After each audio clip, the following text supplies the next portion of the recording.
Du Anrao unexpectedly awakens after being sought out by a wealthy family, discovering that the world she inhabits is a chaotic amalgamation of popular tropes. Her eldest brother embodies the tragic hero in melodramatic narratives. Her second brother is a mere pawn in the entertainment industry. Her third brother represents the scapegoat. In campus romance tales, her fourth sister is the malicious antagonist in a tale of a dual identity. Even her parents serve as mere background characters in a sugary midlife love story to Du Anrao muses. This family is truly a repository of misfortune, encapsulated by the word tragic. The family members, having fully absorbed someone's inner turmoil, remain speechless. Chapter 1. The Tragic Hero. You mean to say, you are carrying Junyon's child? The sudden rise in voice echoed in the vast hall, revealing the tumult within the speaker's heart and startling the girl lost in thought in the corner. Du Anrao glanced at the woman seated on the sofa draped in a flowing white dress, her long hair cascading, eyes downcast, shimmering with tears, cheeks flushed, resembling a delicate flower swaying in the wind, invoking sympathy. Yet, the thought of the true nature hidden beneath her fragile facade made Du Anrao's eyelids twitch uncontrollably. Just days prior, she had learned from her master that she was the long-lost daughter of the Du family. Initially indifferent, Du Anrao's perspective shifted upon encountering by Xiaoqing at home today. This was merely an accident. We cannot blame Brother Junyon. I intended to keep this to myself, but a few days ago, I suddenly felt unwell and, upon visiting the hospital, discovered I was pregnant. As she spoke, her eyes brimmed with tears. It doesn't matter that I lack a title, but the child. Surely he cannot be without a father. While a child cannot be without a father, one cannot simply assign any man as such. Has she even consulted the child's actual father? Du Anrao noticed their sudden gazes directed at her, feeling slightly bewildered. What's wrong? Nothing, her mother replied, suppressing her confusion, then turned back to Bai Xiaoqing. So, you mean to say that it was that very night you encountered each other at the hotel? Bai Xiaoqing's face flushed with shyness. Yes, it has been over a month now. Lies without a script with a belly that size. It must have been at least 3 months. Du's parents exchanged silent glances, their expressions confirming their disbelief. The current situation left them little room for contemplation, as their attention was drawn to Bai Xiaoqing's abdomen. Bai Xiaoqing stiffened, instinctively pushing a prepared report across the table. Upon reviewing it, they indeed confirmed it had been over a month. Du Anrao leaned closer, peering at the document, unimpressed. In this day and age, one can easily procure a forgery, as I recall. The imaging department doctor at the third hospital is one of Bai Xiaoqing's admirers. It is precisely due to his assistance that she has evaded multiple checkups, convincing my elder brother to willingly take on the role of her protector. Du's father nearly spilled his tea in shock, while Du's mother widened her eyes in disbelief, only regaining composure after a moment. This report is rather simplistic, many details are vague. It would be prudent to conduct another examination. Let Oldley prepare the car, we shall visit the first hospital. Upon hearing her mother's decision to go to the first hospital instead of the third, Bai Xiaoqing's heart sank, her expression nearly faltering. The first hospital? Why not the third? I recall Uncle Du has shares in the third hospital, which is closer and more convenient. Du Anrao was likewise surprised by her mother's choice, but her spirits lifted as she realized the implications. The first hospital is ideal. No one there will assist her in fabricating evidence. Once the examination is conducted, my brother's innocence will be established. Du's mother grew increasingly resolute. The obstetrics department at the third hospital lacks the authority of the first. It is settled. I shall arrange it immediately. Ning Ani, there is no need for such trouble. I already underwent the necessary examinations yesterday, and the doctor assured me that both I and the child are well. Before she could finish, Du's mother interrupted. This is your first pregnancy, you lack experience, and there could be oversights. The doctor who examined you cannot be fully trusted. Though Uncle Du may not have shares in the first hospital, the two hospitals have long-standing cooperation, and he knows the doctors there well enough to ensure you receive the most reputable obstetrician for a thorough examination. Du's father nodded in agreement. I shall call the director of the first hospital right away. Observing Bai Xiaoqing's pale visage, Du Anrao recognized her panic, however. She also understood that Bai Xiaoqing had come prepared and would not relent easily. Sure enough, Bai Xiaoqing soon spoke with feigned indignation. Ning Ani, uncle, Do you not believe what I just said? Why else would you repeatedly seek confirmation regarding the child? Du's mother was taken aback, pondering why it was necessary to confirm such a life-altering matter multiple times. Did her query imply she was being unreasonable? You are insulting me. As a virtuous girl, how could I joke about such matters? Listening to her vehement defense, Anrao could not suppress a laugh. You are certainly not jesting. Your intent is to firmly place this green hat upon my brother's head. Du's parents remained silent. Bai Xiuqing, oblivious to their inner turmoil, continued her performance. I know I am an orphan, powerless and without influence, unworthy of Junyan. Yet the child is innocent. After losing my parents, I long for a blood relative. Now that he has finally appeared, I cannot relinquish him. If you reject him, I shall keep him for myself. As she rose to leave, she declared, Today was my intrusion, consider me absent. From now on, this child shall only belong to me, with no ties to the Du family. Du's mother was momentarily rendered speechless by Xiuqing's soliloquy. Du's father, in contrast, shifted his demeanor upon hearing her mention of her parents. Anrao, however, saw through Bai Xiuqing's intentions and could not help but muse. What a clever strategy of retreating to advance, what a classic case of turning the tables. By invoking her status as an orphan, she seeks to paint herself as the victim, employing the age-old tactic of claiming that the weak have a right to their grievances. Chapter 2. The Art of Betrayal. Cough, cough, cough. Having just learned the shocking truth, Du's father choked, instinctively calling out, and then Anrao looked at him in confusion, concern etched on her face. Father, are you all right? I'm fine. His pallor deepened as he gazed at Bai Xiuqing with newfound severity and scrutiny. If he had previously harbored a modicum of sympathy for Bai Xiuqing, the revelation of the truth extinguished any lingering sentiments, sparking a desire to rectify the wrongs done. To his late brother, Bai Xiuqing, having completed her performance, deliberately slowed her movements, anticipating that the Du couple would relent and plead for her to stay. However, after a prolonged silence, they remained unmoved. Just as she found herself in an impasse, a figure appeared at the entrance. Junyan, brother Junyan. Who are you? Du Junyan cast a cold glance at Bai Xiuqing, seemingly unable to recognize her.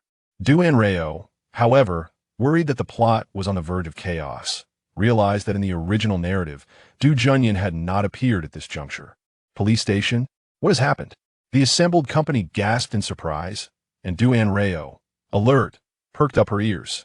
The original story did not mention this development. Could some unforeseen event have triggered a butterfly effect? It is nothing, merely cooperating with the investigation. Last month, while on a business trip to Sea City, I discovered that the hotel room I was staying in had been maliciously equipped with a hidden camera. The perpetrator has been apprehended, and the police have requested that I provide a statement, as I am, after all, one of the victims. What? There was a camera in the hotel room? Du Mu exclaimed in astonishment, before seemingly coming to a realization. Then the footage .it was just sent to me, but I haven't had the chance to view it yet. Upon this revelation, the hall fell into an eerie silence. After a moment, the piercingly joyful voice of Anrao echoed through the air, reminiscent of a cackling hen. Ha ha ha, are you stunned? A camera in the room. How will you explain this? In mythological tales, even Fushi had to leave a giant footprint to conceive, and you too, without even holding hands, have somehow brought forth a life. Could it be due to sharing the same air in a room? Oh dear, what a clandestine high-tech trickery, so advanced, truly advanced. As Anrao's words dripped with sarcasm and schadenfreude, the members of the Du family struggled to suppress a smile while maintaining a facade of composure. At this moment, Du Mu cast a meaningful glance at Bai Xiuqing, only to see her teetering dangerously before collapsing towards Du Junyan. Most individuals would instinctively reach out to catch her, but this particular elder brother, Du Junyan, was quite peculiar. Upon witnessing her fall, he immediately took a large step back in disdain. Bai Xiuqing, deprived of a warm embrace, tumbled to the ground, rolling her eyes back and losing consciousness. Du Fu and Du Mu turned pale, not out of concern for her well-being, but from fear that she might harm herself or her unborn child, which would leave their family utterly vulnerable. To blame, Anrao, hidden behind them, surveyed the scene with a gleeful curiosity, relishing the unfolding drama. Big brother, Are you serious about stepping back at this moment? And wasn't this lady just lively and eager to leave? How could she faint so suddenly? Could it possibly be a ruse? A ruse? Du Mu's outstretched hand faltered, and she quickly regained her composure, shouting, "Xiuqing, what's the matter? Quickly, call for an ambulance and get her to the first hospital." This exclamation triggered a response, and Bai Xiuqing quickly realized that feigning unconsciousness was a poor decision. She hastily awoke with a groan. "I am fine, merely experiencing a bit of low blood sugar. I just need a moment." Du Anrao regarded her with an expression that conveyed his disapproval, his disdain unmistakable. "I knew she was faking it. With such poor acting skills, she thinks she can pretend to faint. Truly an eyesore." The three members of the Du family could only exchange glances, speechless. Bai Xiuqing sat up, cradling her forehead, and noticed that no one offered to help her with her other outstretched hand. "Are you really all right? You fainted. You should go to the hospital for a checkup." At the mere mention of a checkup, Bai Xiuqing felt a headache coming on, especially as she realized that Du Junyan had not even spared her a glance during her collapse. His expression momentarily contorted in disdain. "I am fine now. I just remembered that I have an appointment at the cemetery this afternoon to visit my parents, and time is running short. I won't impose any longer. I'll come back to visit another time." With that, she no longer moved hesitantly, but swiftly gathered her belongings and fled as if pursued by hounds. Du Anrao watched her retreating figure with a hint of regret, shaking his head. She ran off, just like that. It seems the female lead does not possess much mental fortitude. Du Mu and the others found the situation both amusing and exasperating, relieved that her lack of resilience saved them from potential moral dilemmas. Feeling as though he was unjustly caught in the crossfire, Du Junyan remained silent. "It's nothing. Every family has its share of eccentric relatives and friends. However, I believe this incident may not be significantly related to my elder brother." Miss Bai's words are fraught with inconsistencies. Du Anrao's assertion also served to gauge the Du family's stance on the matter. The original Bai Xiuqing had easily deceived the Du family, not only due to assistance from the hospital, but also owing to their guilt over her deceased parents and trust in her character. Unfortunately, parents are one thing and children are another. Seeing Du Anrao step forward to defend her eldest son, Du Mu felt both touched and reflective. "We understand, we just did not anticipate that child would end up like this." Du Anrao remained silent, internally critiquing the absurdity of their naivety. Little did you know, it's far too easy to underestimate. Most individuals seek revenge on their enemies. Yet here we are, with someone who ended up in bed with them. Moreover, this sister is notoriously love-struck and unfortunate. On one hand, she secures a temporary household registration for her child with my elder brother, while on the other, the child's father, who is half-versed in criminal law, arrives at our doorstep, potentially leading to our family's ruin. It's a classic case of repaying kindness with malice. The three members of the Du family were left in stunned silence. Chapter 3. The unfamiliar fourth sister. Du Mu inhaled sharply, her teeth clenched. One thing is one thing. Since she has done such a thing, there is no need for further interactions. Although Du Anrao was puzzled by her mother's sudden and resolute change of attitude, she felt a sense of relief and turned her gaze toward Du Junyan, who had narrowly escaped an undeserved calamity. Speaking of which, that night Bai Xiuqing was alone with my elder brother for no more than 10 minutes. If there hadn't been surveillance in the room, and she insisted on framing him while pressuring the Du family through the media, would my brother have had to check the hotel's external footage to prove his innocence? How many sensational tales would the onlookers concoct? The tension was palpable as Du Junyan openly acknowledged the incident in a bid to clear his name. Shocking. The heir of the Du family has been single for many years, and it turns out it is because of this. A solitary man and woman sharing a room for 10 minutes leads to calamity. Who is lying? Du father and Du mother. Saidu de gu. Wronged by public opinion. Little ancestor, can you use your brain? The appearance of Bai Xiuqing rekindled Du Anrao's interest in her mental repository, prompting her to seek a moment of solitude for research after lunch. However, unbeknownst to her, just as she ascended the stairs, a group had congregated below. Seeing the rare seriousness on his parents' faces, Du Junyan wasted no time and stated clearly, "I heard everything." Du father raised an eyebrow. "How much did you hear?" "All of it." Du mother quickly realized that Du Junyan was referring to their conversation in the hall. That video deceived her. We must investigate the matter concerning by Xiuqing thoroughly. Du father was somewhat troubled by the mention of a sworn enemy that would lead to familial ruin. Du mother, however, was more concerned about another issue. What about an inn? Understanding his mother's apprehension, Du Junyan promptly reassured her, "An is my biological sister. I will protect her with all my strength, regardless of what happens." Du father glanced at his usually composed eldest son, nodding in approval before decisively stating, "Do not inform him about this for now. We don't want her to overthink. Additionally, stay vigilant in the coming days to determine whether it is only we who can hear these things or if others can as well, and if there are any restrictions regarding distance." The three reached a consensus on the matter, and Du Junyan quickly set out to investigate the revelations made by Du Anrao. Given that Bai Xiuqing had been living abroad for several years, the investigation would undoubtedly take some time. However, Du Anrao had mentioned that Bai Xiuqing had an insider at the third hospital who helped her alter examination reports. Thus, Du Junyan began his inquiries, soon acquiring some leads. The following morning, as Du Anrao descended the stairs, she received a gift from her elder brother. "What is this?" "A meeting gift." Du Anrao looked at the familiar card in Du Junyan's hand, increasingly bewildered. "Didn't you give me one yesterday?" "That was for living expenses. This is for pocket money." Pocket money is separate from living expenses? Moreover, if she recalled correctly, the previous card had to have contained a seven-figure sum, and judging by her brother's tone, this one was likely no less. Is this how wealthy individuals express their sentiments? With such stark simplicity? It's almost inhumane. Du Anrao, astonished by the generosity, replied, "Isn't that unnecessary? The previous card is sufficient for me. I won't spend much." The two remained at an impasse until eventually Du mother approached, taking the card and directly placing it into Du Anrao's pocket. "Your brother gave it to you. Accept it. Every child in our family receives this, so there's no need to feel embarrassed. We're going shopping today, so we will use this card." Du Junyan discreetly sighed in relief. "If it's insufficient, just call me." The unfiltered affection and indulgence displayed by both siblings stirred an unfamiliar, yet not unpleasant feeling within Du Anrao. From the age of 4, Du Anrao had lived in a mountain temple.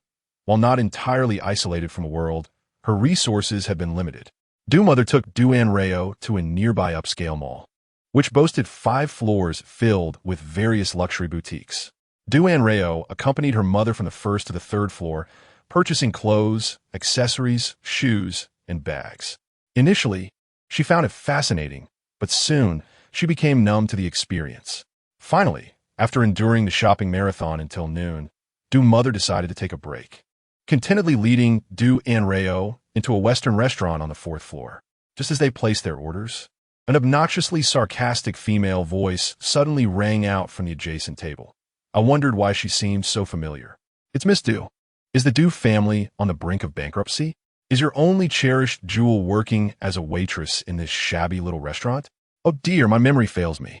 The Du family has found their real daughter, and the fake heiress must scurry away with her tail between her legs." Once again, the Du family and the topic of true and false daughters were brought up with pointed specificity. Du Anrao, who had felt lethargic from the intense shopping, immediately perked up, turning to locate the source of the voice. Before she could ponder further, she heard Du mother, sitting across from her, call out in shock, "Yushi," confirming it. "This is my 4th sister, whom I have never met before, who moved out of the house." Du mother, in the distance, the Yushi, whose expression had grown slightly frosty from the mockery, wondered what was that sound. Yimingzhen seized the opportunity to deliver a scathing retort to her rival, reveling in the satisfaction it brought her. Upon glancing back, she noticed that she remained unperturbed, maintaining her aloof demeanor as if she were an untouchable flower on a high peak. This ignited a surge of ire within Yimingzhen. "I heard that the true daughter of the Du family was found in a remote temple on the mountainside, having never attended school. She is nothing but a rustic bumpkin. Is it not particularly galling to have such a person take your place as the Du family's heiress? But what can one do about it? She is the legitimate blood relative of the Du family. Even if she were a fool, she would still receive the protection of all the Du family members. In contrast, you, no matter how exceptional you may be, are still relegated to the role of a mere servant, serving tea and bowing low. Foolish as I may be, I never expected you to exert such concern over our unfamiliarity. I sincerely apologize for that. Yimingzhen, do not go too far. Previously only cold and silent. Du Yushi finally erupted upon hearing this. Anything you have to say, directed at me. It has nothing to do with her. What she has become is my fault, my parents' fault, but that does not give you the right to mock her suffering. Chapter 4, A world where only I am hurt has emerged. Compared to her own plight, Du Yushi was more affected by the disdain and contempt with which Yimingzhen spoke of Du Anrao, as the repeated emphasis made her feel like one of the culprits responsible for Du Anrao's suffering, filling her heart with guilt. Du Anrao noticed this and felt a touch of warmth. Even after being bullied to this extent, she still speaks up for me. My fourth sister is quite good. But why does the name Yimingzhen sound so familiar? As Shi Jinghua stepped through the restaurant door, a sudden voice echoed in his mind, causing him to pause. The middle-aged man leading Shi Jinghua into the establishment took a few steps forward, noticing he had not followed and feeling awkward. Mr. Shi, is something the matter? No, it's fine. Please proceed. The man finally relaxed. All right, Mr. Shi, this way. Our reserved private room is at the very back. Meanwhile, Du Yunstan said, suddenly realizing something, instinctively wanting to turn and look but restraining herself. In contrast to her, Du mother felt a whirlwind of complex emotions. She was pained for the daughter she had raised, furious at Yimingzhen for bullying and attempting to incite discord between her daughters, yet also comforted by Du Yushi's defense of Du Anrao and Du Anrao's acceptance of Du Yushi. Of course, upon hearing Du Anrao's final remark, Du mother immediately recalled the events of the previous day. Her ears perked up. Fortunately, Du Anrao did not disappoint her expectations. I found it. Du mother's spirit surged. But the next sentence from Du Anrao sent her heart plummeting. Ah, my fourth sister is so pitiful. Du modèle. Du Yuns? After hearing several heartfelt confessions in succession, Shi Jinghua finally confirmed that the words he had heard before entering the private room were not mere figments of his imagination. He hesitated once more at the threshold, narrowing his eyes to scan the entire restaurant in an effort to ascertain the source of those voices. The middle-aged man noticed his reaction and, feeling a jolt of uncertainty, called out, Shizong? The atmosphere in the private room felt stifling. Let us just eat outside. The man was somewhat bewildered. Wasn't this gentleman the one who despised noise the most? Why the sudden change in temperament?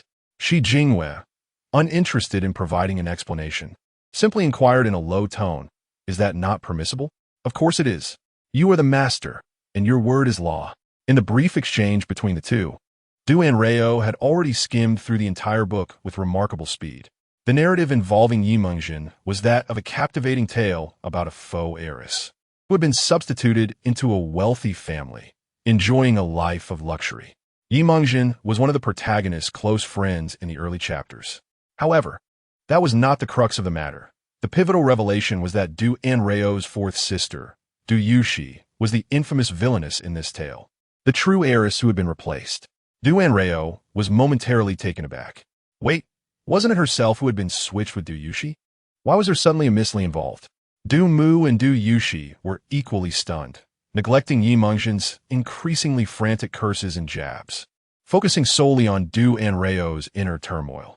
Du Yushi began to doubt whether the sudden thoughts emerging in her mind were merely a product of her recent overthinking and self-comforting delusions. Oh, so it was like this. There were not 2 children born in that hospital all those years ago, but 3. This revelation struck Du Mu and Du Yushi like a bolt from the blue. 3 indeed. According to the plot, Miss Li's biological mother, Wang Shuehe, and her real father were human traffickers. During a particular transaction, their whereabouts were exposed, leading to the father's arrest while Wang Shuehe managed to escape while pregnant. By sheer coincidence, that year a catastrophic storm triggered a mudslide, engulfing Wang Shuehe, Du Mu, who was on a business trip, and Li Mu, who was vacationing. Wang Shuehe gave birth to her child first, but discovered that her daughter had a congenital heart defect. The subsequent treatment costs were exorbitant, far beyond her means, especially as she was on the run. In her moment of despair, she encountered 2 other mothers who had also been brought to the same hospital due to the mudslide. Du Mu was relatively fortunate, having merely experienced a scare that led to premature delivery, while the situation for Li Mu was considerably more dire. One must admit that this faux heiress' mother was quite resourceful. She discreetly observed that both our families were well off before deciding to switch the children. She chose the Lee family not only because the couple had passed away, leaving behind a substantial inheritance, but also because they valued the orphan child. The child would receive excellent care in the Lee household, and most importantly, her daughter shared the same blood type as Du Yushi, both being type A. Du Mu's expression shifted slightly. Was it not true? Their family all had type A blood, with only Yushi being type B. Had they not stumbled upon this discovery, they would have remained oblivious to the fact that their child had been swapped at birth. Du Yushi was utterly bewildered. She indeed had type B blood, and, previously, when the Du family investigated Du Anrao's parents, they had mentioned that the couple was likely involved in human trafficking.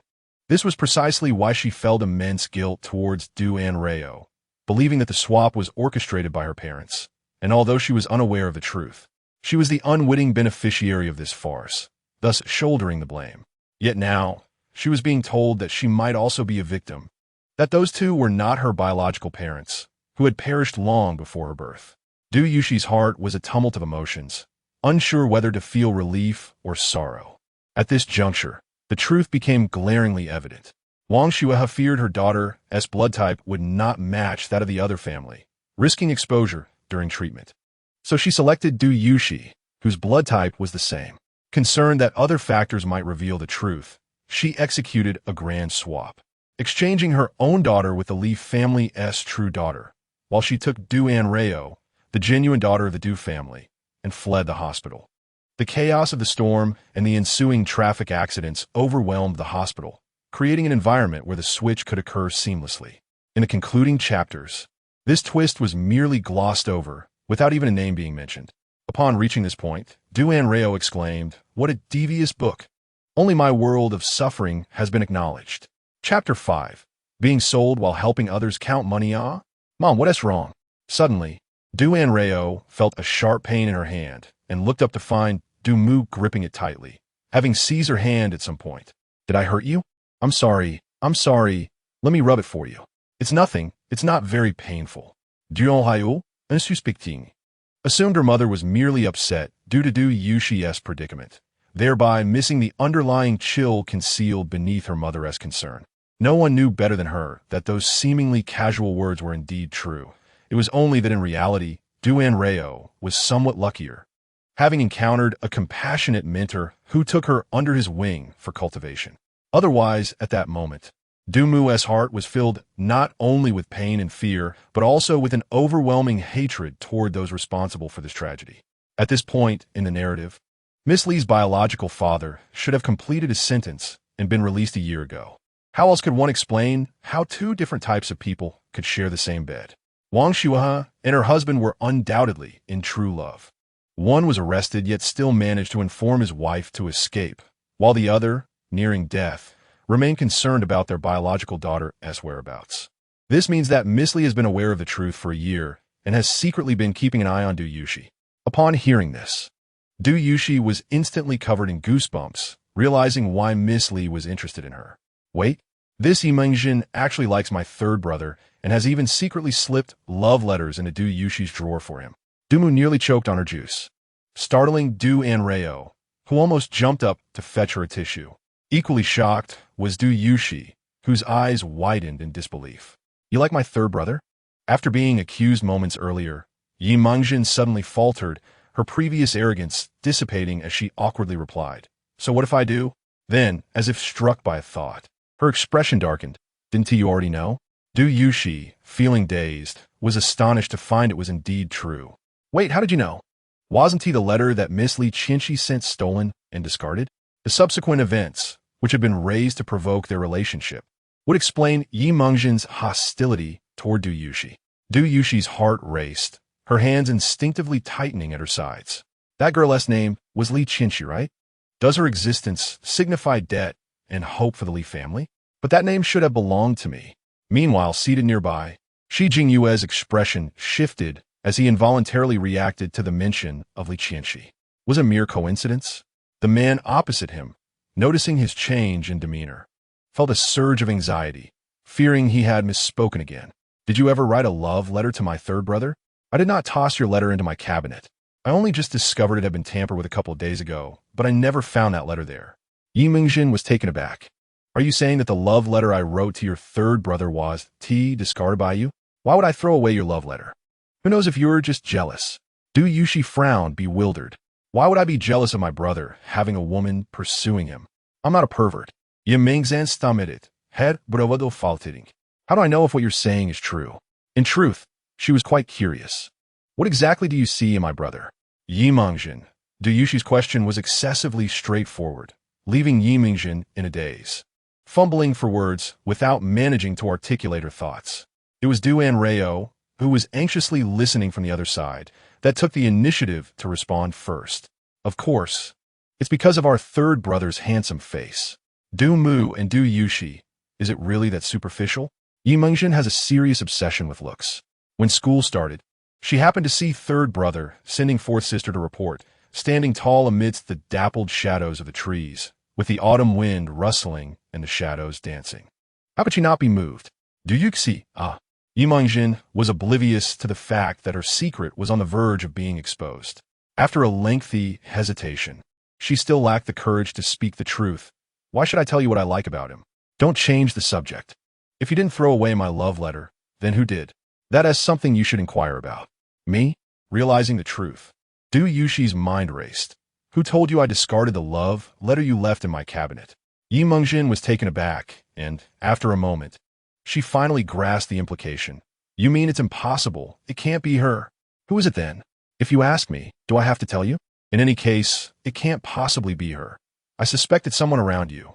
Although she voiced this, Yi Mingjin dared not meet Du Yushi's gaze, indicating that her heart was not completely free of doubt. What a foolish girl. She's been sold and still counts the money for others. Du Mu and Du Yushi. You're not even older than her. How can you call her a little girl? However, they could hear the frustration in Du Anrao's words, concluding that Yi Mingjin was likely being manipulated, not inherently bad. Excuse me, allow me to interject.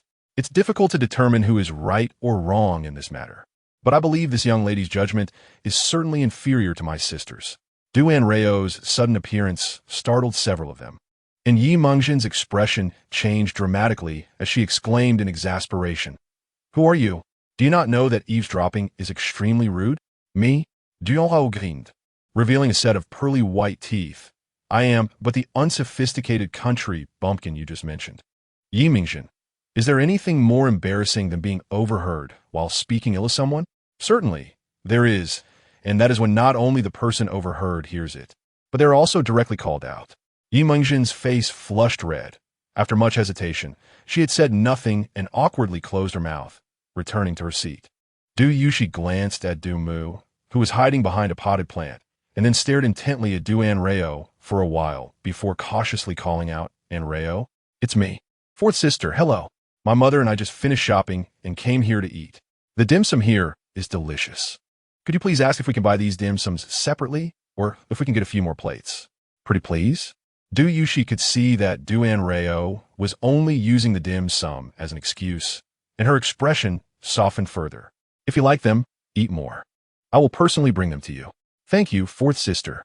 Fourth sister is so gentle, has a good temperament, and is also beautiful.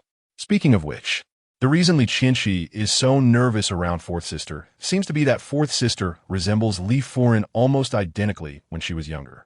If only the two families were in the same city, this matter would not have been kept secret for so long. Chapter 6. Of course it's a lie. Upon hearing Du Anrao state that she resembled her deceased biological mother almost exactly, Du Yushi was shaken, her hands clenched into fists at her sides. Meanwhile, Shi Jingwei, who had been focused on their table since Du Anrao stood up, instinctively pulled out his phone and snapped a photo of them. His gaze seemed to imply, I never expected you to be this kind of Shi Jingwei. Yi Mingjin fell silent for a moment, and after hearing Du Anrao's words, she awkwardly spoke up again. It seems that someone from a backward place has never seen the world. A few plates of pastries have bought you off. She's just a waitress. What can she say? In the end, it still comes down to money. Forget it. I'll just consider it a good deed. This restaurant is owned by my family, and I will have someone pack a few portions of each for you. This statement sounded quite ungracious, and Just as Du Yushi was about to retort, she heard Du Anrao muttering to herself. Haha, this missy not only has a thing for looks, but is also a bit arrogant, clearly wanting to apologize with these pastries. Yet she speaks as if she's about to start a fight. Moreover, if I recall correctly, didn't she ridicule fourth sister by calling this restaurant a shabby little eatery earlier? Goodness, when she gets fierce, she even insults herself. Du Yuxi's lips twitched, and her gaze toward Yimengzhen suddenly held a hint of pity, as if looking at a fool. If you want to apologize, just say so.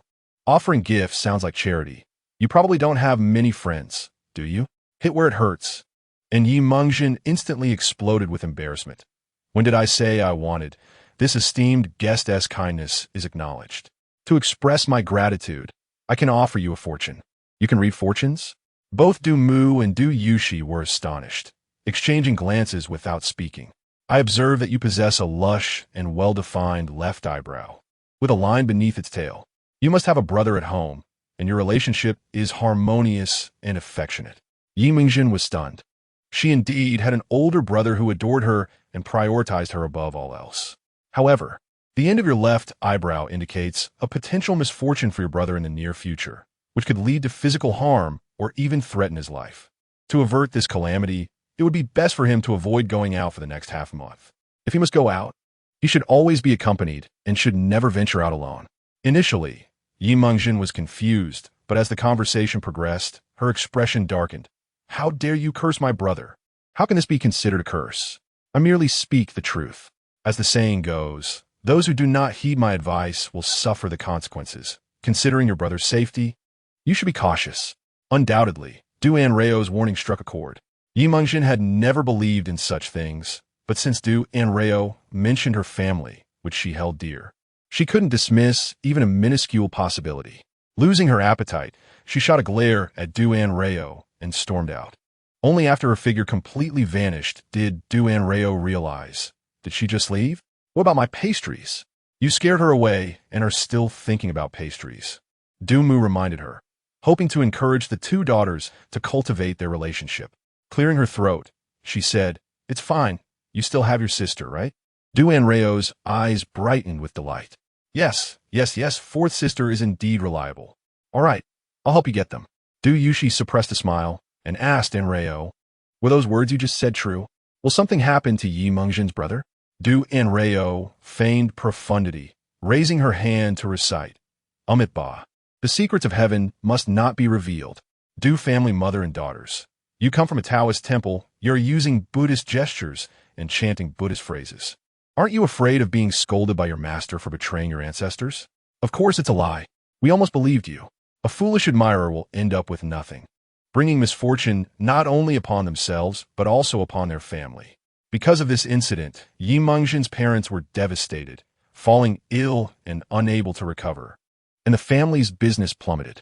Devoid of value, Yimengzhen was soon expelled from the group of the female protagonist's friends, relegating her to an early cannon fodder role.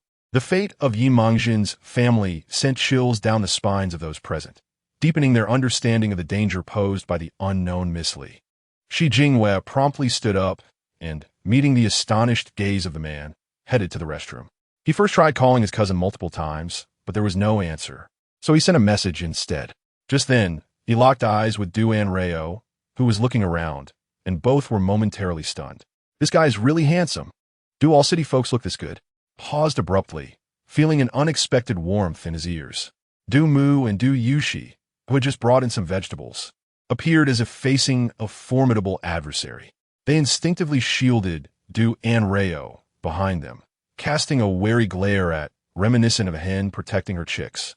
Filled with both warning and vigilance, observing their expressions, had an inkling of the situation, and after a slight twitch of his lips, he chose not to linger. Only then did Du Yushi and Du Mu breathe a sigh of relief, quickly steering the conversation toward the food on the table to divert Du Anrao's attention.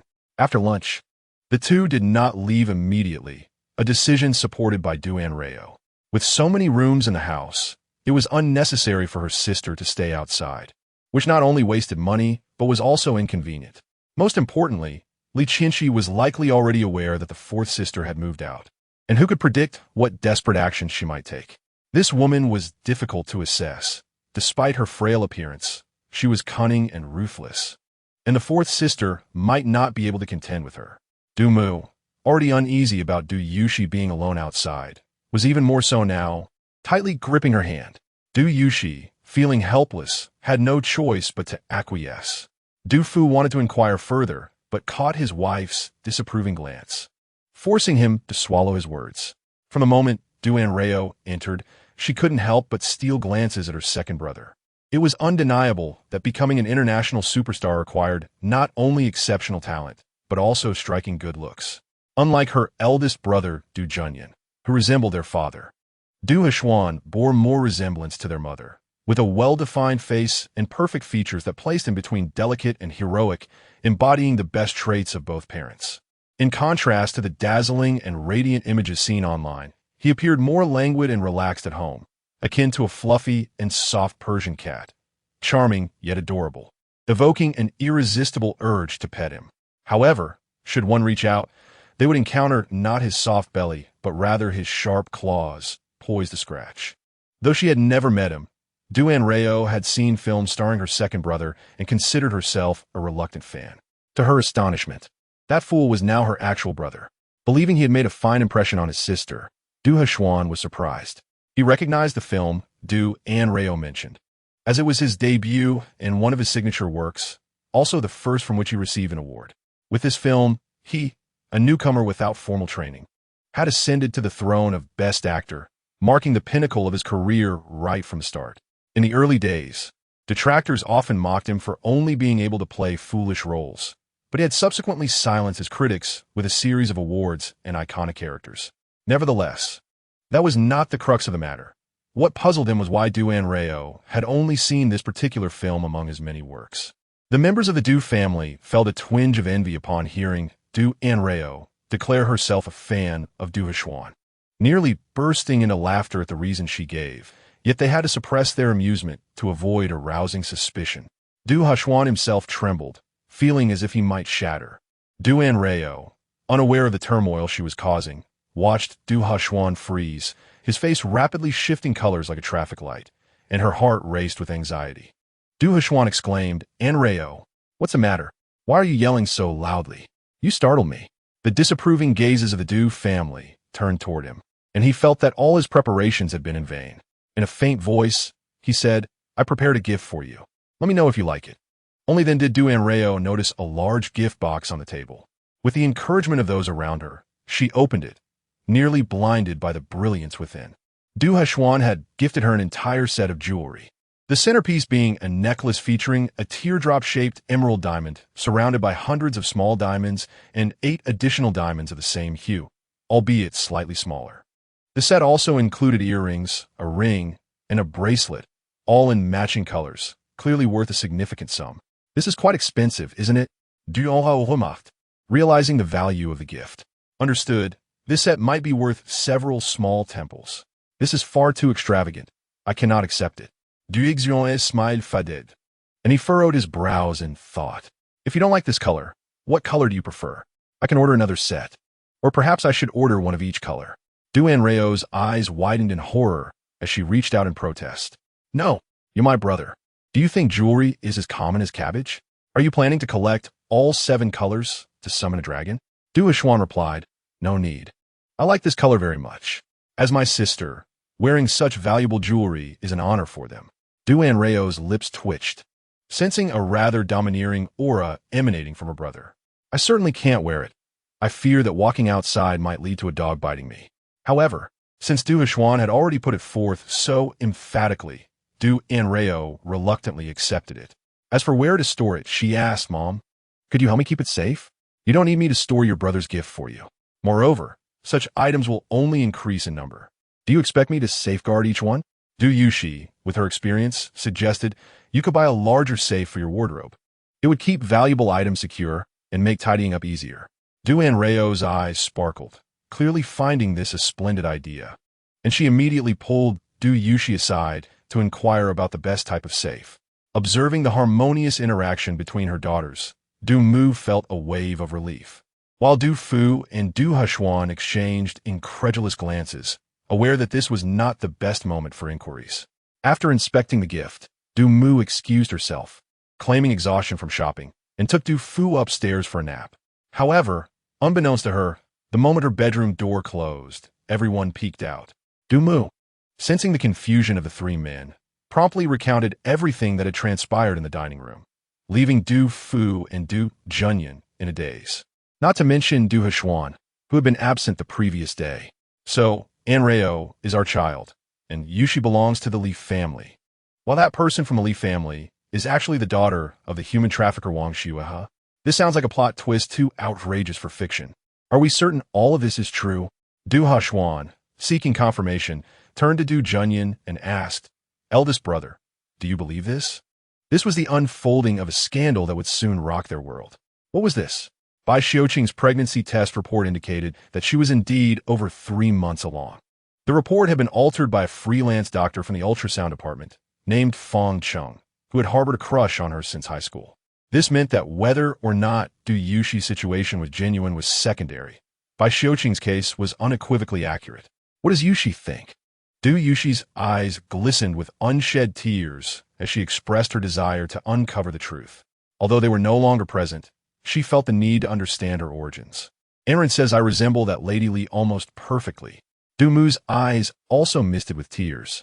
Regardless of whether you acknowledge them, I have raised you for over a decade. You're my daughter. Previously, believing Du Yushi to be Wang Xiuehe's daughter, Du Mu had refrained from voicing her inner turmoil, fearful of hurting her biological child. Now, free from that concern, both mother and daughter released the weight they had been carrying, finally able to embrace and weep together. At that moment, unaware of the unfolding drama, Du Anrao, after ordering the safe, began to ponder how to subtly reveal the truth to her well-meaning fourth sister.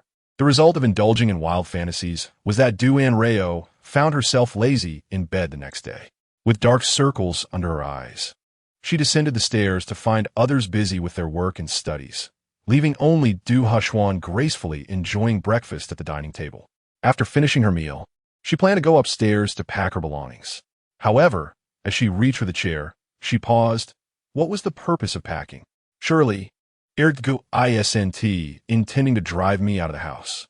Having already finished breakfast, their parents, seated on the opposite sofa sipping tea, turned their attention toward her.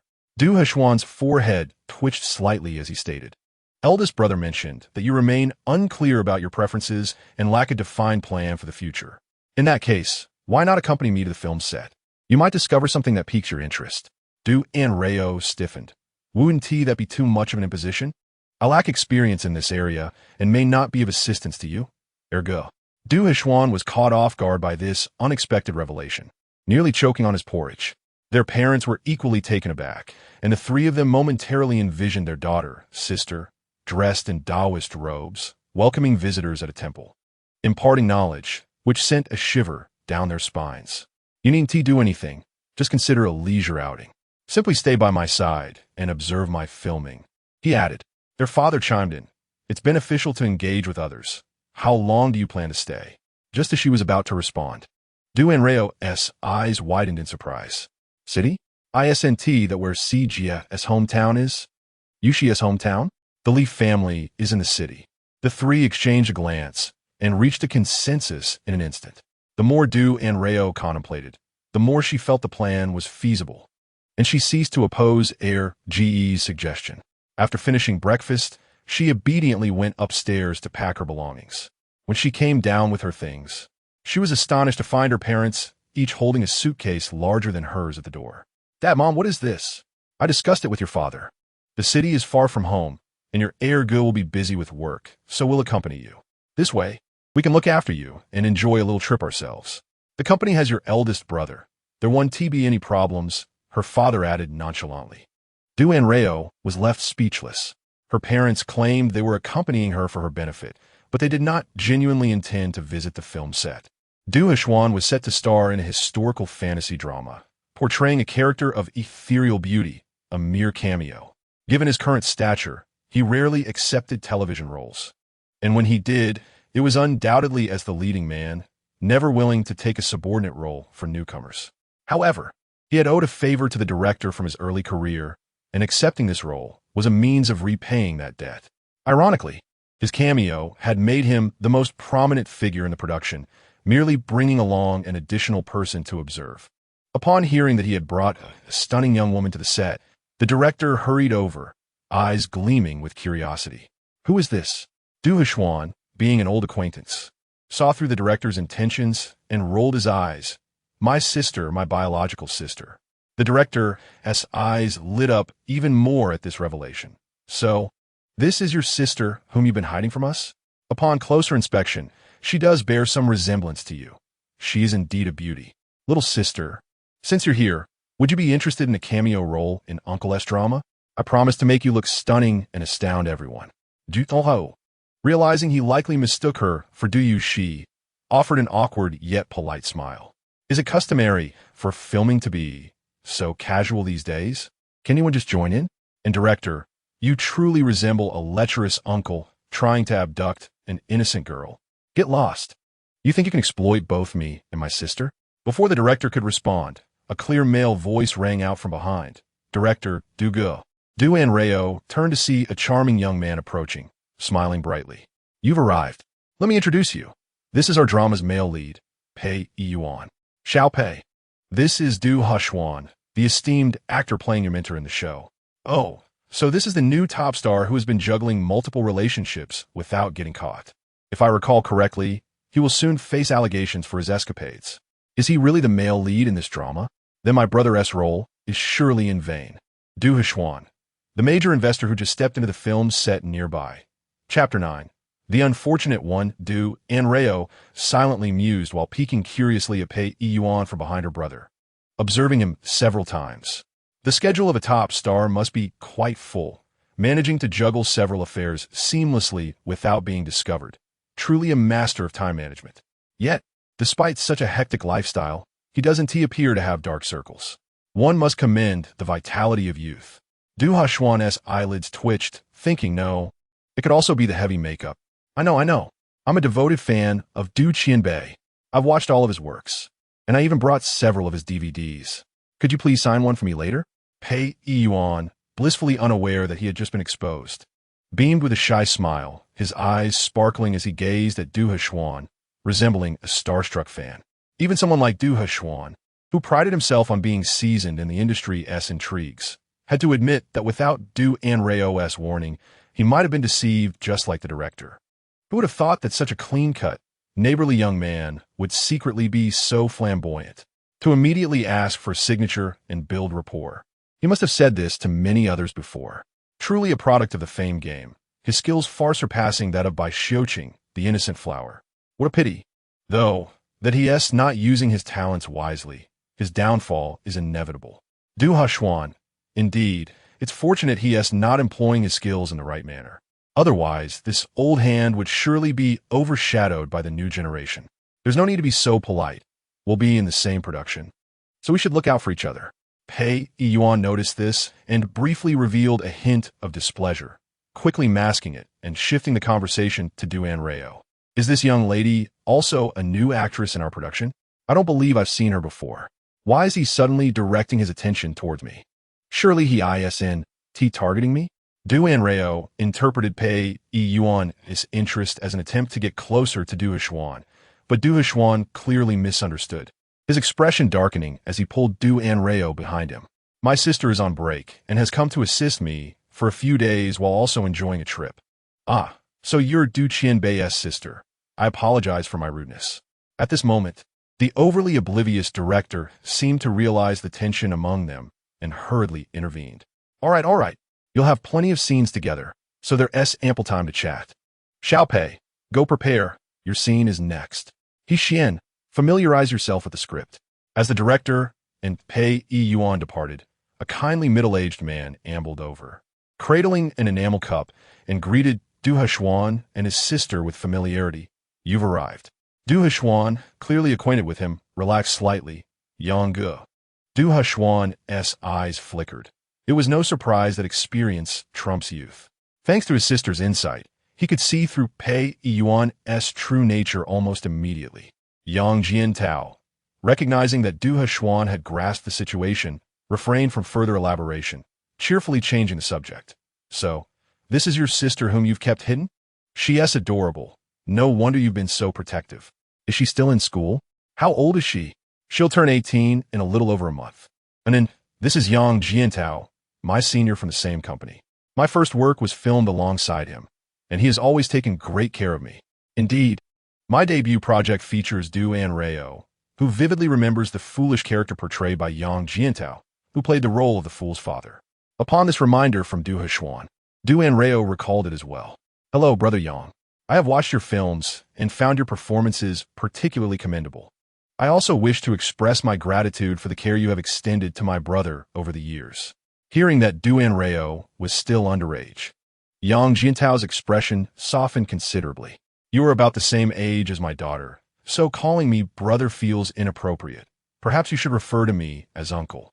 Du Anrao smiled sweetly. If my brother calls you brother, then addressing you as uncle would indeed create a generational gap. Besides, you appear to be in your early 30s. Who would guess you have a daughter around my age? Calling you uncle would only age you prematurely. Yang Jiantao laughed heartily, and after his laughter subsided, he teasingly remarked, Heshuan, your sister is much sweeter in her words than you. Du Heshuan and Du Anrao chuckled as well, but suddenly, Du Anrao's smile faltered as if a thought struck her. White, Yang Jiantao? That Yang Jiantao? Du Heshuan paused, a sense of foreboding creeping into his mind. Sure enough, the next moment, Du Anrao's voice rose in alarm. That unfortunate Yang Jiantao, who was betrayed by his wife and brother-in-law, losing all his savings and incurring massive debts, nearly ending up homeless with his daughter. Du Heshuan exclaimed, What's wrong? Why do you look so pale? Are you unwell? Yang Jiantao noticed Du Heshuan's unusual demeanor and inquired with concern. No, it's nothing. I just caught a chill this morning, and my head hurts a bit. Du Heshuan seemed to converse with Yang Jiantao, yet his mind was entirely focused on Du Anrao. Yang Jiantao was merely a minor character in a sensational entertainment narrative, having had a brief interaction with a male lead shortly after entering the industry, but he had vanished from the scene after a family incident. Yang Jiantao's wife, Huang Zhaodi, met him during his time in Beijing. They supported each other for several years before finally marrying and having a daughter. Unfortunately, the name given to their daughter was telling. Indeed, Huang Zhaodi was born into a family that held extreme biases against women, enduring various forms of unfair treatment and being brainwashed into serving her brother. She worked tirelessly to support her brother before marriage and continued to do so after, even involving her husband. This situation intensified after she gave birth to a daughter, and though Yang Jiantao contemplated intervening, he found it challenging to do so. Just now, Brother Yang mentioned that I am about the same age as his daughter, which means his brother-in-law must have already started gambling. Soon, his wife will likely sneak out his ID to guarantee debts for her brother, then abscond with all their money. Goodness, have the siblings turned this ruthless? Sacrificing husbands and children for a brother? Isn't a husband and daughter just as important as a biological brother? This brother must have been her father in a past life. Chapter 10. A waste not to be a fortune teller, although the Du family had many children. Du Fu and Du Mu treated them all equally, rarely showing favoritism.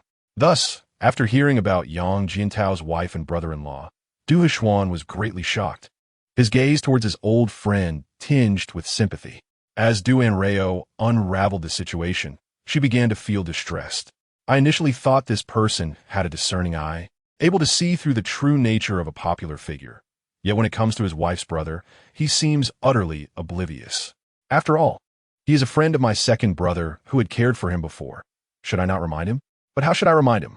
Should I revert to my old profession as I did when warning Yimingzhen? Du Heshuan's eyes lit up upon hearing this. Their mother had previously mentioned incidents at the restaurant, so he understood that Du Anrao was referring to her former expertise. After glancing at Yang Jiantao, his gaze settled on the enamel cup in Yang's hand, and an idea struck him. Brother Yang, that cup doesn't seem like the one you usually use. Yang Jiantao touched the cup, a hint of nostalgia in his expression. The previous one was accidentally knocked over a couple of days ago. Those familiar with Yang Jiantao knew he was an old-fashioned man who refrained from smoking or drinking and had spent decades in the industry, often carrying his enamel cup around during idle moments on set. The previous cup had accompanied him for over a decade, and even though he had procured a similar one, It felt uncomfortable to use. Recently, he had been misplacing things frequently, perhaps due to a streak of bad luck. The speaker was oblivious, but the listener was perceptive. Du Hshuan's eyes glimmered as he seamlessly took over the conversation. I often hear that unusual occurrences hint at underlying issues.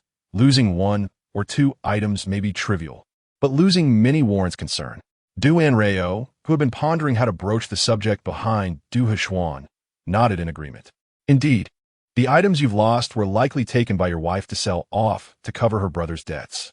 Once the house is emptied, it won't be long before she turns her attention to you. My sister grew up in a temple and has considerable knowledge about these matters. Perhaps she could help you divine your fortune? At this, many nearby paused their work to listen. Du Anrao was startled, unsure how the conversation had shifted to her. Yang Jiantao was momentarily taken aback before laughing again. Your sister has such abilities? I must support her then. It was apparent he was skeptical of the notion of fortune-telling or simply disbelieved that a young girl could possess such skills. His willingness to entertain the idea was merely to humor Du Hshuan and play along with the child. Du Anrao feigned calmness, though she harbored numerous doubts. She had to concede that her brother's clever suggestion saved her considerable hassle. Then, could you kindly write down a character, Brother Yang?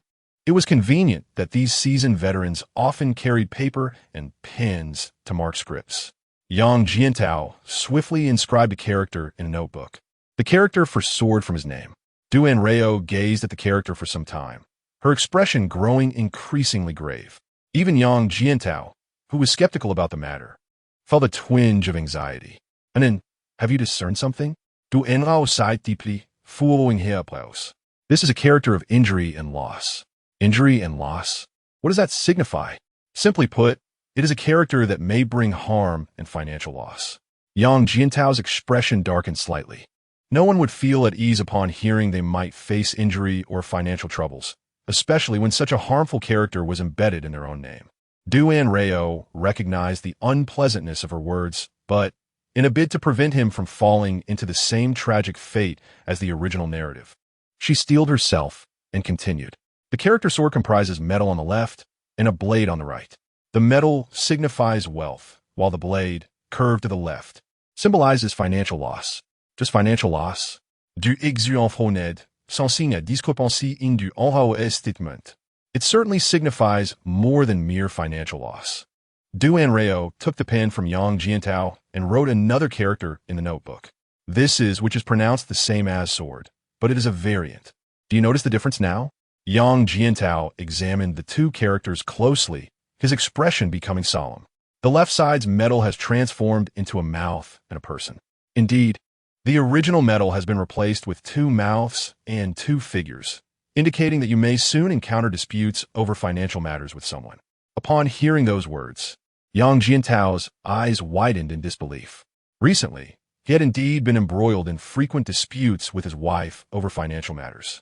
The catalyst for these arguments was his wife's younger brother, who had recently begun dating a girl. After merely 2 months of courtship, they were already discussing marriage, incurring significant expenses. His wife insisted that he contribute a substantial portion of their savings to assist her brother in the wedding. However, Yang Jiantao's daughter was on the verge of entering university. She excelled academically and had a passion for fashion design. Yang Jiantao intended to send her abroad for further studies once she completed her college entrance examinations. This disagreement escalated into heated arguments between the couple. His wife contended that a girl would eventually marry, questioning the purpose of her extensive education. She deemed studying abroad a sheer waste of money, arguing that it would be better to allocate those funds towards her brother's wedding. Conversely, Yang Jiantao cherished his only daughter, treating her like a precious gem and believing any expense on her behalf was justified, refusing to entertain any external opinions. This was a private family matter, and he had never confided in anyone, not even Du Hshuan. Now, as Du Anrao mentioned it, Yang Jiantao felt a shiver run through him, simultaneously reassuring himself that it was merely a coincidence while unconsciously caressing the cup in his hand. Du Hshuan observed Yang Jiantao's reaction, marveling at his sister's uncanny ability to fabricate stories. Had he not been privy to her thoughts, he might have been easily deceived by her. This talent, if not utilized for fortune-telling, would be a pity. Furthermore, with the left side representing gold transformed into a person and the right side's knife directed toward another, Anrao pointed to the character Yang Jiantao had just inscribed. The tail of the knife on the right side of the character extended upward, aligning precisely with the individual on the right. We had previously discussed that the knife symbolizes a sharp blade, curving toward the gold on the left, indicating financial loss. Now that the knife was aimed at a person, what could ensue? Anrao's eyes narrowed slightly, her expression turning grave, causing those present to overlook her youthful visage and feel a sense of respect. What initially appeared to be a mere financial dispute could escalate into a confrontation if words were exchanged with weapons involved, revealing the hidden peril beneath the financial loss. Onlookers, intrigued by the unfolding drama, found themselves in a state of bewilderment. Yang Jiantao opened his mouth, eager to speak, but Anrao interrupted him. The manner of writing a character may merely reflect personal habits.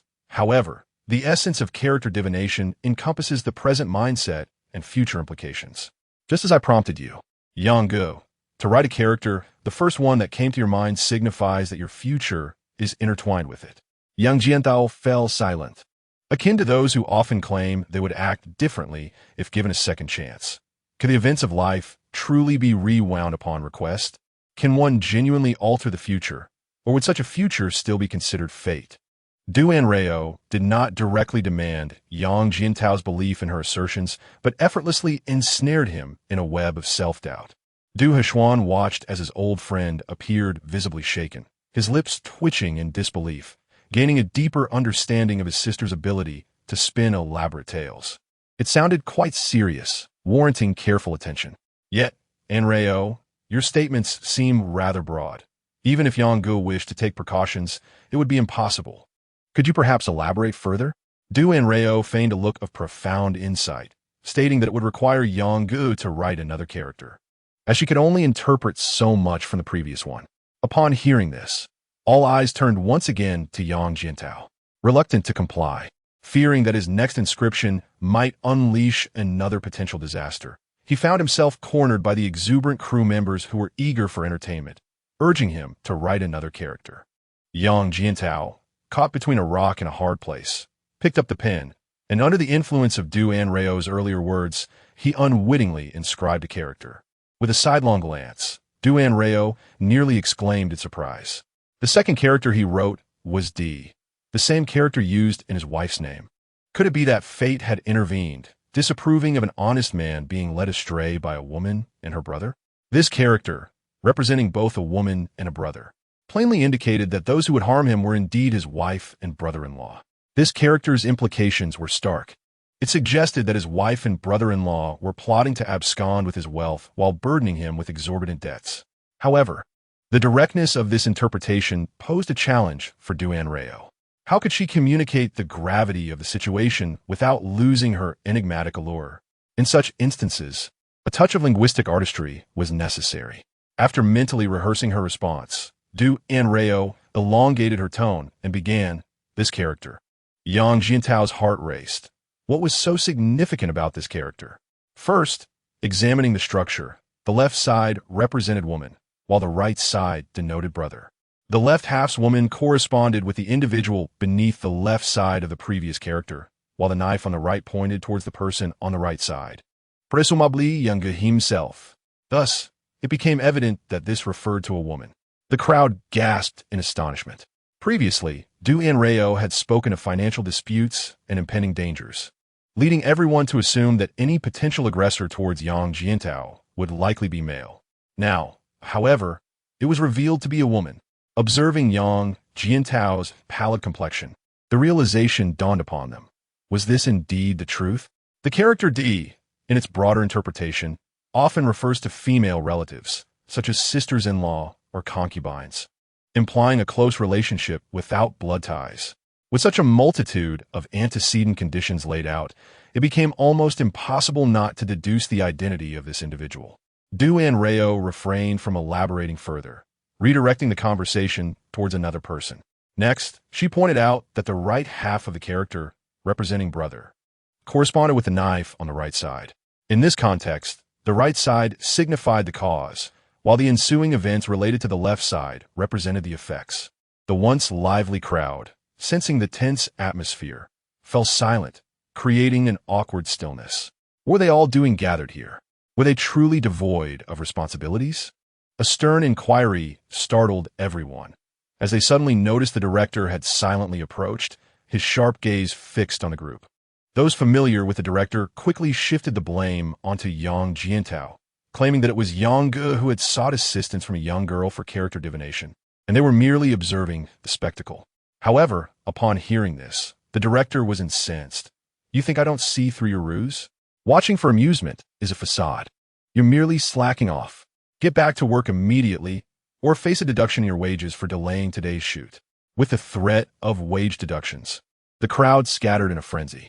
The director snorted dismissively, casting a glance at the three involved, directing his ire towards Yang Jiantao. Why seek fortune-telling from a child rather than the seasoned experts lurking beneath the overpass? If the predictions are inaccurate, would you still wish to reimburse her? He added, Old Yang, I must say at your age, you should know better. Yang Jiantao, feeling as though he had narrowly escaped a calamity, wiped the cold sweat from his brow and said with a smile, Yes, it is my fault. The other party's humble admission of guilt evoked a sense of remorse in the director, who, after some contemplation, ultimately resolved to impose a balanced reprimand on both parties. Xiao Du, your uncle understands that you are young and drawn to novel ideas, but the film crew is a serious environment. Let this be a lesson. Do not let it happen again. This sentiment nearly implied a direct admonition to Du Anrao against engaging in superstitious practices within their production. Du Anrao lamented, It's over now. I've truly been mistaken for a fraud. Chapter 12. Time to use one's brain. Du Heshuan was aware that the director only dared to speak lightly about his sister, so he refrained from rushing to her defense.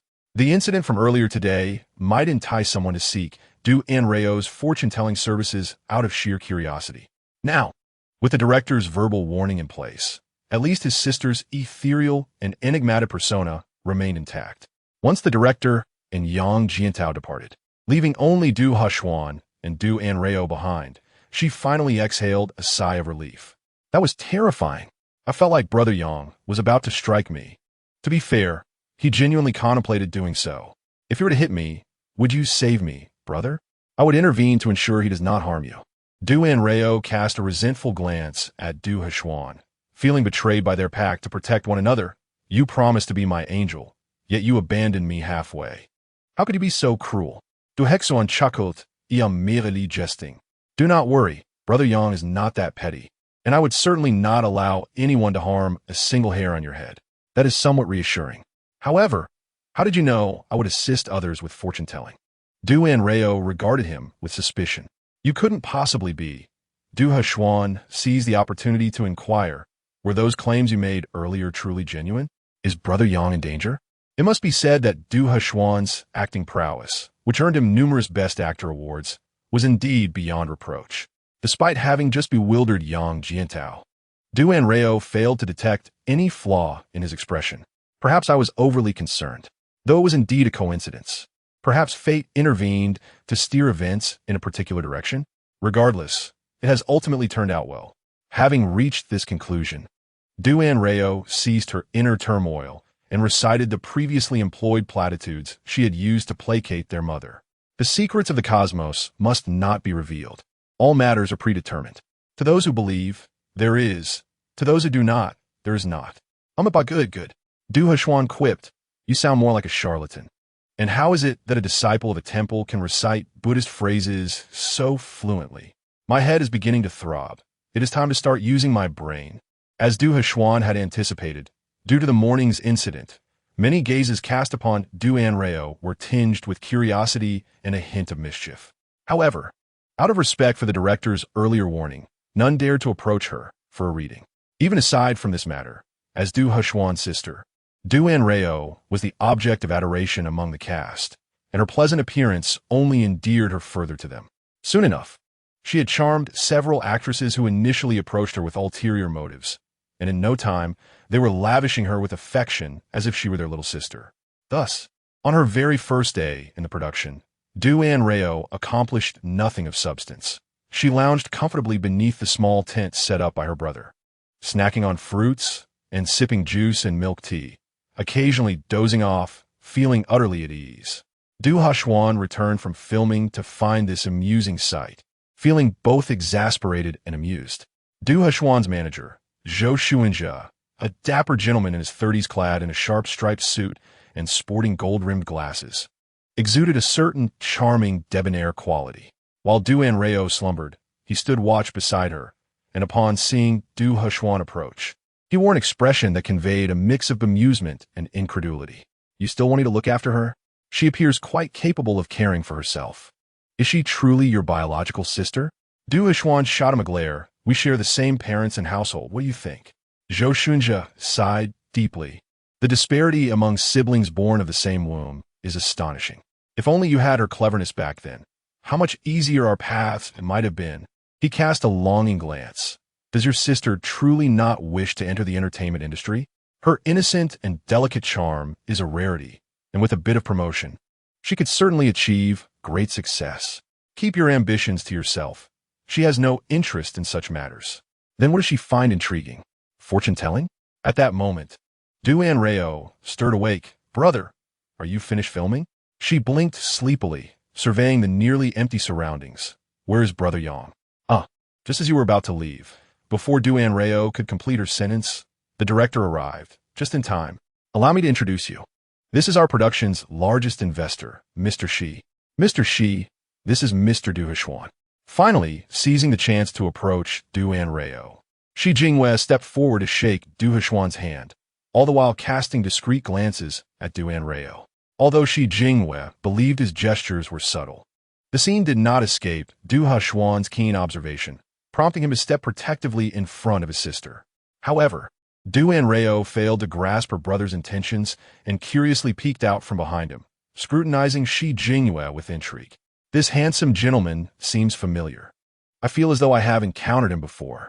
Du Hushuan sensed his sister's intrigue and became increasingly vigilant, while Shi Jingwei, feeling somewhat disheartened, thought to himself that after only a few days, she could only recall him as vaguely familiar. It is a pleasure to finally meet the esteemed Mr. Du this evening. I would be honored to host you and Director Gao for a meal. Might that be possible? Du Hushuan's gaze flickered momentarily. That seems inappropriate. I am merely here for a cameo role. The underlying implication was clear. If one sought companionship for dinner, one ought to approach the main characters, not a mere guest who would only be present for a few days. I have come here today specifically to meet you. My business with the crew is minimal. This indicated that he had come with intentions solely directed at Du Hushuan, disregarding the newcomer in this low-budget production. Pei Yuan, the principal investor who had rushed to the set upon learning of the major investor's presence, overheard this exchange. His handsome features twisted with jealousy. His gaze toward Du Hushuan filled with animosity. Du Anrao, hidden behind her brother, glanced back and forth between the two men, her expression growing increasingly solemn. Could it be that this Mr. Shi has ulterior motives? Du Hushuan and the other party suddenly fell silent, both perking up their ears to discern what Du Anrao might be pondering. Is he trying to exploit my brother? Good heavens, is the entertainment industry truly so unscrupulous? Chapter 13. We were never meant to cross paths. Du Anrao's words struck like a bolt of lightning, leaving both parties stunned. Director Gao's comment was, in essence, a roundabout reassurance to Du Hushuan, indicating that the evening would merely consist of a meal with no ulterior motives. Having reached this juncture, Du Hushuan felt it inappropriate to decline. No, for the sake of my brother's honor, I must accompany him. I shall bravely guard him against unscrupulous capitalists. Onward. The unscrupulous capitalist, Mr. Shi Jingwei, retorted. Du Hushuan, with those slender limbs of yours, in the event of any unforeseen circumstances, will you protect me? Or shall I protect you? This young lady is the sister of the esteemed Mr. Du. Shi Jingwei quickly adjusted his expression, extending a courteous invitation. Why not join us? The more, the merrier. Du Hushuan furrowed his brow, withholding his response, while Du Anrao's suspicions were only further solidified. This man indeed harbors intentions towards my brother. Otherwise, why would he be so accommodating? I must accompany him. If necessary, I can carry my brother away to ensure our escape. Du Xion remarqued. I truly appreciate your kindness. Shi Jingwei countered. Is it possible that he does have ulterior motives, yet his targets are others? A few individuals ultimately chose to act together. Otherwise, Du Huan genuinely feared that after Zhou Xuanjie facilitated Du Anrao's departure, she would stealthily follow suit. Shi Jingwei had reserved a private dining establishment. Modest in size, yet exquisitely decorated in a manner that exuded an antique charm. To prevent misunderstandings from deepening, Shi Jingwei commenced an explanation as soon as everyone took their seats. Today, we are merely here to meet with the esteemed Du Yingdi and enjoy a meal together. In fact, you may not be aware that my cousin, Li Yuansheng, the original author of the drama you're currently filming, is an ardent admirer of Du Yingdi. The character of the master in the story was originally inspired by him. When the book unexpectedly gained immense popularity and the film rights were initiated, my cousin made a singular request. While other characters could be open to interpretation, the role of the master must be portrayed by Du Yingdi. Du Xion, along with director Gao, was taken aback by this revelation, momentarily stunned. Director Gao was the first to respond. No wonder. I was puzzled about how the original author decided to sell the rights to me. Although I am considered a well-known director, my previous works predominantly revolved around historical dramas and martial art genres. I have attempted a few fantasy projects, but they have not garnered much attention. The current television series I am producing has a substantial audience and is supported by a powerful platform, making it a significant opportunity. Several directors with greater renown and experience in fantasy dramas were interested in collaborating. Yet unexpectedly, this opportunity fell into my lap. Until now, I believed it was solely due to my higher bid and willingness to grant substantial negotiation power. However, after hearing Shi Jingwei's words, I realized that they might have already been aware of my acquaintance with Du Huan, confident that I could indeed invite him, thus foregoing better choices to settle on me. This clearly indicated the author's profound admiration for Du Huan. Du Anrao, upon hearing this, couldn't help but be astounded by the author's clever maneuvering. Goodness! Is this what they call, we had no fate and it all relies on my financial investment? Are today's wealthy individuals so straightforward, yet cunning in their pursuits of stardom? First, crafting a character inspired by you, then bringing the real deal to enact it, and finally requesting an autograph. Everything is interconnected, one link leading to another. Impressive, truly impressive.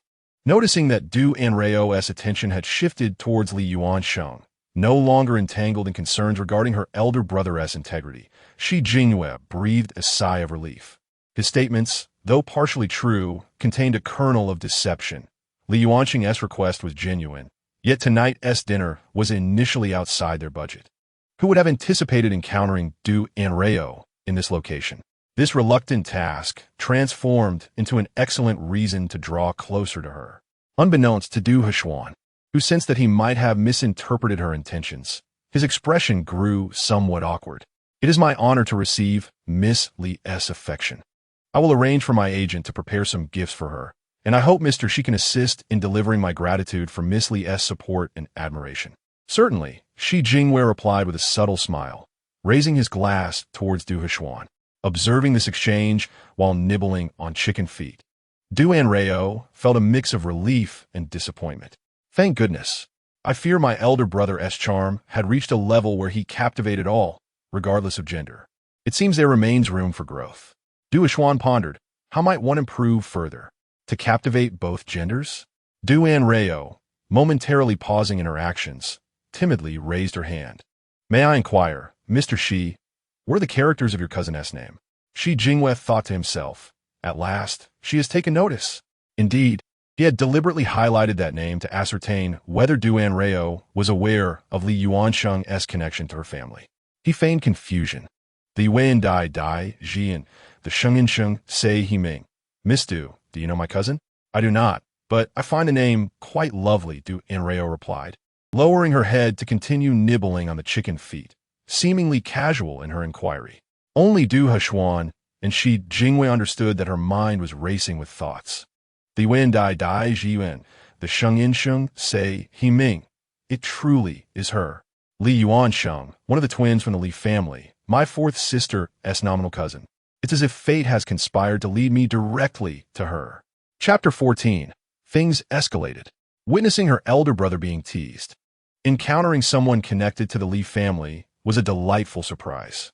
Although Anrao found the coincidence rather uncanny, recent occurrences have been equally fortuitous, rendering this instance inconsequential. Realizing this, she began to strategize in her mind on how to leverage Shi Jingyue as a bridge to connect with the Lee family, assisting her fourth sister in reuniting with her true kin. In contrast to Anrao, who was clever yet inexperienced, Du Heshuan sensed an underlying tension and felt his heart race once more. His gaze towards Shi Jingyue grew increasingly scrutinous and guarded, convinced that matters were not as straightforward as they appeared.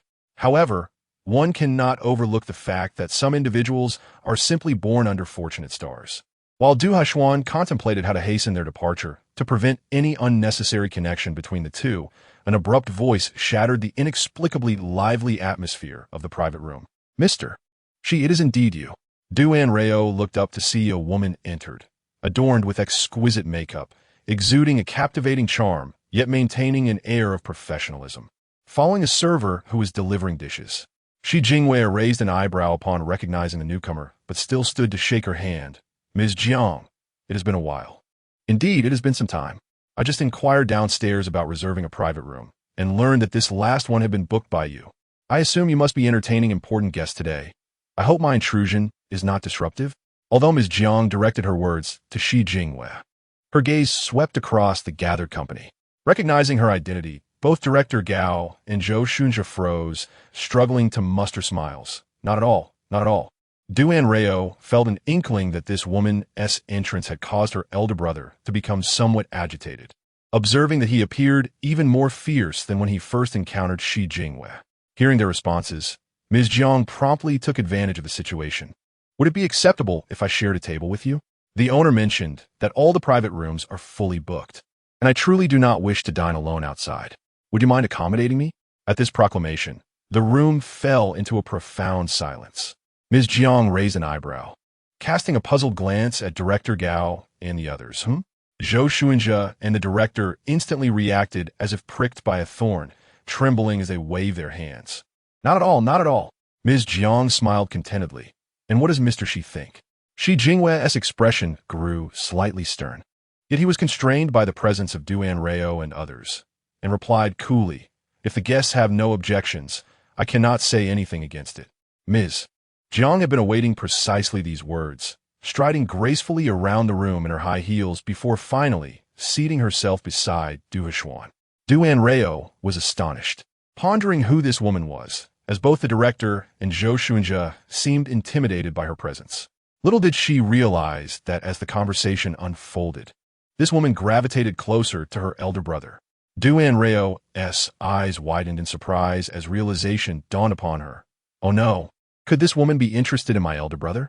What makes him so appealing? Why does everyone seem to chase after him? What appeal?" Du Heshuan mused. "What allure? What scent do dogs prefer?" Stop. Enough of those thoughts. Originally feeling slightly uneasy, Defy found himself distracted by his sister's antics, which also swayed Shi Jingyue. He glanced at Du Heshuan, whose expression was one of bewilderment, a slight smile tugging at his lips before it flattened again. The already awkward dinner gathering became even more delicate with Ms. Jiang's presence. Initially, Director Gao and Zhou Shunjia attempted to find topics to ease the tension, but ultimately surrendered to silence, burying themselves in their meals. The turning point arrived when Shi Jingyue unexpectedly received a phone call. It is evident that this phone call holds great significance. Shi Jingyue merely glanced at the caller ID before standing up and apologizing to the crowd, saying, "Excuse me, I must take this." He then swiftly exited, disappearing beyond the door of the private room. With his departure, someone immediately began to stir. The words spoken were decidedly ambiguous, leaving Anrao astonished. Could it be that this woman truly had a connection with her second brother? Just as she was about to inquire further, Anrao felt a bump against her left leg, instinctively lowering her gaze. She noticed a pair of striking high heels teasingly sliding up and down along her second brother's tailor trousers. With a clatter, Anrao's chopsticks slipped from her fingers and fell onto the table. The scene was shocking. Her second brother was being flirted with by a formidable woman. No, This was more akin to harassment, wasn't it? He looked as if he were about to collapse in her lap from fright. Du Hushuan, who had anticipated such an occurrence since Jiang Zong took his seat, felt his eyelids twitch violently. He subtly shifted closer to his sister and coldly remarked, Jiang Zong, please conduct yourself with dignity. Conduct myself with dignity? Jiang Zong seemed amused by Du Hushuan's anxious demeanor, laughing more animatedly. It is only natural for one to be drawn to beauty. After all, the desire for aesthetic pleasures is an inherent trait of humanity. Jiang Zong continued, lightly tapping Du Hushuan's hand with her vividly painted nails, laden with suggestion. Do not blame me entirely. One cannot help but reach for that which dazzles the eye, wishing to grasp it for admiration. If you are willing, I shall do everything in my power to make you the brightest light I hold in my palm. Du Anrao found Jiang Zong's overly sweet tone nauseating, shivering with discomfort. Is this what they call the typical playboy rhetoric? Zong, forgive me, I was mistaken. Compared to this woman, you are indeed a paragon of virtue. The way she looks at my brother is utterly predatory. It's terrifying. Du Hushuan, equally repulsed, leaned back to evade the woman's advances, discreetly extracting a tissue to wipe his hand, making his disdain for the woman unmistakably clear. Not everything is suitable for adoration, just as in the night. There are not only lamps that shine, but also flames. Jiang Zong, do not mistake the fire for a light.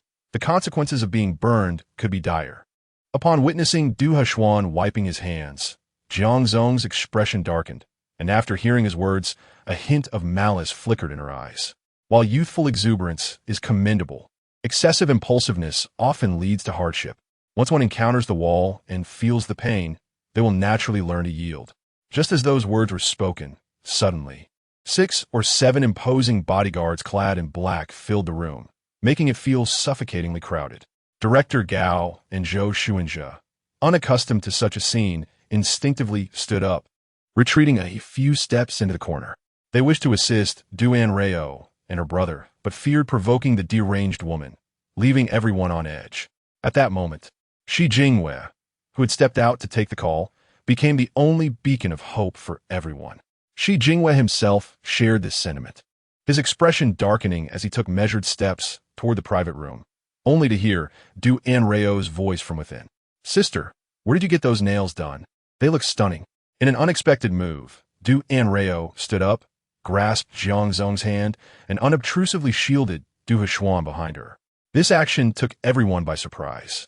Du Hushuan barely had time to intervene, and Jiang Zong, caught off guard, allowed Du Anrao to draw near. After a moment, she cautiously asked, Who are you? What is your relationship with him? Her gaze clearly indicated that she viewed Du Anrao as a potential rival. If this deranged woman were to mistakenly believe that Anrao and her brother were romantically involved, any anger directed toward him would surely be redirected toward her. One could only imagine what reckless actions this madwoman might take in a fit of rage. She's my sister. If you have any grievances, direct them toward me and leave her be. Sister? Biological sister? Jiang Zong appeared slightly taken aback, finally scrutinizing Du Anrao with newfound interest. After a pause, she uttered a shocking remark. Upon closer inspection, you are quite appealing, fit in my ideal type. The onlookers were taken aback, while Du Hushuan was left speechless. Du Anrao exclaimed, Sister, you truly are beyond comprehension. Not only do you target men, but now you even pursue women. And to think you are attempting to ensnare siblings? Du Hushuan's frustration surged, unable to contain himself any longer. Jiang Huaying, do not overstep your bounds.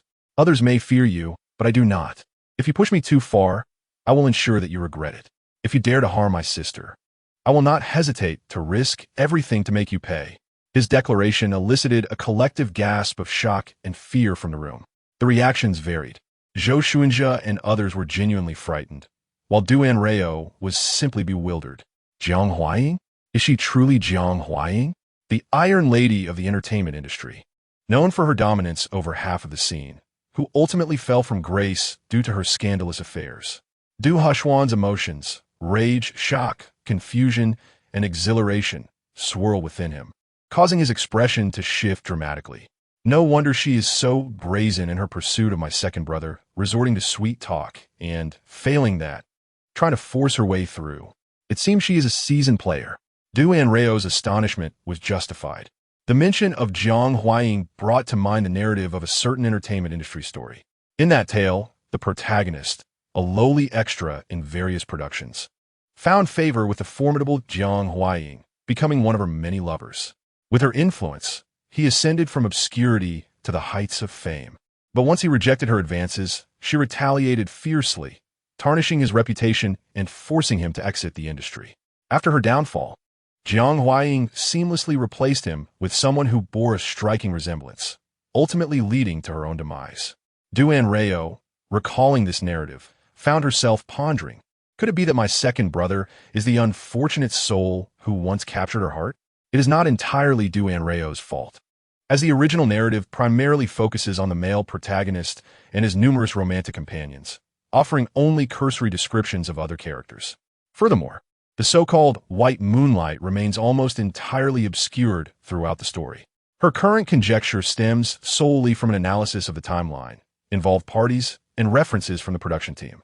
The text mentions that after Bai Yueguang was framed by Jiang Huaying and subsequently blacklisted, Jiang Huaying swiftly seized the resources from her, bestowing them upon the male protagonist, thereby elevating him to prominence and successfully creating a second Bai Yueguang, who inherited all the high-end resources left behind, perfectly mirroring the path to fame.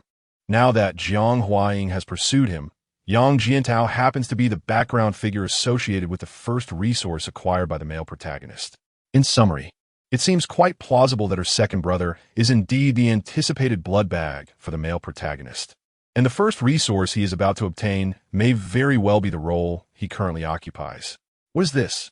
Am I spectating a drama unfolding in my own home? Her second brother is indeed unfortunate, having provoked this delicate yet menacing flower of mischief. Should he fail to attain her, she would not only ruin him, but would also drag him from his grave to extract every ounce of value he possesses. Is this even human? It is akin to a man-eating specter. Retreat. Retreat. As Du Hashuan, who is about to become a mobile blood bag, contemplates this, he muses that this woman is not someone he wishes to provoke either. Is it truly his fault that she is so captivating? In Chapter 16, my master comes from a lineage of cultivators. Jiang Huaying, upon hearing Du Hashuan's threat, responds with a smile rather than anger. You think you can make my life difficult? I am curious to see how you will accomplish that. With this declaration, the black-clad bodyguards instinctively step forward, and conflict is imminent. Observing this, Du Anrao hastily sets aside her reflections on her brother's entanglement with Jiang Huaying and cheerfully interjects, "Why must you, Ms. Jiang, create such a scene? My brother does not mean it that way. Please do not take offense. As they say, harmony is of utmost importance." Upon hearing Du Anrao's words, Jiang Huaying believes she has intimidated her into submission, raising an eyebrow in triumph and adopting a tone that is increasingly disdainful and assertive.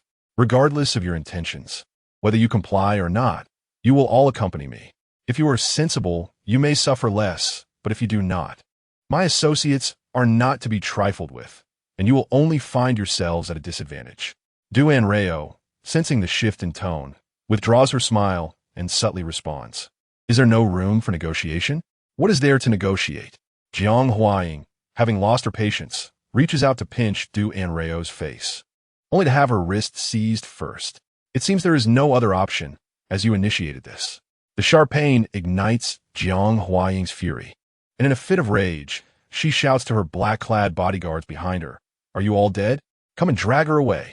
The onlookers, initially oblivious to the scuffle, are jolted awake by Jiang Huaying's command and rush to confront Du Anrao. Du Hashuan cannot bear to watch his sister suffer and rolls up his sleeves to join the fray, only to be pushed aside by Du Anrao. "Stay back, and do not complicate matters." Stumbling slightly, Du Hashuan is taken aback. Shu Shun and Zhou are equally at a loss, uncertain whether to assist.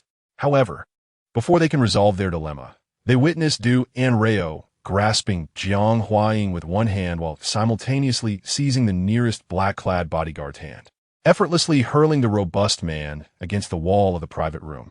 Indeed, she threw him. The impact reverberates through the space, causing the entire room to shudder, and the bodyguard collapses to the floor, emitting a pained groan. The three individuals within the room observe in disbelief as they see several black-clad bodyguards sprawled on the ground, some seated and others lying down, creating a scene of utter devastation. The floor is littered with broken dishes, and the furniture is askew, a complete mess. Oh dear, am I going to be asked to compensate for this? Everyone must testify that it was the other party who initiated the conflict. I was merely defending myself, self-defense. Can this possibly result in a lesser compensation? With a commercial value exceeding 1 billion, Du Haxuan, feeling underestimated, reassures her, do not worry, with me here. Not only will this private room be covered, but even if you were to demolish the entire hotel, I can manage it. If worst comes to worst, our father and elder brother will assist.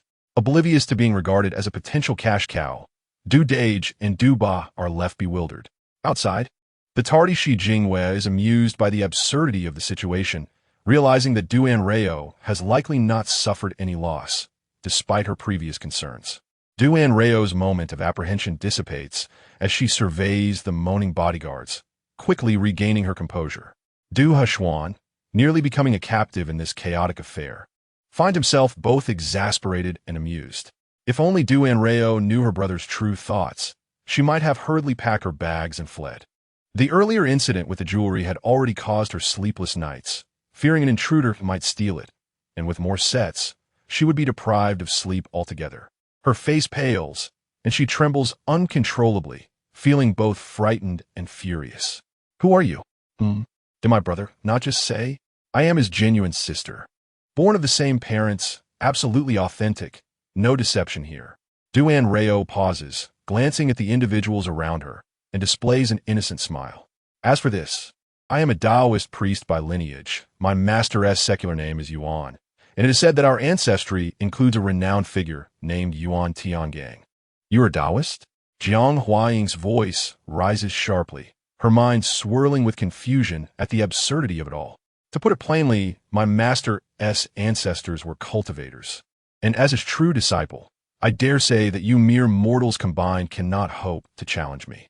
The bystanders murmur, not just cannot, but utterly incapable. Jiang Huaying's face turns a shade of fury, yet she refrains from reacting too vehemently, fearing Du Anrao might retaliate. Jiang Huaying's eyes glimmer with a newfound appreciation for Shi Jingyue's intervention, expressing her gratitude as she prepares to speak. However, Du Anrao interrupts, Ms. Jiang.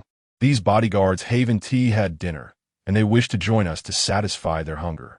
But the room is too small, and in their eagerness to secure a spot, they began to argue, leading to this unfortunate altercation. The onlookers, having witnessed the entire scene unfold, are left speechless. The bodyguards, now incapacitated on the floor, lament their misfortune, feeling wronged beyond measure. In Chapter 17, full of malice, Shi Jingyue, who understands the unfolding events, struggles to maintain composure before seeking confirmation from the others. Is that truly the case? Except for Du Haxuan, who unconditionally supports his sister, the rest avoid direct eye contact, glancing at the ground or the ceiling, deliberately avoiding Shi Jingyue's gaze. Jiang Huaying, unable to counter effectively given her compromised position, reluctantly concedes, yes, she speaks the truth. With a heavy sigh, Shi Jingyue seems to truly accept this far-fetched explanation. Ms. Jiang, your actions today have indeed crossed the line of propriety. Jiang Huaying, fully aware that she must bear the consequences of her subordinate's misbehavior, coldly states, today, I accept the blame for the disorder caused by my insufficient oversight. I shall impose upon myself 3 cups of wine as penance before Shizong, and I will cover the bill for tonight's gathering. Shortly, I shall request the proprietor to prepare a new feast for everyone. Du Haxuan sneered, thinking to himself that even if he wished to treat him, he would still feel nauseated. Zhou Xunjie and Director Gao, however, dared not utter a word. In such a celestial clash, they knew they were mere insignificant players. Shi Jingyue comprehended Jiang Huaying's intentions. Today she was bowing her head to her, yet it was not to these individuals in the room. Casually casting a glance at Du Anrao, she noticed her seemingly lost in thought, evidently disinterested in the outcome of their negotiations. For some inexplicable reason, a sense of bias arose within her, and she remarked with a smile, I am indifferent. However, This banquet was originally extended due to the esteemed presence of Du Yingdi on my account, and Jiang Zong's actions here have somewhat dampened the mood. This statement unmistakably conveyed to Jiang Huaying that the one who ought to apologize was not herself, but rather the guests present in the room. Not only Jiang Huaying, but even Zhou Xuanjia and others turned their astonished gazes towards her, incredulous that Shi Jingyue would risk offending such a formidable figure as Jiang Huaying. Jiang Huaying, taken aback, found her expression darkening further. Although the Shi family lacked deep roots in the entertainment industry, they were a top-tier family with a complex web of connections. Offending them could lead to unforeseen repercussions. Ultimately, the circumstances were more formidable than individual strength, unable to retaliate yet unwilling to easily offend. Jiang Huaying could only swallow her bitterness in silence. I sincerely apologize for disturbing your elegant dining experience this evening. Please consider this glass of wine as my apology. Jiang Huaying spoke through clenched teeth, raising the only untouched glass of white wine on the table and downing it in one gulp. Shaking her numbed right hand, her cold gaze swept across the room, finally landing her ire on the few swaying bodyguards. Hurry up and leave. You're embarrassing yourselves. As she stormed out, flanked by her bodyguards, Du Anrao's eyes sparkled as she turned to Shi Jingyue. All right, Shizong, I admit my previous tone was somewhat too loud. In just a few words, you've compelled that old witch to bow her head and apologize to us. It's simply magnificent. Du Heshuan, initially reveling in Jiang Huaying's humiliation, suddenly felt alarmed upon hearing this, regarding Shi Jingyue as a potential threat to his sister. Shi Jingyue naturally noticed Du Heshuan's hostility, her gaze flickering with contemplation. Oblivious to the suspicions her expression had aroused, Du Heshuan was prepared to confront the perceived danger when Du Anrao eagerly interjected, given tonight's events. We shall henceforth be like brothers from different mothers. Du Heshuan, is it necessary to speak with such heavy breaths? Shi Jingyue, that is acceptable, but unnecessary. I too bear responsibility for today's incident. I should not have hastily agreed to share a table, which resulted in an unpleasant experience for everyone. Director Gao finally seized the opportunity to interject, promptly declaring, Shizong, you're being overly courteous. This incident was purely accidental and cannot be attributed to you. Shall I arrange for another table? Others, while less direct, echoed sentiments of agreement. We had just about eaten enough. Indeed, we are already quite full. Ordering another table would simply be wasteful. No need for such trouble. Zhou Xuanjia and his companions, however, wore expressions of distress, genuinely concerned that continuing this meal would lead to indigestion. Understanding the group's lack of appetite following the evening's ordeal, Shi Jingyue chose not to press further. Du Heshuan fell silent, his demeanor darkening. With an excessive number of attendees, Shi Jingyue called for an additional vehicle. Du Heshuan expressed strong disapproval of their retreat, quickly ushering his sister into the car before seating himself firmly between them to prevent any physical contact between her and Shi Jingyue.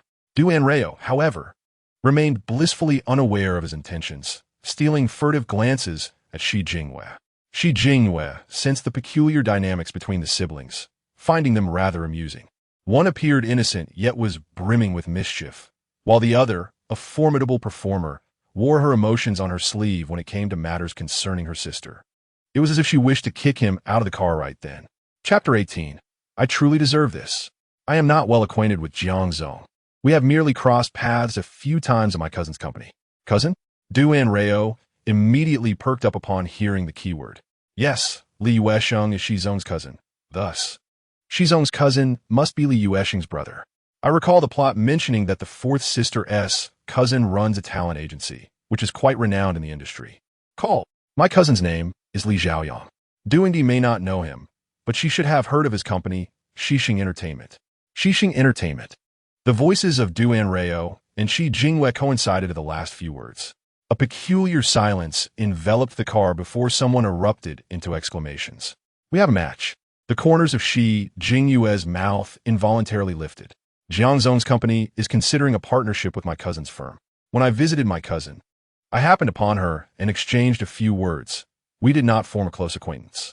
Du Heshuan wore an expression of disbelief, while Du Anrao's focus veered slightly off course. That's not simply a partnership. It's an interest in the handsome and beautiful talents at your cousin's company. I recall, the supporting male lead who resembles my second brother seems to have signed with Xixing Entertainment. In the back seat, Du Hechuan and Shi Jingwei simultaneously furrowed their brows. Du Hechuan was purely disgusted, while Shi Jingwei contemplated more deeply. A person who could elevate someone like Zhang Huaying to an international superstar using countless resources, only to later usurp her position, was undoubtedly not a character of simplicity. Would such an individual willingly remain subservient? Whether Li Xiaoyang's decision to sign such a person was a blessing or a curse remained uncertain. Unaware of the internal turmoil between the two, Du Anrao began devising plans to bring her distant fourth sister to meet Li Xiaoyang at his company. Xixing, Li Qianxi, and Li Yuesheng. The cousin truly cherishes his two sisters. It's a pity Li Qianxi does not deserve such affection. Ever since she learned of her true identity, she has begun to exhibit the same selfishness and greed as her biological parents. She grew dissatisfied with the wealth she had pilfered and turned her sights on the assets of the main family. To acquire these assets, she even resorted to conspiring with a few of her admirers to entrap her cousins and steal company secrets. This simply cannot stand. After all, they are kin of the fourth sister. I cannot stand idly by and watch them suffer. The matter of recognition must be expedited. Shi Jingle's expression darkened suddenly. He did not care who Li's orphan was, but if this individual dared to harm his loved ones, he would not stand idly by. Du Hechuan was equally astonished by Li Qianxi's audacity. Having lived under the same roof as Du Yuxi for over a decade, their relationship was strong. Out of affection for her, it was difficult for him to watch her family suffer. In that moment, the occupants of the car each harbored their own thoughts. Yet their intentions unexpectedly converged. Surprisingly, among the three, it was Shi Jingle who acted most swiftly to subtly enhance Du Anrao's affection for him. Shi Jingle arranged for a lavish afternoon tea to be delivered to the film crew the following afternoon, under the pretense of apologizing for the previous night's events.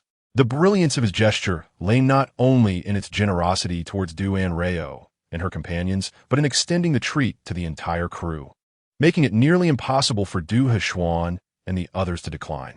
Watching several actresses gossip about how handsome and wealthy Shi Jingle was, and how gentle, considerate, and gracious Du Anrao appeared, Du Hechuan felt as if his heart was steeped in lemon juice, the sourness palpable both inside and outside the crew. As soon as the actresses departed, Du Hechuan seized his sister by the arm, his face austere. "And then, you are still underage."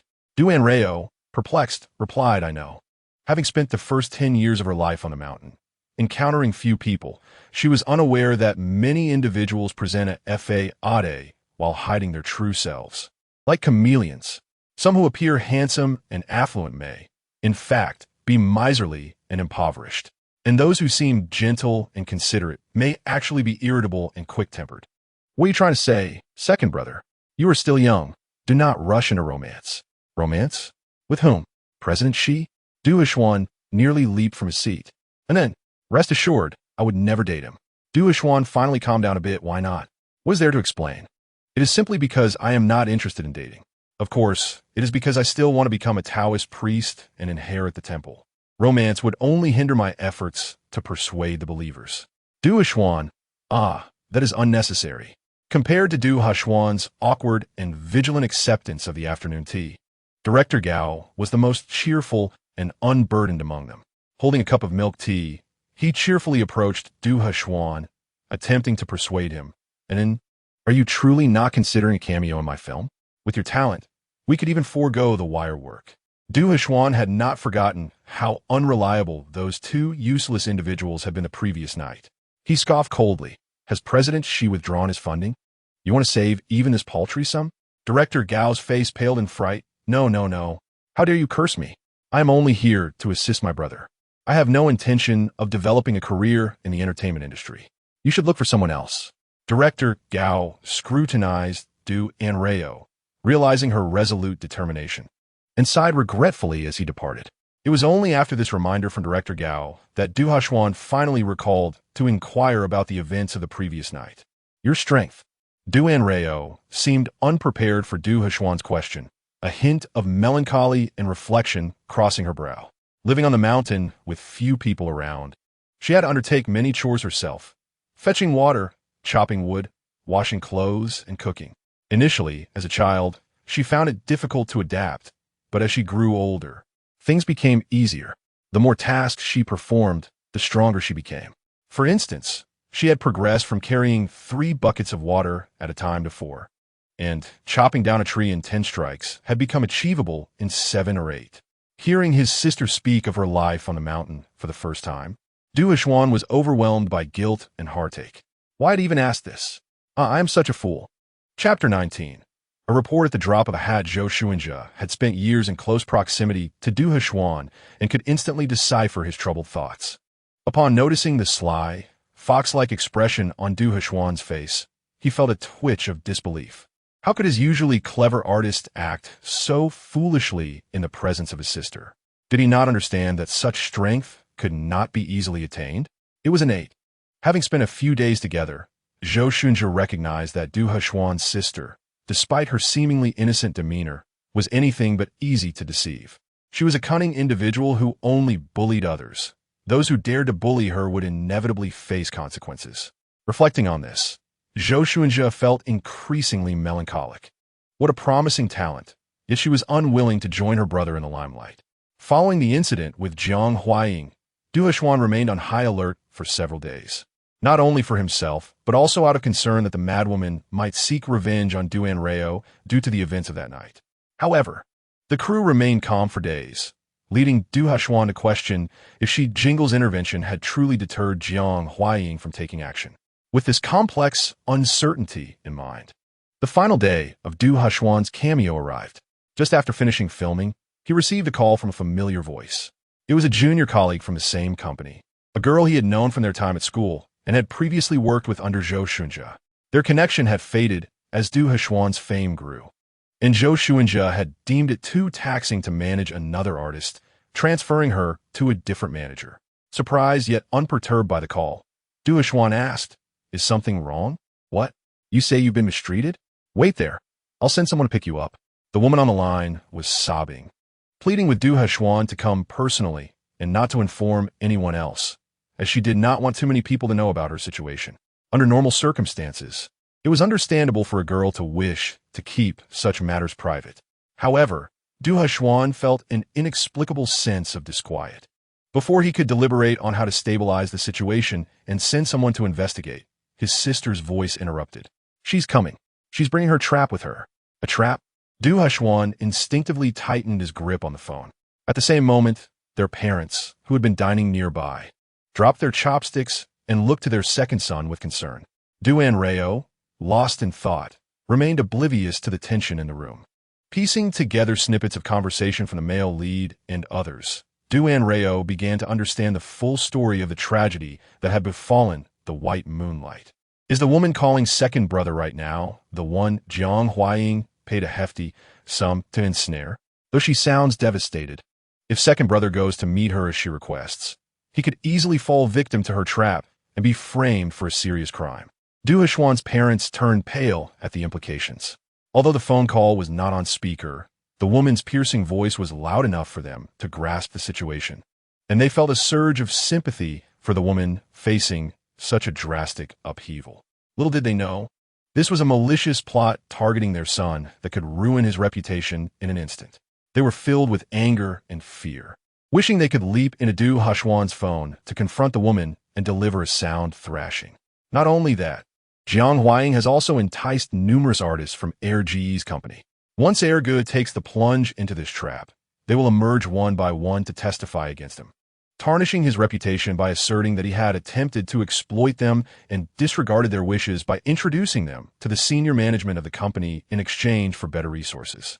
Upon reflecting on this, Anrao could not help but shake her head. If the plot were to unfold as originally scripted, her brother, the entertainment industry's puppet master, would never shed that label. Duhashuan's countenance darkened. He despised treachery and shortcuts, and it was unfathomable that someone would dare to place such an accusation upon him. It could only be said that Jiang Huaying knew how to disgust others. However, this was not the most malicious part. The cruelest aspect was that they had also prepared some illicit drugs for Erge. When the time came, if they managed to incapacitate him, they could force him to consume them, subsequently framing this incident as merely a case of him overindulging in drugs. What? The three members of the Du family felt as though they had been struck by lightning. How could she dare? This was a matter of their son's life. As the one directly involved, Du Heshuan pondered even deeper. He surmised that Jiang Huaying's intentions, beyond merely wanting to ruin him, likely included some unspeakable motives, such as coercing him, who had repeatedly rejected her, to crawl at her feet, begging for her mercy. Given her deranged nature, this was entirely plausible. Yet, Du Heshuan narrowed his eyes, already devising a solution to this predicament. He quickly employed his impeccable acting skills, reassuringly yet anxiously stating, "Do not cry or panic. This is precisely the moment to remain calm. First, tell me where you are. I will come to you immediately." Seeing that her outburst had taken effect, the woman quickly regained her composure, tearfully providing an address. Du Heshuan memorized it carefully, offered a few more words of comfort, and then hung up. Fearing that her brother might be ensnared, Du Anrao hurriedly inquired, "What has happened?" "Nothing." Du Heshuan signaled his sister to remain calm. He then picked up his phone to make another call. "Hello? Is this 110? I wish to report an attempted suicide at room 1303 of the Cheatsai Hotel on Wudong Street in the northwest district of the city. Additionally, I suspect that her extreme behavior may be influenced by some illicit substances. Oh, and there may be more than one person in that room." Chapter 20. A family must stay together. The mere act of someone contemplating suicide was already serious enough. But the implication of potential drug use elevated the gravity of the situation significantly.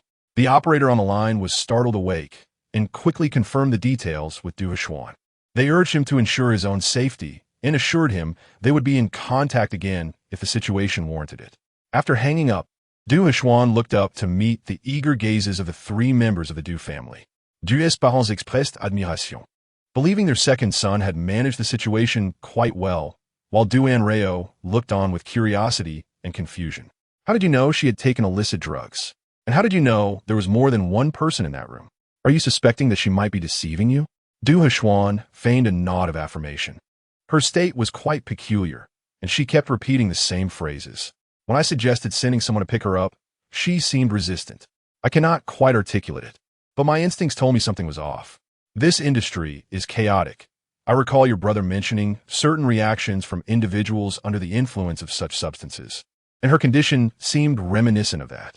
Regardless, her insistence on wanting to end her life must be genuine. I merely voiced my suspicions.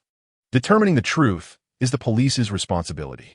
If I happen to be wrong, it would merely be a false alarm, which is far better than allowing a dangerous individual to slip through the cracks. As for how he knew there was more than one person in her room, Du Heshuan flashed a cryptic smile. Your brother possesses a unique skill. I am particularly sensitive to the sounds of others breathing. Even through the phone, I could discern multiple breaths on the other end. Although N.I. Fong was crying quite loudly, she did not completely drown out those breaths, even while claiming to be alone. N.I. Fong was the female artist who had called Du Heshuan earlier. A glimmer of surprise crossed Du Anrao's eyes. "So, you knew from the outset that she was deceiving you?" Du Heshuan answered without a hint of guilt, "Yes." "Then aren't you at all curious? Haven't you considered going to see for yourself?" "Am I mad? Why would I go see for myself?" Du Heshuan immediately displayed a look of aversion. If she were merely being dramatic, it would be one thing, but if she truly intended to end her life, not only would I be unable to save her, I might also inadvertently stumble upon the scene of the incident, and then there would be no way to clarify my involvement. It is far safer to alert the authorities. Professional matters should be handled by professionals. Why should we add to the chaos? Anrao furent perplexed. Doesn't Ergo seem quite clear-headed? Why was his intelligence so lacking in the original storyline, believing whatever he was told? Du's parents exchanged inquisitive glances, and Du Heshuan raised his chin, firmly convinced that this was not his fault. He would never be that foolish. Involving illicit substances, the police acted swiftly. While Du Heshuan and his family had yet to finish their meal, the phone rang again, requesting Du Heshuan to come to the station to provide a statement. Du Heshuan had anticipated this and readily agreed, preparing to leave. Du's parents were equally eager. "Let us go together." Du Anrao, holding her chopsticks, stared blankly at them. "Mom and Dad, how can you let Ergo handle such a significant matter alone. We must all go as a family. Especially since they could hardly imagine how their petite daughter had managed to subdue those towering bodyguards. Missing the opportunity to witness the unfolding drama would be a regret, and they could not afford to pass up this chance to observe. Mom, your words sound quite ambiguous. One might think we all intend to enter together. Ultimately, Anrao could not resist the enthusiastic insistence of her parents. Moreover, her curiosity about what had transpired compelled her to join them as they took a taxi to the police station. Upon entering, they immediately spotted a disheveled woman huddled in a corner, presumably N.I. Fong, the woman who had called Du Hshuan.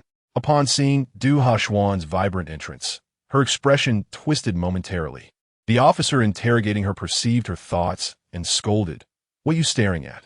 You were just lucky enough not to fall into their trap. Otherwise, who knows what would have happened to you? Now that you haven't harmed anyone, you still resent them, don't you? What problem?" Turning back to Du Hshuan, the officer's demeanor softened considerably. "So, I hear you are quite the celebrity? Please have a seat.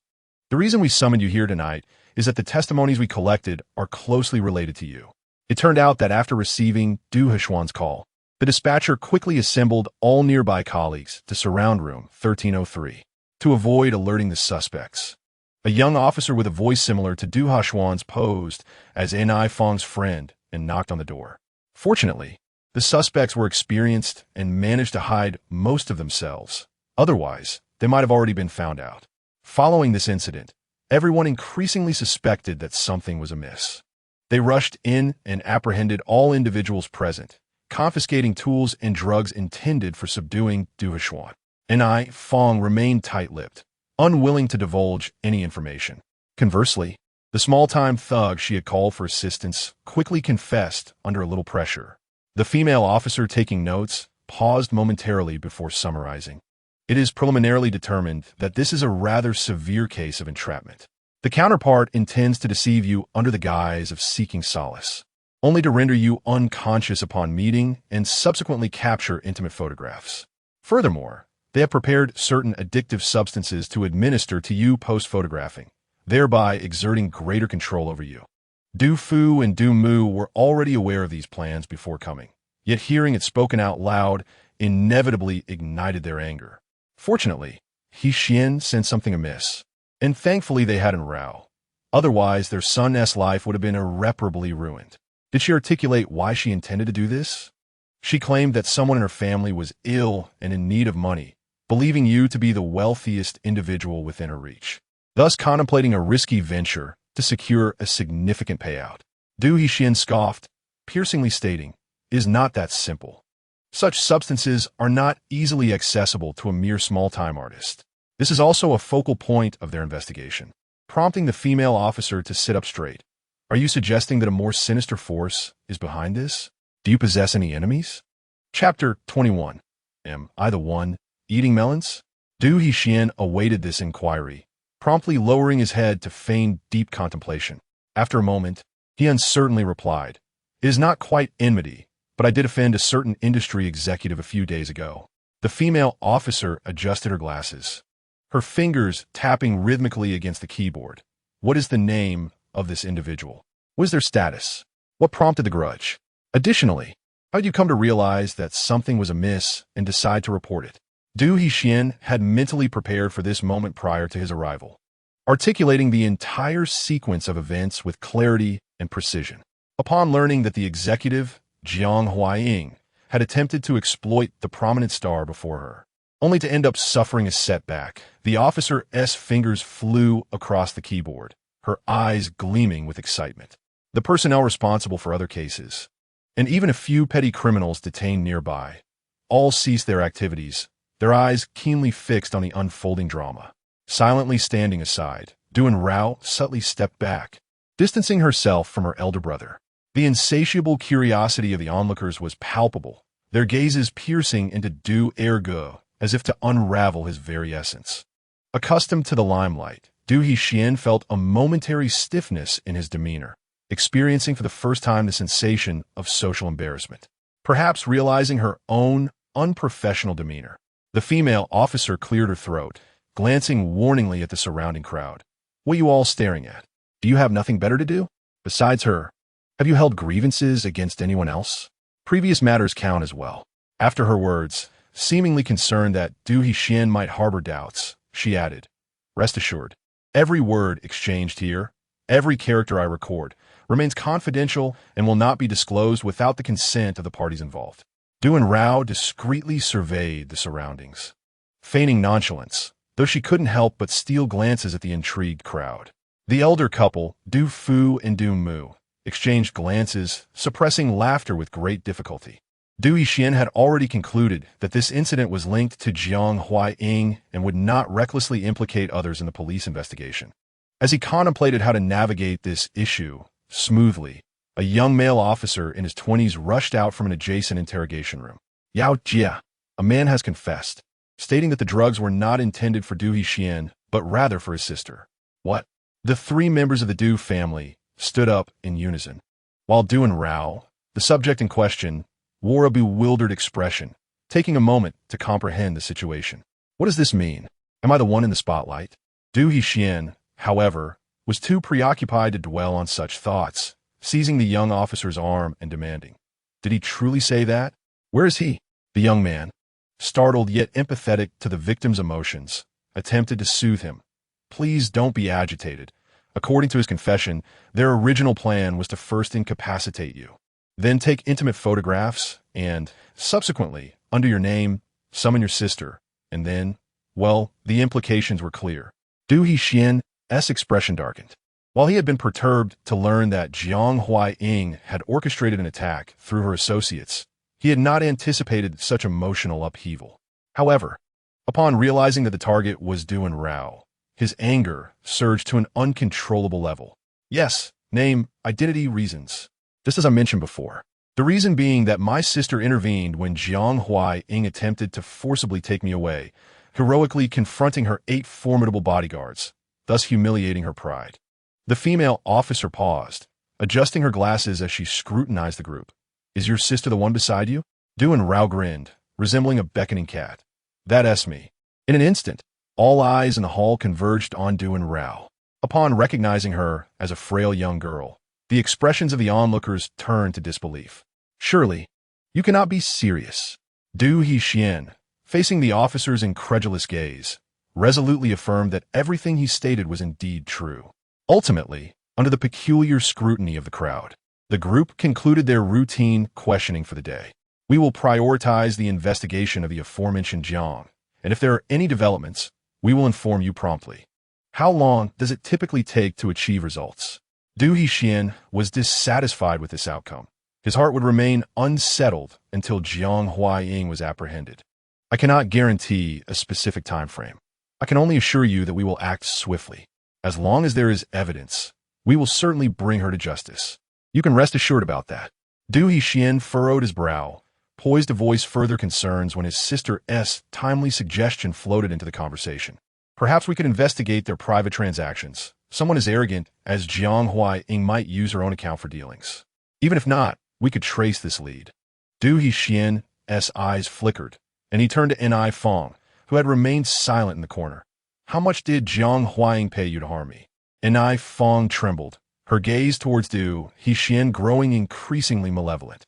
Du Hixin found it perplexing why she harbored such animosity towards him and chose not to pursue the matter further. The questioning concluded late into the night, and as Du Hixin and his family prepared to exit the police station, they were confronted by Zhou Shunjia and Director Gao, who rushed in. "What brings you here?" Zhou Shunjia apprehensively checked on the two, only calming down once he confirmed their safety, then scolded, "News of your predicament has spread like wildfire. How can I not come?" Du Anrao exchanged glances with her brother. "What predicament?" Zhou Shunjia pulled out his phone, presenting it to them. "Take a look." The Du family huddled together, and upon scrutinizing the image, they realized they had been clandestinely photographed just prior to their entrance.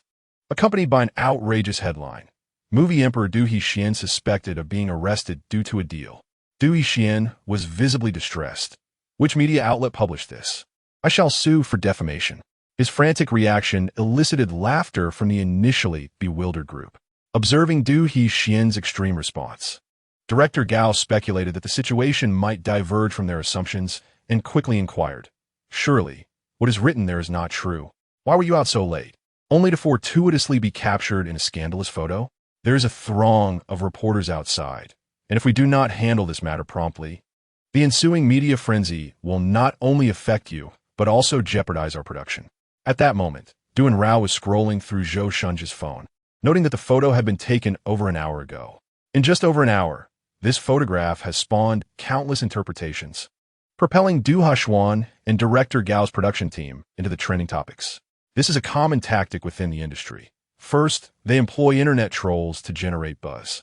The more narratives that emerge, the more points of contention arise, facilitating heated debates, which naturally amplifies the attention.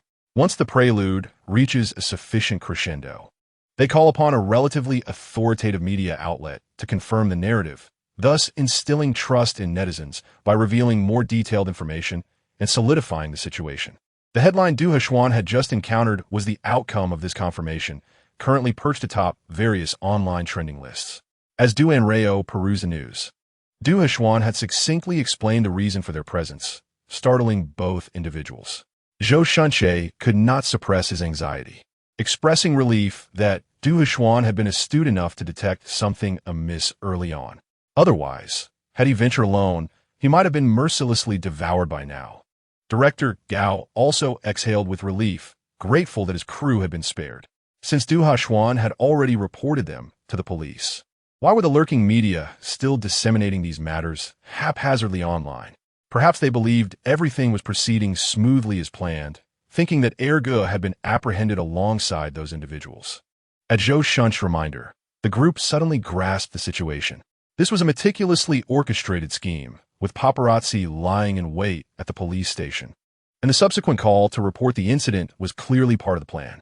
However, the operatives involved had no communication with these paparazzi, leaving them unaware of the change in plans, and they continued to leak information as originally arranged. Meanwhile, the trolls tasked with guiding public opinion remained oblivious to the fact that the initial plan had gone awry, still fervently attempting to escalate the situation. This was a farcical incident born from an information gap. The onlookers felt an inexplicable urge to laugh. However, Du Haxuan could not muster a smile, as he was already witnessing one or two artists impulsively stepping forward to accuse him of coercing them into sexual transactions for resources. Some trolls were also quick to brand him with the stigma of a pimp. After all this, he found himself entangled in this sordid affair, which was truly unfortunate.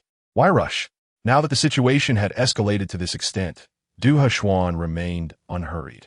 How could one catch a big fish without muddy waters? This was a perfect opportunity to discern who were the benefactors and who were the backstabbers reveling in his misfortune. Having expressed his sentiments, Zhou Shunji ceased to insist further. Yet director Gao cautiously advised, fishing is fine, but do exercise restraint and avoid going too far. Du Haxuan acknowledged this point with a nod, refraining from contradiction. Due to Du Haxuan's deliberate allowance, discussions regarding the incident quickly intensified online. The paparazzi and trolls, motivated by financial gain, showed little regard for the truth. Those media outlets resembling bloodthirsty sharks eagerly descended upon the situation, almost longing to drain Du Haxuan of his lifeblood. The only one who might uncover the truth was the puppet master Jiang Huaying, but regrettably, her arrogance blinded her to the possibility of the plan's failure. She unconsciously overlooked the fact that Enai Fong had not contacted her to report any irregularities, becoming increasingly excited about how to further ignite the flames of this incident. Under her clandestine encouragement, an increasing number of lesser-known artists emerged to testify against Du Haxuan's alleged misdeeds, leaving Zhou Shunji astounded. Despite having navigated the industry alongside Du Haxuan for so long, he had been unaware of the latter's purportedly heinous actions. As the online frenzy reached its peak, the police investigation had also made preliminary progress, with Du Haxuan's company issuing a statement almost simultaneously with the police announcement. On the date of the month, we received a report from a concerned citizen regarding a case of mass suicide and drug use. Our department took this matter seriously and immediately initiated an investigation. Subsequently, we apprehended suspect Enai and 5 accomplices at a local hotel, seizing a substantial quantity of prohibited substances. It was revealed that Enai and his accomplices conspired to deceive Du and his sister into the hotel, intending to execute a scam, and they had planned to force the duo to consume illicit drugs following the successful execution of their scheme. Currently, Anai and his accomplices are in custody, and Du and his sister, who had sensed something amiss and did not proceed to the hotel, have returned home safely.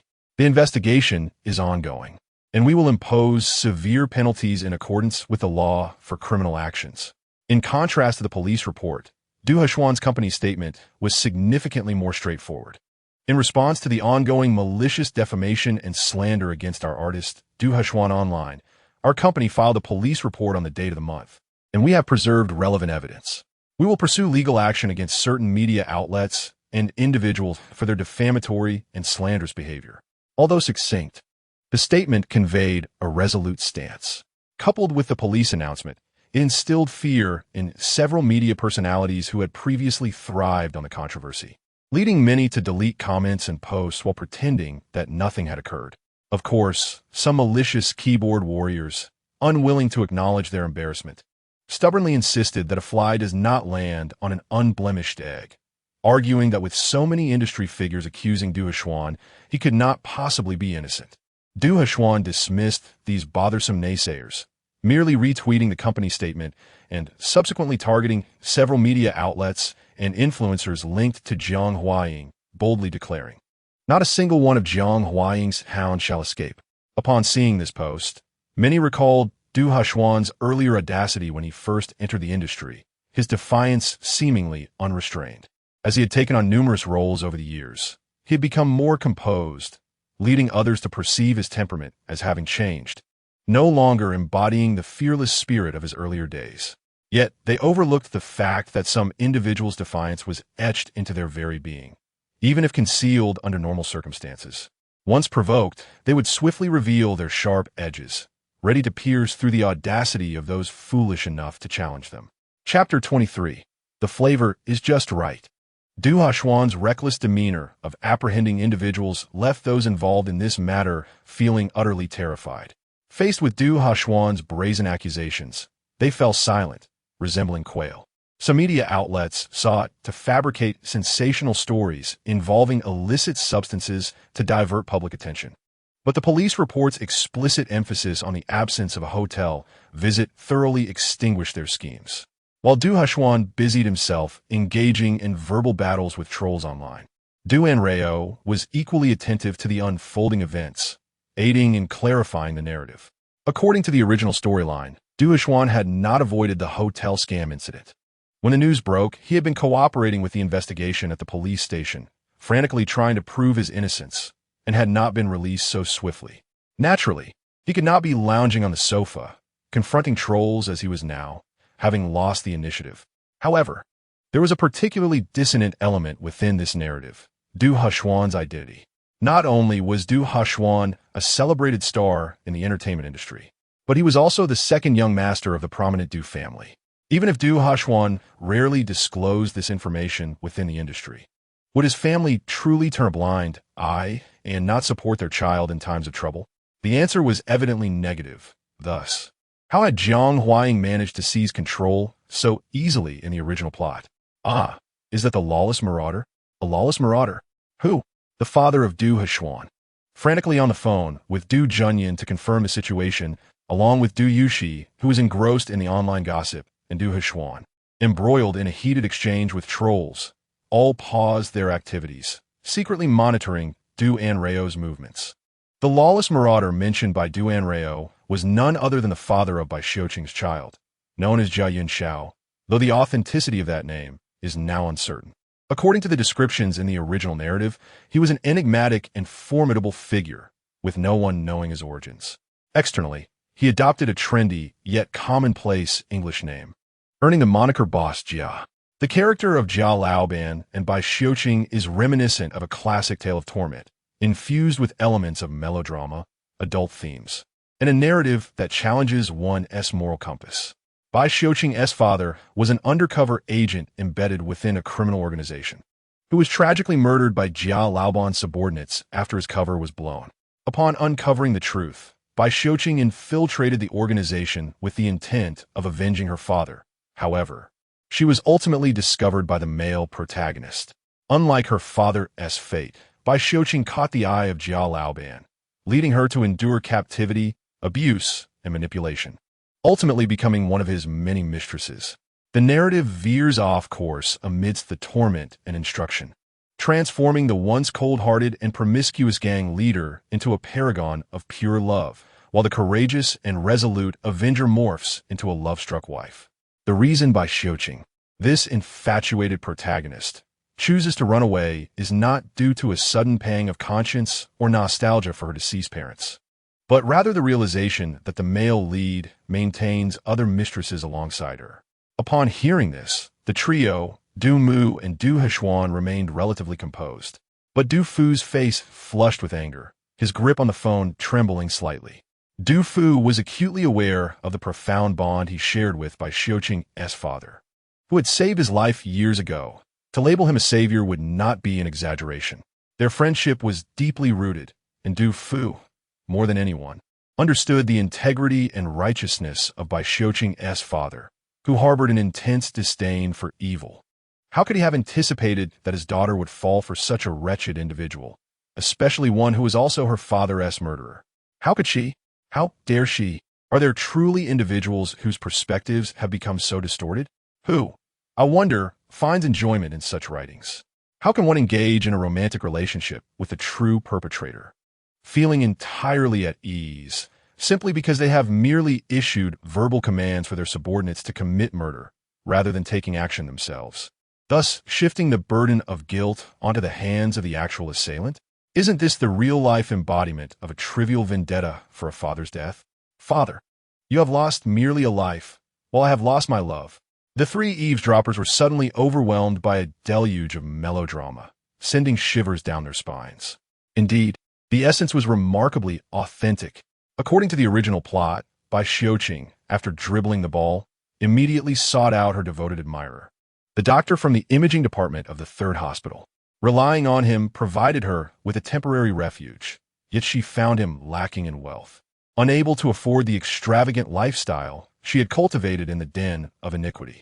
Consequently, she began to evade the relentless pursuit of Boss Jia's subordinates while scouting for a suitable backup partner for herself and her child, ultimately settling on her elder brother's gullible counterpart.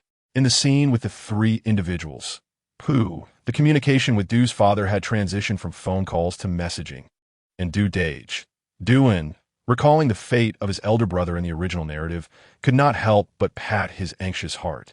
Shortly after, Bai Xiuqing moved into the Du residence to nurture her pregnancy with the assistance of her devoted admirer. She was soon discovered by Boss Jia's confidant.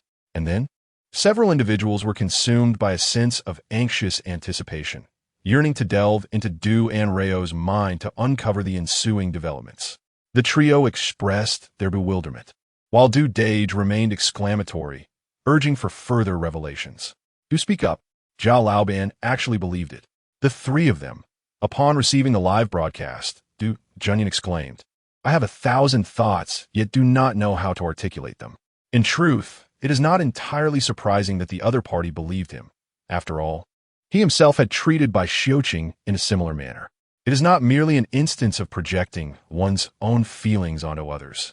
He might simply revel in the sense of superiority derived from Bai Xiuqing's myriad hidden thoughts, compelling her to weave enchanting fabrications to deceive him. The crowd, is this fellow a pervert? Incorrect. This individual is inherently a deviant, and an exceedingly perilous one at that. The most compelling evidence lies in the fact that Dage was the first victim, yet not the last. Following Bai Xiuqing's lead, she ensnared her 2nd, 3rd, 4th, and 5th suitors in a similar manner, leaving no one unscathed in her wake. In response, Boss Jia chose to believe her entirely, promptly presenting these individuals with a chilling assortment of severed limbs, tragic falls, and shattered lives. As for Du Dage, who narrowly escaped a grim fate, his plight is particularly unjust. Du Nro, enduring his nausea, finally could no longer contain his existential inquiry after flipping through the entire book once more.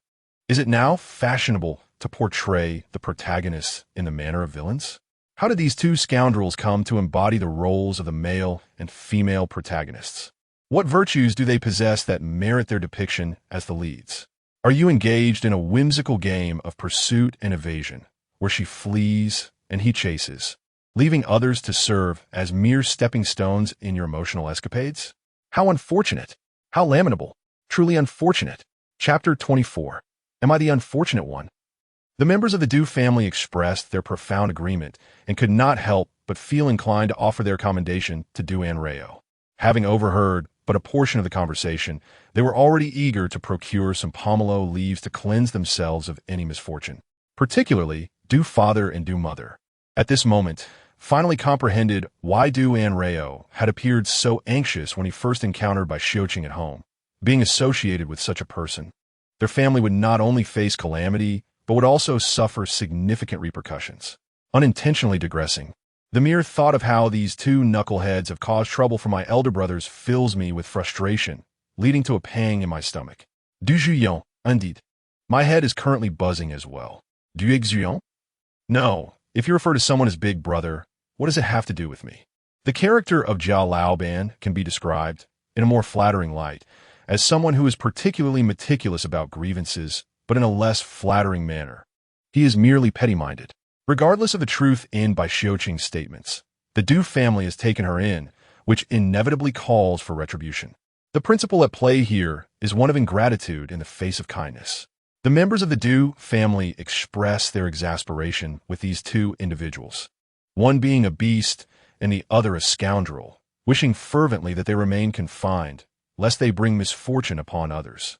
Furthermore, it is unfortunate for Erge. At that time, Zhao Laoban's primary target for revenge was De Ge, and the others were merely collateral damage. As fate would have it, Erge found himself caught in the crossfire at this very moment. In comparison to Du Junyan, who has navigated the commercial realm for many years, Du Heshuan, immersed in the vibrant and tumultuous entertainment industry, is undoubtedly more manageable. Moreover, this predicament was orchestrated by Du Heshuan himself, who foolishly handed over the weapon for his own downfall.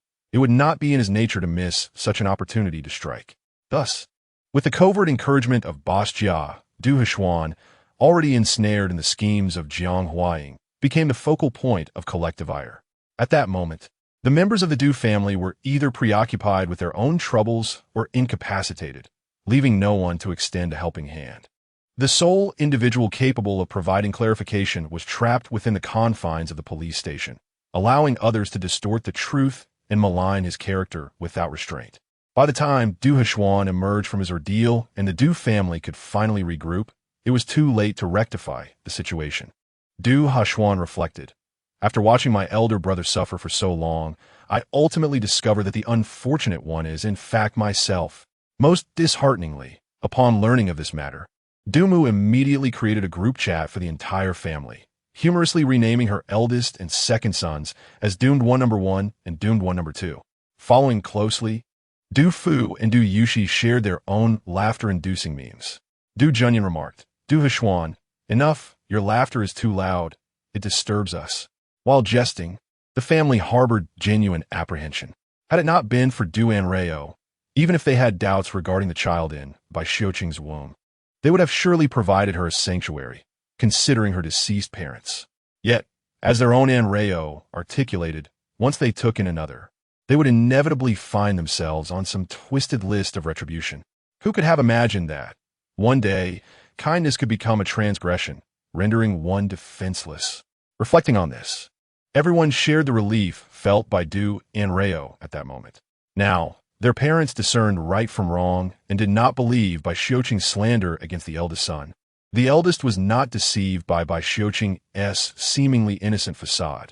Their interactions with her concluded that fateful morning, leaving them unaware of whom that misfortune would afflict next. In Du Anrao's perspective, a parasitic flower like Bai Xiuqing could not possibly survive on her own in the world. Du Junyan's path was now obstructed, and she would undoubtedly seek out another unwitting victim. This situation resembled a butterfly effect. While Du Anrao remained oblivious, it certainly did not imply that others were unaware. Du Fu realized that since the day he nearly suffered a setback, his eldest son had assigned someone to keep a close watch on Bai Xiuqing. Now, as Du Anrao piqued his curiosity, he immediately messaged his eldest son in the group chat, demanding an explanation. Upon witnessing this, Du Mu and Du Yushi also began to flood the chat with sweet words, pleading with Du Junyan to share some updates to satiate their curiosity. Du Junyan replied, "You were just mocking me, and now you remember my virtues?" Despite his complaints, Du Junyan ultimately satisfied everyone's wishes by sharing recent findings in the group chat. As Du Anrao had suspected, deprived of the advantageous Du Junyan, Bai Xiuqing had to rely temporarily on Feng Cheng for a livelihood. However, Du Junyan had already traced her connection to Feng Cheng, and it was unlikely he would allow her to live comfortably. Before long, Feng Cheng was dismissed due to work negligence. Bai Xiuqing, who had never held much regard for the meager income of an external physician, could no longer tolerate her circumstances, and that very evening began packing her bags to flee, opting instead for a real estate manager surnamed Do.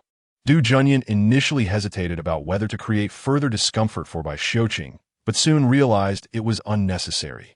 As a manager, Do was already entangled in troubles of his own. Previously, Du Junyan had not given it much thought, but after Du Anrao's analysis, he suspected it was likely Boss Jia who had intervened.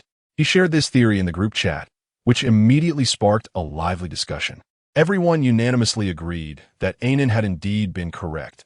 Bai Xiuqing was a harbinger of misfortune, bringing calamity to all who crossed her path. After sorting through the narrative and confirming that the sole threat leading to Du Heshuan's tragedy had long been extinguished in its infancy, Du Anrao finally felt a sense of relief. With a deep breath, she stretched and glanced around, only to suddenly widen her eyes in surprise. Huh?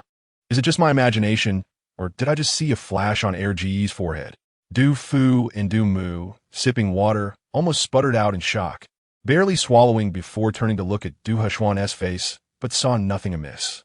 Disappointment washed over them, as they had briefly imagined their second son had undergone a genetic mutation to develop a third eye. Du Heshuan, knowing exactly what the unreliable duo was pondering, felt the corners of his mouth twitch involuntarily. Just as he hesitated to touch his forehead to check for any issues, a phone call abruptly halted his restless impulses. What? Jiang Huaying was arrested? When did this happen? Du Fu and Du Mu shared their astonishment. Although they were eager to see this malicious woman imprisoned, they understood that the police had their procedures. It was improbable that they would act on mere suspicion without due process.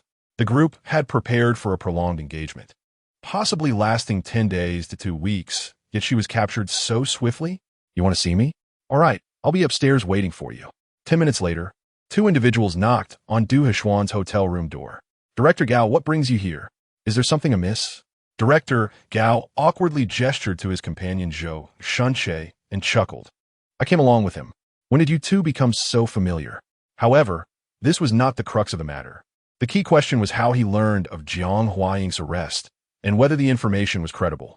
The response came from Director Gao. A friend of mine in the media informed me. The information is absolutely reliable. He captured it himself. Chapter 25, Arriving at the Scene of the Gossip. Du Heshuan was not surprised that Director Gao knew a media reporter. After all, they all mingled in the same circle. And over time, one inevitably builds a variety of connections.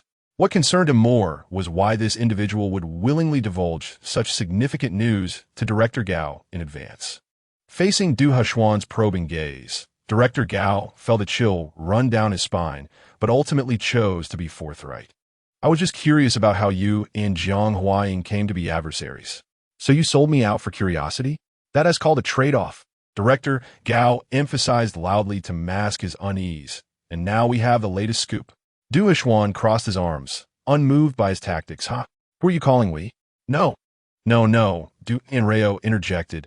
She might genuinely be in grave trouble. What makes you say that?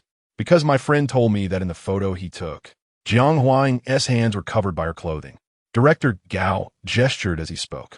Huh? Du Anrao tilted her head in confusion. But Du Heshuan immediately grasped the significance of the statement. She was wearing handcuffs. Handcuffs? Yes, generally when the police arrest someone, some individuals, in a bid to maintain a semblance of dignity, will cover their handcuffs with their clothing. Simply put, they attempt to conceal the restraints to avoid appearing like a criminal. Du Anrao quickly understood. So she is now indeed a criminal. Exactly, which is why I said she is in serious trouble. If it were merely a routine inquiry, she would only be taken away, not restrained. The presence of those means she has genuinely committed an offense, with irrefutable evidence. It had only been 2 days since the initial questioning, and the relevant authorities had already acted with such efficiency. Director Gao exchanged glances with Zhou Shunche and voiced their speculation. We suspect she must have offended someone. Jiang Huaying's misdeeds would undoubtedly be investigated. But her swift capture took everyone by surprise. If there was no one pushing behind the scenes, they found it hard to believe. Who do you think it is? Zhou Shunche and Director Gao exchanged glances, hesitating to speak. Du Anrao raised an eyebrow and cautiously inquired, Are you suspecting Shizong? Upon hearing the name, Du Hushuan's expression tightened, and he retorted, How could it possibly be him? How could it not be him? That night, he defended us. Although Director Gao directed this statement at Du Hushuan, his gaze was fixed on Du Anrao. Initially, he had assumed Shi Jingyue's target was Du Hushuan, but he gradually realized that the individual seemed more concerned with Du Hushuan's sister. Especially after Du Anrao took action, Shi Jingyue's response was laden with favoritism.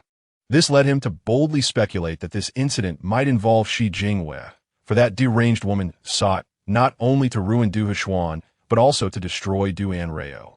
Du Hushuan felt irritated at the mere mention of Shi Jingyue's name. Just as he was about to counter Director Gao's assertion, a series of urgent knocks interrupted him. Director, are you in here? Come out quickly, there has been an incident. Recognizing his assistant's voice, Director Gao hurried to open the door. How did you know I was here? What happened? I overheard the actor next door talking about it. Don't worry about that for now. Teacher Yang, our crew's Yang Jiantao, has been hospitalized. Director Gao froze for a moment before suddenly realizing something, stiffly turning to Du Anrao to confirm, You mean, who has been hospitalized? The one playing the leader of Qingyun's sect, Teacher Yang Jiantao. Finally confirming he had not misheard, Director Gao gasped. Du Hushuan and the others were equally stunned. Especially du Anrao.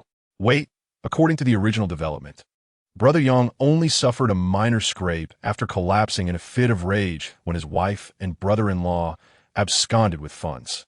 How could he have ended up in the hospital? This must be a serious injury.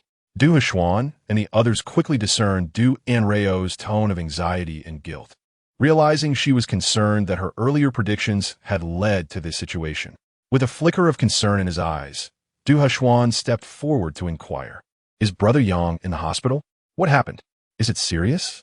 Not particularly serious. He reportedly sustained a mild concussion after bumping his head during a dispute. For precautionary measures, he needs to be hospitalized for a few days of observation. Upon hearing it wasn't severe, Director Gao and the Du family collectively exhaled in relief. It is indeed peculiar that Teacher Yang, renowned for his amiable disposition, would engage in a conflict and resort to physical confrontation. Such an event must be significant. The speaker may have been oblivious, but the listener was acutely aware. On the day Du Anrao accompanied Du Hushuan to the set, the assistant director was absent. Yet Director Gao and Zhou Shunche were well aware of what Du Anrao had conveyed to Yang Jiantao. Consequently, their gazes upon her grew increasingly intricate. Where is Brother Yang hospitalized? Since we have nothing pressing, shall we pay him a visit? Du Xion enquête. Although the circumstances surrounding the police incident had been clarified, Du Hushuan had previously lost several engagements and was entitled to a few days of respite.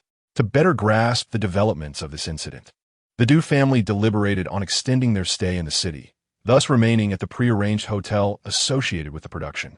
Du Anrao's eyes sparkled with curiosity regarding Yang Jiantao's condition. Upon hearing her words, Director Gao and the others hurriedly expressed their intent to accompany her, asserting that, as members of the same production, it was only proper to visit him in the hospital, not merely out of idle curiosity. With so many joining, it was only fitting that Du's parents accompany them as well. They purchased some fruits along the way and made their way to the hospital, inquiring at the reception desk about Yang Jiantao's ward before proceeding upstairs without delay. To their surprise, they were met with a cacophony of voices before even entering the room. Zhaodi is your wife, and Jizu is your brother-in-law. Why must you create such a scene? Today, my spouse and I are laying down the law. If you do not withdraw your case, we shall end our lives right here. And let us see how the world will judge you then. The onlookers outside the door murmured, Oh, we have arrived at quite the spectacle. Chapter 26. A distortion of truth. Yang Jiantao lay in bed, listening to the relentless bickering of the elderly couple, his already pallid complexion growing increasingly ashen. His daughter, Yang Xiao Xiao, stood by the bedside, her face a mask of cold detachment as she tightly grasped her father's uninjured hand in silence. With a deep breath, Yang Jiantao managed to regain some semblance of composure, declaring, "I will not withdraw the case. If you possess the courage, then go ahead and take your lives here. This is a hospital. They can save you, or, if not, simply transport you to the crematorium, and when your son and daughter emerge, they may pay their respects." The elderly Huang couple stared at him in disbelief, unable to reconcile the image of their typically gentle and submissive son-in-law with this newfound assertiveness. Realizing their threats had failed, the two elders exchanged glances, and Huang's mother abruptly collapsed to the ground, wailing, "This is outrageous. Let everyone judge for themselves. Who calls the police on their wife and brother-in-law? I have only one son and one daughter. Your actions are tantamount to a death sentence for us." Huang's father sighed, adopting a sorrowful demeanor. "Are you seeing someone outside? Even if you are, we would not pursue you. Why must you be so heartless?" He continued, playing the emotional card. "Zhaodi has been your wife for over a decade, raising your daughter, and she cannot bear children anymore. Yet you seek to eradicate her and her brother completely. We are aging, with only a few years left. Do you truly wish to condemn our entire family?" This line of reasoning would lead one to believe that Yang Jiantao was a heartless villain, abandoning his wife and plotting her demise. Within the ward, other patients and their families began to murmur among themselves upon hearing these accusations. Yang Jiantao's face turned a deep shade of anger, his body trembling with rage. However, it was Yang Xiao Xiao who had remained a silent observer of this farce, who finally spoke up. "They wish to kill my father and me. Why should my father not call the police?" "You silence yourself," Huang's mother shouted, her eyes ablaze, pointing an accusatory finger at Yang Xiao Xiao. Huang's father shot her a disapproving look, as if regarding an ignorant child. "Xiao Xiao, she is your biological mother and your uncle. So my father and I deserve to be threatened with knives, to be extorted, and to bear the burdens of my uncle's gambling debts?" The murmurs in the ward grew louder, the atmosphere thick with tension. Huang's father and mother exchanged worried glances, but Yang Xiaoxiao interrupted, stating, "You need not impose your moral coercion upon me. I am no longer a child and understand right from wrong.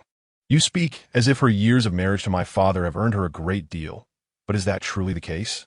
Other than giving birth to me, has she ever cared for me or contributed to my upbringing? My father has borne all expenses, and it has always been my father and the housekeeper who raised me. Everything I have, from food to clothes, has been provided by my father. Even my baths were given by a nanny my father hired." Yang Jiantao felt a pang of compassion for his daughter, wishing to stop her, but Yang Xiaoxiao gently squeezed his hand, whispering, "Dad, I have held these words for too long. If I do not say them today, I may never have the chance again."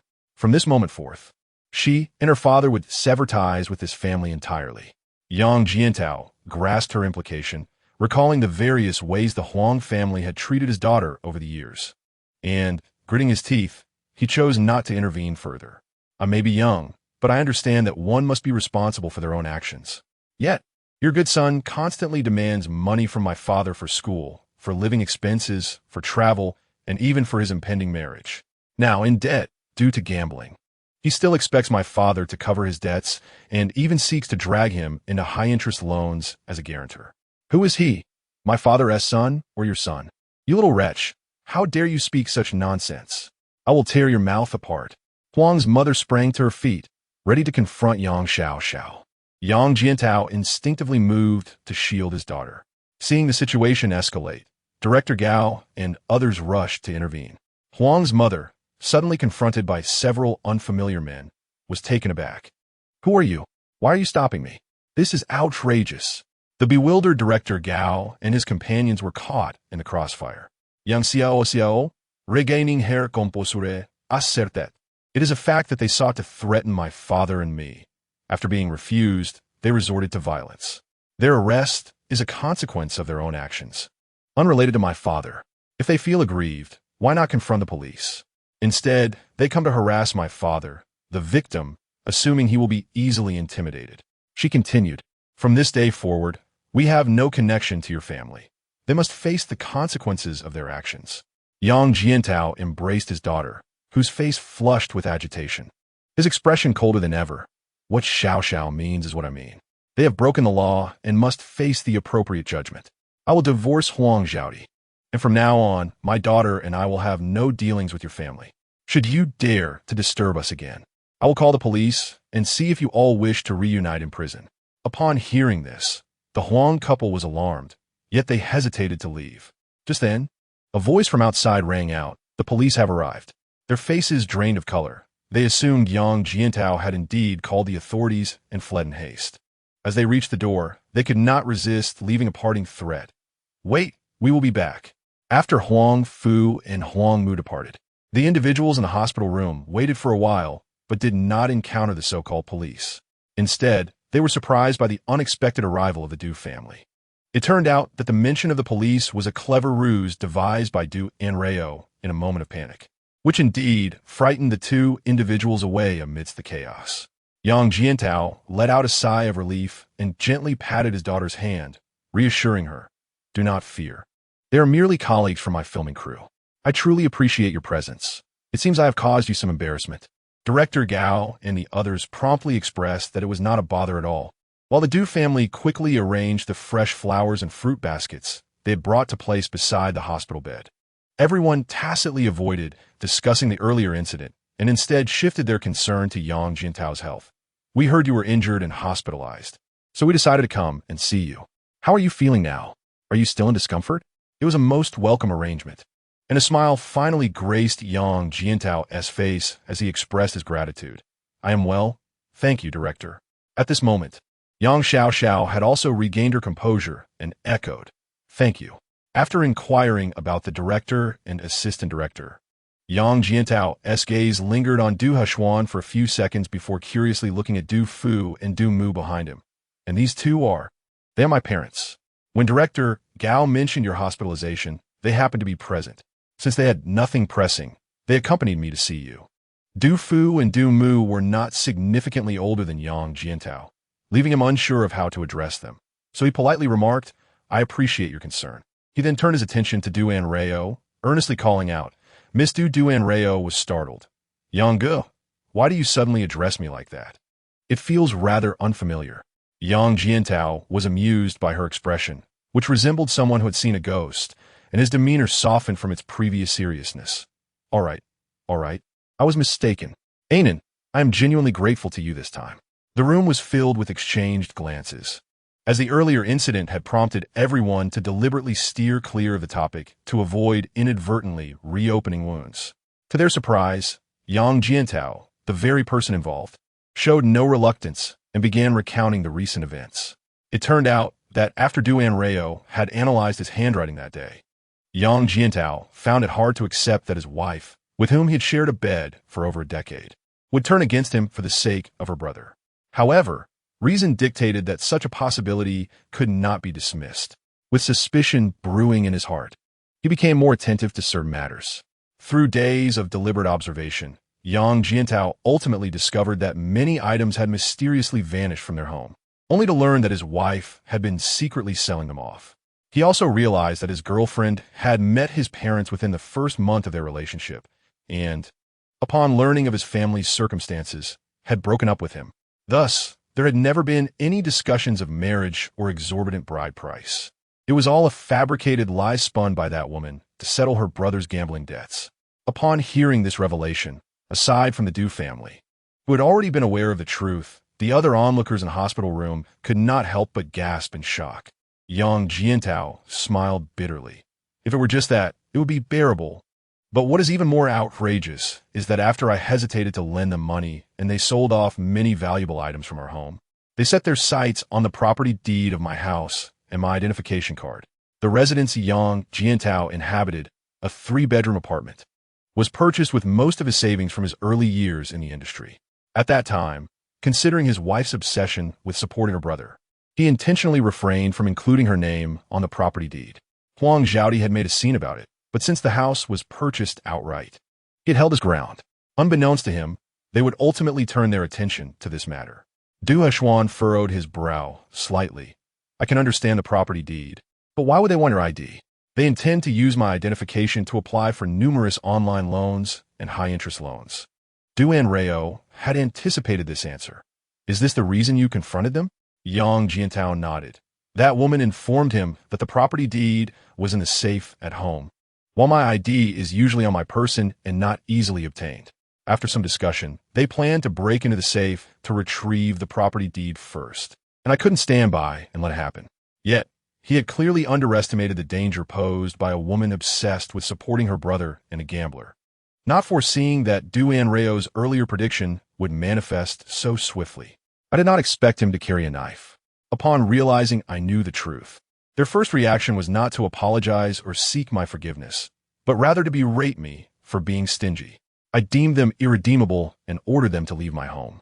That scoundrel likely realized that after being driven away, he could no longer call me for money, so he threatened me with a knife, demanding I hand over the property deed immediately or he would kill me. Just by hearing Yang Jintao's account, everyone present could envision the perilous situation.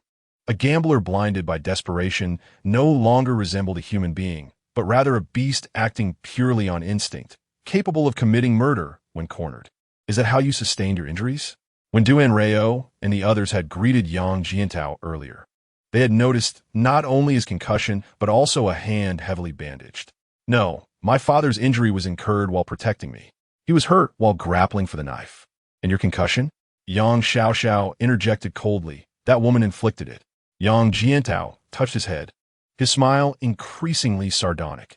Had it not been for our neighbors hearing the commotion and promptly calling the police, while also notifying the property management to assist, Xiao and I might have lost our lives. Anrao observed that both Yang Jiantao and Yang Xiaoxiao refer to Huang Xiaodi as that woman, clearly reflecting their estrangement from her. Indeed, anyone threatened with a knife and narrowly escaping death would find it impossible to remain indifferent when their spouse or mother supported the very instigator of their peril. The betrayal of a loved one is always far more chilling than the malice of a stranger. With this in mind, Anrao exhaled deeply and looked at the father and daughter earnestly. Surviving great calamity brings great fortune. I hope that while your future days may not be devoid of challenges, they will ultimately be smooth and filled with peace. In the eyes of others, this was merely a simple blessing. However, for Yang Jiantao, who had narrowly escaped death and had come to firmly believe in Anrao's words, it was a profound source of comfort. I shall take your good wishes to heart. Hshuan glanced at his old friend lying in a hospital bed along with his solitary daughter, contemplating their home, which was likely on the verge of being emptied, and felt a wave of concern. Your current situation is not sustainable. Your daughter is in her senior year, correct? She needs to return to school soon. It will be best to find a caregiver to look after you. If you need assistance, do not hesitate to call me or Brother Zhou. There is no shame in asking for help during difficult times. It is a part of life. Yang Jiantao recognized that Hshuan was well-intentioned, concerned that he might have lost all his funds to that woman and was now unable to seek assistance. Thank you. I have already asked the nurses at the hospital to help me find a caregiver. Rest assured, if I genuinely require your help, I will not hesitate to reach out. The group had arrived in a rush, but they left the hospital room in a contemplative silence, observing their somber demeanor. Zhou Xunjia pondered for a moment before attempting to reassure them. You need not worry too much, Yang Ge. From what I gathered, it seems that while he and his wife may have transferred a significant portion of their shared assets, he had established a trust fund for his daughter early on. Given his dedication to her, there should still be a considerable amount of money within it, sufficient to help them weather this storm. Moving forward, as long as Yang Ge resolves to sever ties with that peculiar family, once he regains his footing, their lives will undoubtedly improve. Upon hearing Zhou Xunjia's words, everyone looked at him in astonishment. Zhou Xunjia rolled his eyes, stating, I have known him far longer than you have. And although Yang Ge is not fond of discussing matters at home, he takes great pride in boasting about his daughter. Naturally, over time, one becomes aware of such things. This explanation was quite rational, and Hshuan and the others felt considerably reassured as a result. However, Anrao found it somewhat perplexing. If there was indeed a trust fund, how had the father and daughter descended to the brink of homelessness? The members of the Du family paused momentarily, then resumed walking with an air of discretion. Anrao did not notice anything amiss. Recalling Yang Jintao's mention of his wife negotiating with her brother-in-law to use his identity card to secure a loan, it suddenly became clear to her. It seemed that the Huang siblings from the original plot had successfully broken into the safe, stealing the property deed for Yang Jintao's apartment and selling the house. Subsequently, using his identity card to borrow various loans and predatory debts. No matter how substantial Yang Xiaoxiao's trust fund was, it could not withstand such machinations from the siblings. Yang Jintao merely served as a backdrop in the main storyline, mentioned only in passing in the beginning, which briefly explained the circumstances leading to his predicament. And thereafter, he had little presence in the narrative. By the time the protagonist achieved success and fame, perhaps the author intended to emphasize the passage of time and the changes it wrought, arranging for him to encounter a homeless man strikingly reminiscent of Yang Jintao on his way to a press conference. This man appeared disheveled and unkempt, a pitiful sight. Most notably, his eyes bore a cloudy haze, suggesting a lack of clarity in his thoughts, evoking a strange sense of unease. While waiting at a traffic light, the protagonist exchanged a distant glance with the homeless man, and his heart suddenly jolted, recalling a long-forgotten acquaintance from the depths of memory. In this moment of nostalgia, he had his assistant temporarily exit the vehicle to procure a boxed meal and left some money for the homeless man. Throughout, the author did not explicitly confirm whether the homeless man was indeed Yang Jintao, but based on Anrao's understanding of the plot's trajectory, it was highly probable that the man was Yang Jintao. In days gone by, when the protagonist was but an inconspicuous supporting character, Yang Jintao had already been a respected veteran in the industry. Yet, by the time the protagonist rose to prominence, becoming a focal point wherever he went, that once respected elder had become a homeless wanderer on the streets. This striking contrast evoked a sense of melancholy. Contemplating this, Anrao squinted slightly, finally letting go of her lingering concerns regarding Yang Jintao's hospitalization. After all, from Yang Jintao's recent attitude towards his daughter, it was evident that if he had indeed become the tragic figure of a homeless man as originally scripted, his daughter might have also suffered. The members of the Du family felt a pang of sympathy, recalling the girl who, despite her youth, stood courageously by her father's side, aiding him in opposing her maternal relatives and resolutely supporting him. One could not help but exclaim, "It seems that the Huang family has produced a remarkable offspring amidst their shortcomings." Fortunately, though still young, the girl had already discerned right from wrong, steadfastly aligning with her father and providing him support. Otherwise, one feared that young Laosher would be utterly heartbroken. The assistant director, also a father, nodded in agreement. Indeed, young Laosher has done well, preventing her from being tainted by the peculiarities of that family, which could be considered a stroke of luck amidst misfortune. After the assistant director spoke, he turned to meet the serious expression of Director Gao, mistakenly assuming that he was still troubled by how to arrange for Yang Jintao's subsequent scenes. Before I arrived, I reviewed young Laosher's scenes. There are only 7 or 8 left, given that our production is a xinxia drama, which inherently requires extensive green screen work. His scenes can be filmed at any time without affecting the overall timeline. That is not what I am contemplating. What then? The assistant director pondered aloud. Is it a financial dispute? Yes. Is there a threat of violence? Yes. Is there bloodshed? Yes. It seems none of these are incorrect. The assistant director was left puzzled. While the Du family members exchanged knowing glances, their expressions subtly shifting as they turned to Anrao. Suddenly the focus was on Anrao, who was momentarily taken aback, her eyelids twitching in response. As anticipated, the next moment, Director Gao eagerly approached her, rubbing his hands together. "Master Du, could you possibly consider helping me out for the sake of your brother?" The assistant director was left dumbfounded, while the 3 members of the Du family reacted in disbelief. Anrao responded, "Since when did I become Master Du? Did you not previously advise against such practices within the production? Now you are violating regulations and breaking the law." Well, fortune-telling also requires a certain destiny. It cannot be done carelessly. I understand. Director Gao wore a mysteriously inscrutable smile. "Rest assured, Master, I am aware of the rules." With that, he raised his hand to mimic the gesture of rubbing his fingers together. Direction's lips twitched slightly. He was about to clarify that was not what he meant when he suddenly heard Anrao exclaim, "Oh, so it was not my imagination? Why is there black smoke rising from the director's head? Chapter 29. Being given a good person card. What? The members of the Du family turned in unison to look at Director Gao's head. Just then, a strong gust of wind suddenly swept through, unveiling a long-hidden, monumental secret about someone. Sparse strands of stubborn hair on his balding pate danced in the wind, revealing a small patch of scalp that gleamed under the sun, almost resembling a light bulb. Perhaps sensing the awkward atmosphere, Director Gao instinctively reached up to touch his head, feeling the familiar smoothness. Silence enveloped the hospital that night, and the awkwardness rendered the moment palpable. After a prolonged pause, Director Gao finally regained his composure, nervously chuckling twice. It seems today is indeed not particularly suitable. In truth, assisting you with a reading is not out of the question. Director Gao, still stunned, took a moment to process Du Anrao's words, and his face lit up with excitement. Really? Du Anrao cast another glance at the ominous cloud of smoke hovering above his head, as well as the faint purple light seeping through. What would you like to inquire about? Naturally, I wish to know if this production will successfully finish filming and be released, and what the reception will be. Du Anrao choked momentarily, falling silent once more. Help!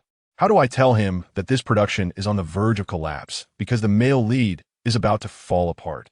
The Du family members exchanged glances, stifling their amusement. The unusual silence left Director Gao feeling increasingly anxious, but he still dared to harbor a glimmer of hope. Should I write something down? No need. Du Anrao carefully considered her words and responded cryptically. The situation you wish to inquire about is somewhat complex. However, you need not be overly anxious. I will provide you with 8 characters. Which 8 characters? Clouds overhead, purple energy from the east. The crowd was left bewildered. Not only Director Gao, but everyone present was perplexed by these seemingly contradictory 8 characters. Director Gao pondered for quite some time, but could not decipher their meaning, leading him to once more seek Du Anrao's assistance. Master, could you elaborate a bit more? However, Du Anrao fell silent, merely giving him a look that urged him to interpret it himself. Director Gao replied, "Ah, I see. The secrets of heaven cannot be revealed, correct? I understand." Du Xuan, feeling uneasy, asked, "Should I accompany you?" No need, no need. I saw the restroom sign when I came upstairs. It is not far. I do know how to spoke." She hurried inside, clearly in a rush. The others, seeing her haste, did not insist further and prepared to wait at the entrance for her return. After swiftly finding the restroom and addressing her urgent needs, Du Anrao intended to leave when she unexpectedly encountered a familiar face at the restroom door. "Mr. Shi? Ms. Du." When Shi Jinghua saw Du Anrao's surprised expression, he remarked, "What a coincidence. What are you doing here? Are you unwell?" "Not at all. My second brother senior in the production encountered some issues and was hospitalized, so I came with him to visit." "I see. What brings you here, Mr. Shi? Are you unwell?" "Not at all. This hospital is one of my family's enterprises." Du Anrao was taken aback by this revelation, pausing momentarily. "Isn't your family in the entertainment industry?"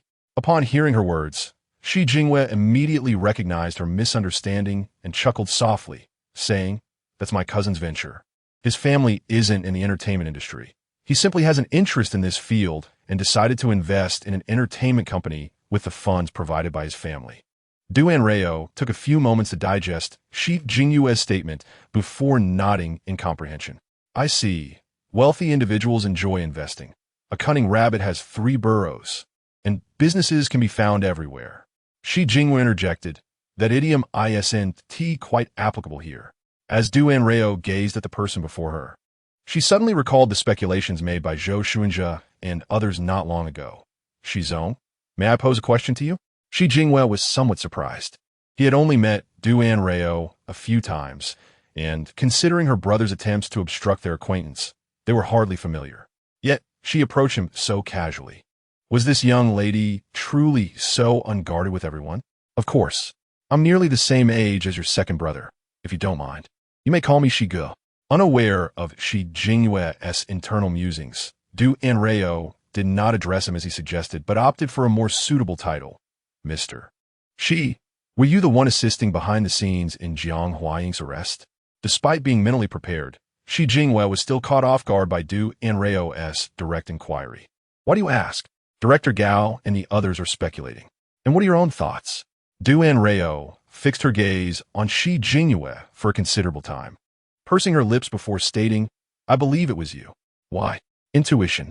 Du Anrao herself could not articulate why, but when Zhou Shunjia and the others were discussing it, she had felt indifferent.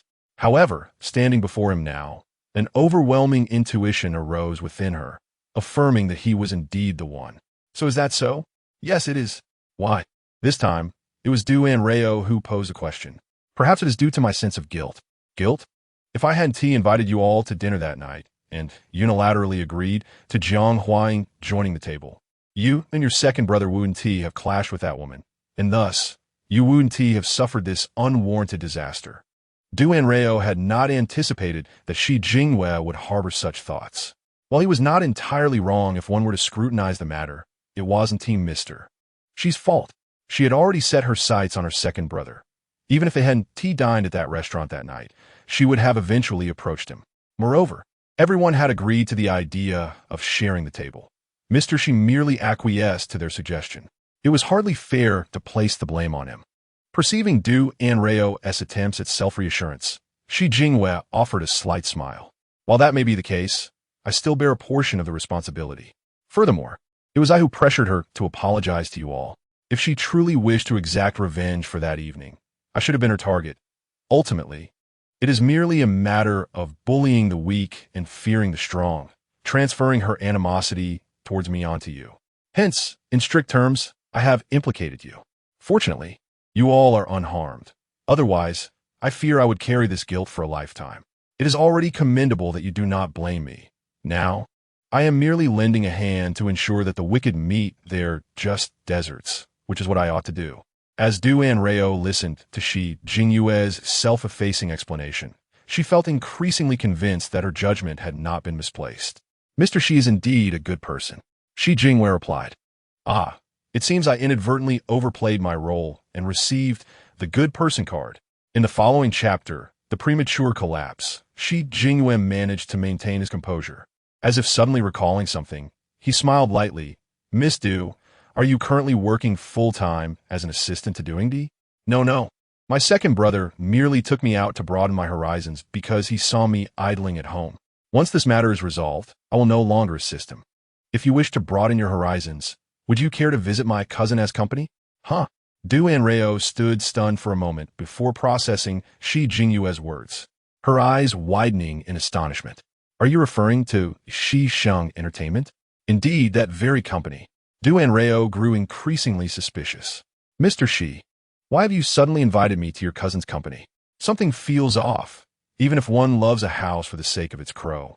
It shouldn't warrant such enthusiasm towards a mere unknown assistant like me.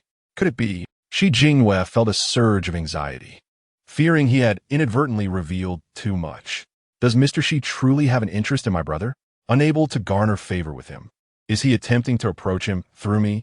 Hold on. I swear by my integrity, I genuinely have no interest in your brother. Not in the slightest. Ahem. In fact, I was also present at the film crew when you assisted Mr. Yang with his divination that day. Oh, Du Anrao looked up at Shi Jingyue in surprise. You were at the film crew that early? Yes. Realizing that Shi Jingyue's invitation might differ from her assumptions, Du Anrao awkwardly touched her nose. Did you hear everything that day? Yes, I heard it all. My cousin's company has been encountering issues lately. I hadn't thought much of it until I witnessed your insightful divination from Mr. Yang at the film crew. You spoke with such clarity and reasoning that I found it quite compelling. Du Anrao chuckled dryly a couple of times, tentatively asking, has he previously sought assistance from anyone? Yes, he has sought someone to perform rituals, but it seems to have been of little use. Even professionals in that field could not discern the problem. How could I, with my limited knowledge, possibly identify it? Yet, if I decline outright, I might not have another opportunity. Internally torn, Du Anrao wrestled with whether to tactfully decline Shi Jingyue's invitation to avoid exposing her identity or to muster the courage to visit Shi Sheng Entertainment and meet her sister's true kin. However, she soon made her decision. All right, I will accompany you, considering it a way to repay your assistance. But I am not particularly skilled and may not discern anything. You and your cousin Shun Ti hold out too much hope. Shi Jingyue's true intention was not what she assumed, so he did not press too hard. Just do your best. If nothing presents itself, it is merely his luck, and you're not to blame. Only then did Anrao breathe a sigh of relief. After a moment's thought, she asked, "Can I bring an additional person along?" "Who? Your second brother?" No, someone else. I assure you I will keep her close and ensure she does not wander about. Once we leave, she will absolutely not divulge anything she witnesses at your company. Would that be acceptable?" Shi Jingyue's gaze flickered momentarily, already guessing the identity of the person Anrao intended to bring. Yet he maintained his composure. "Of course, it is not an issue. It is nothing to be secretive about. Bring as many people as you wish. Then it's settled. When are you available?" "I am free at any time. It depends on your schedule." Anrao blinked, puzzled by the deference shown towards her. Yet she had not yet discussed this matter with her sister. After some contemplation, she accepted his kindness. Very well. Thus, Shi Jingyue skillfully employed his disguise techniques to obtain Anrao's contact information during their third meeting. Due to her fortuitous encounter with Shi Jingyue, Anrao lingered a bit longer than intended. Expecting to be questioned upon her return, she found that when she located Du Heshuan and the others, they were all serious and preoccupied, seemingly too burdened to inquire about her tardiness. Anrao pondered for a moment, quietly approaching her second brother and whispering, "What is going on? What happened?" "Someone just called the director, informing him that the film crew has encountered issues again." Again? Anrao felt somewhat speechless. It had only been a few days since the crew faced consecutive troubles. No wonder the director wore such a dark cloud above his head. If this misfortune continued, they might as well rename the production to No One Survives. Who was it this time? Haven T, the heavens, already collapsed? In a grand male protagonist drama, the male lead is on the verge of a catastrophic downfall, which would undoubtedly spell disaster for the production team. Anrao couldn't help but gasp at the mention of the name. Pei Yuen has fallen from grace? Were not his shocking revelations supposed to surface months from now? How did it collapse so prematurely? Before Anrao could inquire further, Zhou Shunshe, standing nearby, coldly revealed the truth. He brought this upon himself. Originally, Hixin took on this project out of respect for director Gao to assist this newcomer. Yet he shows no gratitude and even harbors resentment towards Hixin. Truly an ungrateful wolf raised on the benevolence of others. Just because he received a few good resources from a company, he's become so arrogant that he forgets his own identity. Without Hixin, who would even know who he is? A mere idol emerging from a talent show. Though Zhou Shun's words were harsh, they reflected his profound anger. Anrao patiently listened and soon discovered that the incident stemmed from the recent scandal involving Hixin. Besides those arranged by Jiang Huai, many opportunists sought to take advantage of the situation, attempting to drag Hixin down from his pedestal. Pei Yuen was among them. He not only hired a team of online trolls to support the so-called victims, but also concocted several dubious stories to disparage Hixin. Unexpectedly, just 2 days later, the alleged dirt on Hixin was reversed, and the mastermind, Jiang Huai, was swiftly apprehended.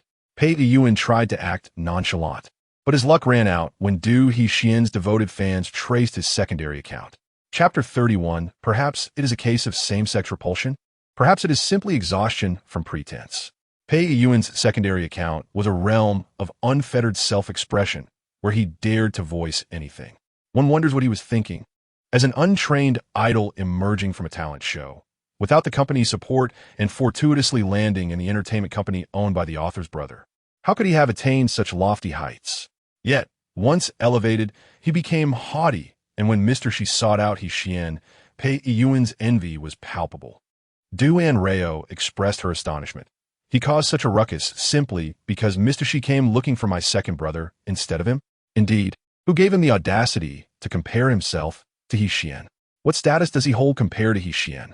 Even if Hixin were to cameo as a supporting character, the production team would still label him as a special guest during promotions. The more Zhou Shunshe thought about it, the angrier he became. He truly believes that just because he is the lead, he ranks above Hixin. The investors choosing Hixin over him is an affront to his dignity. He should reflect on whether he is worthy of such recognition. As Zhou Shun's words hung in the air, Hixin shot him a death glare, as if to say, "Why utter such coarse language?" You are leading my younger sibling astray. Zhou Shanche quickly retorted, I apologize, I apologize. Du Anrao dismissed the matter. Is that truly the reason for his downfall? While Pei Yuan's actions were indeed irksome, they merely revealed his pettiness. His two-faced demeanor and questionable character were still somewhat less severe than Du Anrao's initial expectations of him being thoroughly blacklisted. Of course, there was more to it than that. Let me tell you, despite his seemingly gentle and boyish appearance, Pei Yuan's private life was chaotic. Du Anrao was already aware of Pei Yuan's disordered lifestyle, but did not realize that he harbored a misogynistic mindset, reveling in the adulation of his fans while simultaneously demeaning them with his words. He even assigned numbers to the women he had relations with, composing essays after each encounter to express his thoughts. As a fellow man, Zhou Shanche found Pei Yuan's behavior utterly incomprehensible, as if he fancied himself an emperor selecting his consort. After a long moment of contemplation, Du Anrao arrived at a conclusion. Why did Director Jiang not favor him? Surely they would have much in common.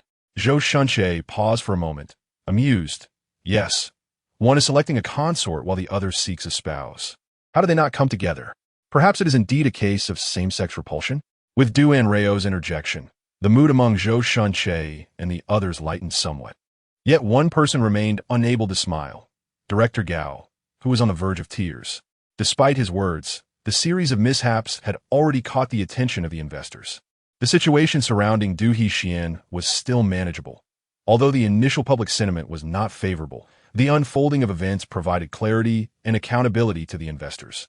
However, this latest incident presented undeniable evidence, leaving no room for denial. Just moments ago, while Du Anrao was in the restroom, several investors had already called to discuss withdrawing their investments, further burdening the already financially strapped production team. Director Gao's anxiety was palpable, as the few remaining strands of hair on his head seemed to tremble precariously. The assistant director, sensing something, tentatively asked, Xiao Du, did you know something in advance? Director Gao, reminded by this question, recalled Du Anrao's earlier words, his eyes brightening. The clouds are gathering. The clouds are gathering. This is precisely what you meant, right? The auspicious energy is approaching. Du Anrao had not anticipated that his casual prediction would materialize so swiftly. He glanced again at the clouds above Director Gao's head, which were gradually being dispersed by the auspicious energy and sunlight, and uncertainly remarked, Do not rush. Perhaps soon a benefactor will come to assist, turning misfortune into fortune. Really? Is that truly possible? Director Gao pressed for confirmation. Before Du Anrao could respond, Du Hexian stepped protectively in front of his sister. Director Gao, sometimes being too explicit can be counterproductive. Du Anrao interjected, that is unnecessary. Thanks to Du Anrao's words, Director Gao regained some of his spirits, and they managed to temporarily sidestep the impending crisis. On the way back, Du Anrao relaxed and finally had time to reflect on the recent occurrences. So, when I suddenly noticed my second brother's forehead shining, it was not merely an illusion. The members of the Du family felt a sense of unease. They too were curious about the black energy and the source of the light that Du Anrao spoke of. Would it have any impact on our health? But why now? This has never happened before. Could this be what my master referred to as the arrival of the right moment? Speaking of Du Anrao's master, the expressions of Du Anrao's parents turned subtly complex. The day they encountered Du Anrao descending the mountain with a small bundle, they had intended to take her up the mountain to visit the master and express their gratitude for the years of care he had provided. At that time, they believed their child had suddenly learned of her true heritage and was speaking erratically, insisting on taking her up the mountain. After several fruitless attempts to locate the mountain gate, they finally began to believe in the supernatural and left the mountain with mixed feelings. Back in the city, they contemplated investigating the identity of the temple's master, but despite their efforts, they could only ascertain that the temple had a history of nearly a century. As for who founded it, who had resided there, or whether there were any worshippers visiting regularly, they were completely in the dark. It seemed as though it had materialized out of thin air, isolated from the world, ethereal and elusive, making any attempt to pry into its secrets feel like an offense. Now hearing Du Anrao mention it again, Du father and Du mother exchanged a knowing glance. their hearts echoing a shared suspicion. Could it be that the master who raised their precious Anrao was indeed a genuine recluse with true abilities? Chapter 32, That Damned Old Man. Du Anrao remained unaware of her family's concerns. After carefully sorting through the recent events, she had developed her own theories. Upon witnessing the glow on Du Hexian's forehead, Jiang Huaying had coincidentally been apprehended. And this individual was the very mastermind behind the tragedy that befell Du Hexian in the original story. As for Yang Jiantao, despite being injured and hospitalized, he had fled with funds, leaving Du Hexian and her father burdened with overwhelming debts. And the wife and brother-in-law who suffered, due to his actions, had already been captured. The fate of both father and daughter had been irrevocably altered. In this light, may I presume that by assisting these unfortunate souls in altering their predetermined tragic fates, I too could accrue merits? And due to these merits, I might behold that which is invisible to the ordinary eye. However, this remains merely Du Anrao's conjecture, and its veracity must be ascertained. The pressing matter at hand is to first resolve the situation concerning her fourth sister. Mother, does her school have a holiday this weekend? Indeed, they have time off every weekend. What is your inquiry regarding this? Du Anrao held his mother's hand and chuckled. We have been here for over a week now, and I find myself missing her a bit. Could she possibly come over this weekend to accompany me for some outings? Du Mu, aware of Du Anrao's intentions, feigned anger to avoid arousing her suspicion, saying, Is it not permissible for me to accompany you? Of course, but fourth sister is closer to my age, and we can engage in certain activities together more easily. Mother, could you simply answer whether it is permissible or not? Du Anrao clasped her mother's hand and began to act adorably. Unsurprisingly, Du Mu displayed an expression of helplessness, shaking her head with a sigh and saying, It's possible, but it depends on whether your fourth sister is willing to come. Oh, you're the best, Mama. I will call my fourth sister right away. How wonderful. Soon I shall call Mr. Shi, requesting him to take me and my fourth sister to Shisheng Entertainment this weekend. Once I lay eyes on my sister's face, I refuse to believe that the Li family will remain indifferent. Upon hearing this, Du Hexian was taken aback, as if struck by a bolt from the blue, and immediately, with a stern expression, inquired, Are you quite close with Shi Jinghua? It cannot be said that we are very familiar. Yet how do you possess his contact information? Du Anrao's eyes widened in astonishment. Second brother, how did you know that I have Mr. Shi's contact details? The piercing gazes of Du Fu and Du Mu swept over, causing Du Hexian to break into a cold sweat. I saw your phone screen, he remarked. Duan lowered his head and realized, to his astonishment, that he had inadvertently accessed Shi Jinghua's contact information.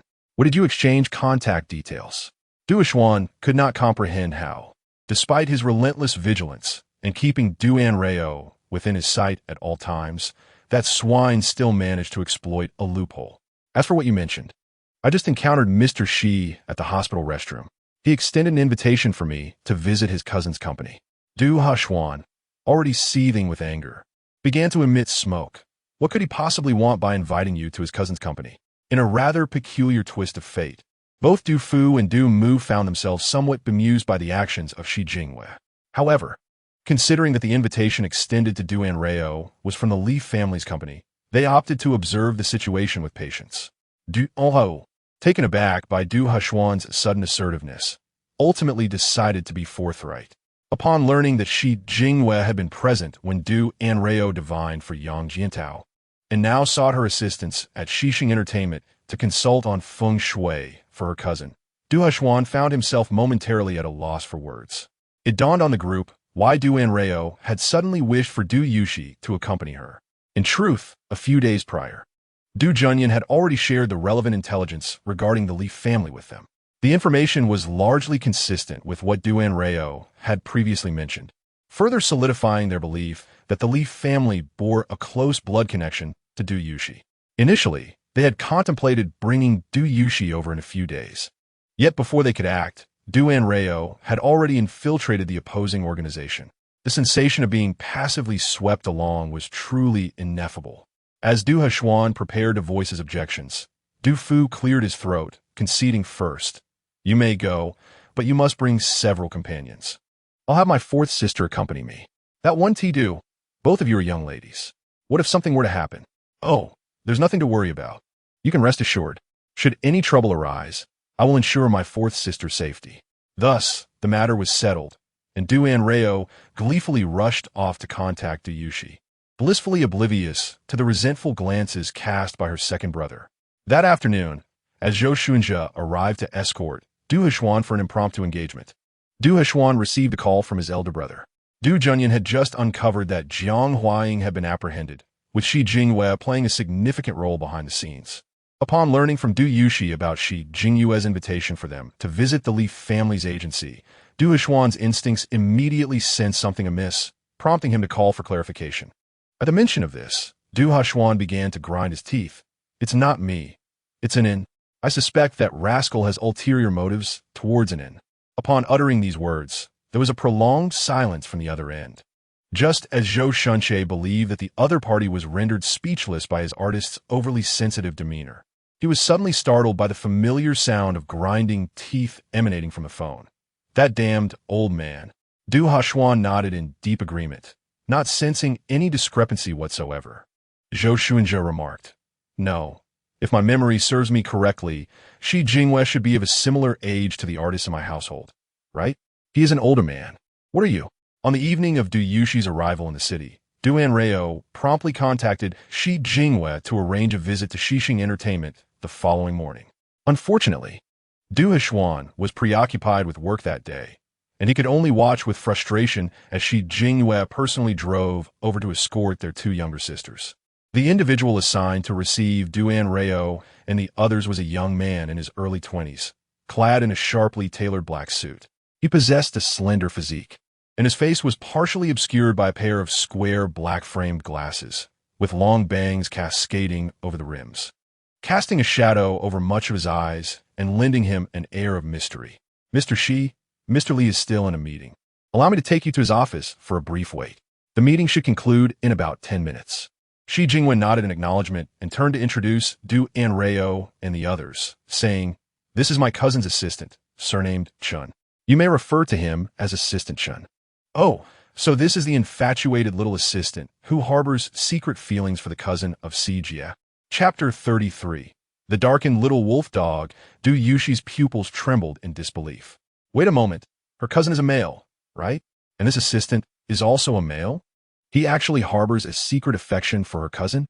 Shi Jingyue was taken aback. Although Chan Pailan had been by Li Xiaoyang's side for 3 to 4 years and demonstrated commendable work abilities, he had consistently lacked a sense of presence. Because of this, Shi Jingyue had always perceived him as somewhat overly introverted. Who could have imagined that he harbored such bold feelings for Li Xiaoyang? Du Anrao harbored no prejudice against this individual. Whether one preferred men or women was a matter of personal choice, as long as no harm befell others. Such inclinations deserved respect. However, she found it intolerable that this person repeatedly proclaimed Li Xiaoyang as his true love while conspiring with Li Qianxi to undermine him. They euphemistically claimed that as long as Li Xiaoyang was no longer the exalted heir of the Li family, he would have a chance. Such a manipulative entanglement of emotions was undoubtedly pathological, serving only the selfish desires of one party. Shi Jingyue's expression darkened, and his gaze towards Chun Pailan grew increasingly frosty. He had previously been perplexed. His cousin was not an imprudent person, so how could he be so easily ensnared? Chun Pailan remained blissfully unaware of his most profound secret, which had been unveiled upon their very first encounter. After exchanging greetings with a few individuals, he adjusted his glasses perched on the bridge of his nose and led them upstairs. Li Xiaoyang's office was situated on the top floor. Chun Pailan ushered them into the office and arranged for an assortment of fruits, snacks, and beverages to be brought in. Throughout the process of entertaining Du Anrao and his companions, he exhibited a demeanor that was remarkably courteous yet not excessively fervent, striking a balance that ensured comfort rather than awkwardness. His comportment was neither servile nor arrogant. He navigated the social interactions with grace and propriety. Had it not been for their firm belief that Du Anrao never indulged in idle chatter, neither Shi Jingyue nor the others would have imagined that beneath such a cold and austere exterior lay a mind harboring such covert and fervent ambitions. Before either could waver, Du Anrao cradled a cup of warm milk tea, his expression one of deep contemplation.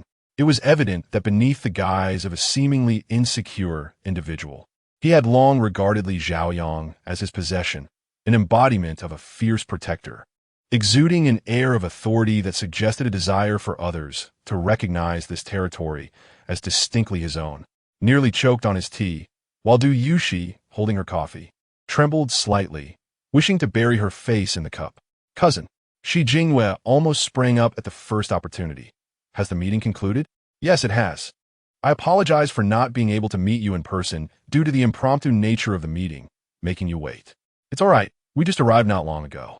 As Du Anrao finished speaking, Shi Jingwei proceeded to introduce everyone. This is the Du Anrao I mentioned earlier. Master Du beside her is her sister, Miss Du Yushi. And this is my cousin, the owner of this agency, Li Xiaoyang. When Li Xiaoyang turned in the direction Shi Jingwei indicated, he met Du Yushi's gaze as she looked up. The two, connected by blood, were momentarily stunned by the uncanny resemblance. Although Li Xiaoyang had seen photos of Du Yushi beforehand and had some mental preparation, the sight of the girl who bore an almost identical likeness to his second aunt still sent waves of emotion through him. As he stared at Du Yushi, she too was assessing this relative she had never met before. His impeccably tailored yet lively striped suit, handsome visage, and sparkling eyes radiated a vibrant vitality. Could he recognize her? Would he be willing to accept her? Du Yushi's heart pounded like thunder, her hands instinctively clenched into fists at her sides, struggling to maintain her composure. Just as she pondered how to break the tension, Du Anrao's reminder came swiftly. Ah, I know you're surprised, but don't be shocked just yet. Pay attention to your little assistant behind you. He's nearly on the verge of a meltdown. If you keep staring at my fourth sister, I suspect he might hire someone to take her out. Du Yushi shuddered, instinctively glancing past Li Xiaoyang, and indeed met Chun Pailan's furious gaze. Shi Jingwei naturally noticed Chun Pailan's unusual demeanor, clearing his throat and stepping forward to shield the two from view. Xiaoyang, do you know Miss Du? Li Xiaoyang seemed awake from a dream. I apologize, I just thought Miss Du looked somewhat familiar. Not sure if I've seen her somewhere. Fortunately, Li Xiaoyang was accustomed to grand occasions, and after the initial surprise, he quickly regained his composure. To avoid arousing further suspicion from Du Anrao and her sister, he swiftly moved to the main topic. I trust my cousin has already mentioned my concerns to Master Du. Du Anrao sat up straight. He mentioned a little, but I'm not entirely clear on the details. Before coming, Du Anrao had felt a bit anxious, fearing that she might inadvertently say something amiss. However, upon arriving at the company, she felt surprisingly calm.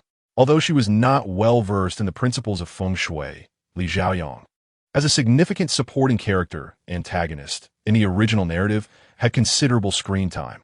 Since they had already met, Du Anrao's purpose was effectively achieved. Listening to the current situation at Shishing Entertainment might indeed help him uncover some issues. Li Xiaoyang, however, had not contemplated deeply and shared some recent misfortunes that had befallen the company. She began to feel that something was amiss and quickly identified the truth hidden beneath the surface of coincidences. Your company's financial director ended up in the hospital due to his son's abysmal middle school math grades. He simply cannot fathom how a graduate of a prestigious university could have a son who scores in single digits in math. Shi Jingwei and Du Yushi shared a moment of shocked amusement. The two exchanged glances, savoring the unexpected revelation. Shi Jingwei's lips twitched, unsure of how to respond. As for the head of the PR department, that's quite interesting. Shi Jingwei and Du Yushi's ears perked up, knowing that when Du Anrao found something interesting, it often held significant importance. He, like Yang Jiantao's brother-in-law, has fallen into gambling and has amassed considerable debt. The so-called robbery was merely a coincidence, as the creditor came to collect. After chasing him for several blocks, the creditor vented his frustration by physically assaulting him. Veins popped on Shi Jingwei's forehead. He should never have held any hopes for Li Xiaoyang's employees, as they proved to be increasingly unreliable. They threatened the PR department head to assist them, or else they would expose this matter and have him fired.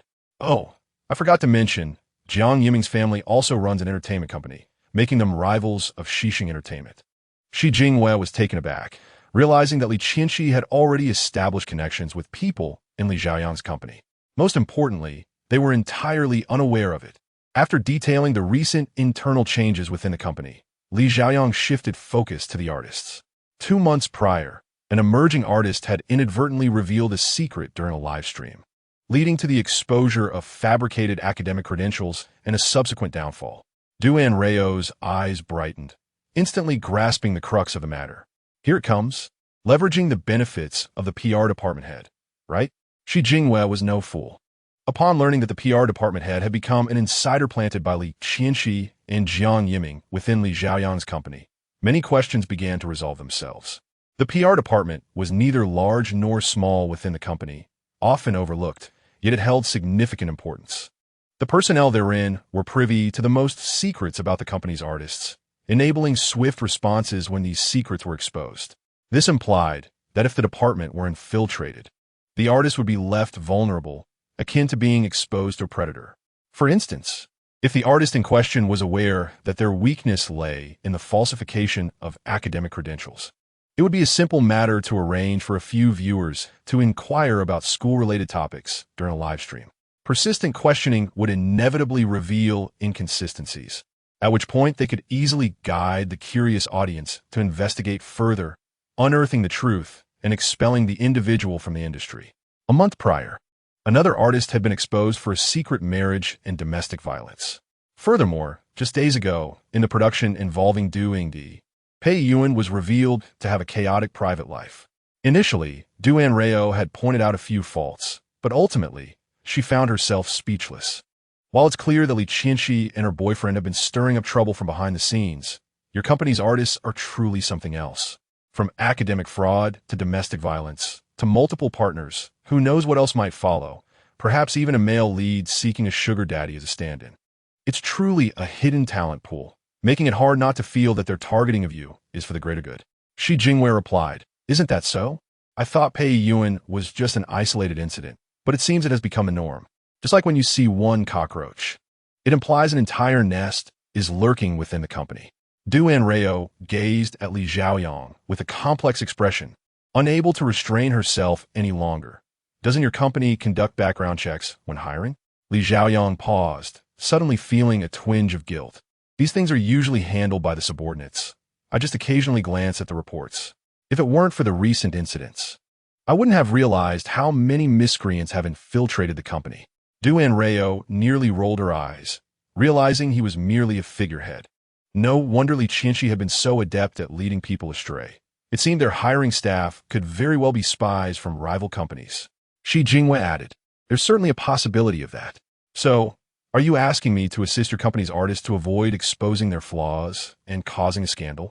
Perhaps Anrao's overt disdain was too transparent, as Li Xiaoyang hurriedly waved his hands. No.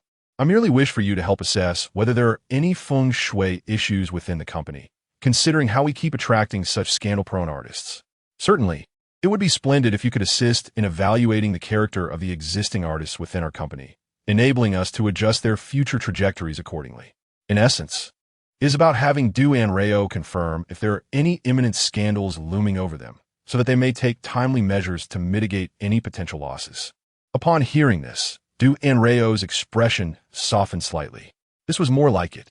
Given this context, might it be possible to have someone guide me through your esteemed company's premises, allowing me to observe the feng shui layout? As for the matter of the artists, it is quite intricate, and even I do not possess absolute confidence. But I shall endeavor to do my best." This was merely a pretext to bring two individuals to the company for a meeting, and Li Xiaoyang did not harbor high hopes, merely nodding in agreement. In a bid to spend more time with Du Yuxi, Li Xiaoyang canceled all his morning appointments and personally escorted Anrao and others on a tour of the company.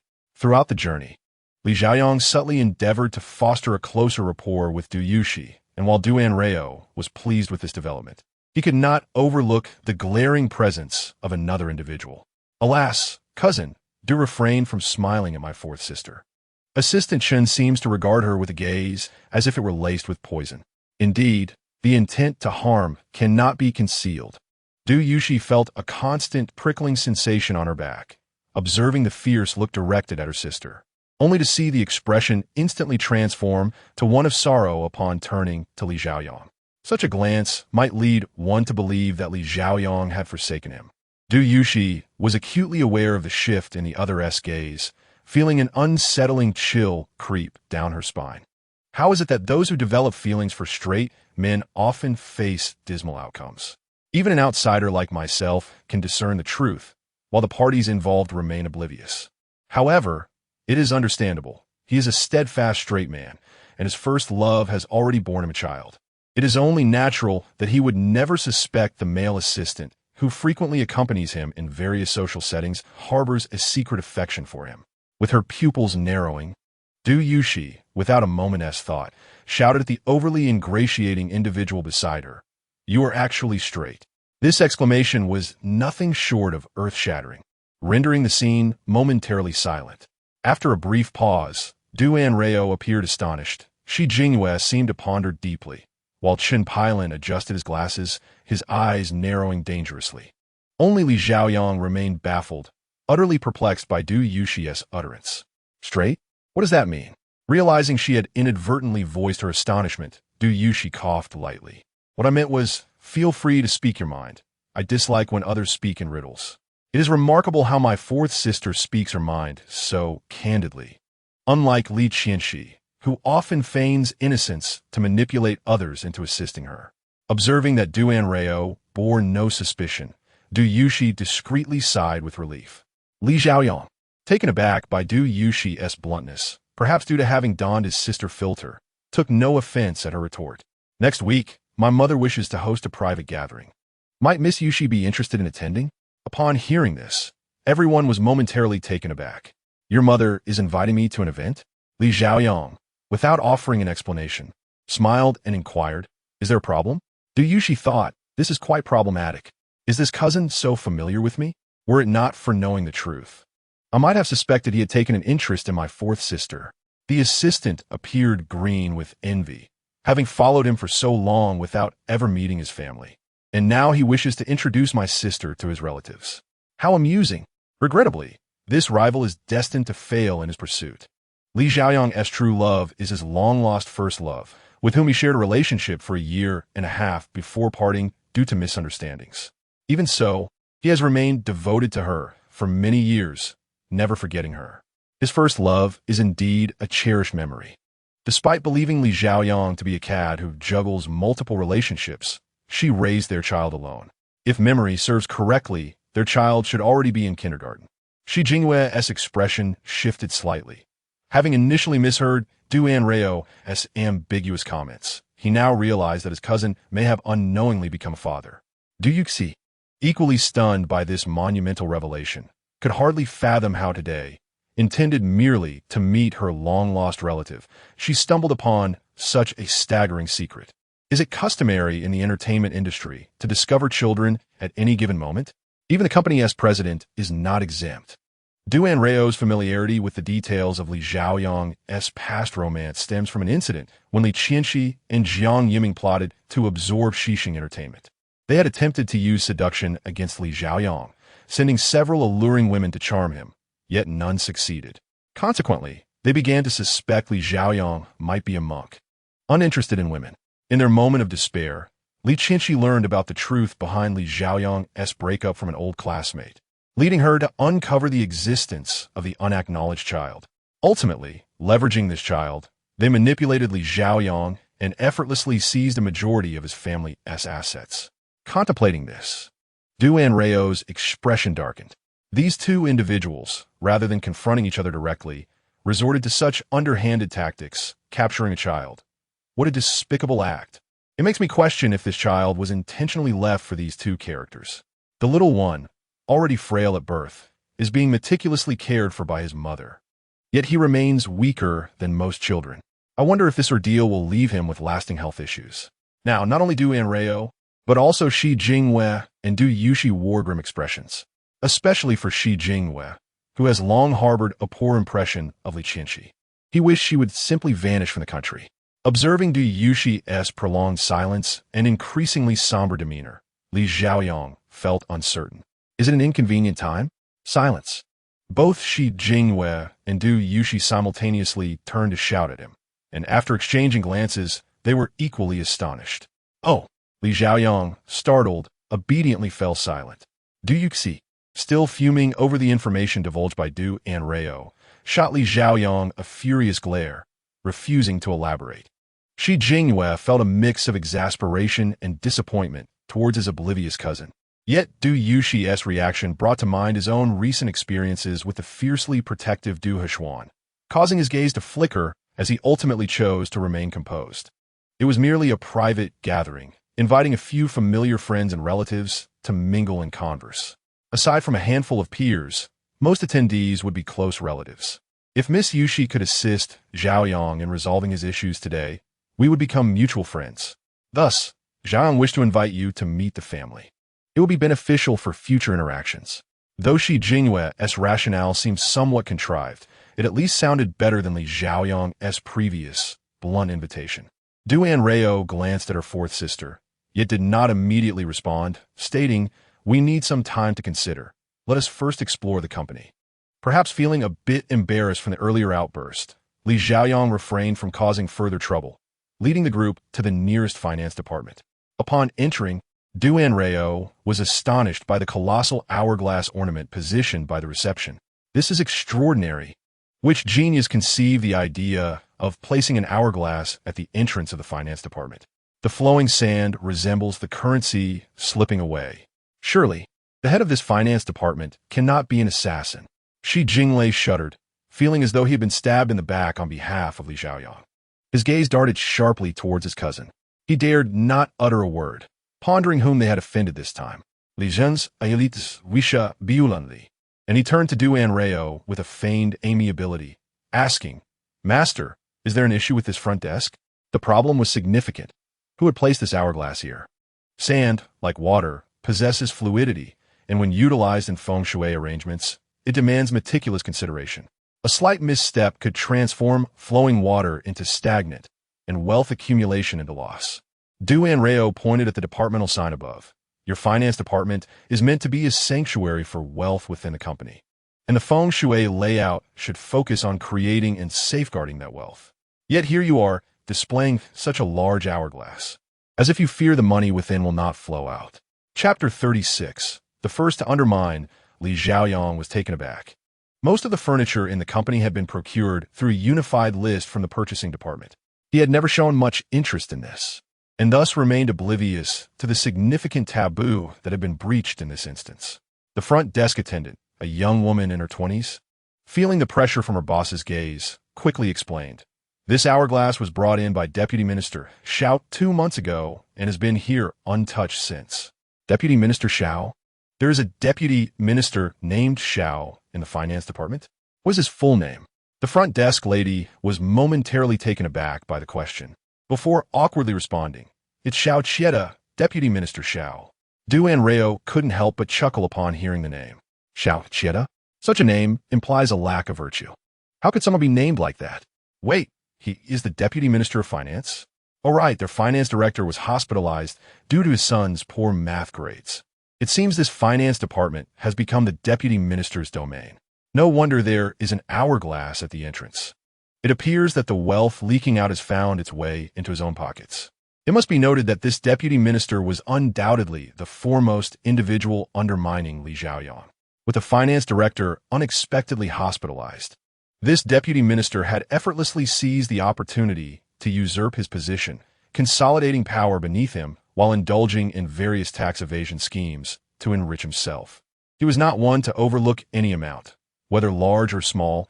Even the mere presence of a stray dog passing through their department would not escape his grasp.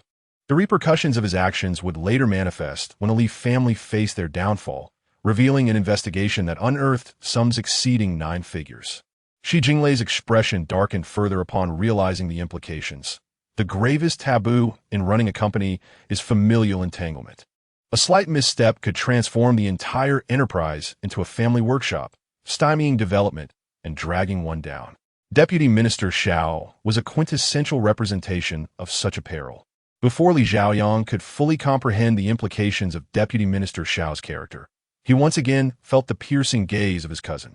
Suppressing his frustration, Li Xiaoyang pressed his lips together, determined to direct his ire towards the true culprit. "Where is he? Bring him here at once." At that moment, Xiao Qieta was engrossed in a tender phone conversation with his mistress when he was abruptly informed that the chairman awaited him at the department's entrance. His expression shifted, and he hastily abandoned his call.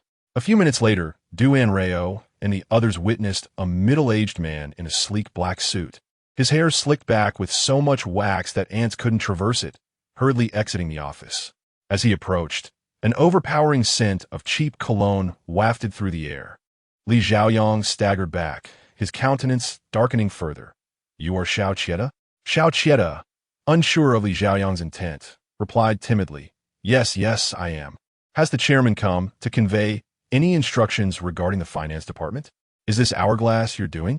Xiao Qieta was momentarily taken aback, then noticed the large hourglass beside the front desk and felt a wave of relief. He quickly glanced at Li Xiaoyang and cautiously inquired, "Is there an issue with this arrangement?" In mere moments, he shifted all responsibility onto the purchasing department, clearing himself of any blame. Li Xiaoyang, unaware of the details, felt it inappropriate to chastise him excessively and turned to seek guidance from Anrao. "What should we do about this matter, Master Du?" Xiao Qieta then observed a young girl beside Li Xiaoyang, his expression shifting subtly. The chairman referred to this individual as Master. This Master was a young woman, casting doubt on her reliability. Though Shi Jinglei could not hear Xiao Qieta's thoughts, she could discern his expression, leading her to smirk inwardly. Could she not be trustworthy? Hadn't she just caught this slothful rodent, burrowing into their territory at first sight? Anrao cast a fleeting glance at Xiao Qieta. "Have it removed." Removed? The implications of those words sent a shiver down Xiao Qieta's spine, while Li Xiaoyang pondered the meaning behind them, but did not act immediately. After conducting a brief inspection of the finance department and confirming that aside from the hourglass, there were no other inappropriate items, Li Xiaoyang hurriedly led Anrao and the others to the public relations department. It is well known that every company has a group for employees to avoid their bosses and leaders, commonly referred to as the Working People's Chat Group. As Li Xiaoyang accompanied Anrao through the finance department, word had already spread throughout the company. As they approached the public relations department, its employees sat rigidly, fearful that any misstep might expose them to the scrutiny of their suddenly present boss. Meanwhile, Hong Shitao, the head of the public relations department, was particularly anxious, fidgeting restlessly. He had meticulously inspected every nook and cranny of his office, ensuring that nothing amiss remained before finally stepping outside. Thus, a few minutes later, they encountered the patiently waiting Minister Hong outside the public relations department. In stark contrast to the flamboyant and ostentatious Xiao Qieta, Minister Hong was decidedly more reserved and understated. Clad in a simple gray Zhongshan suit with a neat flat-top haircut, his polite smile embodied the archetype of a trustworthy individual. However, upon encountering Anrao, who possessed a script-like insight, even the most meticulous disguise would prove futile. As anticipated, the next moment, they heard Anrao's astonished inner monologue. Chapter 37. A bloodbath. Just look at how loyal and benevolent he appears. Who would have thought that this universally acknowledged honest man is, in fact, a staunch patriarch, a heavy drinker, and a gambler? Quite the juxtaposition. Unaware that his facade had been shattered, Hong Shitao continued to greet Li Xiaoyang with a smile. "Chairman, I heard you have invited a master to assess the feng shui for the company. Is it our department's turn now? You are quite well informed." Li Zhouyan, familiar with Hong Shitao, turned to introduce him to Anrao. "This is the head of the public relations department, Hong Shitao, who recently faced a robbery while working late." At the mention of that incident, Hong Shitao's smile faltered for a fleeting moment before he quickly regained his composure and warmly shook hands with Anrao. It would be interesting to have that deputy minister from the finance department take a look as well. After all, how is it that he is merely the deputy while you are the head? Observing the emotional intelligence and acting skills of individuals, even if one harbors suspicions of deceit, the facade remains impeccably composed. It is almost as if one wishes for the other to be an incompetent fraud. Shi Jingyue's gaze flickered, seemingly resonating with Anrao's thoughts. Despite being aware of Hong Shitao's dubious nature, Anrao refrained from confrontation and instead accompanied Li Xiaoyang for a stroll around the public relations department's hall. Initially intending to lightly point out some minor decor issues, her attention shifted upon noticing a young woman in her early 20s in the corner. "Oh, this girl." Du Yushi and Shi Jinghua paused, instinctively following her gaze. Li Xiaoyang also sensed the unusual atmosphere and felt a slight unease. Was there yet another issue? Du Anrao glanced at the decorations on the girl's desk. Is this a June snow? Tang Qianqian, unexpectedly cornered by her superior and the company's top brass, felt a wave of anxiety. How could she have anticipated being quizzed about her choice of plant? I see most of your department prefers to cultivate green radishes and succulents. Yet, you have a June snow. Just as Du Anrao was about to clarify, her expression abruptly changed upon noticing something above the girl's head. Du Yuxi and Shi Jingwei were equally startled by the sudden turn of events, their gazes toward Tang Qianqian, now laced with caution. May I ask your surname, miss? Huh? Tang Qianqian hesitated. I am surname Tang. Tang? Du Anrao pondered the surname, maintaining a calm exterior while her mind raced to connect the dots regarding this individual. Wait, a Tang and an employee of Shisheng? Could she possibly be the unfortunate Tang who encountered the crime scene and was silenced? The mention of a crime scene startled Du Yuxi, nearly prompting an exclamation, while Shi Jingwei instinctively clenched his fists. The perpetrator, driven by rage after killing his ex-girlfriend, found himself in a panic upon realizing there were witnesses in the vicinity. In a moment of impulsive fury, he silenced Miss Tang as well. What began as a shocking murder case was now intermingled with the elements of a glamorous corporate narrative, suggesting a deeper connection. As expected, during the later turmoil of Li Xiaoyang's company, which was teetering under the assault of Jiang Yiming and Li Qinshi sycophants, an old scandal resurfaced. By then, Tang Qianqian's parents had succumbed to grief over their only daughter's tragic demise, leaving behind a detached uncle to represent them. Under the guidance of Li Qinshi and others, he wept profusely to the media, recounting the tragic end of the Tang family and subtly shifting blame for their misfortune onto Tang Qianqian's late-night overtime. Such narratives mirrored Hong Shirtao-esque claims of being assaulted while collecting debts, emphasizing how the public relations department typically operated in the shadows, dedicated to maintaining the company's image and ensuring there were no scandals involving their artists. Employees were well aware of this, and the company adhered to legal obligations regarding overtime compensation. Following Tang Qianqian's untimely death, the company, out of humanitarian concern, provided substantial compensation to secure her parents' future. Additionally, funds were allocated to enable her parents to pursue legal action against the perpetrator seeking justice for their daughter. However, the workers, driven by a desire for justice and feeling victimized by capital exploitation, overlooked these facts. Moreover, Tang Qianqian's uncle, seeking more compensation, deliberately concealed the company's assistance from the media, thus commenced a fervent campaign against unscrupulous capitalists.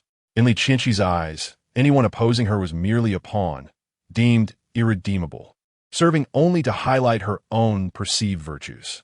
Yet Du Anrao found herself unable to adopt such a perspective, particularly when confronted with the living embodiment of Tang Qianqian before her. The thought that this individual had met a tragic end, only to be exploited by relatives seeking to profit from her demise, was disheartening. The insinuations that she deserved her fate due to her circumstances were both infuriating and heartbreaking. Chapter 38. Is this even possible? Du Yuxi and Shi Jingwei, now fully aware of the unfolding narrative, shared Du Anrao's sentiments, their gazes toward Tang Qianqian tinged with sympathy. Unbeknownst to them, Tang Qianqian was oblivious to the subtle shifts in their demeanor.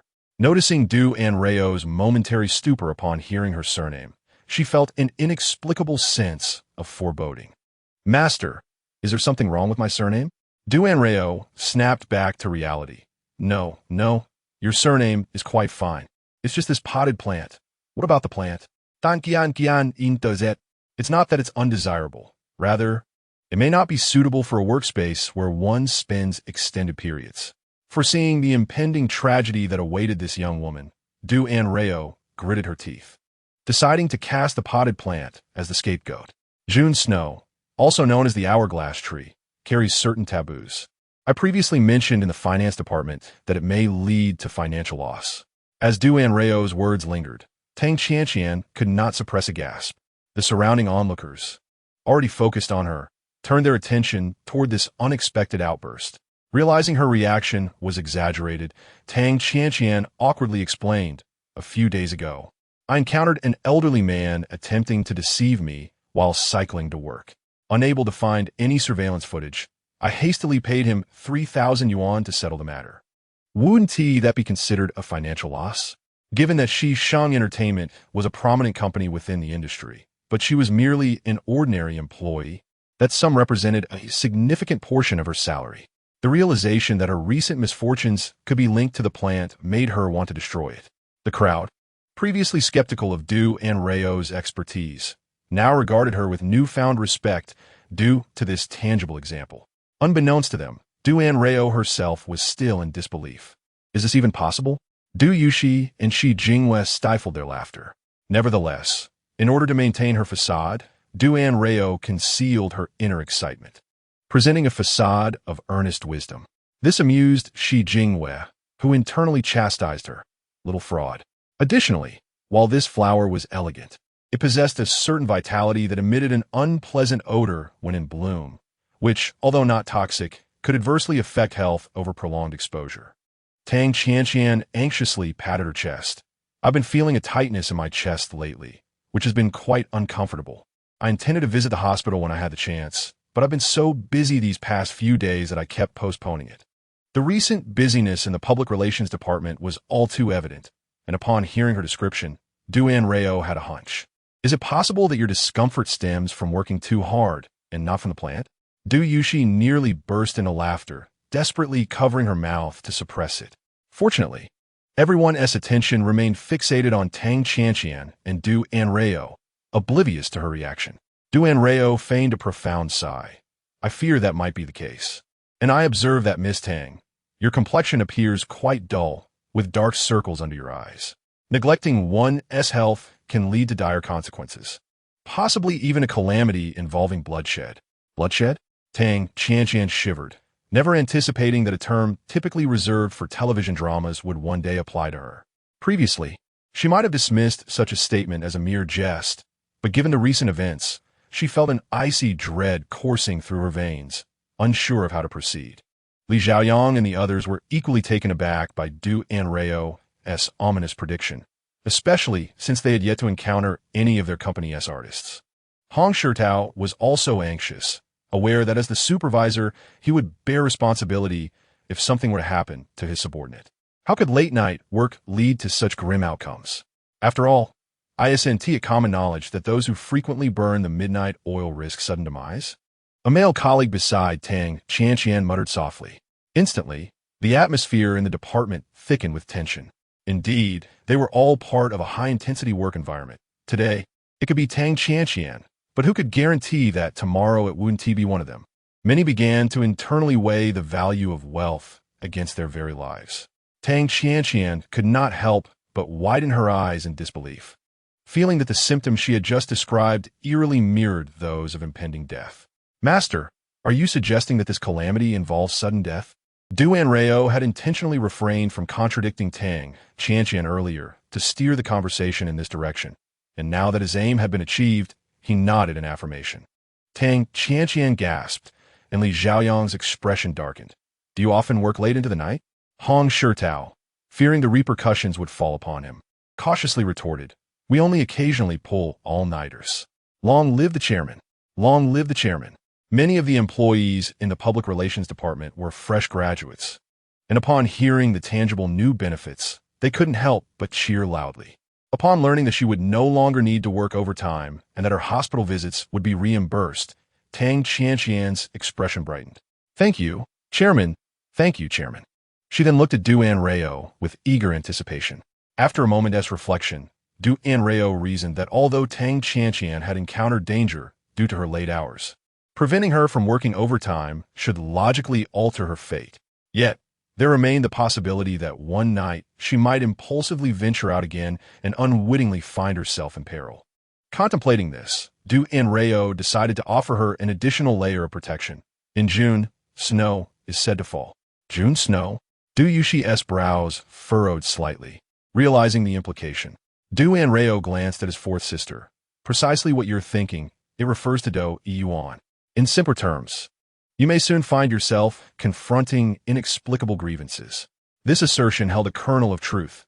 If one's life were lost, their reputation could easily be tarnished by unfounded accusations. Could one truly rise from the grave to defend their honor? Du Yushi understood, recalling Du Anrao's earlier remarks about the events following Tang Qianqian's demise. A death without justification was already tragic enough. What was worse was that even in death, one could be exploited and defamed, dragging their loved ones into a quagmire of baseless slander. This situation had become rather awkward. Tang Qianqian, oblivious to Du Anrao's deeper meaning, nervously inquired, "What should I do?" Avoid closed, dark, and secluded places, especially at night. If you must go, it is advisable to travel in groups. Do not venture out alone. Bringing along companions might provide some defense should you encounter danger, and with luck, you might even save that unfortunate ex-girlfriend. Shi Jingwe's eyes gleamed with a flicker of insight as he began to formulate a preliminary plan. Tang Qianqian exhaled in relief, finding it manageable to adhere to these guidelines. As for the potted plant, she had indeed contemplated that since all these troubles originated from it, discarding it might ensure her safety. However, before she could act on this thought, her intentions were revealed, leaving her feeling embarrassed as she sheepishly touched her nose, abandoning any remaining hopes of a fortunate escape. Learning from Tang Qianqian's predicament, the others adopted a more cautious attitude towards Du Anrao. Fortunately, after a thorough inspection, there were no further misfortunes, and everyone breathed a sigh of relief, at least free from the fear of an untimely demise. After touring the Public Relations Department's main hall, Du Anrao finally accompanied Li Xiaoyang to the ultimate destination of this visit. Each department head at Shisheng Entertainment possessed a private office. Though modest in size, it at least spared them from the throngs outside. Upon entering the office, Du Anrao's gaze darted about like a scanning device, rapidly assessing the various items within, contemplating how best to inform Li Xiaoyang that the public relations manager's heart was elsewhere. It became evident that Minister Hong was indeed overly eager for wealth. Surrounded by prosperity plants, fortune bamboos, and various talismans. Unfortunately, at the gambling table, one cannot rely on superstition. It is a matter of skill. Du Yushi and Shi Jingwei exchanged knowing glances. Surprisingly, there was even a Qing dynasty peacock blue glazed porcelain piece, albeit a counterfeit. As the words left her lips, silence enveloped the room. Li Xiaoyang turned to Hong Shitao, puzzled. "What is going on?" Hong Shitao suppressed his unease and forced a smile. "Nothing at all. This is indeed the vase that young master you left here the other day. I'll find a box to store it properly for you shortly." Du Anrao's expression momentarily froze, then seemed to recall something significant. Shi Jingwei shot a warning glance at his cousin, realizing that the fool had been duped without even comprehending the situation. Oblivious to his blunders, Li Xiaoyang asked, "Did you have a particularly spicy meal today?" Feeling wronged, General Manager Li turned to Du Anrao. "Master, do you see any issues here? If not, we can proceed to the next location." The office appeared largely unproblematic, yet the sudden shift piqued everyone's interest. "What is it?" "Minister Hong seems quite fond of plants. I noticed several in your office." Hong Shitao, unsure of Du Anrao's intentions, forced a couple of awkward laughs and nodded. "Yes, I really enjoy these vibrant potted plants. They bring a sense of vitality. Occasionally glancing at them while working lifts my spirits. Moreover, isn't it commonly said that having more greenery improves air quality? For those of us who spend long hours in the office, we rarely have the chance to breathe fresh air, so I decided to cultivate more plants here." Du Anrao initially nodded in agreement, then spoke earnestly. "While that notion holds some truth, excess can lead to loss. Moderation is essential. Having some plants in the office to enhance the air is beneficial, but an overabundance can result in insufficient oxygen, posing health risks. Furthermore, it may create a veritable botanical fortress, adversely affecting one's fortune and well-being." Hong Shitao's smile faltered. "Is that so?" "Yes, in addition, the placement of the plants on your desk presents certain issues." "What issues?" "The wealth tree symbolizes financial prosperity, and while many enjoy keeping it, your tree is positioned not in the wealth sector, but rather in a perilous spot. Conversely, Your cactus is perfectly situated between the wealth and romance areas. In feng shui, cacti are regarded as ominous, detrimental to family harmony and financial success. Placing it in that position not only fails to ward off evil, but may also invite misfortune, leading to financial loss and romantic woes. Hong Shirtao was taken aback. Recalling his recent string of gambling losses and his wife's threats of divorce after a recent altercation that landed him in the hospital, cold sweat pouring down his brow. Then stand on either side, gazing at each other from a distance, unexpectedly forming a cyclical struggle. The ultimate outcome is none other than the financial seekers losing their wealth, while those who lose their wealth seek financial gain, resulting in an endless cycle of despair. The implication is quite clear, is it not? The financial seekers engage in reckless gambling, suffering losses, while those who have lost their wealth resort to selling secrets for profit. Whether through gambling or betrayal, both paths lead to irrevocable consequences. Upon hearing Du Anrao's conclusion, Hong Shirtao, already timid and anxious, nearly collapsed to his knees. Li Zhouyan, witnessing this, felt a surge of sympathy for Hong Shirtao. Is there a way to break this cycle? No sooner had he uttered the words than Shi Jingyue's piercing gaze swept over him once more. This individual is on the verge of betrayal, and yet you feel compassion for him? How had he never realized that this foolish younger brother was so utterly devoid of sense? Even Du Yushi couldn't help but cast a few extra glances, wearing a look of disdain as if to say, "Whose fool is this? Can I avoid being associated with him to prevent a decline in my own intellect?" Li Zhaoyang, bewildered by the sudden barrage of disdain, thought to himself, "Enough already. Could someone please speak plainly? I've been pricked with thorns all day. Can we not have a moment of respite?" Chapter 40. A hint of green above Du Anrao was momentarily taken aback by his question, suppressing the urge to retort, and with a slight twitch of her lips, suggested, "Simply exchange these two potted plants." Hong Shirtao regained his composure and sought confirmation. Just an exchange will suffice? To alter this arrangement, indeed, merely switching these two pots would do. However, there is more to it.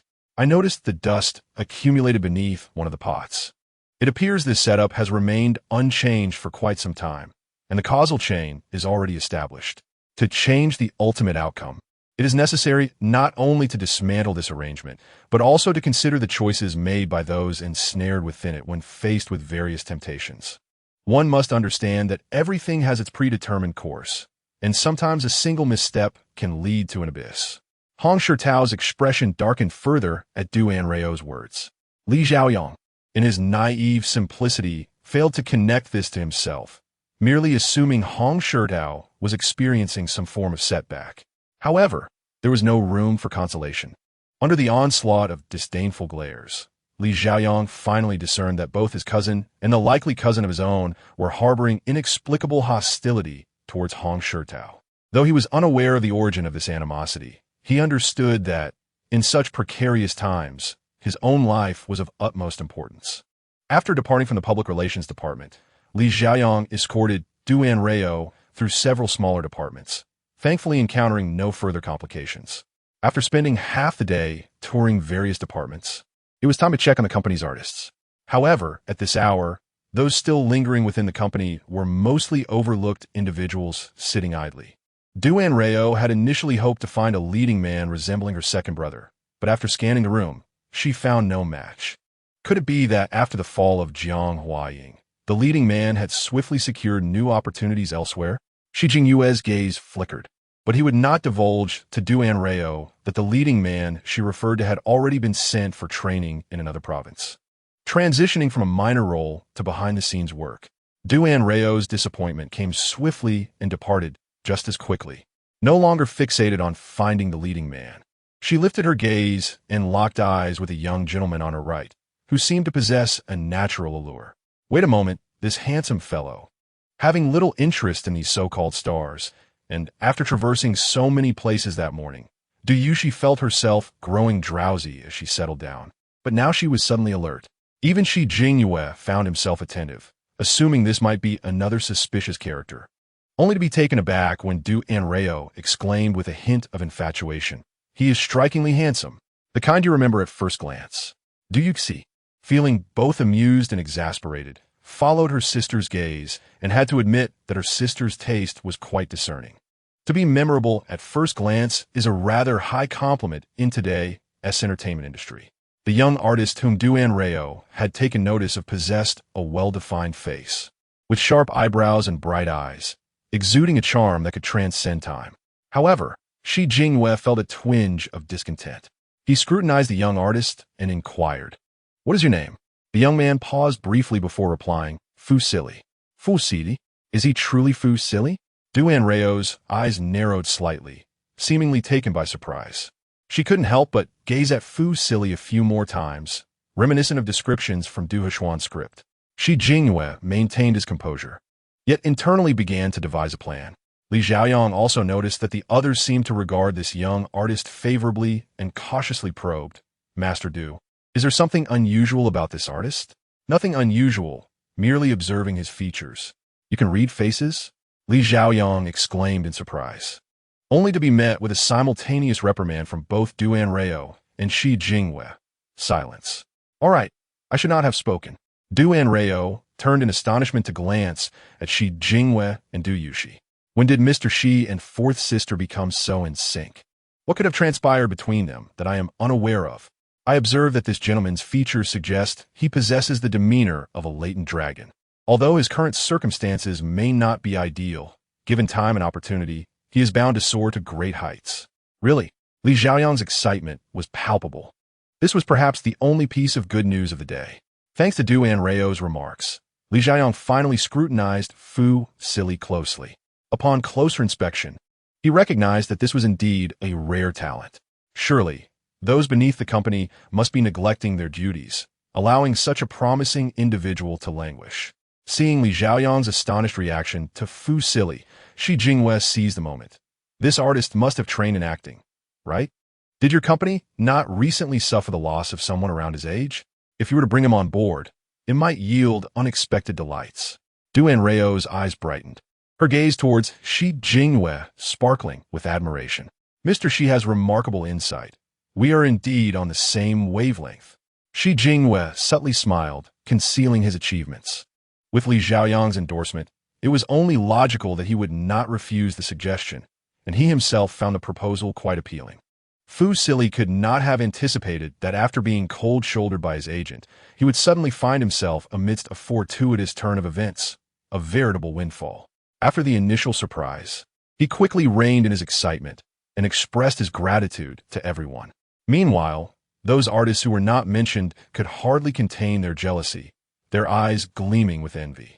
There is nothing more disheartening than when a group is struggling together, only for one individual to unexpectedly ascend while the rest remain stagnant.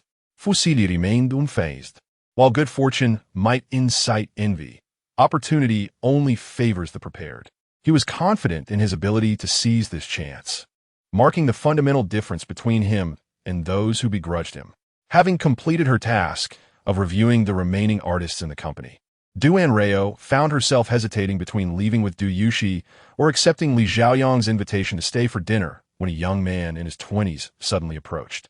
However, the first thing Anrao noticed was not the young man's strikingly handsome face, but rather, goodness, why does this man have such a green aura above him? Chapter 41. A misguided matchmaking, a green aura? Such a description is somewhat inauspicious for a man. Du Yushi, unable to restrain herself, cast a sympathetic glance at the young man, only to find herself meeting Xie Jingyao's gaze. Caught off guard by Du Yushi's stare, Xie Jingyao momentarily froze, then smiled politely before continuing towards Li Xiaoyang and the others. "Xiaoyang, Shi, it's good to see you." "Jingyao, what brings you to the company today?" Xie Jingyao smiled warmly. "I ran into Cici yesterday, and she mentioned you seem to be facing some troubles, so I came to check on you." To my surprise, upon entering the company, I overheard subordinates mentioning that you had invited a master to assess the feng shui with Mr. Shi. Intrigued, I made my way over.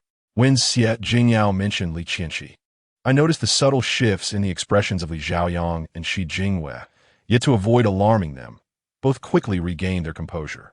Li Xiaoyang adeptly shifted the conversation towards Master Du Anrao. "This is Master Du. Despite her youth, her predictions are remarkably precise. Master Du. This is my good friend Xie Jingyao. one of our shareholders, though he seldom graces the company with his presence. It seems fate has brought us together today. A flicker of understanding crossed Du Anrao's eyes as she greeted him with a faint smile, while internally, her thoughts were racing. Xie Jingyao? So he is the fiancé of Li Qianxi, the source of his green aura. Your little fiancé, he just complained about you, prompting Yi Mengzhin's brother to drown his sorrows in drink, resulting in a tragic accident that left him in a vegetative state. Meanwhile, she used the pocket money you provided for her to rendezvous with another man. Quite the opportunist. Du Yuxi's expression shifted slightly, perhaps already privy to Li Qianxi's misdeeds. Her perception of him starkly contrasted with that of Du Anrao, leading to a diminished regard for Xie Jingyao. Anyone who could be entangled with someone like Li Qianxi must either be foolish or blind, unworthy of pity. Xi Jingyue, however, was more informed than she realized. The families of Xie and Li had a long-standing friendship. Xie Jingyao's mother was a close friend of Li Xiaoyang's aunt, Du Yuxi's biological mother. Hence the playful engagement that took place while Du Yuxi's mother was still alive. After the unfortunate passing of her biological parents, the one who grieved the most, aside from the Li family, was Madame Xie. For this reason, she had doted on Li Qianxi as if she were her own daughter, even prioritizing her over her own son, Xie Jingyao. Regrettably, such heartfelt affection was misplaced, and the betrothal that should have belonged to Du Yuxi was now tainted. At that moment, Xie Jingyao was blissfully unaware that his green aura had captured Du Anrao's attention. With a faint smile, he remarked, "It's rare to see you so appreciative of someone. I take it Miss Du possesses some remarkable talents." Li Xiaoyang's eyes gleamed with sudden interest. Indeed, just a few days ago, Master Du accurately predicted that a certain male actor would engage in a physical altercation over financial disputes, resulting in injury. That very person is still lying in the hospital. Having just toured the company, Master Du also discerned that one of our employees had recently experienced an accident leading to financial loss. Truly remarkable. It was evident that while Xie Jingyao politely agreed with Li Xiaoyang's words, he did not hold a high regard for these mystical matters. Yet, Li Xiaoyang was determined not to let him off the hook. "Since you're here, why not ask Master Du to read your fortune? Don't worry, I'll cover the costs." Xie Jingyao chuckled helplessly. "It's not about the money. I simply have nothing I wish to inquire about." "How could there be nothing? Academic pursuits, family affairs, career, and love. Surely you don't lead a life devoid of troubles?" Li Xiaoyang's intention was to engage Xie Jingyao in light-hearted banter, yet he inadvertently struck a chord, uncovering Xie Jingyao's hidden concerns. Xie Jingyao pursed his lips and fell silent. Seeing him moved by his words, Li Xiaoyang seized the moment. "Master Du, please help him out. Despite his cheerful demeanor, I suspect he harbors some troubles." Xie Jingyao, amused yet exasperated by Li Xiaoyang's antics, finally conceded, "All right, let us proceed." Du Anrao maintained an air of inscrutable calm on the surface, yet internally, she was eager to delve deeper. "Oh, how fortuitous for you to offer this up. Do not blame me." Both Du Yuxi and her companion stifled their laughter, recalling Du Anrao's earlier remarks about the green aura. "Pray tell, Mr. Xie, what would you like to inquire about?" Xie Jingyao gazed thoughtfully into the distance before finally stating, "I wish to know about my romantic destiny." This declaration startled not only Xi Jingyue and the others, but even Li Xiaoyang, who had subtly nudged him in that direction. The fact that Xie Jingyao had so willingly taken the bait was unexpected. Du Anrao's eyes brightened momentarily before her expression shifted. "Ah, it seems your romantic line is rather complicated," she remarked. Xie Jingyao caught the change in her demeanor, a flicker of impatience crossing his features. He perceived a familiar pattern in charlatans. First, they utter alarming predictions to instill fear. Then, when the subject panics, they offer dubious solutions to extract money. In his view, Du Anrao's sudden seriousness was a telltale sign of impending deception. "Is there a problem with my romantic destiny?" he inquired, feigning curiosity. "The issue is significant. Your romantic line nearly led you astray. In theatrical terms, this would be akin to meddling in the affairs of love. How could it not be serious? Is it possible to mislead one's romantic path? Du Yuxi fool Hiepel. What did this imply? Could it be that due to Li Qianxi's affections for another, their engagement was fated to falter? While she might consider this a blessing, the parties involved might not share her sentiment. Shi Jingwei began to piece the puzzle together. Casting a glance between Du Yuxi and Xie Jingyao, his eyes suddenly alight with newfound intrigue. Unbeknownst to her, Du Anrao was oblivious to the subtle dynamics at play as she cleared her throat and spoke earnestly. From Mr. Xie's features, it appears you already have a fiancé, someone with whom you've grown up, a childhood sweetheart, perhaps. Your bond seems strong, a match made in heaven. However, forgive my candor, but I fear this fiancé may not be your true destiny. Xie Jingyao was momentarily taken aback, his heart inexplicably racing at Du Anrao's words. What did she mean? Quite literally, your connection with your fiancé, while affectionate, is unlikely to culminate in a harmonious union. Despite having previously dismissed Du Anrao as a fraud, Xie Jingyao couldn't help but ask, is it my fault?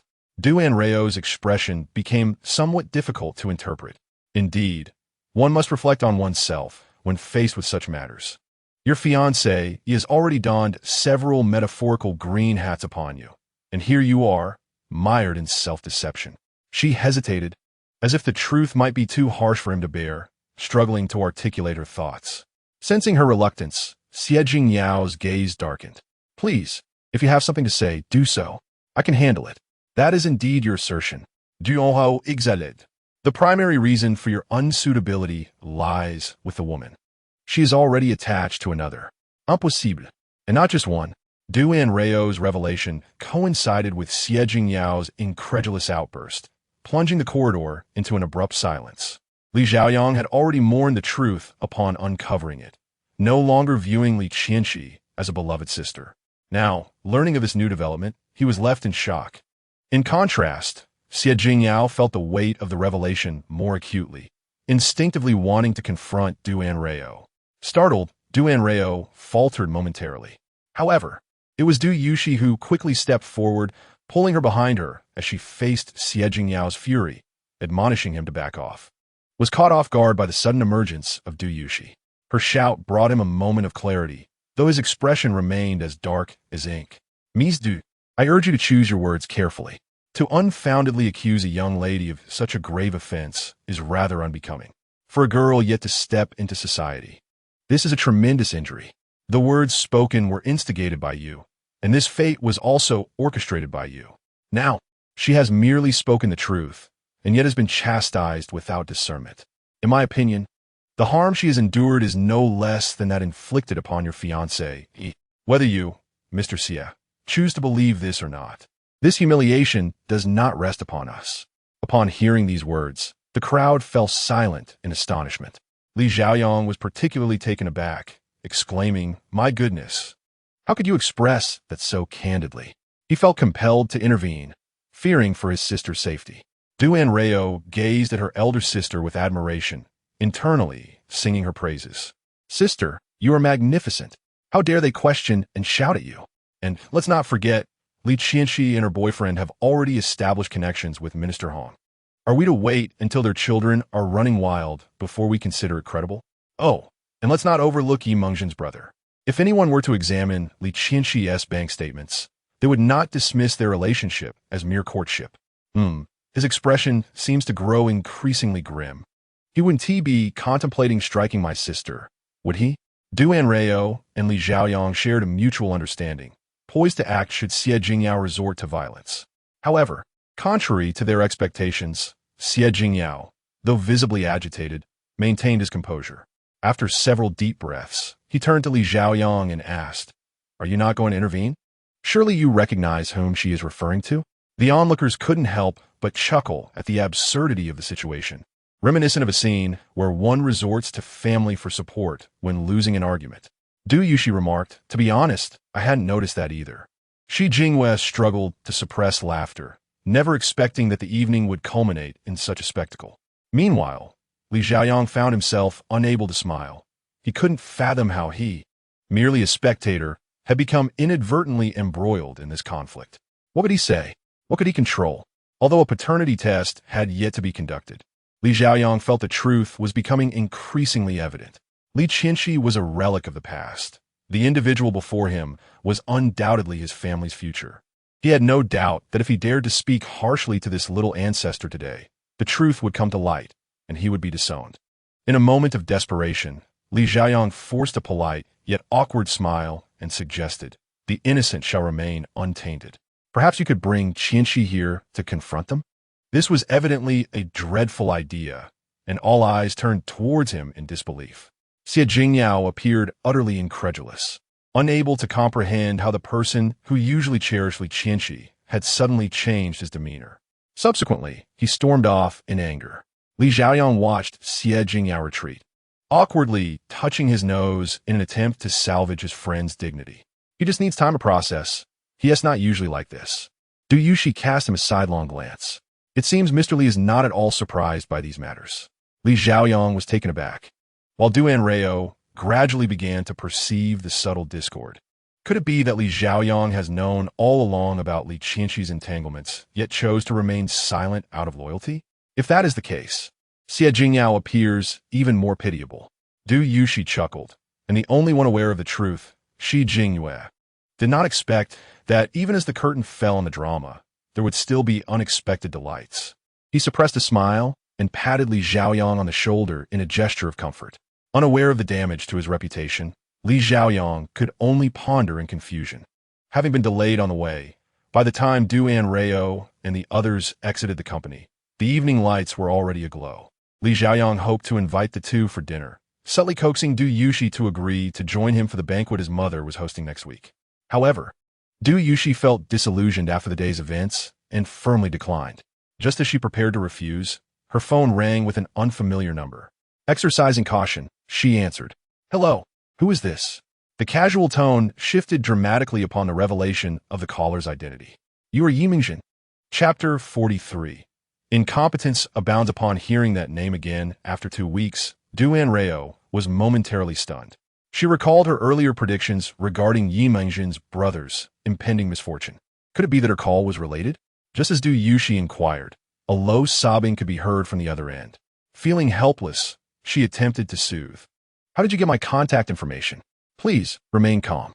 "Yes, Anrao and I are currently in the city. I am on this street. If you come from your side, it's on the way." Yimingzhen had called to inform her that her brother had been in a car accident. The suspicion was confirmed, and Du Anrao's heart sank. Hadn't I warned Yimingzhen to keep her brother from going out alone recently? How could this have happened? Did she disregard my warning, or did he take it lightly? I only hope he hasn't suffered as severely as in the original storyline. Is the reason she is calling you? Du Yushi trailed off, a look of guilt crossing her features. "I apologize, Anrao. I agreed to her request without consulting you. She just landed and will likely come and pick us up shortly." Du Anrao was unconcerned and waved her hand dismissively. "No worries. I was curious about her brother's condition. Since she initiated the invitation, it would be fine to go see him." Li Xiaoyang, however, was utterly perplexed. "Who are you talking about? Yimingzhen? That name sounds somewhat familiar." Shi Jingyue shot him a glance and smoothly interjected, "The youngest daughter of the Yi family. The Yi and Li families shared a cordial relationship. Otherwise, Yimingzhen would not have been able to connect with Li Qianxi." It took Li Xiaoyang a few moments to piece together the connections before he gasped. "So her brother is... Yi Huan had a car accident? Mr. Shi, do you know Yimingzhen's brother?" Du Anrao turned to Shi Jingyue upon hearing that name. A secret smile flitted across Shi Jingyue's face as he nodded. "The Shi family has some business dealings with the Yi family, so we are somewhat acquainted. However, he was more familiar with Yi Huan's father than with the young master himself, his knowledge of Yi Huan being less than that of Li Xiaoyang beside him." Nevertheless, Du Anrao, unaware of the intricacies, marveled at Shi Jingyue's extensive connections. Indeed, the world of the affluent is a small one, where one often encounters familiar faces. Shi Jingyue's lips curled into a smile, though he feigned a look of concern for Yi Huan. Was it a severe accident? Which hospital is he in? She did not provide specifics, but her urgency indicated it might be serious. "I will accompany you to check on him. It's best to have someone there in case anything happens." This proposal was reasonable, and Du Yushi, unable to find a valid reason to refuse, reluctantly agreed. "Could you call to ask which hospital Yi Huan is in? We could drive straight there and meet her at the entrance, saving us time." Du Yushi nodded and called Yimingzhen for the address. As soon as the trio settled into the back seat, Li Xiaoyang, unable to contain his restlessness, squeezed into the front passenger seat, grinning foolishly. I'm also quite familiar with that lad from the Yi family, so I thought I might as well hitch a ride with you all to see him. However, this reasoning appeared somewhat flimsy after Shi Jingyue's arrival, as Du Yushi could easily see through his ulterior motives and wore a look of disdain. Du Anrao, seated beside Du Yushi, stifled a chuckle, once again playing the role of her sister as spokesperson, remarking, incompetent at everything, yet first in creating a ruckus. Shi Jingyue couldn't help but chuckle, since they did not need to pick up Du Anrao and her companion. The impatient Yi Mingjin instructed the driver to take a shortcut. The two vehicles arrived at the hospital almost simultaneously. As Yi Mingjin stepped out of the car, her legs felt weak. Noticing her condition, Du Yushi hurriedly approached to lend a hand. "Are you all right?" "Thank you," Yi Mingjin replied, her eyes red-rimmed, momentarily at a loss for words as she gazed at the Du sisters. Seeing the once proud and spirited young lady reduced to such a state of distress filled Du Yushi with sympathy rather than any sense of schadenfreude. Furrowing her brow, she inquired, "In which ward is your brother? Is he seriously injured?" "In 304. I don't know how severe it is. My parents concealed the truth from me. I only learned of it through a friend," Yi Mingjin explained. Du Yushi understood that Yi Mingjin's family likely wished to spare her worry by withholding the reality of the situation. However, a friend from the same city had heard the news first and called to inquire, inadvertently piercing through the veil of secrecy. "After that day, didn't you ensure your brother stayed at home and not venture outside?" "Of course I did," Yi Mingjin sniffled. "I called him every day to remind him." Yet, she was aware of her brother's temperament. Keeping him cooped up at home would be akin to sentencing him to misery. Thus, she repeatedly urged him to always accompany family or friends when going out, never to venture out alone. Unexpectedly, misfortune still struck. The group hurriedly ascended to the third floor, just as Yi Jihuan's ward became vacant. Upon opening the door, Yi Mingjin found her brother lying on the hospital bed, swathed like a mummy, even his head wrapped. His eyes were shut tight, his complexion pale, resembling someone in eternal slumber. Overcome with grief, she lunged forward, her voice breaking as she cried out. Just as the anesthetic began to take effect, allowing Yi Jihuan a moment of peace, he was abruptly jolted awake by his beloved sister's weight. He instinctively heaved, coughing violently. Startled by the noise, Yi Mingjin widened her eyes in shock. "Brother, are you all right?" "Cough, cough. I was fine until you landed on me," he replied, feeling quite embarrassed. At that moment, the startled voices of Yi father and Yi mother echoed from the hallway. "Jinjin, what are you doing here?" Thus unfolded this tragic drama of familial separation and reunion, concluding in a somewhat comical manner. A few minutes later, the Yi family's 4 members, along with Du Anrao and others, crammed into the ward, rendering the once comfortable single room rather cramped. "Mr. Shi, young masterly, what brings you here?" Unlike the Yi siblings, Yi father immediately recognized Shi Jingyue and Li Xiaoyang, who had followed the Du sisters in. The Yi and Li families shared a cordial relationship, with Li Xiaoyang being considered a junior in front of Yi father. "We happened to be nearby when Mingjin called Miss Du upon learning of Jihuan's accident. We came to check on him," he explained. Yi Mingjin, still reeling from the shock of nearly losing her brother, quickly shifted her focus back to him. "Brother, you truly are fine?" Yi Jihuan, both exasperated and amused, replied, "Are you hoping for something to be wrong? Rest assured, it's merely superficial injuries. The doctor assured me my internal organs are unharmed. The worst injury is to my leg, which got caught during the collision and fractured. It will heal with time." Only then did Yi Mingjin finally relax, placing a hand over her heart in relief. "Thank goodness." Yi mother, holding her daughter's hand, sighed in agreement. "Indeed, thank goodness. Your father had someone check the accident site, and it's a sheer drop to the abyss below. If your brother hadn't reacted swiftly, he might have been dragged under that truck." Yi mother had nearly fainted upon hearing of her son's accident, but the news of his survival, albeit with a fractured leg and some bruises, brought her back to her senses. Yi Mingjin was startled by her mother's revelation. Was it a truck that hit him? He wasn't hit directly. If he had been, who knows what would have happened? Yi mother sighed again, explaining that the truck driver had been fatigued, driving through the mountains late at night with a full load, and had collided with her brother's vehicle. At the time, Yi Jihuan had been drinking and was seated in the passenger seat while Yi Qiqi was driving. Seeing the out-of-control truck approaching, He had instinctively swerved to avoid it, only to crash into the mountainside. Fodder interjected. Fortunately, he wasn't driving too fast. Otherwise, it would have been far worse than just a crushed front and trapping them inside. They were lucky that someone noticed and called for help, or who knows how long they would have remained stranded in the mountains. While Yi Jihuan's accident was deemed an unfortunate mishap, having seen the wreckage, they could only acknowledge that their injuries were a stroke of luck amidst the misfortune. Yi Mingjin, however, pondered another matter. Mom, you mentioned that Jihuan was driving 7's car, but my brother wasn't alone, was he? The 7 she referred to was a relative from her mother's side, nicknamed for the character in his name, and he was of similar age to Yi Jihuan.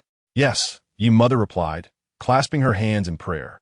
It seems heaven was looking out for him, having him accompany Ranchi. Otherwise, I dread to think what would have happened if he had been alone.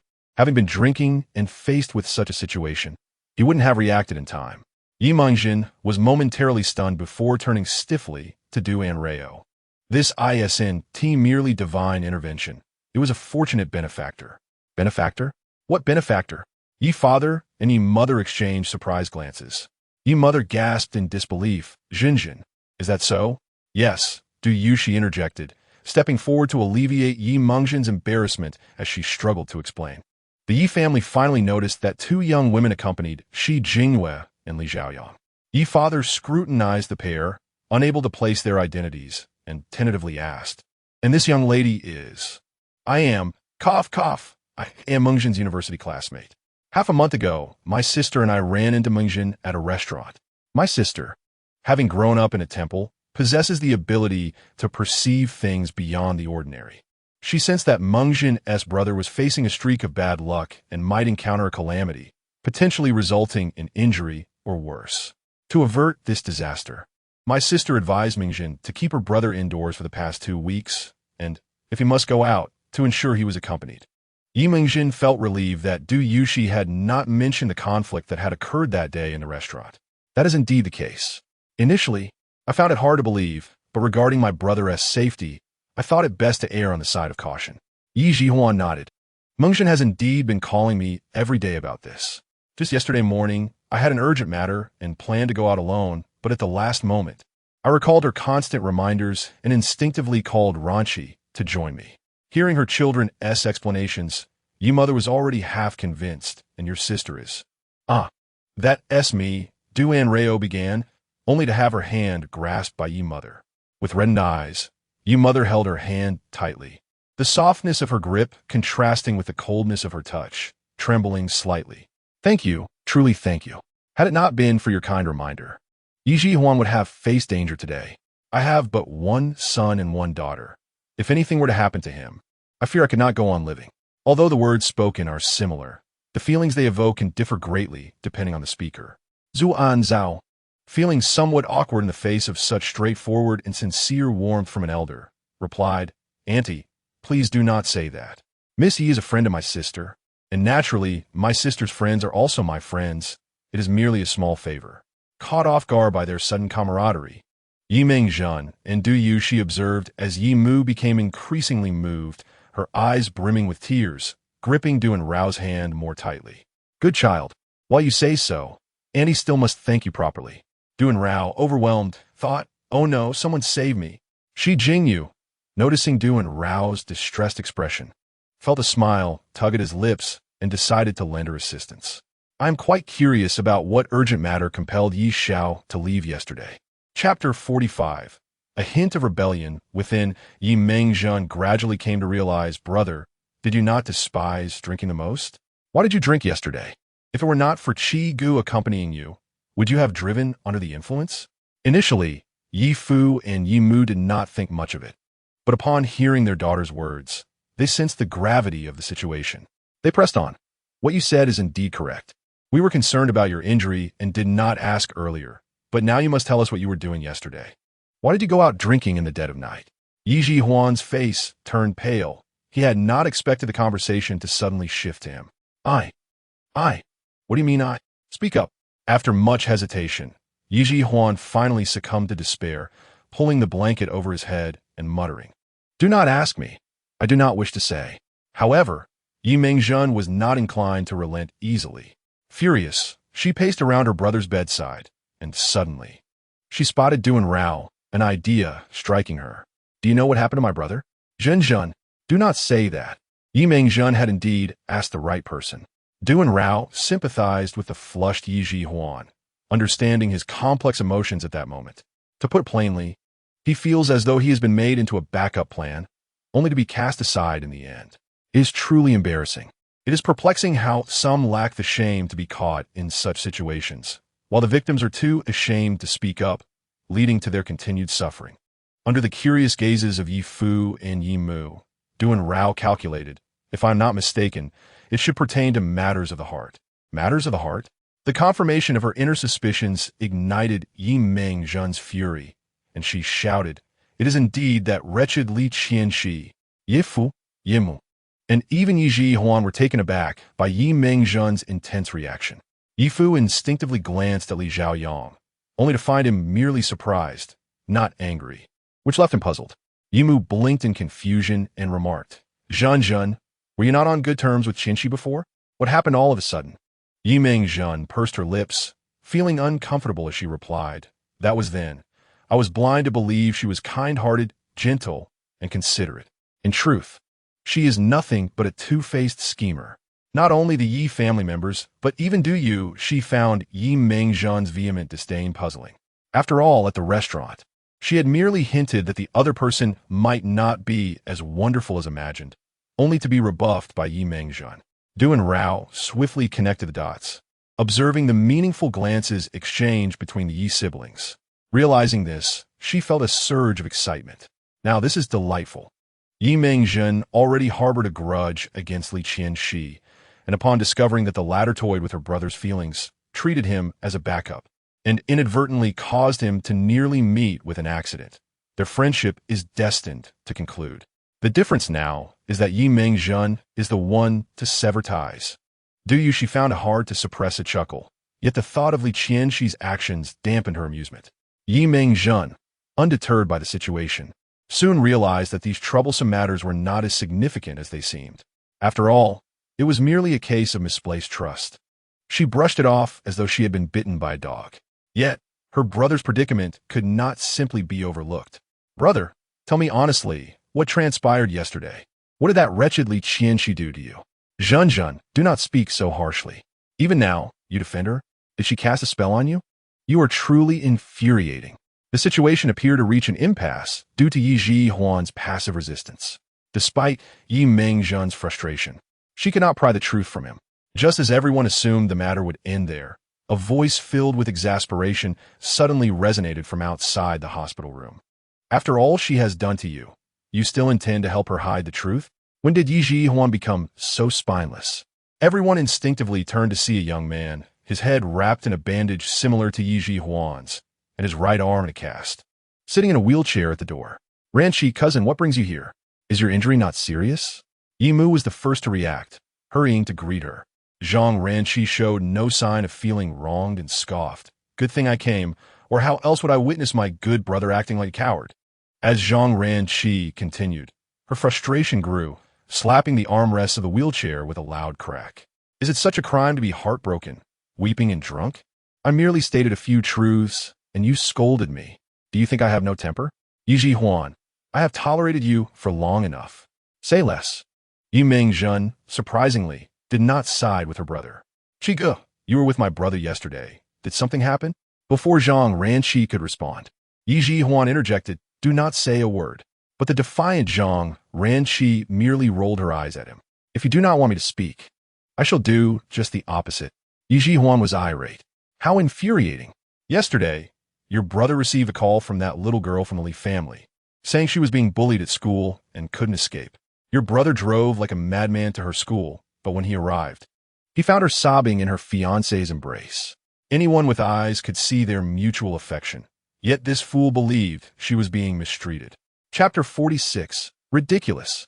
Zhang Ranchi's words left little room for doubt regarding the subsequent developments.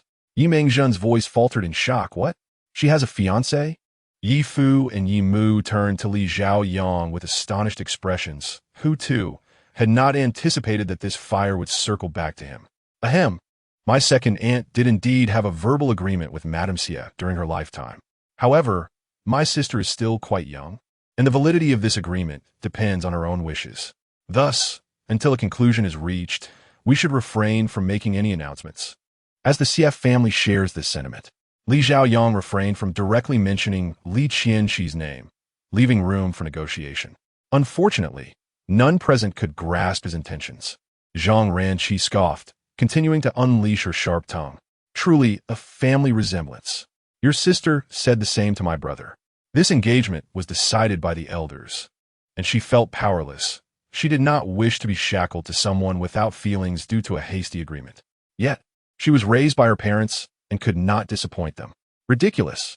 Forgive me for being blind, but I truly did not perceive her reluctance towards this marriage yesterday.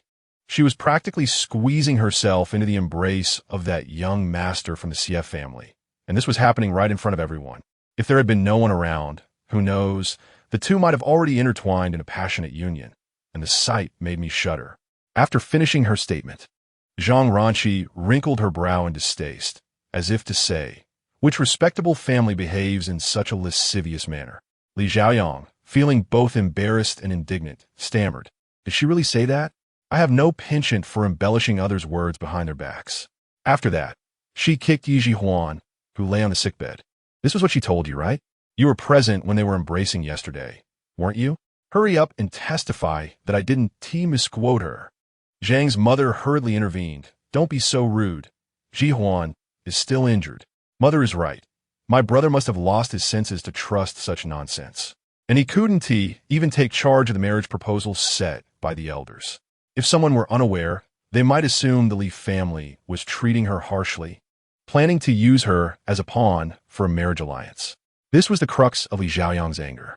Due to their uncle and aunt, their family had coddled Li Qianqi over the years, fearing that even the slightest discomfort would worsen her condition. As a result, she publicly spread such tales about them.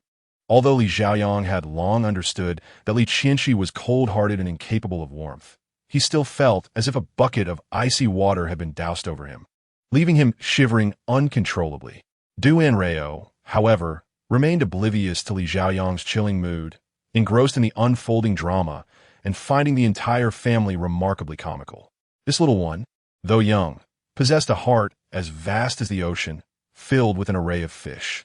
Yi Huan, subjected to a barrage of criticism from his mother and sister, grew increasingly withdrawn. Yi Mengjin, on the other hand, contemplated revealing Li Qianqi's true nature in front of the Li family today, lest someone later accuse them of being unreasonable and unfairly burdening her brother with blame. Seventh brother. You just mentioned that my brother saw them embracing and thought the man was bullying Li Qianqi. Did they have a conflict? If there was no conflict, would your brother have gone out at midnight to get drunk? Anrao paused, finally realizing the turning point in this chaotic situation. Oh, did the two devoted admirers clash? It is crucial for a seasoned Casanova to manage the timing of her suitors, ensuring they do not encounter each other inappropriately. According to the original script, Yi Huan should have been unable to bear the sight of their intimacy and would have turned away, spending the night alone outside before becoming a comatose victim of a drunk driving accident, with no chance to clarify the truth. Therefore, Yi Mengjin's family remained oblivious as to why her brother, who generally disliked alcohol, drank excessively that night, unaware that he had encountered Li Qianqi before the accident. Now that Yi Huan has deviated from the fate of becoming a comatose patient and confronted Li Qianqi and Xie Jingyao, could this be termed a butterfly effect? Du Yuxi's eyes flickered as she lowered her head, lost in thought. Your brother cherishes her, yet she treats him like a fool throwing away money. That woman said they were merely friends. Your brother misunderstood her silent rejection as tacit acceptance and has been persistently pursuing her. As Zhang Ranqi imitated Li Qianqi's demure tone, mimicking her words, Brother Yi, I told you a long time ago that I have a fiancé. I always thought you regarded me as a sister, and your kindness was merely brotherly affection, as you treat Mengjin the same way. Now that we have cleared the air, can we continue to interact as brother and sister? Zhang Ranqi shivered, as if repulsed. Mengjin is Ji Huan's real sister. Who does she think she is to compare? Knowing full well Ji Huan has feelings for her, she still flirts. What family exchanges sweet nothings every day? If circumstances allowed, Anrao would likely be rolling on the ground with laughter, marveling at how perfectly the critiques aligned. Yushi suddenly asked, did her fiancé not react at all? Zhang Ranqi, taken aback by the interruption, scoffed, he's just as dim-witted. That woman is practically dancing on his head, and he probably still thinks she's innocent and easily fooled. Yushi recalled the recent altercation between Xie Jingyao and them. Alongside his righteous defense of Li Qianxi, and a mocking smile crept across her lips. So that's how it is. Yi Mingjin was equally furious. She understood her brother's feelings for Li Qianxi better than anyone. Previously, she had even attempted to probe Li Qianxi's feelings. At that time, Li Qianxi had blushed, denying her words while exuding a coy demeanor. Yi Mingjin had assumed Li Qianxi harbored feelings for her brother, leading her brother to shower her with gifts. Li Qianxi accepted everything without hesitation, and Yi Mingjin began to regard her as a future sister-in-law, growing increasingly trusting and close. To her dismay, it turned out that her brother's affections were one-sided, and he nearly became the male counterpart to a heiress. In her fury, Yi Mingjin pointed her accusations directly at Li Zhaoyang. Mr. Li, after listening to all this, do you have nothing to say? My brother may be a bit foolish, but he is not one to cling desperately. If only Li Qianxi could provide him with a definitive answer instead of playing coy, I believe he would not pursue her further. After all, my brother is handsome and wealthy. There are plenty of women who would want to be his girlfriend. There is no need for him to compete with a host of men to win over a woman who has a whole pond of fish to care for. Yi Mingjin spoke bluntly, nearly calling Li Qianxi shameless. She huffed, who cares? Our family isn't so impoverished that we can't afford those trinkets. Li Zhaoyang chuckled good-naturedly.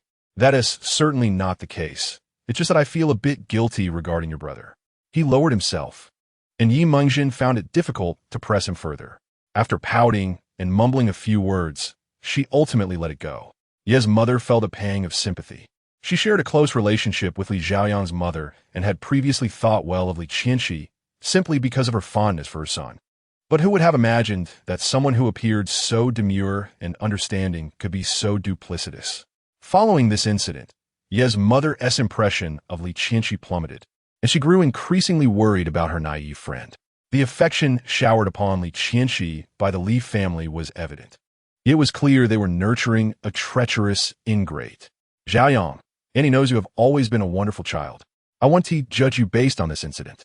However, you have seen Jihuan's situation.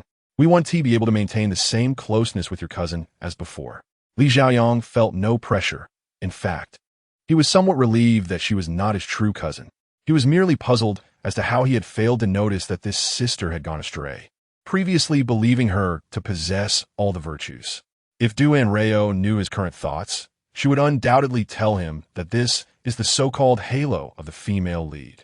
All unfavorable factors surrounding her would be automatically eliminated, much like how in the original plot, Yi Jihuan, caught off guard by the truth, was hastily assigned a car accident script that turned him into a comatose patient, abruptly exiting the narrative. In the present day, these individuals resemble those who have awakened self-awareness in this scripted game, removing the filter that obscured the true nature of the female protagonist, and thus, they will no longer be led by the nose. One should not fault the aunt for her candidness, having spent years without parents. She has witnessed how you and your family have treated her. It is advisable for you to exercise caution, as nurturing another's child may ultimately breed resentment. Upon hearing this, Yushi could not help but glance at Li Zhaoyang, but quickly turned away, making it difficult to discern her true feelings from her expression at that moment. After speaking, Yimu discreetly observed Li Zhaoyang's reaction, fearing that her words might have been too blunt and might upset him. However, Li Zhaoyang maintained a composed demeanor throughout, even nodding in agreement with her statement. You speak quite wisely. I shall convey your sentiments. This reassured Yimu, as Li Zhaoyang's lack of defense for Li Qianxi significantly calmed the fragile nerves of the Yi family. Now that the matter had been openly discussed, they could not pursue it further. While Li Qianxi was indeed detestable, it must be acknowledged that Yi Jihuan bore some responsibility as well. Ultimately, it was their own son who had acted foolishly, and any scandal would reflect poorly on their family. With this in mind, Yimu cast a disapproving glance at her son. Yi Jihuan questioned, is no one concerned about his well-being? After confronting the Yi family, gratitude was inevitably directed towards Du Anrao. Yi Mu, truly shaken by the recent accident, clutched Du Anrao's arm and inquired, "Miss Du, consider my son's condition. Does this blood-related disaster imply that it has passed?" After indulging in a lengthy narrative about the Ocean Princess, Du Anrao shifted her demeanor and replied earnestly, "I observe that Mr. Ye's eyes are clear and the malevolent energy in his aura is gradually dissipating. It appears he has successfully navigated this tribulation and is safe, yet." Yi Mu, having been relieved to hear that Yi Ji Huan had overcome his ordeal, felt her heart sink once again at Du Anrao's sudden twist. Yet what? Yet, the tribulation Mr. Yi faced was due to his entanglement with ill-fated romantic encounters, having interacted too deeply with those whose energies were incompatible, thus affecting his fortune. Should Mr. Yi distance himself from these bad influences, all will be well. However, if he continues such associations, he risks repeating the same mistakes, once again inviting the chaos of these ill-fated romances. Yi Mu's complexion paled at the revelation, and she turned sharply to her son, delivering a stern warning. "Did you hear that? You are not to see that woman again. Otherwise, I shall break your legs before any calamity can manifest." Yi Mengjin patted her chest in assurance, declaring, "Rest assured, Mother, I will keep a close watch on my brother and ensure he has no further contact with Li Qianqi." Upon hearing this, Yi Mu paused for a moment, only to become increasingly anxious, stealing a glance at Du Anrao, hesitating to speak further. Du Anrao raised an eyebrow, surveying Yi Mu and the increasingly withdrawn young man on the hospital bed, suddenly struck by inspiration. "Are you perhaps wondering where Mr. Ye's true match lies, and when they might appear?" Yi Mu's eyes brightened. "Is that possible?" "Indeed it is," Du Anrao confirmed. Yi Mengjin and Yi Fu, though silent, shared their mother's curiosity and anticipation. Even Yi Ji Huan, who appeared indifferent, subtly adjusted his posture, his ears perking up. Previously, burdened by romantic misfortunes, Yi Ji Huan's demeanor had been darkened, beset by calamities. Now that he had weathered the storm, a change was evident in his visage, his brow now faintly flushed, his eyes glistening with moisture, and the corners slightly uplifted, indicating the stirrings of romance. Yi Mengjin's face lit up. "Does this mean my brother is soon to meet his true sister-in-law?" "One might say so. However, I observe that Mr. Ye's romantic star shines brightly, and the lines of fate have already begun to form. It is likely that he has encountered this destined person before, but was previously blinded by lesser affections, failing to recognize her presence." "What?" At this revelation, both Yi Mengjin and Yi Mu gasped in surprise. Quickly turning to Yi Ji Huan, "Brother, is your sister-in-law already among us? Do you remember her?" Yi Ji Huan, bewildered, could only stammer no. Ever since he developed feelings for Li Qianqi, he had been entirely focused on her, oblivious to the other women around him. Yi Mengjin, clearly aware of this, scoffed. "You fail to notice what you ought to and fixate on what you shouldn't. It's no wonder you remain single." Yi Mu's anxiety deepened. If she is already so close, and he remains unaware, will he indeed miss this opportunity? Is my son truly destined to live a life of solitude? Not at all. If it is a true match, it will not be easily missed. However what? The notion of a true match is merely a synthesis of various factors: compatibility in energies, complementary personalities, and mutual attraction. Ultimately, whether they can reach fruition depends on their ability to harmonize, and it must not be forced. Otherwise, it may yield counterproductive results. Upon hearing this, Yi Mengjin and her mother, who had initially been eager to assist in identifying this match, quickly retreated into compliance. "Very well, we shall not interfere. Let the young couple navigate this themselves." After concluding their conversation, Yi Mengjin shot Yi Ji Huan a look of helplessness, filled with regret. Yi Ji Huan protested. "I don't even know who this person is. Are you two not jumping the gun?" Du Anrao, observing the Yi family's understanding of her words, subtly exhaled in relief. The concept of a true match was not mere conjecture. In the tale of the true and false heiresses, nearing its conclusion, it was revealed that Jiang Yiming, years after the protagonist's marriage, learned of the Yi siblings' circumstances through an old acquaintance. By that time, Yi Mengjin had already lost both parents. She was not only working to make ends meet, but also caring for her brother, who remained in a vegetative state. Fortunately, a woman had steadfastly remained by their side, assisting in caring for Yi Huan during her work hours, alleviating her concerns. Jiang Yiming conducted an investigation and discovered that this woman had lost her own family even earlier than the Yi siblings and had harbored a long-standing affection for Yi Huan. When he faced family turmoil and societal ostracism following the accident, she was the first to step forward, supporting Yi Mingjin, earning her profound respect and trust. At that time, Jiang Yiming was unaware of the motivations behind his decision to disclose this information to Li Qianqi. She was momentarily taken aback, then feigned tears, expressing that knowing someone was caring for the siblings brought her peace of mind, as if she had not severed all contact with Yi Mingjin upon learning of Yi Huan's accident, fearing he might never awaken. Her reaction, unsurprising to Jiang Yiming, left him feeling disheartened. Though Du Anrao despised Li Qianqi, she found Jiang Yiming somewhat tolerable, not for his integrity, but because compared to the more erratic individuals around him, he seemed like a genuinely ordinary person whose actions were somewhat reasonable. As a child born out of wedlock in the chaotic Jiang family, Jiang Yiming had sacrificed much, including his emotions and sincerity, to survive and ascend the ranks.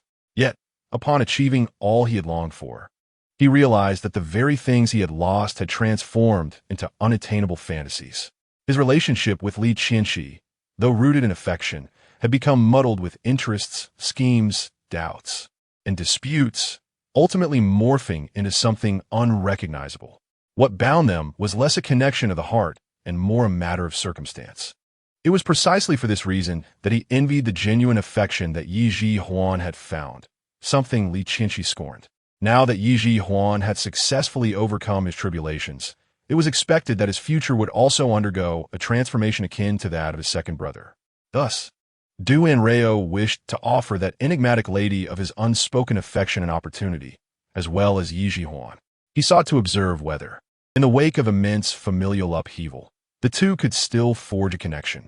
Of course, this was merely a chance.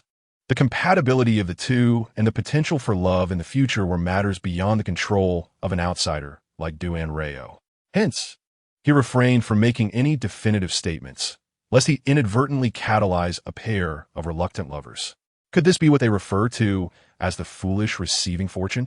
Shi Jingyue's focus, however, lay on Jiang Yiming. He recalled the slight admiration in Du Anrao's tone when he mentioned this male lead, stirring an inexplicable pang of jealousy within him. After confirming Yi Huan's injuries and indulging in some gossip about the chaotic scene, Du Anrao and the others departed, satisfied. The moment Du Anrao settled into Shi Jingyue's car, his phone vibrated. Upon checking, he was surprised to find a transfer from his fourth sister. "Sis, why are you suddenly sending me money?" "It's from Yi Mingjin. She asked me to pass it on to you." Du Yushi replied, glancing at Li Xiaoyang, who was seated in the front passenger seat. Du Anrao expressed his astonishment. So soon? Yi Huan had given Li Qianqi numerous gifts over the past few days. It was unlikely that the funds would arrive so quickly. The Yi family did not genuinely desire this sum of money. It was merely a token gesture. Li Xiaoyang was aware of this as well. His request for the funds primarily served as a means to gather evidence for future revelations regarding Li Qianqi. After discerning the Yi family's intentions, he hesitated momentarily, but ultimately decided to add a bit more to the transfer. Who would have thought that in the end, this would ultimately benefit Du Anrao? Chapter 49. She had never changed. Just after Du Anrao finished speaking, another transfer notification appeared on his phone. This time, it was from Shi Jingyue. "Mr. Shi, my cousin asked me to forward this. It's a token of appreciation for your assistance today." "Miss Du, yes, indeed." Li Xiaoyang turned to smile at him, but upon attempting to transfer the funds, he realized he did not possess Du Anrao's contact information and wondered if he might have the honor of adding her. Du Anrao, reluctant to appear ungrateful, glanced at his fourth sister before retrieving his phone to scan Li Xiaoyang's. Li Xiaoyang, in turn, attempted to add Du Yushi, but she promptly turned away, clearly uninterested in engaging with him. Unable to proceed, Li Xiaoyang consoled himself with the fact that at least he had secured Du Anrao's contact details, bringing him a step closer to her. As he obtained Du Anrao's information, he felt a sense of advancement in their relationship. However, before he could articulate his intentions to foster a connection with a brother who had raised Du Yushi. He was met with the abrupt slamming of a door that sent dust flying into his face.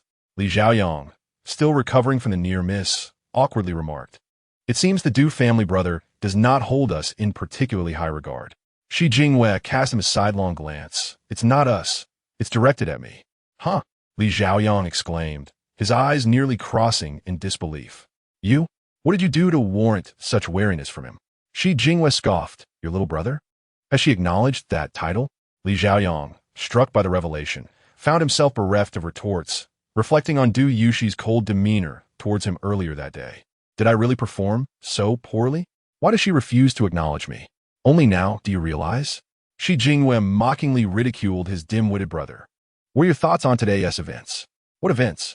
Are you referring to the Yi family and Qianxi?" Li Xiaoyang sighed heavily, allowing a hint of vulnerability to seep through his otherwise composed facade. "I have often heard my mother lamenting the plight of my cousin.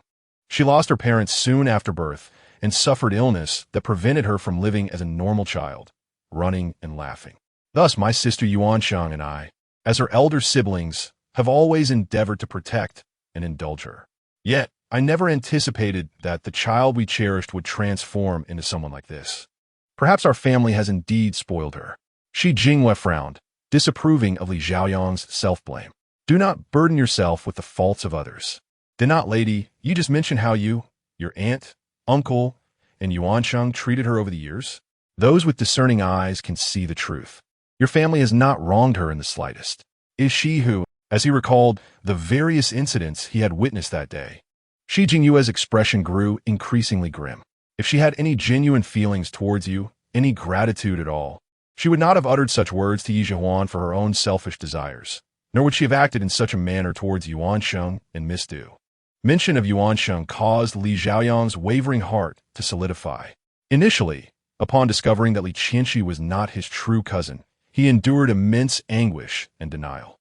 The memories of his loving uncle and aunt compelled him to unearth the truth. He could not allow his genuine cousin to be lost to the world, leaving his uncle and aunt unable to find peace in the afterlife. However, as he delved deeper, he uncovered even more devastating revelations. A year prior, Li Qianxi had already learned the truth from her biological father and had begun to consciously target the identity-swapped Du Yushi. No wonder his cousin had urged him not to inform their parents. Li Qianxi's actions were insidious, leaving behind few traces. Should he inadvertently alert her, he would be unable to hold her accountable or uncover the truth, potentially leading to Du Yushi being wrongfully accused instead. Yet, this was not the most disheartening discovery. The ultimate betrayal came when Li Xiaoyang stumbled upon the connection between Li Qianxi and Yuanqing's abduction 5 years prior, where the latter narrowly escaped a dire fate. His targeting of Yushi and her covert oppression of her were somewhat understandable. After all, having been the Li family's daughter for so many years, being told she was an imposter would be difficult to accept. The thought of eliminating Yushi to take her place might even seem justifiable. But why would she target Yuanqing? She had actively enticed the kidnappers to abduct her and had even leaked information about their family's police report, hoping to incite those desperate individuals to retaliate. How could someone so young, just a child 5 years ago, possess such cunning? Was she even human? Even now, the recollection of these events ignited a tempest of emotions within Li Xiaoyang. He could not fathom why Li Qianxi harbored such animosity towards his sister, a hatred so profound she would wish for her demise. Throughout their lives, Yuansheng had always been kindest to her, sharing everything, while he, her blood brother, had been relegated to the sidelines. In return for his affection and favoritism, he had received nothing but betrayal. Shi Jingwei felt no affection for Li Qianxi. In witnessing Li Xiaoyang's family's disdain for her, he could see through her true nature with alarming clarity. Regardless of Li Qianxi's favored status, she could never compare to the singularly precious position of the Li family's true daughter. Li Xiaoyang was momentarily stunned. Is that the sole reason? Is that reason not sufficient? Shi Jingwei countered. Do you believe this is why she targets Du Yushi? This incident reveals her unchanging nature, selfish, ruthless, and willing to harm anyone who obstructs her path or threatens her interests. Today, it is Yuansheng and Yushi. Tomorrow, it could just as easily be you, your aunt, or your uncle. Shi Jingyue's words were not without merit. He had gleaned from Du Anrao's account a vision of Li Xiaoyang's future filled with conflict and loss. Though judging a person's current character based on future actions may seem unjust, the revelations Li Xiaoyang had unearthed only served to corroborate those foreboding predictions. As Shi Jingyue had stated, she had never changed. It was merely that they had failed to perceive her true nature. Li Xiaoyang was acutely aware of this truth, yet he could not shake the feeling of despondency that settled over him, rendering him silent and withdrawn. Shi Jingyue, unable to bear his brother's despondence, scowled in disapproval. Enough of this self-pity. You have known these things for quite some time. Now, let us discuss your own affairs. My own affairs? What do you mean? Have you ever been in love? Upon hearing this, any thoughts of Li Qianqi vanished from Li Xiaoyang's mind, and he sprang up, nearly colliding with the roof of the car. Go, Gee, what is the matter with you? When Shi Jingyue glanced at Li Xiaoyang's lackluster demeanor, he immediately surmised that Du Anrao's words were likely closer to the truth than fiction. He shot him a sharp glare and retorted, Are you laying eggs? Why are you shouting so loudly? Li Xiaoyang, Chapter 50, Good News and Bad News. After a moment of introspection, curiosity ultimately prevailed. Go, why do you suddenly ask this? Has something happened? A few days ago, a friend of mine, while on a business trip, saw a woman holding a child who bore a striking resemblance to you. He specifically called to inquire if you had a child lost to the world. Li Xiaoyang was taken aback, and then his heart raced as he grasped Shi Jingyue's hand. Where did he see them? What did that woman look like? How old was the child? He refrained from elaborating, merely stating that the child appeared to be around 4 or 5 years old. 4 or 5 years old, Li Xiaoyang murmured, already spiraling into a whirlwind of thoughts.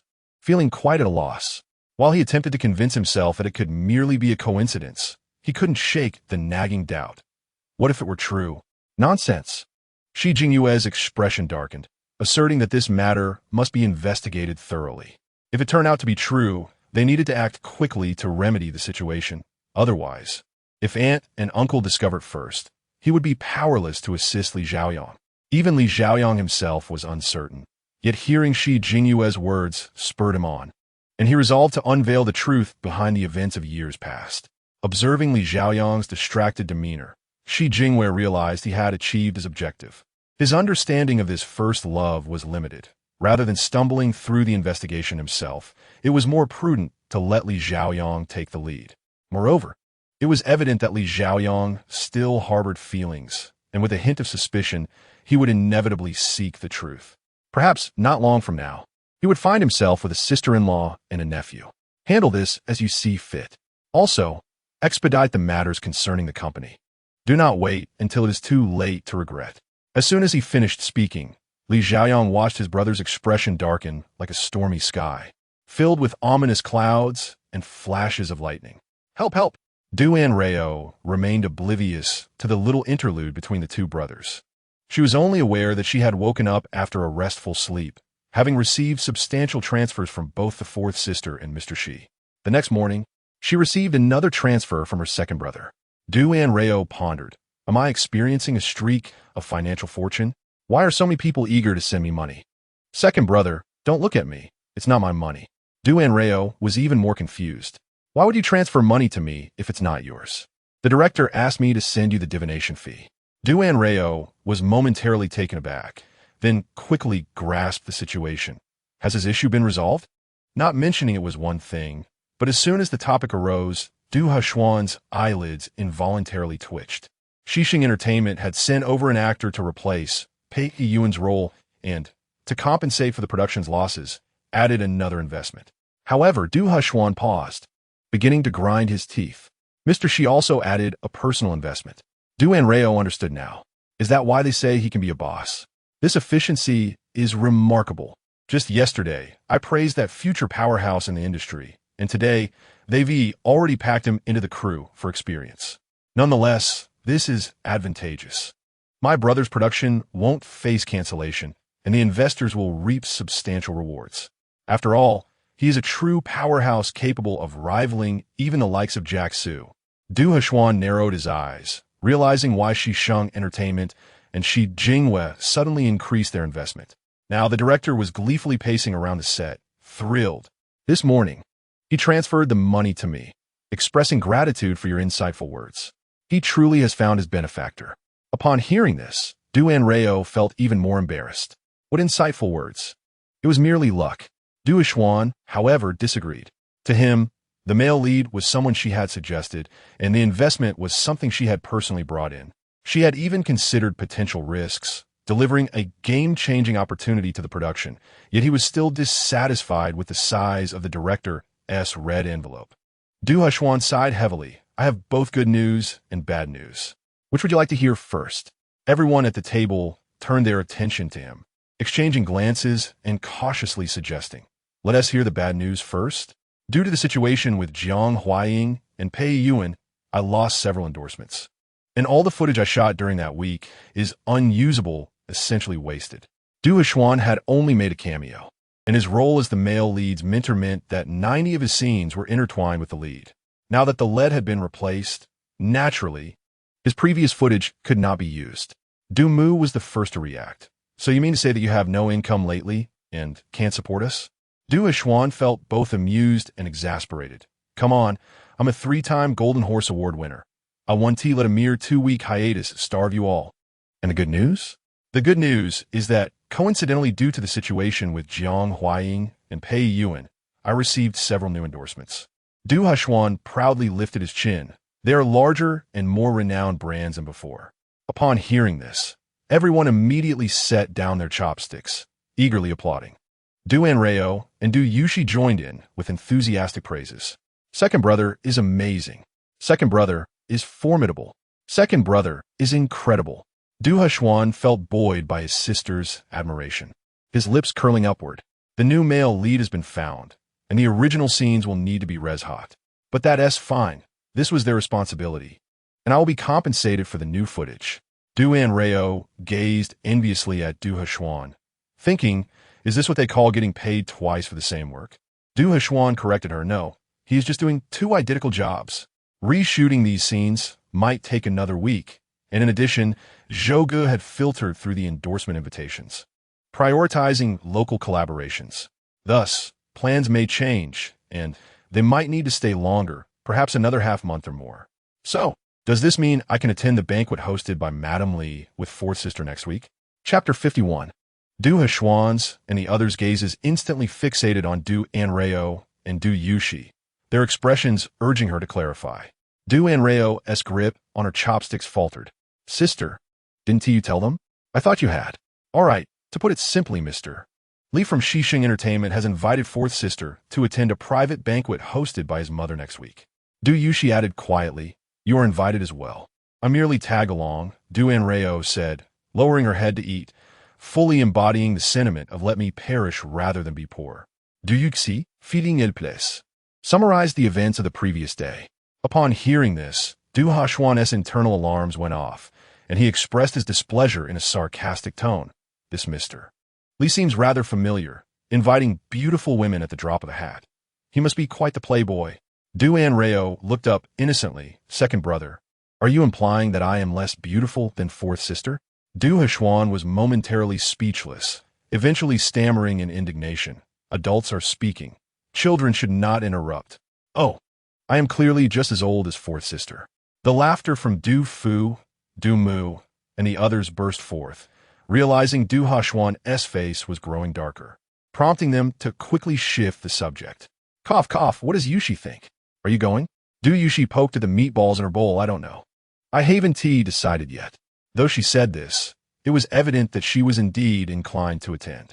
Despite the less-than-pleasant first encounter with Li Xiaoyang, she could still discern from the comments of those around her that he genuinely cared for his family. The Li family indeed treats Li Qianxi exceptionally well, to the point of indulgence. Yushi wishes to meet them, yet harbors fear about the encounter, regardless of her inner turmoil. She ultimately must summon the courage to confront reality. Although the members of the Du family share no blood ties with her, they have coexisted for over a decade and possess a profound understanding of her character.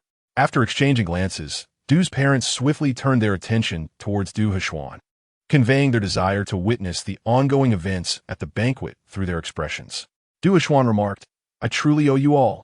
Thus, everyone rejoiced, unanimously agreeing to remain in the city under Xuan's arrangement, leaving only Du Junyan, who was toiling away at work, feeling aggrieved. However, Du Junyan was likely too preoccupied to concern himself with these revelers who had abandoned him. At that moment, he found himself staring at by Xiuqing, who had unexpectedly burst into his office, weeping profusely, and at the man nonchalantly lounging on the sofa, as if he were in his own home. His head throbbed painfully, and his stomach began to ache from missing mealtime. Feeling unwell and irritable, he regarded the two with extreme disdain. Du Junyan turned his chair, avoiding by Xiuqing's outstretched hand, and with a forced smile, inquired, "Is there a pressing matter that warrants such an aggressive entrance in my office?" The man seated on the sofa, none other than the notorious outlier, Boss Jia Yunxiao, scrutinized Du Junyan with a calculating gaze. "So, you assisted her in evading my subordinates?" Du Junyan was taken aback. Since that day, when Bai Xiuqing intrusively invaded his home, attempting to implicate him in her predicament, only to be ruthlessly exposed and flee, they had not crossed paths again. How could he have helped her escape? Perhaps the shock and confusion etched on his face prompted Jia Yunxiao to furrow his brows, impatiently providing two hints: city, hotel. In an instant, Du Junyan comprehended their purpose. He leisurely tapped his fingers on the desk and retorted, "Is that how she described it to you? You need not wait for her to speak. I will investigate it myself." It turned out that this powerful figure had not only dealt with the lawyer Dong, who had sheltered by Xiuqing, but was also intent on tracing every individual who had aided her, rooting them out to sever her connections entirely. For Du Junyan, this was entirely unwarranted misfortune. Indeed, Jia Yunxiao had reviewed the surveillance footage from that evening and discovered that Bai Xiuqing, while being pursued by his subordinates, had stumbled into Du Junyan's room and, under the guise of that sanctuary, managed to escape. Consequently, Du Junyan had unwittingly become one of Jia Yunxiao's accomplices in Bai Xiuqing's eyes. Once he regained his composure, Du Junyan remarked, "I have something I am uncertain whether to voice. Mr. Jia, since you have perused the footage, you should be aware that I was utterly intoxicated that night and possessed no awareness of the events occurring. Bai Xiuqing merely stayed in that room for a brief moment, not exceeding 10 minutes. I am aware, yet you still claim that she, having known you since childhood, would turn to you first in times of trouble." Du Junyan internally mused that she had not sought him out first, but rather eyed his family background, intending to implicate him. Although they had known each other early on, years had passed since their separation, and their personalities had long since evolved beyond their former naivety. That night, he had no knowledge of her presence at that hotel, had failed to recognize her, let alone assist her in evading her pursuers. Du Junyan's eagerness to dissociate himself from Bai Xiuqing did not appease Jia Yunxiao. Instead, it intensified his suspicions. "You truly harbor no feelings for her." Unexpectedly, Jia Yunxiao was unsatisfied with this assertion. "Are you questioning my preferences? My prot-GS are exceptional in every regard, and you claim to feel nothing? Are you blind?" Du Junyan responded, "No, my good sir. I am merely distancing myself from your woman to declare my innocence. If you are displeased, that is one thing, but to turn the tables and accuse me?" It seemed this man was indeed a self-righteous and unreasonable individual, as his sister and had surmised. Du Junyan, having tolerated enough, ultimately resolved to no longer endure. Though personal tastes vary greatly among individuals, he preferred to engage with those who reciprocate his affections, whose sentiments resonate with his own. He subtly gestured towards Bai Xiuqing's increasingly evident pregnancy, half smiling. "Perhaps it would be best if Mr. Jia received her attentions. I graciously decline." This statement was almost a direct accusation towards Jia Yunxiao, implying that such a woman, who flitted from one suitor to another in search of a father for a child, was only suited for him. An ordinary man like himself could hardly endure such a fate. Bai Xiuqing appeared taken aback by Du Junyan's callousness, her eyes reddening with tears, nearly spilling over. Had it been any other day, he might have felt pity for her due to her gender. Yet, recalling the misfortune of those who had genuinely aided her only to be wrongfully accused, he regained his composure.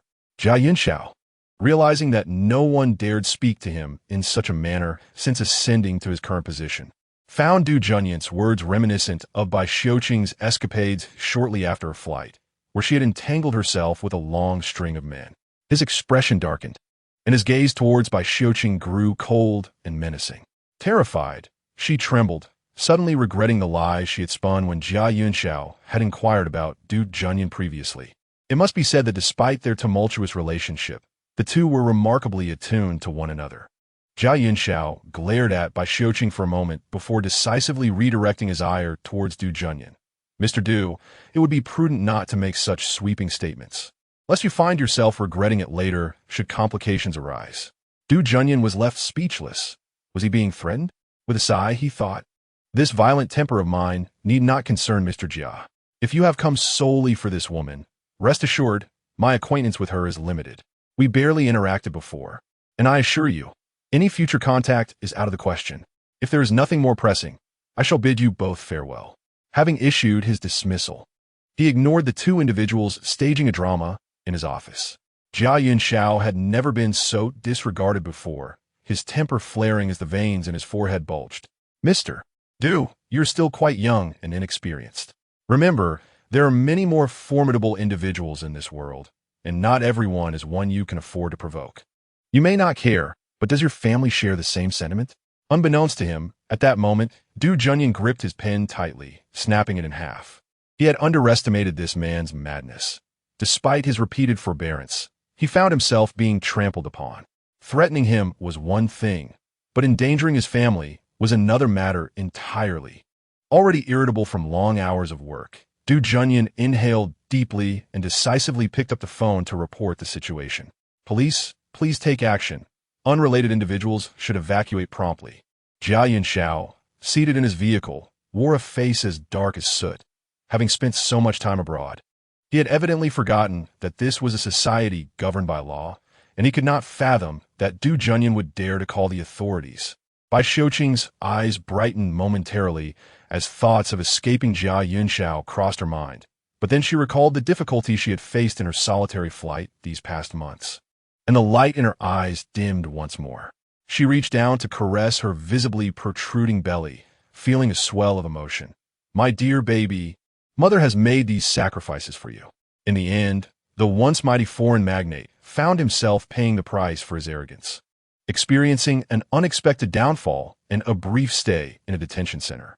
At this moment, far away in the city, Du Anrao remained blissfully unaware that her elder brother had, after much wandering, crossed paths once again with Jia Yunxiao.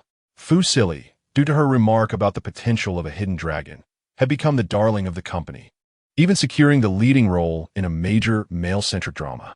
She was endlessly grateful to Du Anrao, treating her with utmost respect. Director Gao, too, was influenced by Du Anrao's previous comment about auspicious energy, later discovering that Fu Silly had caught Du Anrao's eye, which led to her joining his production. After a few scenes, he realized that Fu Silly possessed extraordinary talent, grasping concepts effortlessly and displaying no airs, far surpassing the previous performer, Pei Yuan. He increasingly regarded Du Anrao as a talisman of good fortune for both himself and the crew, wishing to elevate her status as a cherished mascot.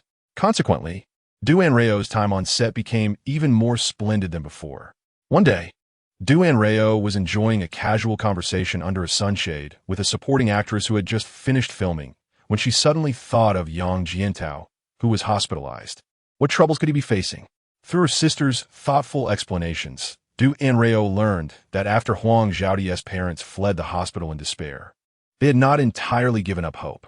Witnessing Yang Jiantao's steadfastness in wanting to commit his daughter and son, the couple resolved to take drastic measures.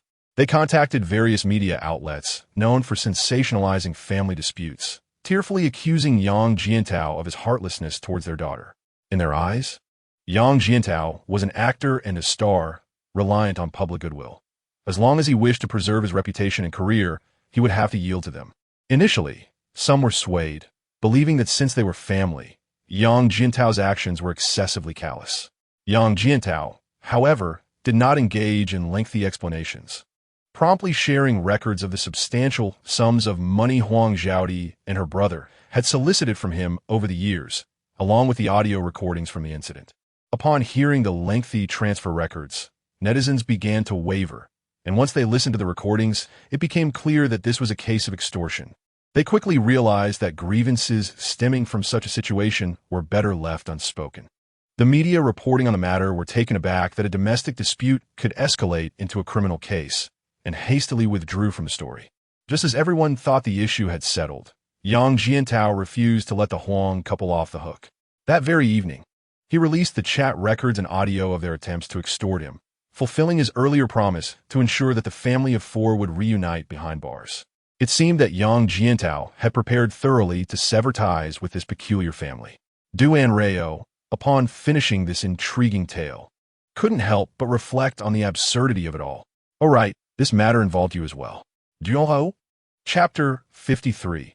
Refusing to spread rumors, how could their family issues possibly concern me? Du Anrao found that the sunflower seeds in her hand had lost their flavor. Her sister continued to munch on seeds while narrating the events. Wasn't it you who, while on set, predicted that Yang Jiantao would encounter conflicts over financial matters? At that time, someone recorded the incident, and after Yang Jiantao's situation gained traction, it was posted online, generating significant discussion. Her sister took a sip of the juice Du Anrao had handed her, clearing her throat before continuing, although the audio and visuals were edited. The individual who leaked the video specifically identified you as Duingdi's sister, so everyone knows it was you in the footage. Haven't you noticed that numerous paparazzi have been lurking outside the set lately? Du Anrao's smile faltered, eyes widening in alarm. They're here to photograph me? Most of them are, and some are from the neighboring production, simply eager to join the fray. Du Anrao grimaced. I'm not a monkey in a zoo. Why are they all congregating around me? Her sister chuckled heartily before teasingly asking, can you really take on 80 burly men single-handedly? Duo? Where on earth did that rumor originate? It didn't take long for Du Anrao to uncover the source of this rumor. Out of curiosity, she had stealthily blended into the crowd of onlookers, as the staff from the adjacent production and the paparazzi were unaware of her appearance. She overheard the following exchange. Are you here to film Duingdi's sister? What a coincidence. So are you. Did you hear? An insider revealed that Duingdi's sister is exceptionally talented, having grown up in a temple, mastering fortune-telling and geomancy. Many prominent figures in the industry have consulted her, including the recently controversial Yang Jiantao, who found her predictions to be remarkably accurate. That information is so outdated. Let me tell you, there has been a new rumor circulating. According to insiders, Duingdi's sister not only reads fortunes, but is also trained in martial arts since childhood.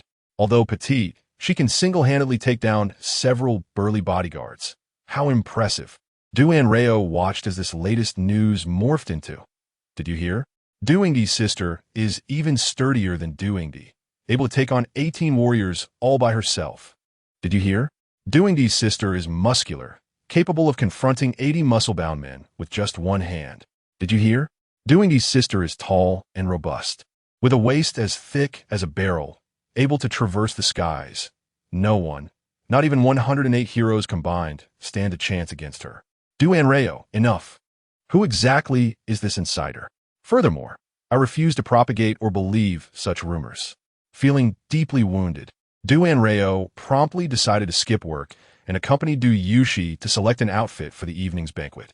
At that time, neither of them knew that on the same day, Du Yushi informed Li Xiaoyang of their acceptance of his invitation to Mrs. Li's private gathering. Li Xiaoyang had discreetly evaded Li Qianxi and knocked on his parents' door armed with all the information he had gathered. Upon learning the truth, Li father and Li mother were utterly shocked, and Mrs. Li, who had always maintained a close relationship with Du Yushi's mother, could not restrain her tears. In her frustration over Li Qianxi's callousness, she lamented her failure to keep an eye on her sister-in-law's child, allowing her genuine bloodline to be lost for so long. After a heartfelt weeping session, Mrs. Li eagerly wished to meet the child who had been separated from the family. Li Zhouyang, fearing that his mother's emotional outburst might alarm Du Yushi or raise suspicions in Li Qianxi, made every effort to reassure her that his cousin had been living well and had not suffered at all, promising that they would soon meet under proper circumstances. Since that evening, the attention on Du Yushi had only intensified. Consequently, as soon as the two left the hotel, Mrs. Li summoned her equally informed sister, attempting to orchestrate a chance encounter. This must be the child. It has to be. Just look at how much she resembles Anrao. No sooner had Mrs. Li finished speaking than her eyes glistened with tears. Lady Shi promptly consoled her, saying, There, what matters most is that she is well. Try to control your emotions. You will be meeting her soon. Don't frighten the child. Yes, yes, we mustn't frighten her. Considering that she would soon have to converse with Du Yushi, Mrs. Li took several deep breaths, striving to suppress her surging emotions. This was Du Anrao's first experience attending such a gathering. Lacking any prior experience, she simply stood aside, observing her elder sister as she selected outfits and indulged in a shopping spree. This left Du Anrao feeling somewhat aimless, and she was the first to notice Mrs. Li and her companion stealthily attempting to approach them from a distance. What are those two ladies over there staring at my sister for? Could they be from the family or acquaintances of my sister's mother? S-Han paused as she noticed two women with somewhat similar appearances trailing closely behind them. One of them, despite her evident effort to restrain herself, could not hide her palpable excitement as her gaze swept over. Attempting to feign nonchalance, bit her lip and pretended to fumble while hanging up clothes. Oh, be careful. As anticipated, the lady with permed hair swiftly stepped forward to catch the falling hanger just before it hit the ground. Thus, their first encounter occurred in this slightly comical manner. Grateful quickly responded by taking the clothes from Madame Li's hands. Only then did Madame Li awaken from her daze. No need to mention it. However, as she observed up close, it felt as if she were gazing upon from 2 decades ago. Despite her attempts to remain composed, Madame Li couldn't help but feel a momentary confusion. Also sensed her unusual reaction and instinctively touched her own face. Is there something on my face? Stunned, had little time to ponder, as had already voiced her thoughts aloud. Why does this sound so familiar? Wait, could this Lady B's mother? Their approach is strikingly similar. As pupils constricted, she never anticipated encountering the family before the banquet. After a brief moment of shock, she managed a faint smile and replied, "Perhaps I just have a common face." Madame Li chuckled, with a look akin to a movie star. "How could you possibly have a common face? I detect you are not a local." "Yes, we hail from the city." The realization dawned on Madame Li. "Ah, that explains your accent. Is this your first visit to the city? Do you need any assistance?" Before could respond, burst into laughter. "Haha, I can hear the wheels turning from the city. Even if she isn't a family member, she must certainly be related to's mother. Would it be too much trouble for you?" "Not at all. We were here to shop anyway. It would be more enjoyable to go together. By the way, my surname is, and you may call me Anne if you don't mind." Pondered the uncommon surname, deep in thought. However, had immediately confirmed the lady's identity. Indeed, it is Madame Li. Her maiden name is, born to the affluent family, just a street away from, where his biological mother resides. They have known each other since childhood and later became sisters-in-law, thus strengthening their bond. Hearing her biological mother mentioned again, felt a swirl of emotions and momentarily forgot to respond. Fortunately, Madame Li took the initiative to steer the conversation away from any discomfort. "I noticed you both tried on several outfits without finding any you liked.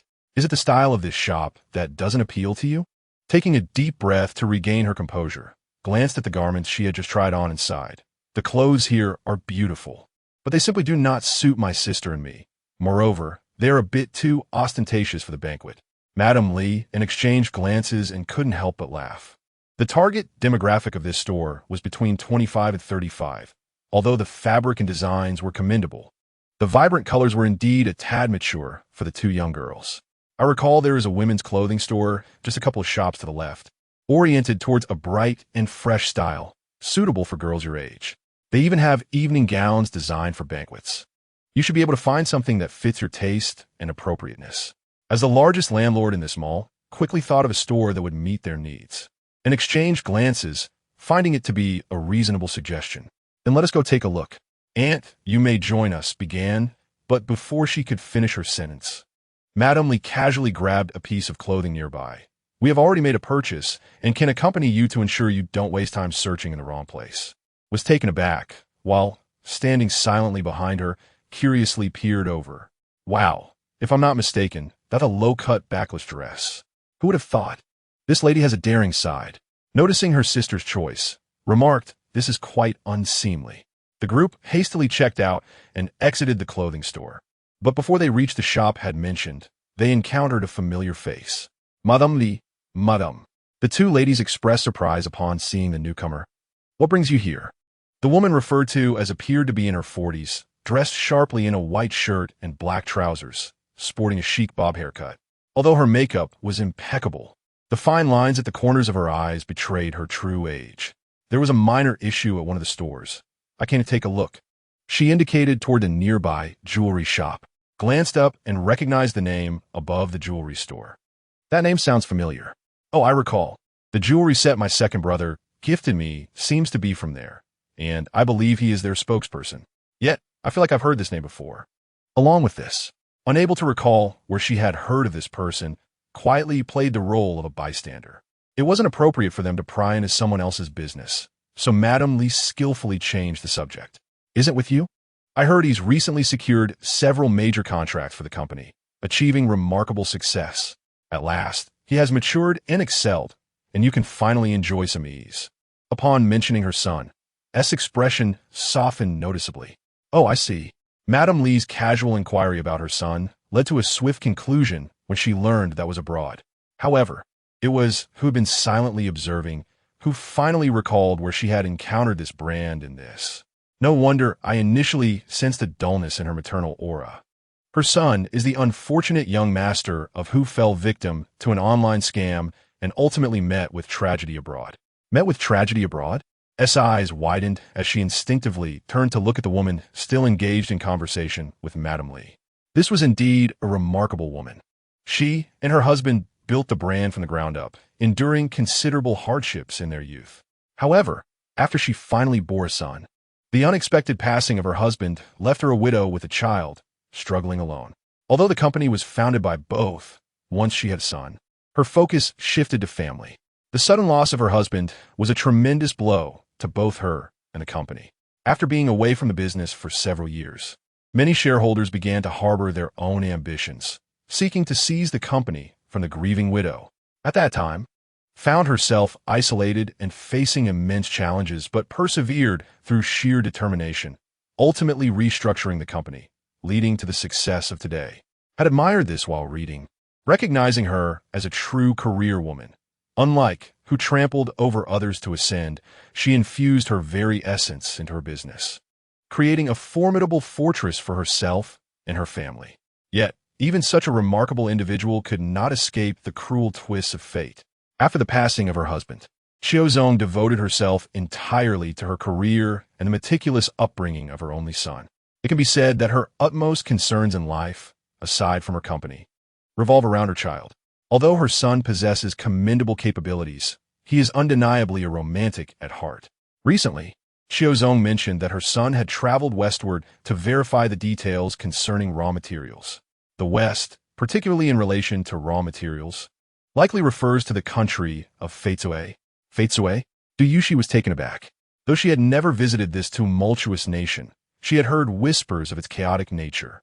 If Qiu Jiqing were to encounter an unfortunate incident there, it would not be entirely surprising. As anticipated, Du Anrao swiftly revealed the cause of the other party's demise. Qiu Jiqing's online romantic interest was a member of a significant fraud ring in Feitsue. Upon learning that he had entered their territory, they devised a plan to kidnap him under the guise of a face-to-face meeting, demanding a hefty ransom in return. Being the infatuated romantic he was, Qiu Jiqing eagerly rushed to meet his girlfriend. In the original narrative, Qiu Jiqing's death was merely a minor subplot. Li Qianxi, who had a fondness for the jewels of the Yayu family, particularly adorned herself with their jewelry at formal social gatherings. However, her limited allowance could not satiate her greed and vanity. Thus, she concocted a scheme, subtly indicating to several of her suitors, including the male protagonist Jiang Yiming, her deep appreciation for the jewelry store. She suggested that if given the chance to acquire a stake in the jewelry company, it would bring her immense joy. Li Qianxi even rationalized her greed as a test for her suitors, helping her discern who among them was truly worthy of her trust and affection. Ultimately, the outcome was tragic. Qiu Jiqing was suddenly murdered in Feitsue, leaving Xiaozong in emotional ruins and causing the stock price of Yayu jewelry to plummet. Jiang Yiming seized this opportunity, acquiring Yayu jewelry at a bargain and benevolently gifting 1% of the shares to Li Qianxi. Du Yushi remarked that these two were indeed a pair of cunning predators, born to complement each other. Du Anrao had long recognized that in novels narrated from the perspectives of male and female protagonists, all characters served as mere tools to advance the plot when necessary. Much like Qiu Zong and Qiu Jiqing, they were unwittingly cast into a scripted tragedy because Li Qianqi coveted their family's jewels and aimed to acquire shares in their company. Everyone understood that Qiu Jiqing was Qiu Zong's Achilles heel. Thus, his demise was imperative. Only through his death could Qiu Zong's world collapse, granting the male Li the opportunity to obtain the company at minimal cost, thereby establishing a solid foundation for a future commercial empire alongside the female lead. The mother and son of the Qiu family, mere puppets in this narrative, were thus sentenced to death. Yet, standing before Du Anrao was a woman brimming with laughter and tears, flesh and emotion. Reflecting on this strong woman who had endured the loss of her husband in her youth and her son in middle age, experiencing profound sorrow and devastation, Du Yuxi felt a pang of compassion stirring within her.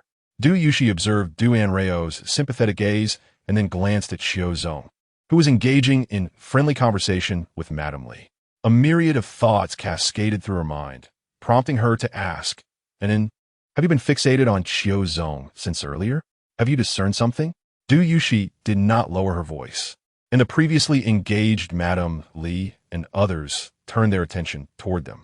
Only then did Qiu Zong notice the two young women trailing behind them, struggling to recall their identities. Before Du Yuxi could speak, Madame Li, with uncharacteristic speed, interjected, "They are my children." Du Yuxi's eyes widened in astonishment, while Du Anrao could not help but burst into laughter. Indeed, the resemblance between the fourth sister and her biological mother was a powerful weapon against the Li family. First, the eldest cousin had whisked her away upon sight, and now, the aunt seemed eager to draw her into their fold. Curiosity piqued. Du Yuxi wondered how Uncle Li and the Su family would react upon meeting the fourth sister. Du Yuxi was momentarily shaken by this direct statement. But as Du Anrao laughed, she regained her composure, a smile involuntarily creeping onto her face. Mrs. She was equally taken aback by her sister's sudden outburst. Realizing her blunder, Madame Li acknowledged her mistake, yet the words had escaped her lips, and Du Yuxi and her companion did not refute her, leading her to believe they tacitly agreed. What were you discussing just now? Not only the Du family members, but also those outside the production crew were drawn in by the commotion, eager to witness the unfolding drama. Did this imply that? Nothing much. I grew up in a Taoist temple and learned some rudimentary skills from my master. My sister just asked me why I was staring at this Ms. Qiu. Madame Li's attention was entirely fixed on Du Yuxi, leaving her with little knowledge of Du Anrao. Intrigued, she inquired, "So did you truly perceive something?" "I did notice a few things, but to articulate them might inadvertently offend Ms. Qiu." Ms. Qiu paused, slightly taken aback. Though she was skeptical of such mystical claims, she sensed Madame Li's curiosity and refrained from dampening her enthusiasm. "Never mind. Please share. As long as your insights hold merit. I assure you I will not take offense." "Then, I shall proceed. Ahem. I observe that Ms. Qiu's parental palace is slightly recessed, and her forehead appears somewhat larger than average, suggesting she lost her father in her childhood." Ms. Qiu's expression shifted as she recalled that her father had indeed passed away from illness when she was 3, leaving her to be raised by her mother and grandparents. The palace of marriage appears dim, and the thread of fate seems severed, indicating she may have lost her husband at an early age. Ms. Qiu felt a flicker of uncertainty, but quickly regained her composure, realizing that her childhood loss and early widowhood were common knowledge. If someone were truly intent on deceiving her, uncovering such facts would be exceedingly simple. However, the most crucial matter concerned your child. Ms. Qiu, the Tian'an star occupies the child palace, and due to a horizontal line and faint wrinkles visible there, it seems that you have but one son with whom you share a profound bond. Yet, what? In addition to the Tian'an star, the Lianzhen star also resides in your child's palace. This suggests that while your child possesses remarkable intelligence, resilience, and diverse talents, he often harbors his own thoughts and opinions. Generally, this is acceptable, but should he inadvertently collide with malevolent stars, he may act in ways that could provoke parental concern. Chapter 56. The blade beneath the word desire. Du Anrao's observations were not mere fabrications, according to the descriptions of Qiu Jiqing in the book. He had always excelled in various aspects. Qiu Zong was exceptionally strict with him, but her overbearing nature and lack of attention to his romantic pursuits meant that he remained inexperienced in matters of the heart as he approached his 30s. With a father absent and a mother exerting immense pressure, Qiu Jiqing had no time to pursue relationships, even struggling to comprehend the qualities he sought in a partner. As he matured, years of tension led to an unexpected rebellion, resulting in his decision to engage in a relationship with a gentle and caring girlfriend he met online. He believed his girlfriend to be timid and delicate, but in reality, she was a formidable figure, weighing 200 to 300 pounds, and standing taller than him by a considerable margin. She remarked, "This is quite difficult to assess." Upon hearing this, Ms. Qiu's countenance shifted, as she pondered the nature of her son and found her thoughts aligning with Anrao's observations. What constitutes a malevolent star? Generally, malevolent stars refer to Changyang, Tuo Luo, Huaxing, Lingxing, Dijie, and Tiankong. Among these, Huaxing and Lingxing embody fiery traits, and their collision may lead to imbalances in mindset, irritability, and conflicts. Changyang and Tuo Luo suggest the presence of treacherous individuals, likely familiar acquaintances, whose interference could jeopardize one's health. As for Dijie and Tiankong, Anrao deliberately paused. They represent unexpected dangers. Concerned about her son, Ms. Qiu was understandably flustered. How can I prevent my son from encountering these malevolent stars? Anrao cast another glance at Ms. Qiu's face and deliberated. Ms. Qiu, the aspect of your children's palace appears dim, with an indistinct vertical line visible. Forgive my intrusion, but this suggests an impending misfortune for your offspring. As for the nature and severity of the calamity, that is contingent upon your own imagination. Oftentimes, such seemingly ambiguous statements can be more disconcerting. Ms. Qiu's mind was consumed with the notions of accident and peril that Anrao had just articulated, and cold sweat began to trickle down her brow. Therefore, I surmise that your son has already encountered a formidable adversary. However, having not met him in person, the information I can glean solely from your features is regrettably limited. She had but one son. No matter how crucial business might be, it paled in comparison to his safety. Now, she was fervently yearning to see her son and ascertain his well-being. Alas, time may be of the essence. What? Ms. Qiu's legs weakened, nearly causing her to collapse, prompting Madame Shi to hastily step forward to support her. Anrao's gaze remained fixed on the suddenly illuminated children's palace of Ms. Qiu, his eyes narrowing slightly. Your son is on the verge of entering a perilous situation. Yet there exists a glimmer of hope. Here's what we shall do. Write a character for me, while silently reciting your son's name in your heart.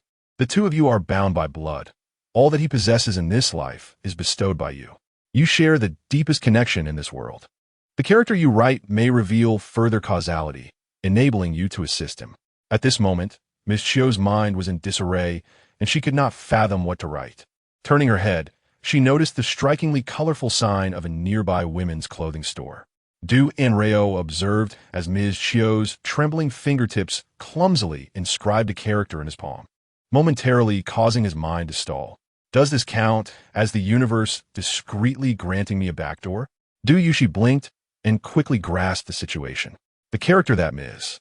Qiu inscribed was one of desire, and recalling the cause of Qiu Jiqin's demise in the original narrative, the implications of this character needed no further contemplation. Anrao felt a surge of excitement within, though he maintained a somber demeanor. Using this character to gauge one's current state, one could fear it portends ill tidings. Madame Li glanced at Ms. Qiu's ashen visage and perceived that the situation had become rather precarious. Casting into yuxis inherent filter, she instinctively inquired, "What do you mean by ominous?" The character, in its visual representation, suggests a connection between individuals and blades. There's a saying that many are familiar with, a knife over the head of desire. This refers to conflicts arising from romantic entanglements, which ultimately lead to self-inflicted wounds. Madame Li appeared puzzled, yet she understood the proverb. Are you implying that Jiqin might be harmed due to romantic disputes? Has he entered into a relationship? Does he have someone special? The latter part of her inquiry was directed at Ms. Qiu, who was equally bewildered. I do not know. He has never informed me. Her thoughts then drifted to Anrao's earlier comments about having his own ideas and principles, potentially leading to actions that might cause concern for his parents. Her expression grew increasingly grave. Furthermore, the character also has a phonetic reading associated with gambling, a concept Ms. Cho is undoubtedly aware of. Ms. Cho widened her eyes once more. Are you suggesting my son has become entangled in gambling? Impossible. I know my son. He would never succumb to such vices. Anrao's lips twitched slightly, internally critiquing. Would you like to reflect on what you just stated? You are utterly unaware of when your son began dating, yet you assert that you know him well? Nonetheless, despite his inner monologue, Anrao clarified that this was not his implication. Thus, he refrained from contesting her. Gambling does not solely pertain to monetary stakes, but also to emotions. However, I trust you are all aware that gambling often leads to loss, frequently manipulated by unseen forces, and the notion of overnight wealth is merely a grand deception. Upon hearing this, Ms. Cho finally comprehended. Are you saying my son has been deceived in matters of the heart? His girlfriend is a scammer. The two exchange a sudden, alarmed glance, their eyes wide with realization. If this were to occur elsewhere, it might be inconsequential, but in that particular setting, being deceived could prove fatal. Ms. Cho, awakening from her stupor, insisted. Yes, I must call him. But why was she unable to reach him? In truth, ever since Anrao indicated that Chiu Jichin might face danger, Ms. Cho had been trying to contact her son. Yet, until now, she had been unable to connect. Observing Ms. Chio's escalating agitation, Anrao decisively declared, quickly, contact his colleagues who traveled abroad with him. A few minutes later, Chiu Jichin, blissfully preparing to meet his girlfriend, felt a sudden, forceful impact at the rear of his vehicle. Initially believing it to be a mere fender bender, he was jolted again before the vehicle came to a complete stop. Chiu Jichin was taken aback. Chapter 57. No amount of money will suffice. Even more astonishing was that when Chiu Jichin exited the car, he caught sight of a colleague he had just met that morning emerging from the driver's seat of the rear vehicle, hastily conversing with the driver. Although Chiu Jichin struggled with the local language, he could still understand some basic words. Quietly eavesdropping, he pieced together fragments of their conversation. Essentially, the vehicle belonging to his translator's elder brother had malfunctioned, inadvertently colliding with their vehicle. While it was unintentional, he would compensate the driver for the full extent of damages and offer him some money, provided the driver was amenable to settling privately. Upon hearing this, the driver's anger began to subside, and he appeared somewhat less menacing. After some negotiation, they ultimately agreed on a reasonably fair sum. The translator amicably transferred the funds, and the driver, now somewhat more at ease, stepped aside to make a phone call for assistance. Noticing this, the translator urgently signaled to Chiu Jichin. Realizing the gravity of the situation, Chiu Jichin pointed at himself in astonishment, finally understanding that something was amiss. However, he was not naive. It was clear that the translator was wary of the taxi driver. Nodding in agreement, Chiu Jichin quietly followed the translator towards the vehicle that had brought them here.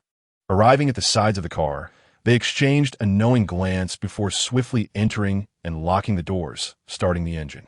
The driver, who had just finished explaining the breakdown location to his companions, was startled by the sound of the car's ignition. He instinctively turned to see the target fleeing with the man who had followed him.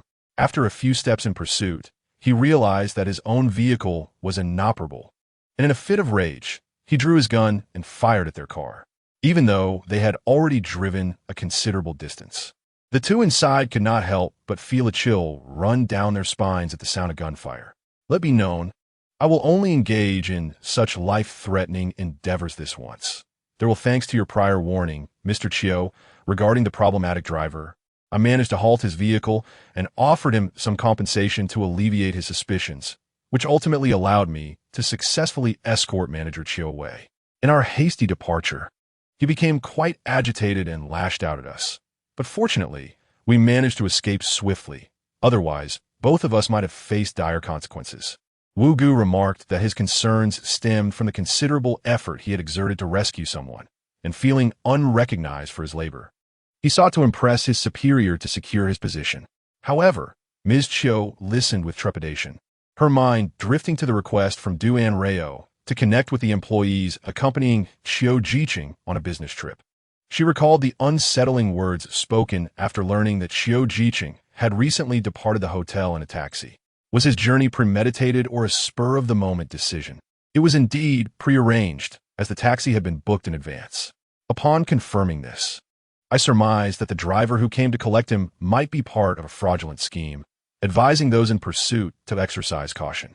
This inquiry arose when Anrao, while perusing reports on this international case, discovered that Qiu Jiqing had been apprehended almost immediately upon alighting from the vehicle. Furthermore, subsequent investigations revealed that despite Qiu Jiqing having traversed numerous locations, he left no trace behind, as if he had vanished the moment he stepped out of the hotel, only to reappear later, lifeless. Although this was an international case and complicated to investigate, the absurdity of the conclusion led to skepticism, raising doubts about whether the author simply assigned him a meal in passing. Confronted with such a reality, Anrao was compelled to ponder whether Qiu Jiqing had unwittingly entered the web spawned by his online romantic interest the instant he was taken from the hotel, rendering escape impossible. Ultimately, Anrao's apprehensions proved valid. It was through her alert that the young heir of the Yayu family was able to elude the clutches of the fraud ring with the assistance of the translator, thereby avoiding a tragic demise in a foreign land. She did not pay much attention to subsequent events, with Qiu Jiqing abroad, as a humble Taoist from a remote area. Her connections were undeniably limited compared to those of Ms. Qiu. If she could not rescue Qiu Jiqing, then Anrao felt even more powerless. Fortunately, the following morning, a meticulously attired counter-manager personally delivered 2 sets of exquisite jewelry to the hotel, specifically intended as gifts for the 2 sisters, Anrao and Yushi. Upon seeing this gesture, they surmised that Qiu Jiqing was likely unharmed. May I inquire if this is Miss Anrao? Indeed, it is. Our boss has requested that I deliver a set of jewelry to both Miss Anrao and Miss Yushi as a token of gratitude for your assistance. The counter-manager wore a formal smile as she gloved her hands to present the jewelry to the sisters. Additionally, the boss has a message for you. She is currently occupied with the general manager, but will personally express her gratitude upon her return in a few days. We hope you will not take offense. Is your general manager the son of your boss? Indeed. Very well. At this, Anrao smiled and expressed her gratitude for their boss's generous gift. Chapter 58. A heartwarming scene. No sooner had the gift-bearer departed than the Du family gathered around, lavishing praise on Anrao under the guise of complimenting the jewelry. These pieces are truly stunning. Arnon has grown up and can now earn her own money. Indeed, not only did she earn a set for herself, but she also secured one for her sister. How impressive. I must say, these jewels appear even more exquisite than the set Xian previously gifted Anen. Need it be said? Though from the same brand, the pieces presented by the boss to save a life must be treasures. If they were inferior to those bought by the individual, it would foster enmity rather than friendship. Du Huan felt a mix of emotions, experiencing both pride and a hint of sadness. Upon learning that the person Anrao assisted was the owner of the renowned jewelry brand he endorsed, the group could not resist teasing him. With his sister's connection, he could likely maintain his endorsement until retirement, should he so desire. Who would understand? He had intended to be a support for his sister, yet it was she who ultimately elevated his status, leaving him feeling quite inadequate as a brother. That evening, when attending a banquet at the Li family residence, Anrao and her sister had just departed when their parents, bearing an invitation that Du Huan had somehow acquired, followed suit. As for Du Huan, lacking an invitation, he had to disguise himself as a waiter to gain entry. Only I have been injured in this world.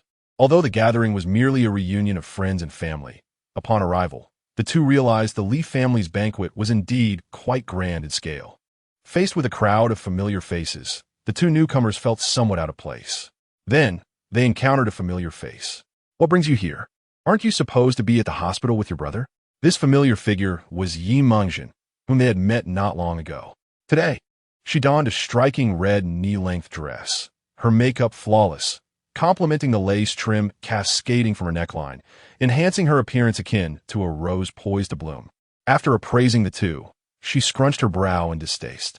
Why are you both dressed so? Not unattractive, of course, given your looks, but still rather plain. After much contemplation, she finally settled on a suitable descriptor. Bland? We merely wish to experience the world without drawing too much attention to ourselves, they replied. Yi Mengjin scoffed. And if you did draw attention, so what? If one lacks the skill, one should recognize their limitations. She is not particularly attractive, and yet flirts with this one and that one, as if she were some kind of femme fatale. The sisters exchanged glances, their expressions resigned. She had mentioned that Li Qianxi and her brother had caused quite a scene, so it was no surprise that she would attend the Li family's banquet with such intentions. Li Xiaoyang placed great importance on their arrival, having arranged for someone to wait outside well in advance. Thus, Anrao and her sister did not linger outside for long, as they were personally led upstairs by Li Xiaoyang. At that moment, the inner hall was sparsely populated, and Li Xiaoyang carefully guided them while avoiding the crowd, with only a few individuals taking notice of their presence. Among them were Xie Jingyao and his mother, who were also in attendance. Was that Li Xiaoyang who just went up? Or were those two girls with him? Friends of Yu Sheng? Mrs. I could only see two girls following Li Xiaoyang from a distance, their faces obscured. However, Xie Jingyao instantly recognized them as the sisters he had encountered days prior, sparking curiosity within him. Perhaps they're indeed Xiaoyang's friends. Mrs. Xie, misinterpreting his words, responded, at Xiaoyang's age, it is indeed time for him to seek companionship. By the way, where is Qianxi? I brought a gift for her. You can deliver it to her personally later. Hearing Mrs. Xie mention this name, Xie Jingyao's expression shifted slightly. He recalled the information he had received regarding Li Qianxi's flirtations with various men, and he felt a sudden headache. Mrs. Xie was displeased by his comments. What is there to misunderstand? You're already engaged. It is perfectly reasonable for you to give her a gift. Why fear any misunderstandings? Xie Jingyao felt increasingly troubled. That was years ago. How old is she now? It is far too early to discuss this. Besides, a marriage born of compulsion cannot bring happiness. Your intentions are good, but please do not create complications. How can you speak like that? What do you mean by creating complications? I see that Qianxi seems quite fond of you. She even asked me if she could visit you at our home, clearly showing interest. You also had a good impression of her previously. What has caused this sudden coldness? Mrs. Xie scrutinized her son for a considerable time, finally inquiring. You haven't developed feelings for someone else, have you? Gently rubbed his temples, saying, No, Mom, please don't overthink it. I don't have anyone I like. His mother pressed further. Then why has your attitude toward Qianxi suddenly changed? She likes you so much. A smirk tugged at the corner of his mouth as he thought. That is not affection. She's enamored with my wealth. Moreover, she is not exclusive to me. She simultaneously pursues several men and their fortunes. Recalling the day, he comforted Li Qianxi, only to be confronted by a man who accused him. He found their conversation peculiar. Yet his trust in Li Qianxi had led him to dismiss the oddity, assuming that the man was merely an overly zealous suitor. In hindsight, it seemed that man was likely one of many victims. Mrs. Xie cast a suspicious glance at her son, but chose not to probe further. Just then, she looked up to see a familiar figure on the second floor. Is that Qianxi? Come on, let's go find her. With that, Mrs. Xie pulled her son forward. Hey, Mom, slow down. When Li Xiaoyang brought Anrao upstairs, he unexpectedly found his parents absent from the second floor. He had to first escort the two from the study to another location. What greeted him was the heartwarming scene of Xie Jingyao being coerced by Mrs. Xie to present a gift to Li Qianxi. Oh my, Anrao exclaimed. Du Yushi remarked. And Li Xiaoyang was left speechless. Chapter 59. The fragmented her Li Xiaoyang turned stiffly to Du Yushi, attempting to salvage his brother's precarious engagement. It's not what you think. It's just that Aunt Xie seems to prefer Qianxi. He faltered, realizing he was digging a deeper hole. No, that's not it either. She doesn't even truly like Qianxi. For the first time, Li Xiaoyang recognized his own ineptitude in speech. He had intended to speak well of Xie Jingyao, yet his words only worsened the situation. Unbeknownst to him, someone was subtly sabotaging his efforts. Clearly, Aunt Xie has a genuine affection for Li Qianxi. The way she gazes at her is reminiscent of a prospective daughter-in-law, Du Yushi mused, recalling the descriptions in her research about Mrs. Xie and Su Yingrong's close bond. She pressed her lips together, choosing to remain silent. Well, it wouldn't matter if Mrs. Xie were unaware, but how could Mr. Xie be so oblivious? It seems that good advice is wasted on the foolish. The heroine's halo is too bright. He can only endure the humiliation of wearing a green hat. You need not explain anything to me. I am merely a guest and have no interest in the host family's romantic entanglements. After saying this, Du Yushi turned to Du Anrao and gently inquired, "Are you hungry?" We rushed in and hardly ate anything. "Let us find a place to sit, and I will get you something to eat." Du Anrao indeed felt a pang of hunger and was disinterested in watching Li Qinshi feign innocence before their elders, eagerly nodding in agreement. Upon witnessing Du Yushi's attitude, Li Xiaoyang's heart sank. He realized he had yet to make a favorable impression on this future matriarch and dared not speak well of Xie Jingyao anymore. A friend in peril is no friend at all. Brother, if you are inept, do not blame me for not assisting. I have truly done my best. As Du Yushi and Du Anrao descended, Li Xiaoyang could not intervene and had to accompany them down. Unfortunately, as the banquet was hosted by the Li family, as a member of the host family, became the center of attention wherever he went. This was evidently not in line with the expectations of the two women, and as soon as they reached the ground floor, they promptly dismissed him. Li Xiaoyang lamented, "Oh dear, how unfair." This was Du Anrao's first experience at a soiree, and Du Yushi paid her full attention, anxious that she might feel out of place. After finding a quiet corner to settle Du Anrao, she turned to procure some snacks for her. Feeling bored while sitting alone, Du Anrao began to support her chin with one hand, counting the small floral patterns on the tablecloth. Midway through, she recalled the earlier scene upstairs. 1 green hat, 2 green hats, 3 green hats. Just then, the 3 members of the Du family who had just entered the Li household, along with the tardy Shi Jingwei, burst into laughter. Seeing a familiar face, "Pardon me, I must excuse myself for a moment." Unaware that someone was about to enter the fray, Du Anrao had counted flowers for a while before contemplating whether to seek her 4th sister. Suddenly, an argument erupted nearby. "Weren't you told not to come out? Dressed like that, you look like a beggar. It's utterly embarrassing." "The Gong family? You mean that family who takes advantage of others and expects to be called Old Gong?" The Du family subtly edged closer to Du Anrao's direction. "What Gong? What old man? We will not allow it." Not far from Du Anrao, Shi Jingwei quipped, "Is he too old? Sometimes it seems he cannot keep up with the younger generation's thoughts." Initially, Du Anrao thought the harsh words aimed at the girl meant she was poorly dressed.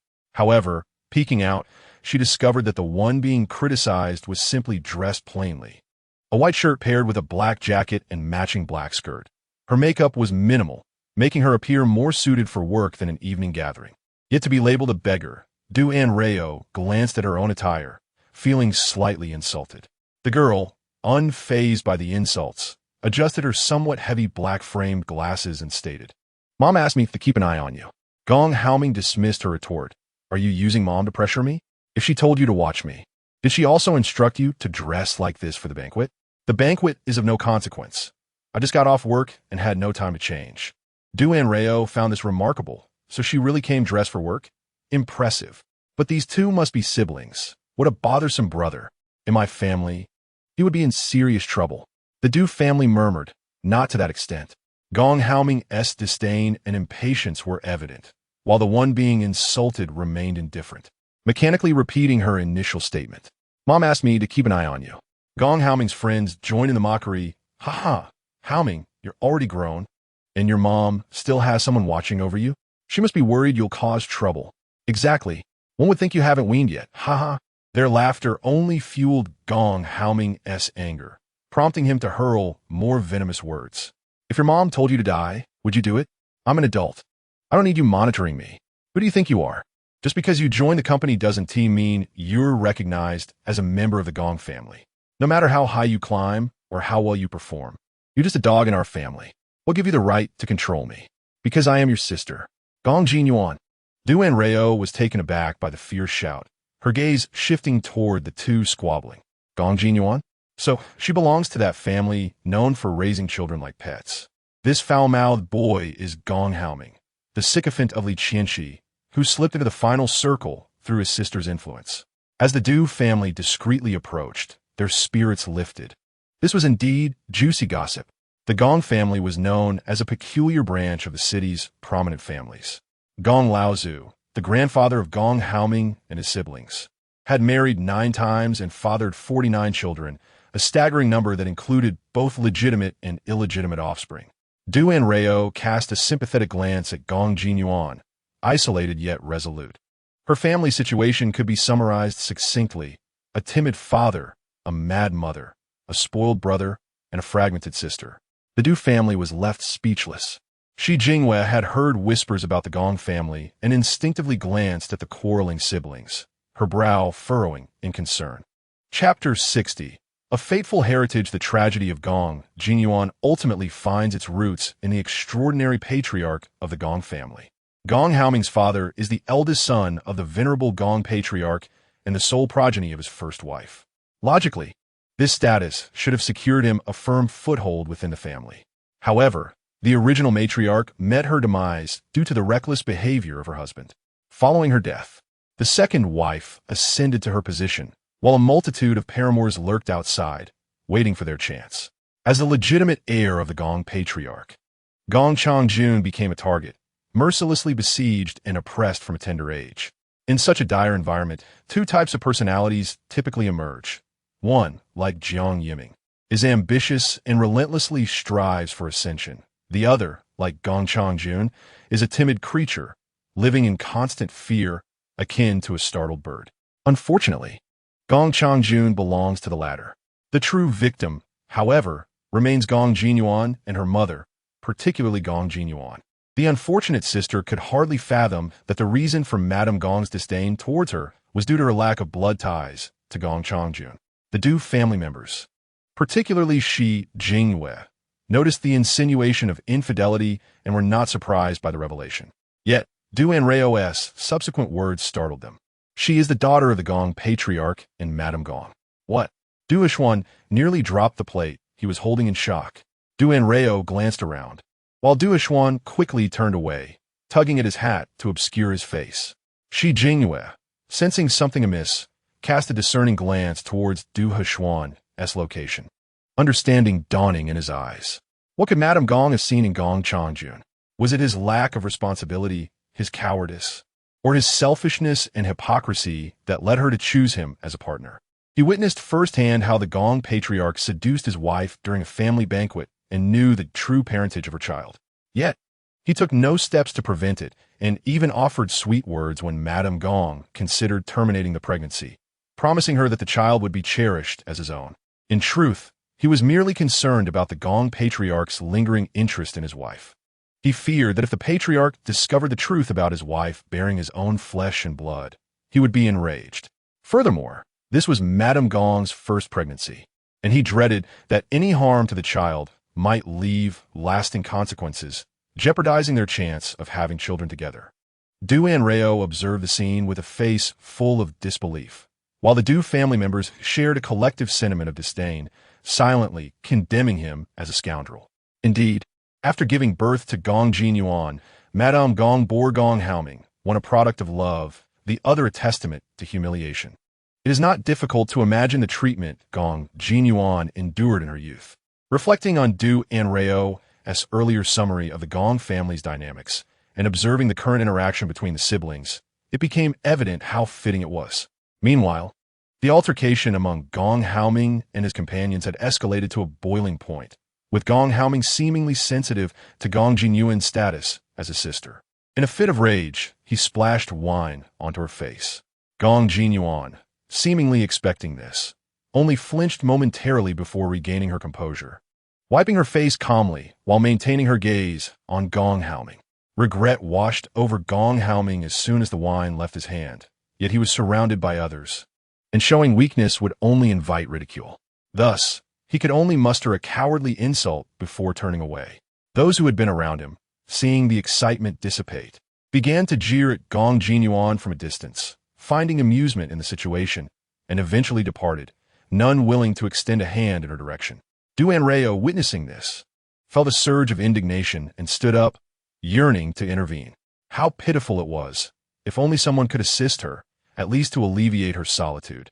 Just as this thought crossed his mind, Du Yishuan, acting impulsively, stepped forward to offer a handkerchief to Gong Jinyuan.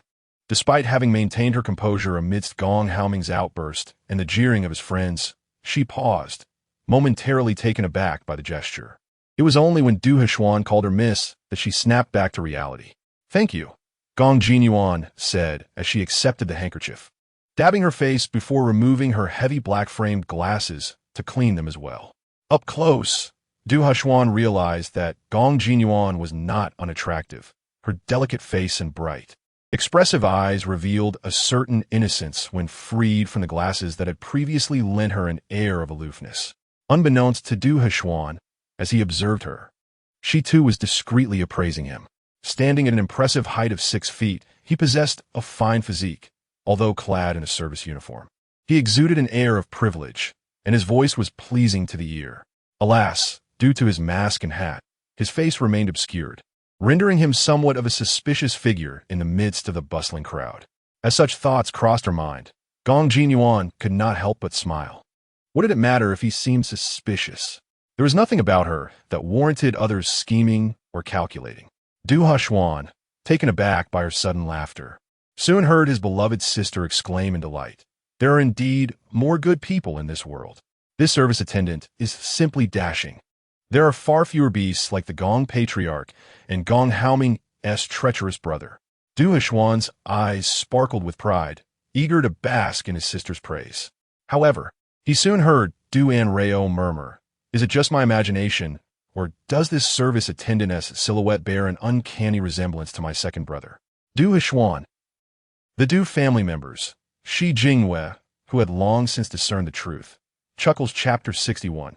She really does. I'm heartbroken.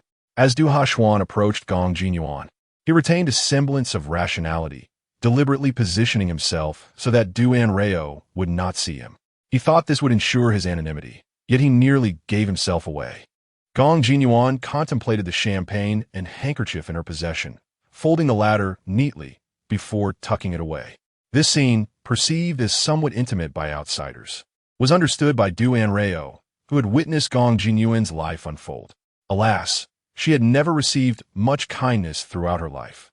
Even a simple handkerchief from a stranger was something to treasure. She truly is deserving of love. What harm could come from offering her some? A remarkable young lady. Yet her mother's madness had eroded her confidence.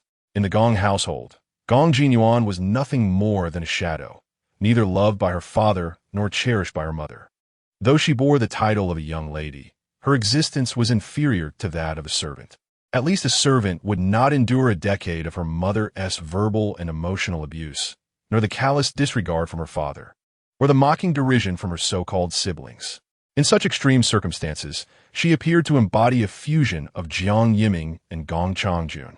She possessed Jiang Yiming's capabilities and resilience, yet retained vulnerabilities, yearning for familial affection, particularly from her biological mother. It is difficult to assert that the actions of Madame Gong are devoid of intention. Unable to exact revenge on the venerable Gong Laoi for the profound humiliation she endured, she instead directs her resentment towards Gong Jinyuan.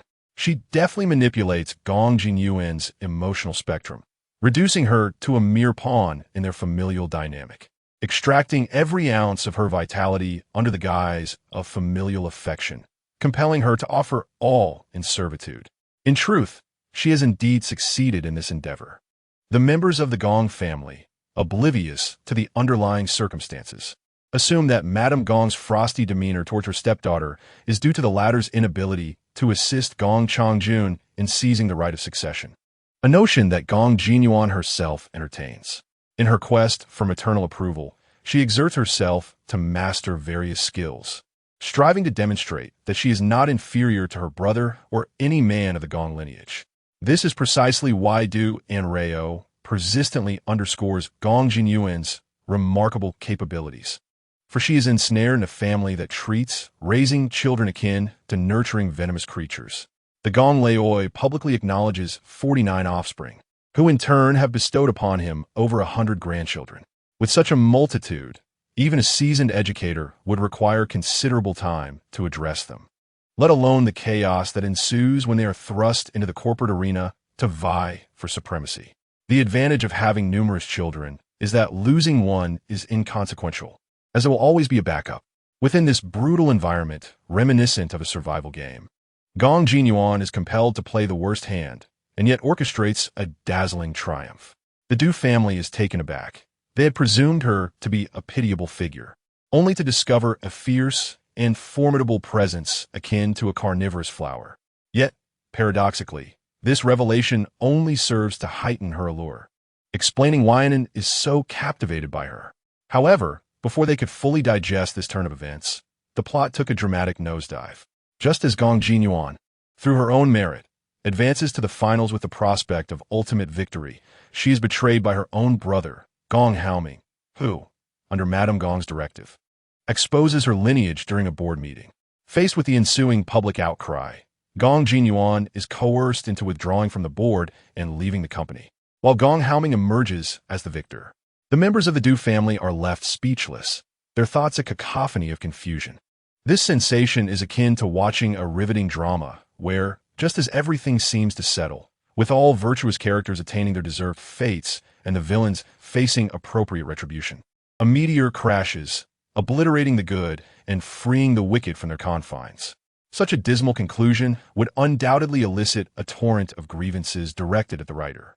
Yet, Shi Jingwei, who possesses insight into the Gong family's internal affairs and has conducted business with them, recognizes that this scenario is entirely plausible. Despite the Gong Laoi's scandalous personal life and his reprehensible character, the incestuous scandal involving him and his daughter-in-law undoubtedly tests the boundaries of public morality. Gender is irrelevant in this regard.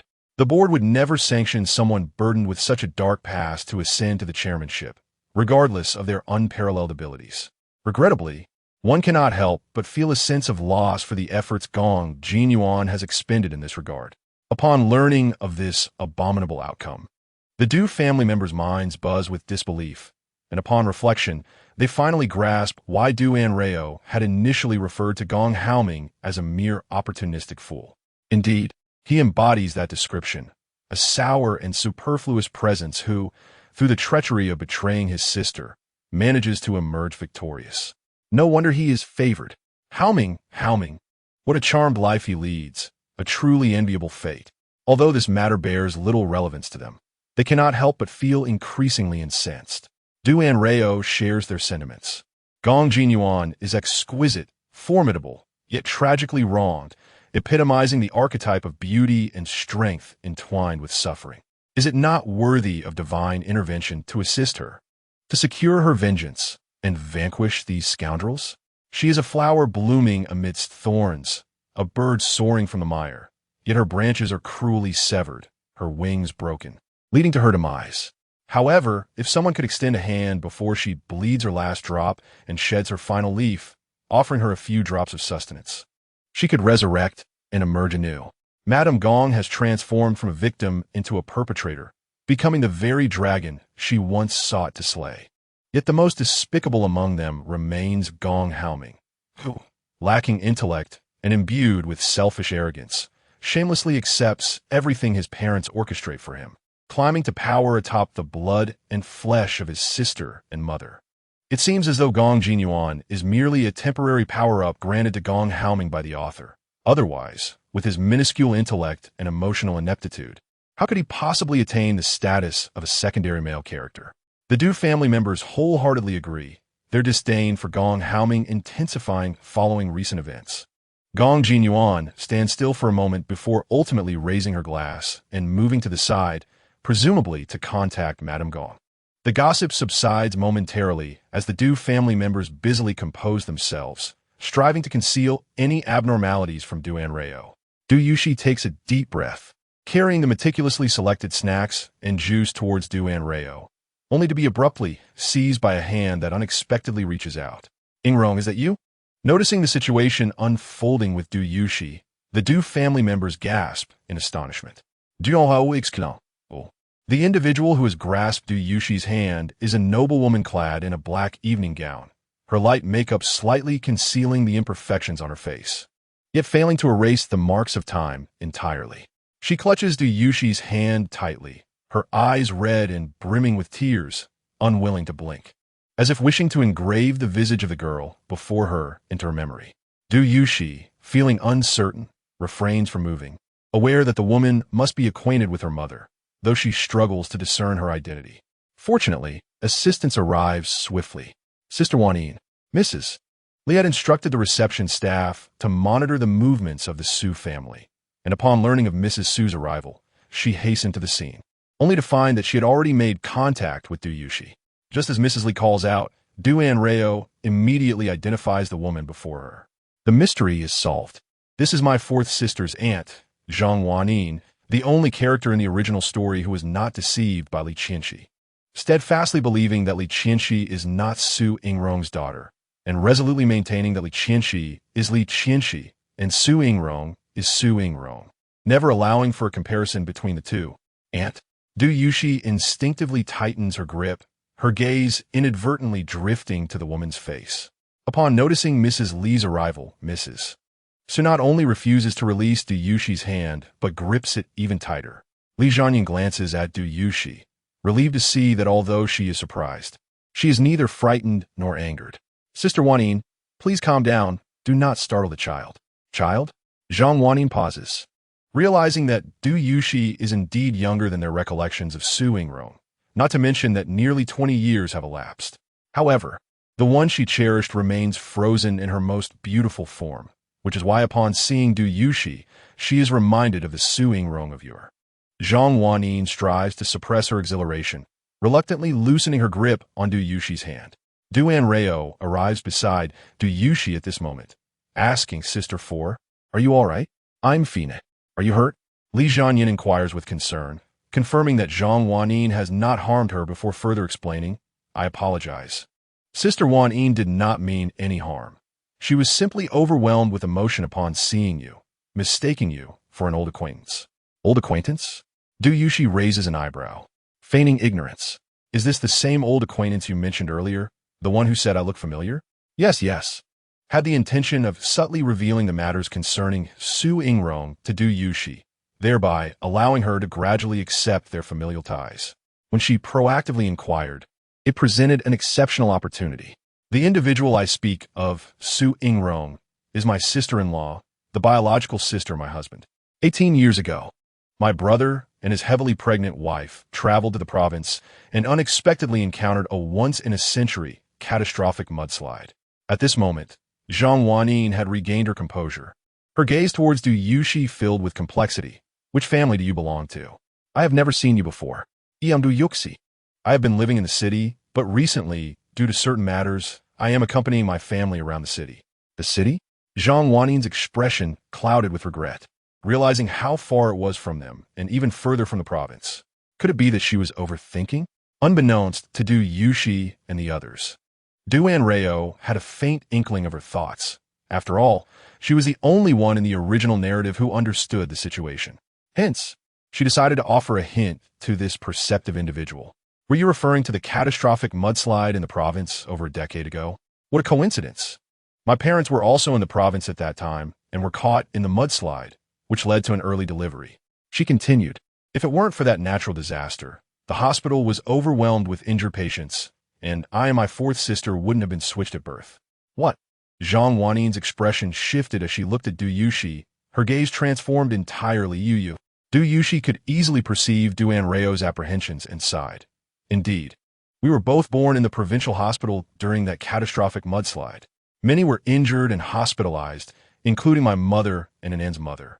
Du Yushi paused, attempting to suppress any suspicion. She resolutely stated, "My mother is a fugitive human trafficker who, in her pursuit of a better life for me, swapped me with an N who was born in the same hospital. My adoptive parents only recently learned the truth." Before Du Yushi could elaborate further, Du Anrao had already begun to internally protest vehemently. "No way. Fourth sister, please don't be upset. Your mother is not that human trafficker, Wang Xueha. Auntie, can you help uncover the truth?" If it weren't for the inappropriate setting, Du Yushi would have burst into laughter. How could their little one be so adorable? Fortunately, Aunt Zhang did not disappoint Du Anrao's hopes. Upon learning that the two were indeed switched by a human trafficker, and that Du Yushi believed herself to be the biological daughter of the trafficker, Zhang Wanyin was utterly taken aback, staring at the face that bore an uncanny resemblance to Su Yingrong. "What nonsense are you spouting? You cannot possibly be the daughter of a human trafficker. You are. For those who have lost their loved ones, time does not necessarily heal all wounds. Beneath the surface of what seems to be healed scars lies festering pain, ready to be reopened at the slightest reminder of past regrets, spilling blood anew. Ever since Zhang Wanyin laid eyes on Du Yuxi, her emotions had been difficult to contain. Now, with the sudden realization that she might have lost the child Su Yingrong fought so hard to bring into the world, she broke down in tears, overwhelmed with guilt to the point she could not even utter the name of the deceased. The guests had mostly gathered for the banquet, and with Li Zhanyin, the host of the event, present, alongside Du Yuxi's astonishing revelations regarding the human trafficker, Du Anrao and her companions had become the focal point of the gathering, attracting an increasing number of onlookers. When Li Qianxi descended the stairs alongside Madame Xie, she was greeted by this scene and, from a distance, spotted Madame Li and Madame Su. Curiously, she asked, "Annie, what happened?" Upon hearing this, the crowd instinctively turned, inadvertently revealing Du Anrao and Du Yuxi, who had been partially obscured. The ensuing events unfolded before Li Qianxi like a suddenly stretched slow-motion scene. She had never anticipated that Du Yuxi would leave the city and appear in her own. Moreover, she did not expect to encounter this woman who had occupied her place for many years, effortlessly seizing everything yet living a life of brilliance and excellence. Caught off guard, Li Qianxi's expression momentarily faltered as shock, anxiety, anger, and resentment washed over her. Yet, she was acutely aware that these emotions were precisely what should not be displayed on her countenance at that moment. After a fleeting moment of genuine emotion, she struggled to replace her expression with one of confusion and bewilderment. However, the briefness of this transformation resulted in a somewhat distorted and grotesque appearance, amplifying the sense of dissonance. Du Anrao observed this spectacle, nearly dropping her snack in fright. "Oh dear, how terrifying. I feel like I will have nightmares tonight."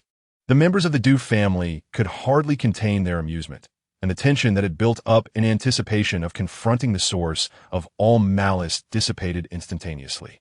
Li Zhanyin and Zhang Wanyin were keenly aware of Li Qianxi's identity and naturally noticed the shift in her emotions. Li Zhanyin had long been aware of the truth. Her heart filled only with frustration and sorrow, while Zhang Wanyin furrowed her brows, sensing something amiss. With the questioned individuals remaining silent, the atmosphere became somewhat stagnant. Unexpectedly, it was Madame Xie, who had descended the stairs arm in arm with Li Qianxi, who broke the silence. "You, Madame Xie," having only seen Du Yuxi's back from a distance, felt an inexplicable sense of familiarity. Now, upon seeing her face, she was utterly bewildered, unconsciously releasing Li Qianxi's hand and drifting towards Du Yuxi. Li Qianxi stared at her now empty hand, unable to maintain her composure any longer, her fists clenched tightly, nearly drawing blood. Yet, it seemed she had forgotten that although Madame Xie had abandoned her, Xie Jingyao still stood behind her. Xie Jingyao regarded the woman before him, whose mind was entirely clouded by hatred and jealousy. Memories of the recent investigation surfaced in his mind. He was forced to acknowledge that the sister he had watched grow up had undergone a remarkable transformation, to the point that he could no longer recall what the innocent, endearing girl he once knew looked like. "You are."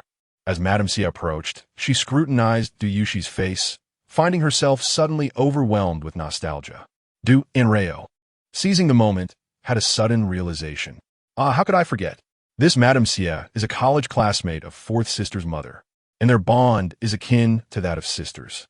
It was precisely because of their close relationship that during Fourth Sister's mother-esque pregnancy, they jokingly agreed that if her child were a girl, they would become in-laws and remain inseparable for life. The members of the Du family, engrossed in their conversation, were momentarily stunned. Not far away, Du Heshuan, who had been summoned to the small kitchen to cut steak, was sharpening his knife with fervor, while Shi Jingwei, who had been scheming for his own family's cabbage, had yet to be resolved. Originally, this marriage was meant for Fourth Sister, but since her identity was usurped by Li Qianxi, it naturally fell to her. Reflecting on their last encounter, with Xie Jingyao's glowing green hair, Du Anrao looked at Madame Xie with a newfound sympathy. Madame Xie could never have anticipated that the engagement she casually arranged for her son would lead to such a predicament. The members of the Du family were taken aback. However, it is a case of mutual consent. I had warned him that day, yet he still acted disrespectfully towards me and fourth sister. Well, with his discernment, he might as well entangle himself with the Sea King, leaving my fourth sister to shine alone. Duanrao, Odin Gruge. Having been on high alert towards Xie Jingyao, the Du family swiftly removed him from their list of candidates, resolutely forbidding any further private interactions between the two from that day forth. Du Yushi was equally astonished to learn that the engagement with Xie Jingyao was meant for her, and upon recalling their last tense encounter that ended on a sour note, she felt no interest in the engagement whatsoever. Unbeknownst to Madame Xie, her son had already botched matters at their first meeting. She gazed at Du Yushi for an extended period, growing increasingly convinced that she was ensnared in a dream. Upon observing her demeanor, Du Anrao comprehended the situation without ambiguity. It was evident that another aunt had succumbed to the allure of the fourth sister's beauty. Indeed, Su Yingrong, the mother of fourth sister, was a luminary cherished by many. Alas, her untimely demise precluded any possibility of a meeting. Du Anrao had previously discerned that a significant portion of Li Qianqi's captivating charm stemmed from her identity as the daughter of Su Yingrong. It could be asserted that over 90% of those who doted upon her had once been fish in Su Yingrong's pond, yet their affections were predominantly familial, platonic, and rooted in camaraderie, showcasing her undeniable charisma. Du Yushi, with her eyelashes gently lowered, concealed the melancholy in her eyes. If circumstances permitted, she too would yearn to meet the one who had brought her into this world. Madame Xie, a close confidant of Su Yingrong, was also acquainted with Zhang Wanyin. Observing Du Yushi's dazed expression, Zhang Wanyin intended to offer clarification but was preemptively halted by Li Zhanyan. This young lady is Miss Du Yushi, and the one beside her is her sister. They are esteemed guests invited by Zhao Yang. Ms. Du? Overwhelmed by the revelation, Madame Xie's expression remained vacant. Conversely, Zhang Wanyin regained her composure upon Li Qianqi's arrival, her intellect sharpening as she pondered Zhao Yang's invitation for them. Li Zhanyan met Zhang Wanyin's gaze, and a silent understanding passed between them. Meanwhile, upon learning that it was Li Zhaoyang who had summoned them, Li Qianqi felt a surge of indignation intertwined with an uncontainable anxiety, fearing that the Li family might unearth some hidden truth. At that moment, Li Fengxian and Su Rin entered the room, and both were momentarily taken aback by the scene before them. Upon first glance, everyone perceived Du Yushi as remarkably resembling Su Yingrong, yet only Li Fengxian recognized that her nose and chin bore a striking resemblance to his brother's features. The buried pain resurfaced in this seemingly invincible man, leaving him in agony. Li Fengxian was the first to regain his composure, addressing the gathering as the host. What transpired? Li Zhanyan promptly approached him, succinctly recounting the events. Li Fengxian's expression darkened, and he coldly remarked, "This is not the place for such discussions. Let us proceed to the second floor. Zhao Yang, you remain here to attend to the guests." Li Zhaoyang, feeling the sting of exclusion due to insufficient seniority, protested, "No, I wish to go up and listen too." Zhang Wanyin recalled that Li Zhaoyang had personally invited Du Anrao and her sister, intending to have him join them upstairs. Yet Li Zhanyan obstructed her once more. Perplexed, Zhang Wanyin felt a twinge of confusion, but, adhering to their long-standing rapport, swallowed her words. With the relatives in agreement, Li Fengxian turned his attention to Du Yushi and her sister. "Would you ladies accompany us for a moment?" Du Yushi glanced at Du Anrao, who promptly raised her hand in affirmation. "I am agreeable." Du Yuxi nodded in concurrence. Li Fengxian discreetly exhaled a sigh of relief, delegating several individuals to assist Li Zhaoyang in attending to the guests before leading the group upstairs. Upon entering the study, Zhang Wanyin eagerly inquired, "Could you elaborate on the matter of your mistaken identities? We are genuinely curious." However, given that this was their first encounter, such an inquiry might seem rather impolite. Du Yushi once more sought Du Anrao's consent. Unbothered by the question, Du Anrao considered it a matter of little consequence. Strictly speaking, both she and Du Yushi were victims, with the sole beneficiary being Li Qianqi, who silently followed the group. Ultimately, Du Anrao relinquished the decision-making power to Du Yushi. Du Yushi was acutely aware of Li Qianqi's presence. Yet when compared to Li Fengxian and the others, she felt little concern for this stranger with no blood ties. "I am willing to share, but I require an explanation." The others exchanged glances, displaying hesitation. Zhang Wanyin, however, was impatient. It concerns my sister, the one who bears a striking resemblance to you, who also gave birth to a child at the provincial hospital during that time. Feigning surprise, Yushi replied, "So, you now believe I am your family's child?" Silence enveloped the room, and it was Li Fengxian who unexpectedly turned to Li Qinshi. "What is your perspective?" Having regained her composure after the initial chaos, Li Qinshi pondered for a moment before asking, "May I inquire, are both of you in good health?" "Of course." Li Qinshi lowered her gaze, a wistful smile gracing her lips. "I am uncertain why this young lady resembles my mother so closely, but both of them are healthy. Unlike me, who was condemned to a life intertwined with hospitals due to a congenital affliction from birth." Her words aimed to subtly remind everyone present that both Du Anrao and Du Yushi were in good health, making their unrecognized exchange plausible. However, her own congenital heart condition rendered the idea of swapping a healthy child for one afflicted with illness implausible. The members of the Li family appeared visibly stiff, realizing the implications.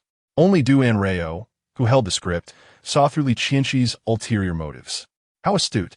It seems she has swiftly grasped the situation, perhaps having rehearsed today's scenario in her mind after uncovering the truth.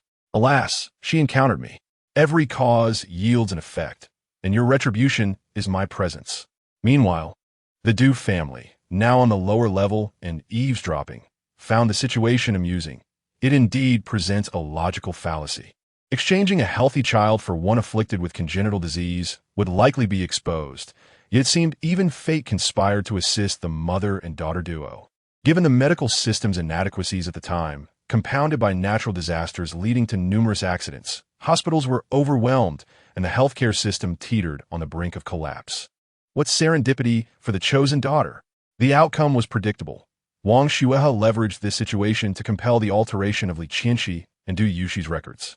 This physician passed away 6 years ago, and Li Qianxi likely knew this, thus bringing it up now to gamble on the absence of evidence. Du Anrao's deduction proved accurate. After discovering the truth a year prior, Li Qianxi had enlisted her biological father's assistance to verify numerous details, erasing many of Wang Xuehe's traces, all while being aware that the physician was no longer alive. Yet, Zhang Wanyin was not easily swayed. The world is replete with peculiar occurrences. Sometimes, the most improbable events are the ones most likely to transpire. Li Qianxi, harboring intense animosity toward her aunt, maintained an appearance of meekness. "If my aunt believes this, I am powerless to change her mind. I merely express my thoughts. The truth must ultimately align with the elders' perspectives. After all, I was merely a child at the time. What could I possibly know?" Zhang Wanyin fell silent, initially viewing Li Qianxi with a modicum of tolerance. However, a subsequent encounter at the Li residence revealed Li Qianxi hiding behind Li Zhaoyang, meekly recounting her minor grievances with another family acquaintance. Particularly unsettling was the dark, damp smile that emerged on her face after the criticized girl departed. Sister Sue's keen intuition immediately sensed the underlying deception, yet fearing her sensitivity might result in unjust accusations, she began observing Li Qianxi more closely. After several encounters, she ultimately confirmed her suspicions. This child is indeed misguided. At the time, Li Qianxi was merely 6 years old, and Zhang Wanyin naturally attributed her behavior to a lack of guidance from the Li family, even questioning their character. However, after a prolonged period of interaction, Zhang Wanyin eventually altered her perspective, realizing that the child's development was entirely her own responsibility.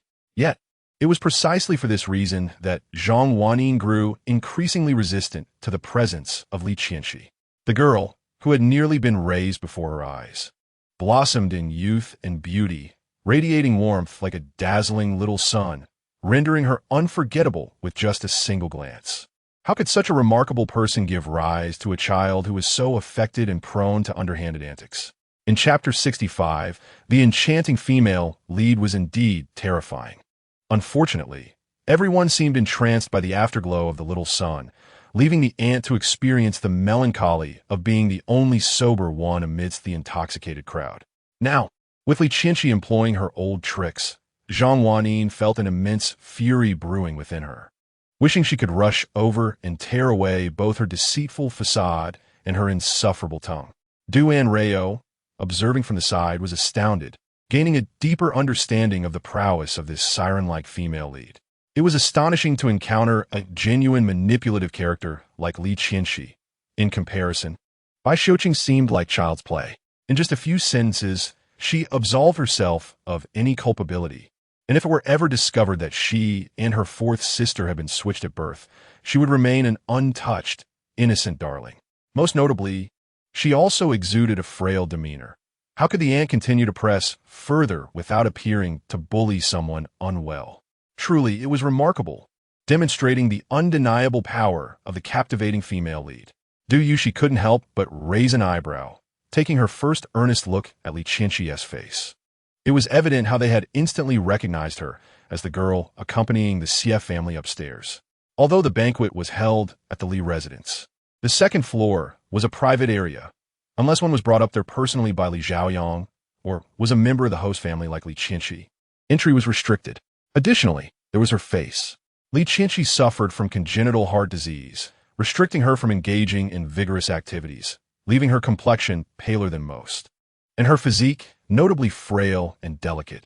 Her petite face often bore a hint of melancholy due to her condition, and coupled with years of privileged living in the Li household, she had cultivated a complexion as smooth as cream. While not as strikingly radiant as Du Yushi, she possessed her own charm, embodying a delicate beauty that easily evoked the protective instincts of those around her. It was no wonder so many men wished to be the fish in her pond. After all, humans are inherently visual creatures. Neither Madame Li nor Madame Xie spoke, instead turning their attention to the current stalwarts of the household, Li Fengxian and Su Ruiyin. Li Fengxian neither confirmed nor denied his belief, simply inquiring of Du Yushi, "Have you two undergone a paternity test?" And had conducted such a test with her adoptive parents, confirming her status as their child. As for me, the crowd as hearts collectively leaped, and Du Yushi cast her gaze downward. "My parents have both passed away, so we did not." This statement was, of course, a fabrication. While Wang Shuhe had indeed died years ago, she had been apprehended as a trafficker, with the police retaining her information for the purpose of locating other unfortunate abducted children. Initially, Du Yushi refrained from undergoing a test simply because she could not accept her lineage, and later, it was due to Du Anrao's words. In any case, by a twist of fate, she had never actually conducted a paternity test with Wang Shuhe, and her current statement was merely to lower Li Qianxi's guard. As anticipated, upon hearing that Du Yushi had not undergone a paternity test with Wang Shuhe, Li Qianxi's expression visibly relaxed. She understood that the Li family could not conduct a paternity test either, as Li Guwei and Su Yingrong had also long since passed without leaving any samples. Li Fengxian and Su Ruiyin exchanged glances, frowning as Li Fengxian remarked, "Guwei and Yingrong left so suddenly. If we are to confirm this, we can only proceed with a kinship test. However, this kinship test cannot be conducted at will. Ideally, the test should involve a sibling of the same gender as the subject." Yet on the Guwei side, Li Fengxian was male, and on Su Yingrong's side, Su Ruiyin was also male. The siblings from both sides were of the opposite gender to Du Yushi, meaning the test could yield uncontrollable errors. As the situation seemed to reach an impasse, Du Anrao appeared somewhat perplexed, hastily flipping through his notes to verify his memory. Wait, Four Sisters' parents did undergo bone marrow donation years ago at Mr. Shi's hospital. Auntie and Mr. Shi's mother are sisters. Surely the family would know about this. Did they forget? Or was there another plan? What? The members of the Du family, huddled in a small corner downstairs, gasped in unison, quickly covering their mouths to continue eavesdropping. The only one privy to the Li family's intentions, Shi Jingwei, reflected on the two samples still resting in his hospital, awaiting the day they might see the light again. Perhaps, in an unseen way, Uncle Li and Aunt Su had sensed that such a day would come, prompting them to arrange the bone marrow donation. Upon hearing this, Li Qianxi finally felt her anxiety dissipate. She knew well that without conclusive evidence, even if all present harbored countless suspicions, no one would dare dislodge her from her position as a Li family heiress. Conversely, Du Yushi, after absorbing the words of the two, remained silent for a long while before inquiring, May I see your photograph? It was clear to everyone present whom she referred to. Li Fengxian turned his wife, and Li Zhanyan understood immediately. I will fetch it. Both Su Yingrong and Li Guwei had enjoyed traveling and socializing. Within just a few years of their relationship, marriage, and subsequent demise, they had amassed several photo albums. However, after their passing, these photographs had become treasured relics, carefully preserved by Li Zhanyan. The album selected by Li Zhanyan primarily contained photos taken during their marriage, including their wedding pictures and various maternity shots of Su Yingrong at different stages of her pregnancy. Throughout this period, Li Guwei was ever present, accompanying her as they awaited the arrival of their love's culmination. Du Yushi's gaze first landed on their wedding photograph, where the couple donned simple white shirts, seated side by side, their faces radiating pure joy.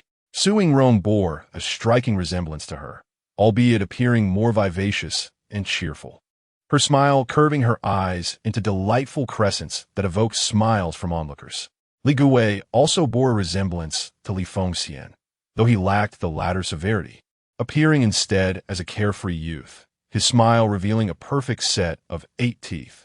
Once Su Yingrong became pregnant, the youthful boy seemed to mature significantly, gradually transforming into a figure upon whom his wife and child could rely with ease. The final photo in the album depicted Su Yingrong, 8 months pregnant, in the backyard of the Li residence, clad in a flowing white gown, seated on a light-colored garden chair, her smile tender as she gently caressed her protruding belly. The afternoon sun enveloped her in a soft glow, ethereal and dreamlike. Li Guwei knelt beside her, his head resting against her belly, his face filled with affection and gratitude for his wife, as well as curiosity and anticipation for their future child. As Chapter 66 unfolds, some nefarious individuals seem intent on harming my goddess. Realizing her lapse, Du Yushi hastily wiped her face, apologizing. I'm sorry for smudging your photographs. However, Li Zhanyan was deeply empathetic. It's all right, the album is waterproof. Do you particularly like this photo? I just think this photograph is beautifully taken. Both the subjects and the scenery are lovely. Since you like it, would you like to take it with you? Du Yushi was taken aback. Is that permissible? Of course. We have duplicates of all these photos at home. Taking just one is no trouble at all. As Li Zhanyan spoke, she couldn't help but sigh.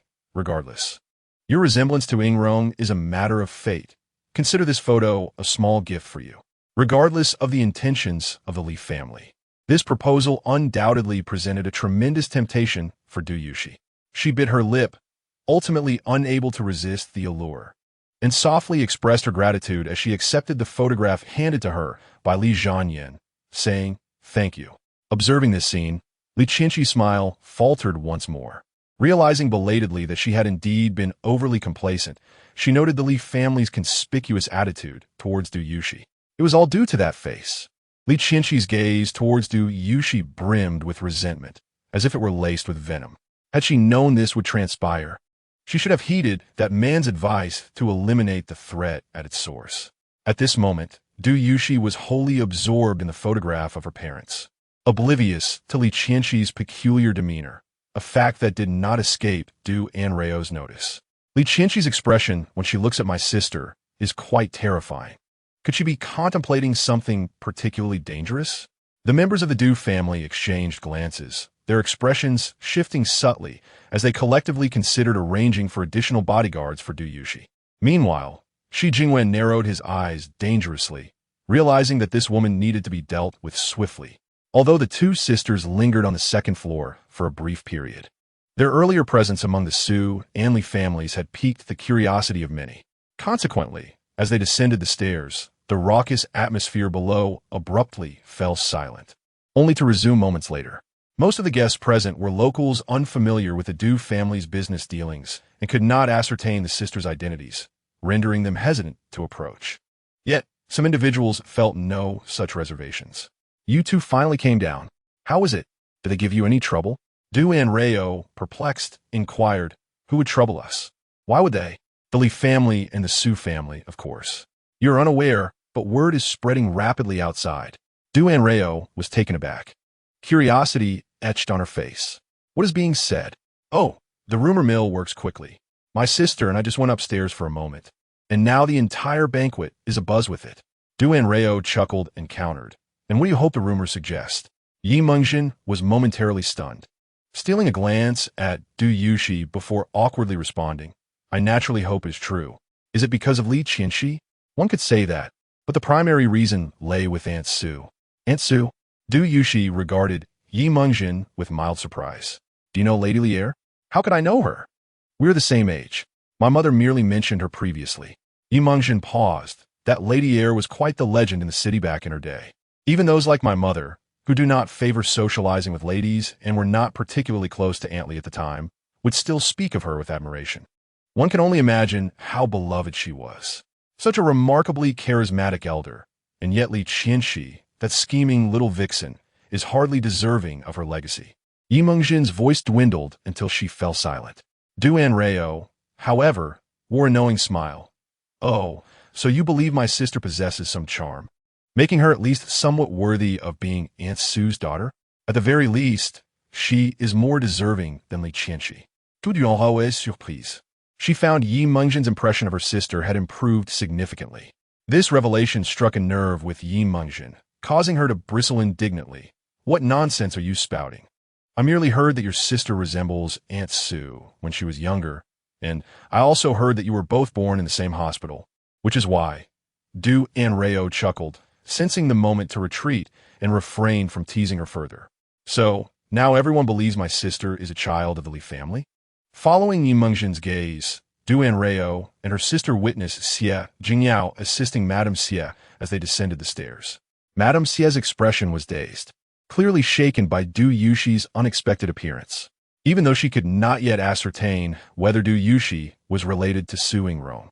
It had nonetheless instigated a degree of aversion towards Li Qianxi at this moment. As they gazed in that direction, a young man, seemingly of similar age to Xie Jingyao, rushed over. Cousin, Annie, what is happening? I heard. Xie Jingyao, having never held a favorable opinion of this so-called distant cousin, grew impatient as the latter struggled to articulate his thoughts. Heard what?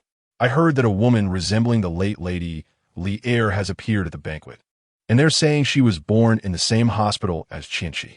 Ho Weikuan immediately grew anxious. What a coincidence. That person must be scheming, trying to deceive others by invoking the name of the deceased. It was evident that he was genuinely flustered, his words flowing in a rapid succession without pause for breath, earning a measure of respect from Du Anrao. What a proficient exercise in self-delusion. Regardless of the situation, he manages to weave a coherent narrative to absolve himself, concluding that all faults lie with others. Clearly, his goddess can do no wrong. There must always be a villain attempting to harm her. This perfectly aligns with the fundamental principles of a sycophant. Could he also be a fish in Li Qianxi's pond? In this moment, Xie Jingyao, not one to be underestimated, found Ho Weikuan's anxious demeanor reminiscent of the men entangled with Li Qianxi. A flicker of realization crossed his eyes as he casually inquired, "Why are you so anxious about Li Qianxi?" Prompted by his remark, Madame Xie quickly caught on. "Yes, Weikuan, since when did you become so familiar with Qianxi?"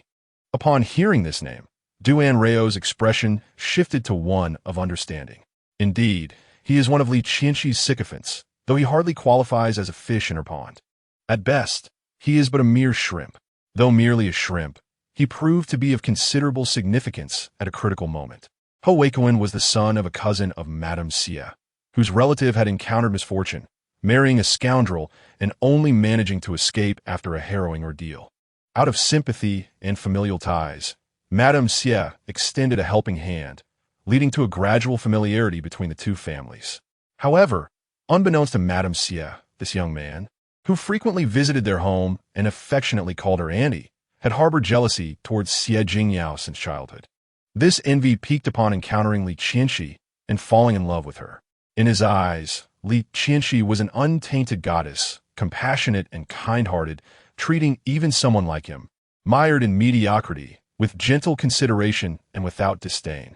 He, an ordinary man, dared not hope to draw the goddess into the mundane world. Yet he resented Xie Jingyao for possessing such fortune. His jealousy clouded his judgment, distorting his feelings for Xie Jingyao into animosity. Thus, upon learning that Jiang Yiming sought to undermine the Xie family, helping Li Qianxi dissolve her engagement while attempting to seize the moral high ground. Ho Weikuan felt no qualms about betraying the very family that had once supported them through their darkest times. Du Yuxi found this betrayal to be rather convoluted. Yet, considering that this individual idolized Li Qianxi as a goddess, it was absurd yet somewhat rational. At this moment, Du Anrao increasingly perceived Xie Jingyao as a victim of circumstance. What Ho Weikuan remains unaware of is that Li Qianxi's amiable demeanor towards him does not stem from kindness or impartiality. Rather, it is a mere fade to impress the Xie family and enhance her own reputation. Once the Xie family falls, he, as her accessory, will lose all value. The most unfortunate of all is that hapless fiancé, who, despite Li Qianxi's intentions to withdraw from the engagement, will ultimately bear the stigma of fickleness. Du Yuxi instinctively glanced towards Xie Jingyao, only to find that he seemed to have sensed her gaze and turned to meet her eyes. Their gazes collided unexpectedly once more, reminiscent of their first encounter. Yet this time, the unspoken tension surrounding their engagement infused their exchange with an air of subtle complexity. Huan remained oblivious to the minor incident, confronting the probing gazes of Shi Ji mother and son, beads of cold sweat cascading down his brow. Am I not worried for you, cousin? Shi NX is your fiancé. Soon, we shall be one family, with the outside world spreading such malicious rumors. Do you not wish to defend Shi NX? Upon hearing this, Shi Jingyi's gaze shifted towards Huan, now filled with a penetrating understanding. This made Huan's heart race with trepidation, fearing that his innermost thoughts had been laid bare. His heart skipped a beat, nearly forgetting to mask his intentions as he raised his voice in inquiry. What do you mean, cousin? The literal interpretation?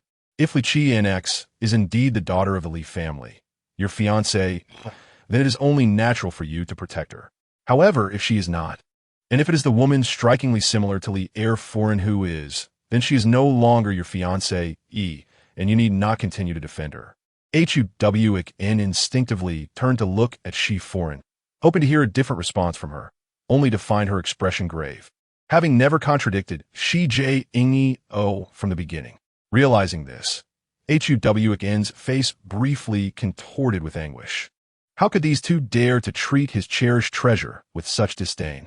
They deserved nothing less than death. Anrao could tell from Huan's demeanor what thoughts plagued his mind, sensing that something was amiss with him.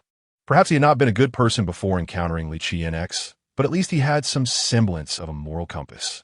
Yet now, the mere presence of Li NX had magnified the darkness within him, drastically lowering his standards. YMNGZHN, however, noticed something else entirely. Her eyes widening in astonishment. Fiancé, That man is the fiancé of Li NX, whom my brother encountered before. The one from the Shi family? Yes. It must be him. Is it possible he could become your fiancé now? DYX averted her gaze, shaking her head. The Li couple has long since passed, leaving no samples behind. My so-called human trafficker mother is no different. Although unclear on why the Li family would conceal the samples of SYNGR and her companion, their recent attitude suggests they are not unwilling to acknowledge her, but have other plans in mind. Therefore, I might as well make this matter public and see if it aligns with anyone's interests. YMNGZH was taken aback, so does that mean it is currently impossible to ascertain whether you two truly exchanged at birth? One could say that. I don't care. Suddenly, YMNGZH grasped DYX's hand. I believe you are a child of the Li family. Therefore, you must seize Li NX's fiancé, avenging my brother and me. If you succeed, you will become my sister by another mother. DYX replied, Thank you for the invitation, but I already have a wonderful sister, and I shan't take advantage of you. It must be acknowledged that Li NX's efforts over the years to cultivate her reputation had borne some fruit, garnering numerous supporters like Huan. Although most had been restrained by elders at home who sensed a shift in the winds, preventing them from approaching Anrao and her companions. The occasional cold stares still left DYX feeling uneasy, especially as she realized that it was due to her presence that Anrao was receiving such scrutiny at her first banquet. Guilt washed over her. Regardless, they had already met and spoken adequately, with their objectives nearly fulfilled. DNRO lifted her head from a plate filled with delicacies, her expression one of bewilderment. This won't do. DYX inquired, Sister, do you have something urgent? No, not at all. I was merely concerned you might be bored. I am not bored in the slightest. The snacks here are quite delicious. To substantiate her claim, DNRO lowered her head and took another bite of a small cake. DYX mused, while DNRO munched away. She was secretly calculating her next steps. Although I am uncertain of the Leaf family's intentions, since they have seen my sister today, I refuse to believe they have no thoughts of conducting a paternity test. I must buy some time and create an opportunity for them. Startled by DNRO's earlier exclamation, DYX, fearing she had overlooked something significant, discreetly sighed in relief, unsure whether to laugh or cry. Speaking of which, what is needed for sampling? Blood? No, I cannot allow my sister to be harmed. What else is there? Hair? That could work. But how can I obtain my sister's hair without raising suspicion? Hearing DNRO's inner thoughts of protecting her from harm, DYX could not help but chuckle. Noticing her sister's furtive glances at her hair, she sighed helplessly and feigned distress. It seems my hairpin is stuck. Could you help me untangle it? What a perfect opportunity. DNRO's heart raced with excitement, yet her face displayed a sympathetic expression. Let me see. Oh dear. Your hairpin appears to be caught in your hair. Bear with me as I help you remove it. DYX's mouth twitched slightly, thinking, dear, your acting skills are a bit over the top, but it's fine, I will indulge you. All right, be gentle. DNRO. Seizing the opportunity to retrieve 2 strands of DYX's hair while removing the hairpin, then kept the hairpin in her possession, claiming it was prone to entangling hair. Next, I must figure out how to place this hairpin where the Leaf family can see it, allowing them to discover and pick it up themselves. DNRO scanned her surroundings and suddenly brightened. Aha, Mr. X is nearby. X Jane-ju, already aware of her entire plan from her murmurs, thought to himself, should I tell her not to come over now? Although X Jane-ju felt an ominous premonition about being drawn into this affair, curiosity about DNRO's next moves compelled him to remain silent and observe. DNRO suddenly stood up, declaring she had drunk too much juice and needed to use the restroom, linking her arm with DYX and gracefully passing by him. As they walked past, she tossed the hairpin in front of herself. X Jane-ju and DYX, both witnesses, were left astonished, while the architect of this unexpected event felt quite pleased, eagerly glancing at X Jane-ju. At that moment, X Jane-ju finally understood DYX's earlier emotions, feigning surprise as if he had just discovered the hairpin. Stepping forward to pick it up, it worked. DNRO was overjoyed, feeling like a small genius, as she hurried DYX towards the restroom, fearful that X Jane-ju would catch on and return the hairpin. X Jane-ju watched their retreating figures, bemused and amused, thinking that without the tacit support of these informed individuals, it would take a fool to fall for her scheme. Just then, LZH Oying approached, wearing a puzzled expression. Brother, what are you daydreaming about? He then noticed the hairpin in X Jane-ju's hand, his eyes widening in surprise. Whose hairpin is this? It looks oddly familiar. Ah, is it not that of Miss D? Indeed, it is hers. I thought it looked familiar. But hold on. How did her hairpin end up in your possession? It must have fallen when they passed by earlier. I see. LZH Oying naturally took the hairpin from X Jane-ju, and upon noticing 2 strands of hair entwined in it, a light bulb went off in his mind. This hairpin belongs to our little second. Does that mean I can use this hair for a paternity test with my second uncle and aunt? LZH Oying felt like an exceptionally fortunate genius, believing that just as he was dozing off, a pillow had been delivered to him. Unexpectedly, I turned my head and met the indescribable expression of my cousin. What is the matter? You should eat more walnuts. Huh? To nourish the brain. Li Juan. Having accomplished several significant matters, Anrao no longer insisted on keeping Du Yushi behind as he had before. The two exchanged pleasantries with the host and prepared to depart, only to encounter the mother and son of the CF family, just as they were about to exit. Upon seeing Du Yushi, Madame CF's eyes brightened slightly. She wanted to say something yet hesitated, unsure of how to begin. Du Yushi still remembered the so-called marriage contract, but she was disinterested in any interaction with the person before her and had no intention of competing with Li Qianxi for any man. Thus her demeanor towards Xie Jingyao was somewhat aloof. Madame Xie naturally noticed this and inquired of her son. Without needing to ponder, Xie Jingyao already guessed the reason and awkwardly bit his lip. Regarding the previous incident, I was in the wrong. My attitude towards both of you was not appropriate, and I sincerely apologize, hoping you can grant me a chance to make amends. His words stunned everyone present. Madame Xie could not help but exclaim, "The previous incident?" Her gaze towards her son seemed to convey disbelief, as if asking, "Have you met before? When did this happen without my knowledge?"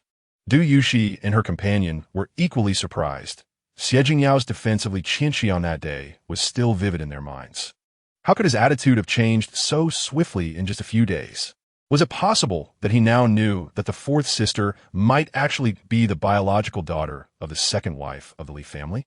Perhaps the fiancé was about to be replaced, and his infatuation had miraculously healed? The term miraculously healed in this context was rather intriguing, causing Du Yushi's expression to darken further. Although Xie Jingyao was unaware of his sister's thoughts, the change in Du Yushi's demeanor inexplicably instilled a sense of crisis within him. Du Yushi appeared astonished, while Du Anrao quickly understood the situation. Chapter 69. Were we familiar before? Seeing that Du Yushi's expression seemed to improve slightly, Xie Jingyao felt a sense of relief and continued. Miss Du was correct that the divination was conducted at our behest. Master Du merely stated what he knew and should not have been subjected to my baseless reproach. As for myself, lacking investigative authority means I should not voice opinions or draw private conclusions that wrong others. Upon hearing this, Du Yushi raised an eyebrow, purposely provoking. What if the investigation reveals that Li Qianxi has no issues? Xie Jingyao remained composed. Then I shall bring the complete investigation report for both of you to review, and subsequently, you shall apologize for your inappropriate remarks that day, acknowledging that you fabricated and slandered without basis. However, if the truth you uncover turns out to be the opposite, then I shall be the one apologizing to you both. Du Anrao found this amusing, thinking the man was rather interesting, his manner reminiscent of a stern teacher from television drama. Nonetheless, it proved he was not blindly protective of his own. At his core, he was fair-minded. Du Yushi finally smiled. Given your relative honesty, I forgive you. Let this matter be forgotten. As for my sister, it will depend on her own wishes. I neither can nor will arbitrarily forgive on her behalf. As soon as Du Yushi finished speaking, Du Anrao immediately gestured. There's no need to apologize to me. I didn't take it to heart. My sister already defended me that day, so let this matter be settled, with no debts outstanding. The most crucial point is that fourth sister was absolutely right. Whether true or not, the green hat does not rest upon our heads, and we incur no losses. Reflecting on the earlier focus solely on Li Qianxi, it had gone unnoticed that the green glow above Xie Jingyao's head had significantly diminished. Although it had faded, it remained.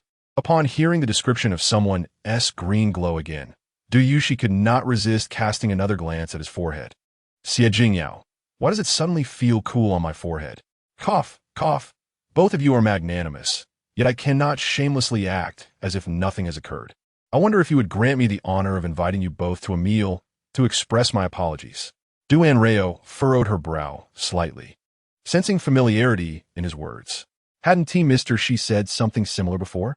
Just as Du Xian, having hastily changed out of his service attire, rushed over. This pig. Get away from me. Similarly escaping Li Zhaoyan's clutches, Shi Jingyue approached briskly. Let us not revisit the past. Otherwise, your second brother might truly be compelled to stab me. There's no need for a meal, as our family's girls do not casually dine out, especially with unfamiliar men. The last 4 words were spat out with gritted teeth, as if he wished to send every pig coveting his cabbage to the slaughterhouse. Du Anrao was taken aback upon seeing Du Xian. Second brother, what brings you here? Oh, Du Anrao blinked. However, second brother, it seems you just came out from inside. Du Xian stiffened momentarily, but quickly regained composure. I called you both several times without response, so I wanted to find you. Is that so? Du Anrao instinctively turned to look at Du Yushi, receiving Du Xian's hint. Du Yushi's lips twitched. Yes, second brother called me, but I was busy and couldn't answer. Du Anrao nodded, refraining from further inquiry. Meanwhile, Madame Xie, still astonished and pleased that her son had taken the initiative to invite Du Yushi, looked at the unexpected arrival with puzzlement. Who is this? This is my second brother, Du Yixian. So, he is your brother. Du Yixian maintained a polite demeanor towards Madame Xie, but harbored considerable animosity towards Xie Jingyao. Mr. Xie wishes to invite my two sisters to dinner, merely to express my apologies. They may accept the apologies, but the meal is unnecessary, considering Mr. Xie is still engaged. I would not want my sisters to suffer inexplicable misfortune due to someone unworthy. The two exchanged sharp words, unwilling to yield, and a dispute was on the verge of erupting. Meanwhile, the two directly involved stood silently aside, munching on snacks, when a voice tinged with resentment suddenly arose behind them. Your second brother is actually the star, Du Yixian. Du Anrao and Du Yuxi jumped in surprise, turning to find Yi Mengjin quietly standing behind them. Where did you come from? I just walked out. Where else could I have emerged from? It turned out that after speaking with Du Anrao and Du Yushi, Yi Mengjin had eagerly rushed off to find trouble with Li Qianxi. Yet, as an arrogant girl, she was no match for Li Qianxi, the cunning little black lotus. Within a few exchanges, she was outmatched and subsequently accused of bullying, which infuriated Yi Mengjin, prompting her to storm out for fresh air. If I stayed there any longer, I suspect I was going to suffocate. Are those men fools? Li Qianxi merely pretended to cry a couple of times, and they were all fired up, ready to charge in a battle for her. Utterly ridiculous. Are you speaking of yourself? Du Anrao innocently glanced at her. If memory serves, not long ago, you were just like them, weren't you? Yi Mengjin was momentarily speechless, glaring at Du Anrao for a long while before shifting the topic. Why didn't you mention that your second brother is the star, Du Yixian? Were we familiar before? Yi Mengjin, is this day truly devoid of any conversation? Du Yushi observed Du Anrao's playful banter, and, seeing Yi Mengjin on the verge of exploding, casually inquired, Are you very concerned about my second brother? Not particularly. Yi Mengjin snorted coldly, suddenly feeling shy. It was just that I noticed your family's looks seemed to be quite high. Uffed. Du Anrao glanced at her with a knowing smile. Your brother is not lacking in looks either. Given your evident concern for my second brother, could it be that you have developed feelings for him? This reminder from Du Anrao brought to Du Yushi's mind that this girl harbored a secret crush on their third brother. How could that be? Yi Mengjin pouted, muttering under her breath. He is handsome, yes, but he is not my type. All right, you prefer the type of my third brother. Du, and thou. The revelation of Yi Mengjin's hidden thoughts rendered her utterly speechless. Just as I was about to pounce and seize her, a familiar voice echoed from a distance. Miss Du, must I do? Chapter 70. This soft rice truly tastes divine. Oh dear, I have encountered quite a few familiar faces today, accompanied by Du Anrao's lament. The crowd also noticed Mrs. Chiu and her son gradually approaching. Mr. Chiu, you have arrived as well. Mrs. Xie recognized Mrs. Chiu and was somewhat surprised to see her and her son, especially since she was notoriously averse to such social gatherings. Indeed, I encountered a minor mishap on my way here, which delayed my arrival, nearly causing me to miss Miss Du and Master Du. The Chiu family had just arrived, and, upon entering, they had heard about Du Yushi's matter. Only then did they come to understand the meaning behind Mrs. Li's words regarding my child that day. The mother and son had searched for quite some time without finding them, and thought they had already left, only to unexpectedly meet them upon exiting. These past few days have been consumed with handling some company matters, and I have not had the chance to pay a visit to express my gratitude, which is truly impolite. Upon hearing that Master Du and Miss Du were here, I thought I might take a chance and see if I could meet them. Fortunately, I did not miss the opportunity. As Mrs. Chiu spoke, she gently pushed her son forward. Master Du, this is my son. Were it not for your reminder that day, he would likely have faced dire consequences. Mrs. Chiu was reluctant to dwell on the other possibilities of that day, and Xiu Jiqing tactfully intervened to change the subject. My mother has informed me of that day's events. I am immensely grateful for your life-saving assistance, and should you ever require our help, we will unreservedly oblige. Mrs. Chiu hastily echoed, What Jiqing means is what I mean. You are both too courteous. The matter from that day has already been compensated. Those two sets of jewelry are exquisite, and my sister and I adore them. Yet how can such inanimate objects compare to living beings? Both mother and son silently acknowledged this sentiment, growing increasingly appreciative of Du Anrao's modesty. Speaking of which, Du Anrao recalled that after the incident with Yi Jihuan, her parents were deeply concerned that he might live a solitary life due to emotional wounds. She wondered if Mrs. Chiu harbored similar worries. Contemplating this, Du Anrao couldn't help but observe Chiu Jiqing a bit longer.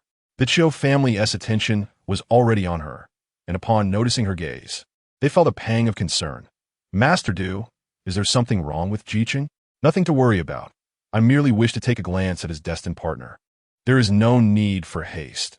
It is conservatively estimated that she will not appear for another 2 to 3 years, and she is likely within your sight. So do not search aimlessly." Upon hearing this, Chiu Jiqing's already darkened expression turned crimson, akin to freshly baked charcoal. Discovering that the individuals online, who he believed were sweet and demure, could very well be burly individuals weighing over 200 pounds, he had a nightmare that night, dreaming of being crushed by a soft, rotund figure, leaving him with a sense of dread throughout the night. When he awoke the next day, he still felt shaken, his mood so dismal that he did not wish to speak. Aside from that, there was nothing amiss. Mr. Chiu was inherently fortunate and required no excessive intervention. Having endured this ordeal, he would do well to engage in good deeds and foster kindness to avert calamity and attract blessings. Chiu Jiqing nodded vigorously, recalling how his mother had frequently donated to the Hope Project in memory of his late father. Perhaps it was for this reason that fate guided Master Du to meet his mother, saving his life in a mystical manner, proving that doing good truly has its rewards.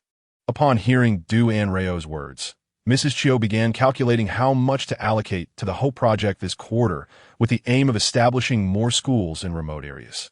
Confirming that his tribulations had passed, Chiu Jiqing finally noticed Du Haxuan beside Du Anrao.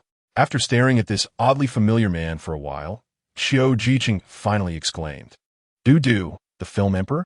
Previously the center of attention wherever he went, Du Haxuan had never felt so overlooked, and his eyelids twitched. "Manager Chiu, it is truly you. I did not expect to see you here." Chiu Jiqing, with keen insight, extended his hand to shake Du Haxuan's. "You and the 2 Miss Dussar, they're my sisters. So it turns out he is the brother of Master Du and Miss Du." Chiu Jiqing shook Du Haxuan's hand more enthusiastically, feeling that this was an extraordinary twist of fate. "Coincidentally, we have launched several new men's products this season. I wonder if we might have the honor of inviting the film emperor to help us shoot a promotional advertisement." It was evident to all that Chiu Jiqing's proposal was directed toward Du Anrao. Du Haxuan twitched his lips, about to respond, when Du Anrao interjected. "Does second brother want to shoot a jewelry advertisement?" "Ah, splendid. I have always felt that the Yayu family's jewelry looks exceptionally elegant on you, complementing each other beautifully. Once the advertisement is finished, may I see it?" Having initially hesitated, Du Haxuan could not resist the shining eyes of his sister and ultimately conceded. "Of course, I will be delighted.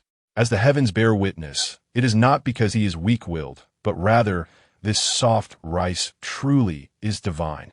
This will sell well." And Chiu Jiqing was equally satisfied. A pleasant collaboration. A pleasant collaboration. Mrs. Chiu had already heard the rumors regarding Du Yuxi and the Li family, and was aware of the relationship between Mrs. Xie and the Li family's second wife during her lifetime. Thus, she was quite willing to assist Du Anrao and the others.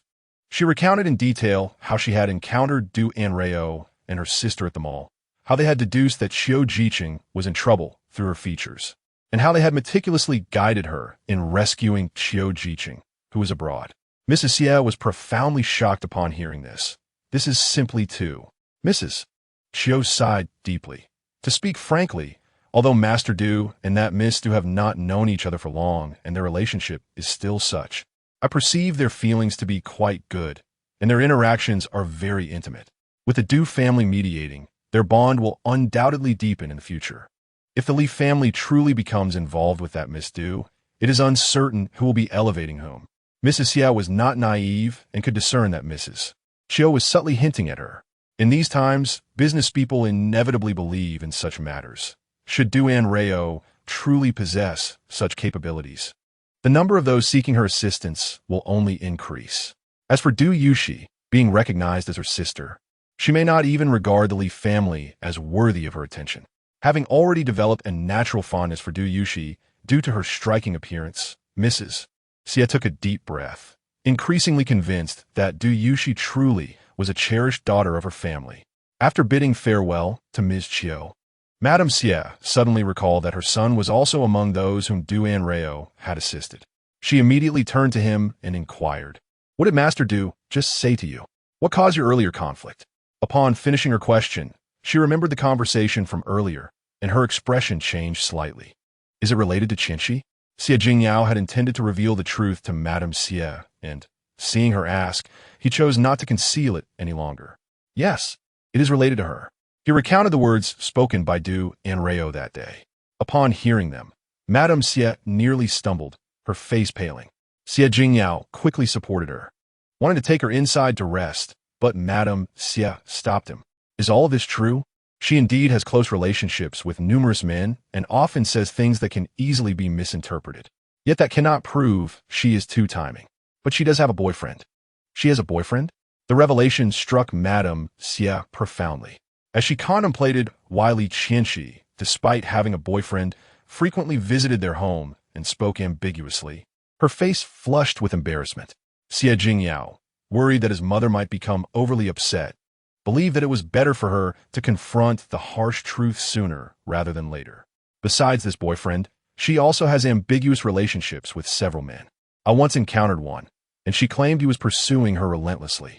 However, I later discovered that she accepted many gifts from him and never outright rejected his advances. One can only assume he interpreted her actions as encouragement, much like you. Madame Xie trembled with anger. Even before this, she had only harbored a subconscious fondness for Du Yuxi, suspecting she might have misjudged her good friend's daughter.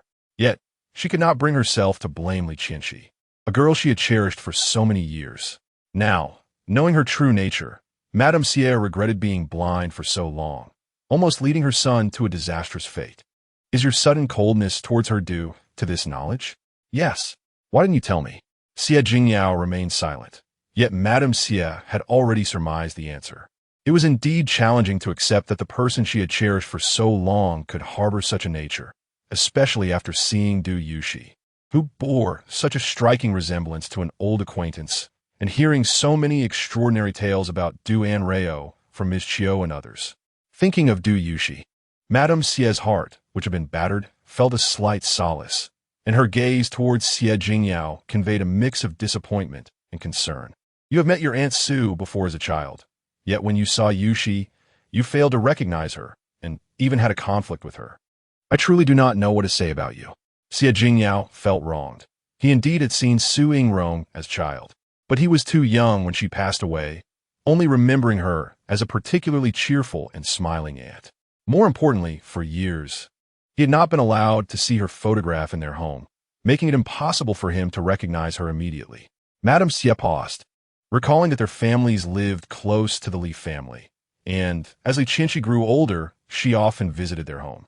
"Fortunately, you reacted quickly just now. Otherwise, your first meeting would have ended in conflict, and her impression of you would not have been favorable." Xie Jingyao felt alarm bells ringing in his mind. Surely, Mother isn't considering matchmaking again? Madame Xie shot him a look. After the incident involving Li Qianxi, she had become somewhat wary, reluctant to interfere in the affairs of the younger generation. "Of course not. I was merely thinking, if she truly is your Aunt Su's biological daughter, you should look after her more." While Xie Jingyao felt relieved, he also found the situation somewhat troubling. Considering how Du's family was protective of him, he mused that they might not need his care at all. Du Anrao's appearance at the Li family's banquet had an immediate impact. The next day, when Du Anrao awoke, she found that her perception of the world had transformed entirely. Anyone who made eye contact with her for more than 3 seconds would reveal their basic circumstances.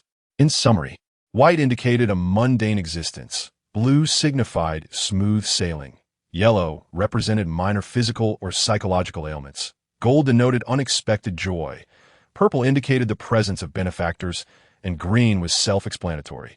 Pink symbolized romantic inclinations. If it was a true match, it would be a light pink, while a deeper hue often suggested complications. While the other colors were manageable, A pink hue tinged with red required caution, as red signified potential disasters, with deeper shades indicating more severe threats, akin to the entanglements between Yi Jihuan and Xiao Jichen. Additionally, Du Anrao occasionally perceived the marriage and career lines of some individuals, though these occasions were rare, likely due to insufficient merits accumulated. Moreover, the lines connecting two individuals could only manifest when both were present before her, such as the two standing before her now. Were they such significant figures? Du Anrao glanced at the young boy standing beside Yang Xiao and tentatively asked, "Who is this?" "This is a student I once taught. He is not very talkative, but he is genuine and kind. He came to visit me in the hospital after hearing about my situation, taking leave to care for me over several days. Without his help, it would have been quite inconvenient for Xiao and me to manage alone." He intended to show the director that there might be a suitable role for him. Since the young man had taken the initiative to assist him, Yang Jiantao decided to offer him an opportunity in return, a form of mutual appreciation. After hearing Yang Jiantao's explanation, Du Anrao bit her lip, feeling conflicted. "Help! Is this not akin to inviting trouble into the home? How do I inform Yang Ge that a wild boar is about to trample his cabbage?" However, upon glancing at the sturdy red thread connecting the two, along with the large, candy-like hearts above their heads, she thought to herself that it was perhaps not a bad thing after all. Let Yang Ge deal with the headache. Du exerce tout nirbi. Casting a scrutinizing glance over Yang Jiantao and his daughter alongside the young actor, his brows slightly raised, he pondered whether there might be a genuine match for his sister among these two, who seemed to have ulterior motives towards their family. "Ergo, what's wrong? Is your tooth hurting?" Du Anrao suddenly turned to her brother, alarmed by the sound of his grinding teeth. "It's nothing, just suddenly feeling an itch in my teeth. Perhaps someone is mentioning me." Du Anrao nodded as if she understood. "Should an itch in the ear mean someone is talking about you? Why would the teeth itch too?" Du Ishuan replied. Fortunately, Du Anrao did not dwell on this matter. Yang Xiao recognized that Du Anrao's warning had prevented their family from being exploited by that pair of siblings. She brought a small gift for Du Anrao, a piece of clothing that she had designed and crafted herself. The design was simple, the fabric comfortable. Though the craftsmanship appeared somewhat juvenile, it still revealed her talent. Du Anrao was quite fond of it. For instance, there was a fresh young male actor with a pure persona, whose emotional light was exceptionally vibrant, making it difficult for Du Anrao to determine how many girlfriends he actually had. Du Anrao mused, "If we went to a club to dance tonight, the effect would be absolutely stunning." Then there were two actors who played adversaries, always bickering, yet in reality, they were a couple, each with their own lovers, and intriguingly, both lovers were the same. Du Anrao exclaimed, "Oh dear, you three should prioritize your lives together over everything else. For instance, consider a certain female celebrity, so emaciated she resembles a stick, who has established a persona of a food lover. In reality, her health is already in a suboptimal state. One could hardly say she is a true foodie, let alone that she has escaped the clutches of anorexia." Du Anrao mused. "Am I the only one concerned about where all the food used to construct such personas actually goes? Furthermore, take for example an investor who visits the neighboring film set out of sheer curiosity, whose professional ties are firmly anchored to his wife, while his emotional connections are entwined with his secretary." Du Anrao remarked, "This truly epitomizes a topsy-turvy world. Are you not afraid of becoming entangled like a pretzel?" After consuming a plethora of gossip, Du Anrao could not help but let out a belch, ultimately concluding, "Your circle is indeed chaotic." Accompanying Du Anrao in her indulgence in gossip, Du Ishuan could only offer a silent response. At this juncture, 2 days had elapsed since the pair attended a dinner at the Li residence, yet there remained no sign from them. This absence left the Du family, including Du's parents, in a state of unease. Prior to their visit, they feared the Li family might snatch their child away. Now, they were apprehensive that the Li family might refuse to acknowledge their child, causing heartache. In contrast, Du Yushi, the very subject of concern, remained remarkably composed. "Rushing in is no transaction. If they truly wish to recognize me, they will seek me out regardless of my whereabouts. If it is merely I who is fervently pursuing this connection, then perhaps it is better that they do not acknowledge me." The Du family experienced a moment of enlightenment. Indeed, Their beloved child was not without family. Should the Li family choose to pursue them, they would merely gain an additional relative, and should they choose not to, they would simply be strangers henceforth. There was no need to diminish their own stature, appearing as if they were overly eager. Meanwhile, the Li family was in disarray, wondering, where have our children gone? They are not merely absent. They are nowhere to be found. In the midst of this, Dumu had her own important matters to attend to. Come and take a look at this. Anrao glanced at the small booklet handed to her, perplexed. Next weekend, it will be your 18th birthday. Since it marks your coming of age, your father, your 2 brothers, and I have discussed it and decided to host a simple birthday banquet for you both. Here is the guest list we have prepared. Such a long list? Anrao was astonished as she perused the 10 pages in her hand. Not to worry, this booklet only contains our relatives. Friends and business partners are in a separate booklet. What? This is only for relatives? Du Anrao expression fausse. My goodness, so thick a book is just for relatives? Do we have that many relatives? Is there a throne we are set to inherit? Otherwise, how could there be such a multitude of kin? In ancient times, playing a game of 9 clans would take quite a while. Yushi chuckled softly. Mu's expression also stiffened. While it was true their family had a considerable number of relatives, the analogy of a game was somewhat inauspicious. Chapter 73. Could it be that he is also a jinx? Yushi stifled her laughter for a moment before seamlessly adding, in addition to relatives and friends. You also plan to invite business partners, correct? Indeed, that is the intention. Yushi's eyes sparkled as she quickly grasped the family's underlying motive. They were preparing to leverage this opportunity to introduce Anrao to their connections in the city. Dumu nodded with a gentle smile, unperturbed by Yushi's insight. But Anrao frowned slightly in disapproval. Inviting relatives and friends is sufficient. There is no need for business partners. It is merely a small birthday celebration. There is no necessity to make such a grand affair. Anrao held little interest in these so-called social circles. She could not contribute to business matters, and interpersonal relations often did not regard her significance. Thus, whether or not to announce her existence seemed inconsequential. As long as the relatives and friends she would speak to in the future were informed, it would suffice that they would recognize her when they met again. Most importantly, with matters concerning the Li family still unresolved, publicly revealing my identity will undoubtedly attract the attention of those who enjoy prying into others' affairs. If by chance the incident involving Wang Xiuhao were to surface, it could lead to misunderstandings, causing people to believe that the 4th sister is indeed the daughter of a human trafficker. The 4th sister is already quite sensitive about this. It would be disastrous if a joyful occasion devolved into chaos. Yushi was momentarily taken aback, seemingly surprised that Anrao would prioritize her feelings. It seems that the words spoken at the Li family banquet had led her to believe that Yushi was still unaware of the truth and was troubled by Wang Xiuhao's existence. Nevertheless, it is always heartwarming to feel valued and cared for. Yushi felt a warmth in her heart, lowering her head to conceal the smile tugging at her lips. Mu was, of course, pleased to see her daughters well and mutually supportive. After hearing Anrao's concerns, she chose not to press further. Very well. You are the birthday star, so your word is final. Let us confirm this. During these next few days, think about any classmates or friends you wish to invite. And let me know in advance so I can prepare accordingly. As for Anrao, she had intentions of inviting her master. Yushi had several close friends, though they were primarily those with whom she had grown up. How absurd. Yet after some consideration, Yushi ultimately included Yi Mengjin on the invitation list. Anrao paused. All right, I have an older brother. Having returned for over a month, she had nearly forgotten about this brother. I knew it. Mu's lips twitched at the thought of her son, who often went missing, and her head began to throb. This news had come from Junyan, who had heard it from classmates of Han. He likely had not paid any attention to the messages she sent regarding the backgrounds of Anrao and the others. Turns out he is a research enthusiast. Mu wanted to salvage her son's reputation, to redeem his seemingly unreliable image in the eyes of his younger sister. However, unbeknownst to her, Anrao was contemplating something entirely different.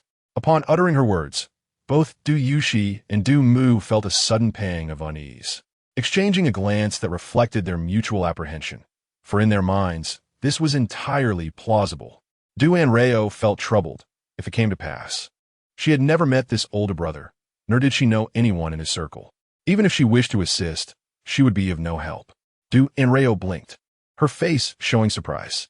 Is our 18th birthday truly this significant? But never mind, since mother and sister deem it important, it must indeed carry weight. It presents a perfect opportunity to catch a glimpse of my brother's true self. Although Du Anrao and Du Yushi's birthdays were the following weekend, invitations needed to be dispatched within the next 2 days as arrangements had to be made in advance, particularly since many invitees resided in different cities. However, Du Mu was unprepared for the fact that, while they believed they had kept the matter of Du Yushi and Du Anrao under wraps, there were still those who had learned of it beforehand and arrived at their doorstep prior to the twins' birthday. What could it be? Regarding Yushi, how could she not be your child? Could there have been a mistake? Du Mu's expression changed dramatically. After a moment, she inquired, "Where did you hear about this?" Though they intended to make Du Anrao's situation public, they hoped to keep it within manageable bounds. However, if the news had already spread widely, you need not concern yourself with where I learned this. Simply tell me if it is true. Du Mu met Du Linshuang's intense gaze and ultimately sighed in resignation. Yushi is indeed not our biological daughter. Anrao is. Chapter 74. The legendary troubled youth. At this revelation, Du Linshuang and her pair of dragon and phoenix twins could not help but gasp in shock, realizing her children were still present and that this discussion was inappropriate.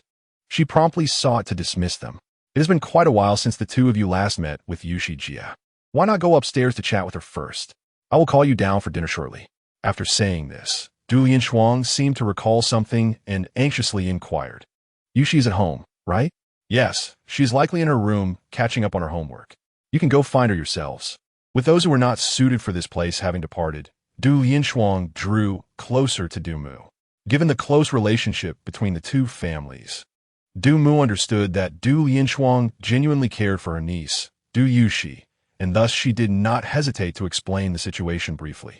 Although less than 2 months had passed, it felt like a lifetime. Du Mu felt a pang of sympathy for Du Yushi's maturity while simultaneously feeling fortunate that Du Yushi did not react like Li Qianqi, who, upon discovering the truth, sought to conceal it or eliminate the one who had been swapped with her. Instead, Du Yushi took the initiative to inform them of the situation and, upon learning the truth, moved out of the Du household to avoid facing the hurt caused to Du Anrao. It was precisely because both children were so admirable that Du Mu found it difficult to part with either of them. Thankfully, both children remained by her side, and everything was gradually progressing positively. However, upon hearing this, Du Linshuang was taken aback, unable to fathom how a storyline often seen in dramas could manifest in her own life, especially concerning her beloved younger relative. Du Mu, faced with Du Linshuang's barrage of questions, felt somewhat helpless, but recognized her concern, responding with a gentle smile, "Do not worry. It is not a bad thing." Du Linshuang was stunned. Not a bad thing? A child who has been raised and cherished for over a decade suddenly belongs to another family. How could that possibly be good? Is that truly the case? Du Linshuang felt somewhat disoriented by Du Mu's words, but she had heard that the child was found in a very remote area. Given its remoteness, it could not have been a good life.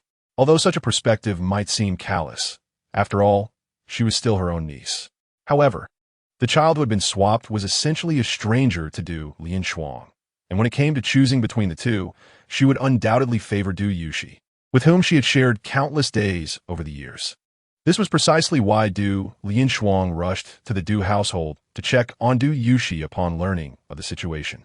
Du Mu's eyes sharpened at her words, becoming more vigilant regarding the individual who had disclosed this information to Du Linshuang. Indeed, it was quite a remote area wherein it had been raised by a recluse, growing up in a temple and learning some modest skills. Just a few days ago, she had assisted the head of the Yu family with a minor task, for which he expressed his gratitude by gifting her and Yushi 2 sets of jewelry. Du Linshuang was momentarily stunned by this overwhelming information, her eyes widening in astonishment. Are you saying she grew up in a temple? Observing Du Linshuang est d'azed demi-anor. Du Mu recalled their previous discussions regarding Du Anrao and felt a moment of contemplation, preparing Du Linshuang for what was to come. The relationships in the temple were simple and the people genuine, If it were to inadvertently offend you or Zhu Yin during your meeting, do not take it to heart. At that moment, Du Lianchuang remained unaware of the significant surprise Du Anrao was about to bring her. Hearing Du Mu's reassurances, she felt somewhat at ease and hastily promised, "Sister-in-law, do not worry. We are not sticklers for rules. The most important thing is that we are a family with good relationships. If she truly is as wonderful as you say, I would only be delighted, not concerned with trivial matters." Du Mu smiled gently, remaining silent, while at that moment, Du Lianchuang's twins had already excitedly rushed upstairs to find Du Yushi. Coincidentally, Du Anrao had come over to seek Du Yushi's assistance with a minor issue regarding a safe she had purchased upon Du Yushi's recommendation. Thus, when the two rambunctious children burst into Du Yushi's room, they were met with the amusing sight of the two squatting on the floor, trying to figure out how to unlock the safe. Yushi Jia. Du Yushi was equally surprised by their sudden appearance. "What brings you here?" She then turned to introduce Du Anrao. "These are the children of my third uncle's family, Du Yuni and Du Xian. They are fraternal twins. This is your sister Anrao." Upon hearing those names, Du Anrao's eyes brightened. "What beautiful names! The clouds and rain are resplendent. The jade phoenix sings sweetly. The path is long and winding. I shall seek my way." It seems that this branch of the family possesses a cultured background, as they have given such thoughtful names. Du Yuni, eyes wide with surprise, exclaimed, "What sound? What sound? You must have misheard." Du Yushi quickly grasped Du Yuni's hand, stopping her from speaking further. Fortunately, before Du Anrao could harbor any suspicions, her attention was diverted by the other child. "Why does this brother seem a bit silly? Could he be the legendary CH in youth?" Du Shuyuan retorted, "You are the silly one. Your whole family is silly." Chapter 75. Two Wives? Upon witnessing their reactions, Du Yushi realized they likely shared her ability to hear Du Anrao's thoughts. Clearing her throat, she swiftly chided, "What nonsense are you spouting? Anrao and I are both your sisters. If you do not wish to call her by name, that is fine. But how dare you threaten her? Where did you learn such strange tones? I will inform Annie and see how she deals with you." The once bold Anch in youth immediately wilted like a beaten eggplant, his face falling in defeat as he pleaded for mercy. "I was wrong. I won't do it again. Please don't tell my mom." Du Yushi remained silent, merely looking at Du Anrao. Although Du Xian was somewhat rebellious, Anch, he was not entirely oblivious. Noticing the shift, he reluctantly called out, "Sister Anrao," his voice barely audible. Du Anrao, however, paid no mind, instead feeling a sense of amusement. "It sounds so forced, but that is fine. I enjoy seeing you unable to stand me, yet unable to do anything about it." Du Shuyuan felt this remark was somewhat excessive and fell silent in frustration. Yet, Du Yuni sensed something was amiss, raising her head to inquire of Du Yushi. Du Yushi squeezed her hand reassuringly, signaling her to remain silent for the moment, promising to explain later. Du Yuni glanced between Du Anrao and Du Yushi, ultimately choosing to trust her sister, whom she had been close to since childhood, and nodded in silence. Aside from Du Hashuan, who was rushing off to work in another province, and Du Yihan, who was still locked in a laboratory, the gathering was unusually lively with Du Lianchuang's family present.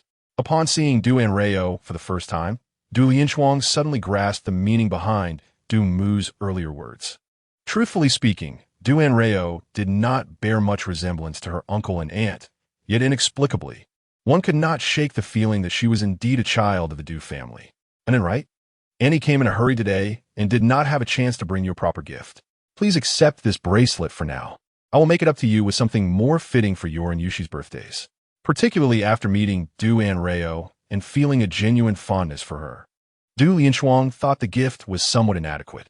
Du Anrao glanced at the translucent, high-quality jade bracelet in the box, silently marveling at her aunt's family's wealth. This bracelet feels heavy in hand. One piece could likely surpass the entire set of jewelry my second brother received before. Yet this is merely a trivial gift. How understated the displays of wealth are among the affluent. Du Lianchuang's smile froze momentarily, her eyes widening in surprise as she scanned the room. After Du Yushi descended the stairs, she quietly informed Du Mu of the happenings upstairs. And upon witnessing Du Lianchuang's expression, she realized her younger sister was likely no exception. Quickly taking her hand, she smiled. You should hurry and thank Annie for this. Thank you. Annie, I really like this bracelet. Now, stop standing around like fools and prepare for dinner. Upon hearing this, everyone promptly rose and made their way to the dining table. As I mentioned earlier, Anne grew up in a temple, hence she inevitably possesses some extraordinary traits.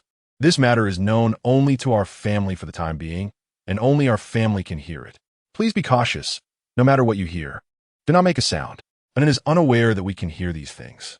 Du Lianshuang appeared dazed, unable to fathom that her visit to inquire about family ties would lead to such an extraordinary revelation. Momentarily, she found herself at a loss for words. Thankfully, the meal provided a distraction, and as Du Lianshuang struggled to find something to say, she buried herself in her food, revealing no signs of abnormality. Slow down. Slow down. No one is competing with you. There is plenty more. Du Lianshuang's husband was a man in his early 40s, clad in a pristine white shirt, with neatly cropped hair exuding an air of refinement.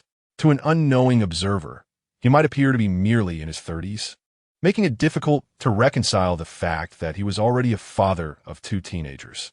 While eating, he remained attentive to his wife's needs, promptly serving her favorite dishes, embodying the image of a devoted husband. Those around them seemed accustomed to this behavior, remaining unfazed, indicating that this was indeed his usual conduct. Yet to Du Anrao, this scene felt oddly discordant. Upon taking her seat, she had discerned that a red thread of fate indeed connected Du Lianshuang and her husband, albeit with a significant knot in between. More importantly, beyond the bond with her cousin, it was evident that this man was also entwined with another, thicker, and more vibrant red thread of fate. In simpler terms, aside from her cousin, this man likely had another woman, one he may have married, and this union still existed today. Does this mean he is simultaneously married to 2 wives? Could this be considered bigamy? The clattering of Du Lianshuang's chopsticks echoed as they fell from her hands, her disbelief reflected in her gaze directed at her husband, whom she had known for nearly 20 years. Du Fu and Du Mu were equally taken aback, unable to comprehend that this well-regarded husband had secretly supported another woman behind his wife's back. Upon noticing his wife's dropped chopsticks, Cui Ju Yin also paused, good-naturedly lamenting, "At your age, how can you still be so clumsy? Let me fetch you another pair." At this utterance, the Du family realized something was amiss. Du Lianshuang and her 2 children could evidently hear Du Anrao's thoughts. However, Cui Ju Yin was oblivious to it. Du Mu's eyes flickered, exchanging glances with her husband and 2 children, already forming some conclusions regarding the situation. The younger generation was slower to react. Du Xiaoyuan, startled by his father's movement, instinctively stood up to protest. "What are you saying?" Yet before he could finish, his sister stepped on his foot. Du Yun and I, her face slightly pale, managed a weak smile towards Du Anrao, stating, "We were discussing matters at school. He simply got a bit too excited." Du Anrao, still in a daze, nodded along, continuing to ponder the affairs of Cui Ju Yin and his wife. Du Lianshuang noted the children's reactions and took a deep breath to regain her composure. As soon as Du Mu saw him seated, she immediately called out, "Ju Yin, don't just serve Lianshuang. You should eat as well. This sweet and sour pork is quite good. I remember you love it, so indulge yourself." No sooner had she finished speaking than a familiar clatter resounded. This time, it was Du Anrao who dropped her chopsticks. Upon witnessing this reaction, Du Mu understood that the situation had escalated. With a teasing smile, she remarked, "Why are you so jumpy, just like your aunt? Let your father fetch you another pair." Du Fu quickly rose to head to the kitchen, fearing that any delay might cause him to miss something significant. "Juyen? Is my aunt's husband named Juyen? He surely isn't unfortunate enough to share the surname Cui, is he? If he were indeed the one, this man would be anything but ordinary." The term dressed-up beast came to mind. All eyes shifted toward Cui Ju Yin, who, startled, instinctively touched his face and asked, "Is there something on my face? Why are you all staring at me?" Clearing his throat, he added, "It's nothing. Don't just focus on the dishes, have some soup as well. This broth is made from high-quality ginseng, simmered for hours. Nourishing and restorative. You should all drink more."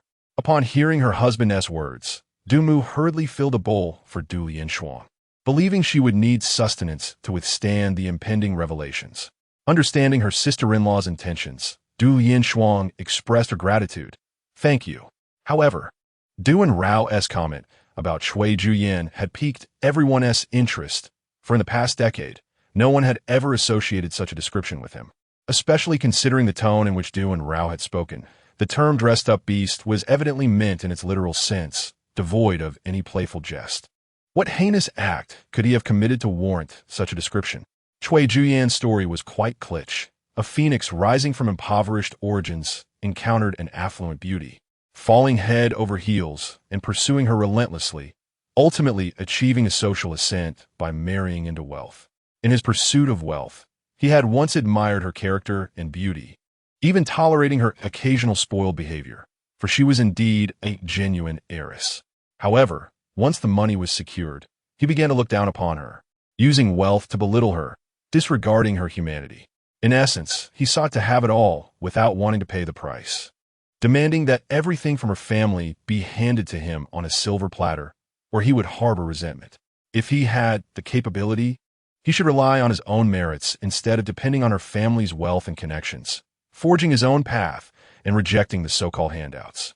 This desire to have both worlds, to possess while contributing nothing, epitomized hypocrisy.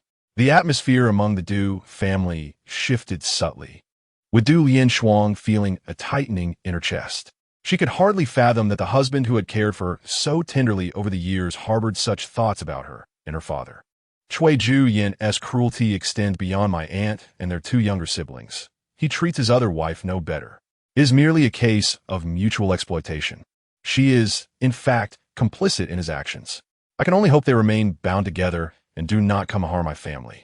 Upon hearing Du and Rao refer to them as family, Du Linshuang and her children were momentarily taken aback, their emotions becoming complex.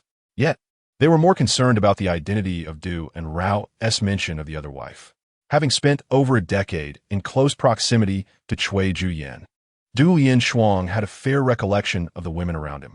Yet, even now, she could not identify the woman suspected of having a relationship with Cui Juyin right under her nose and possibly bearing his child. One must not overlook the fact that this man's other wife is his own sister, Cui Dongmei. What?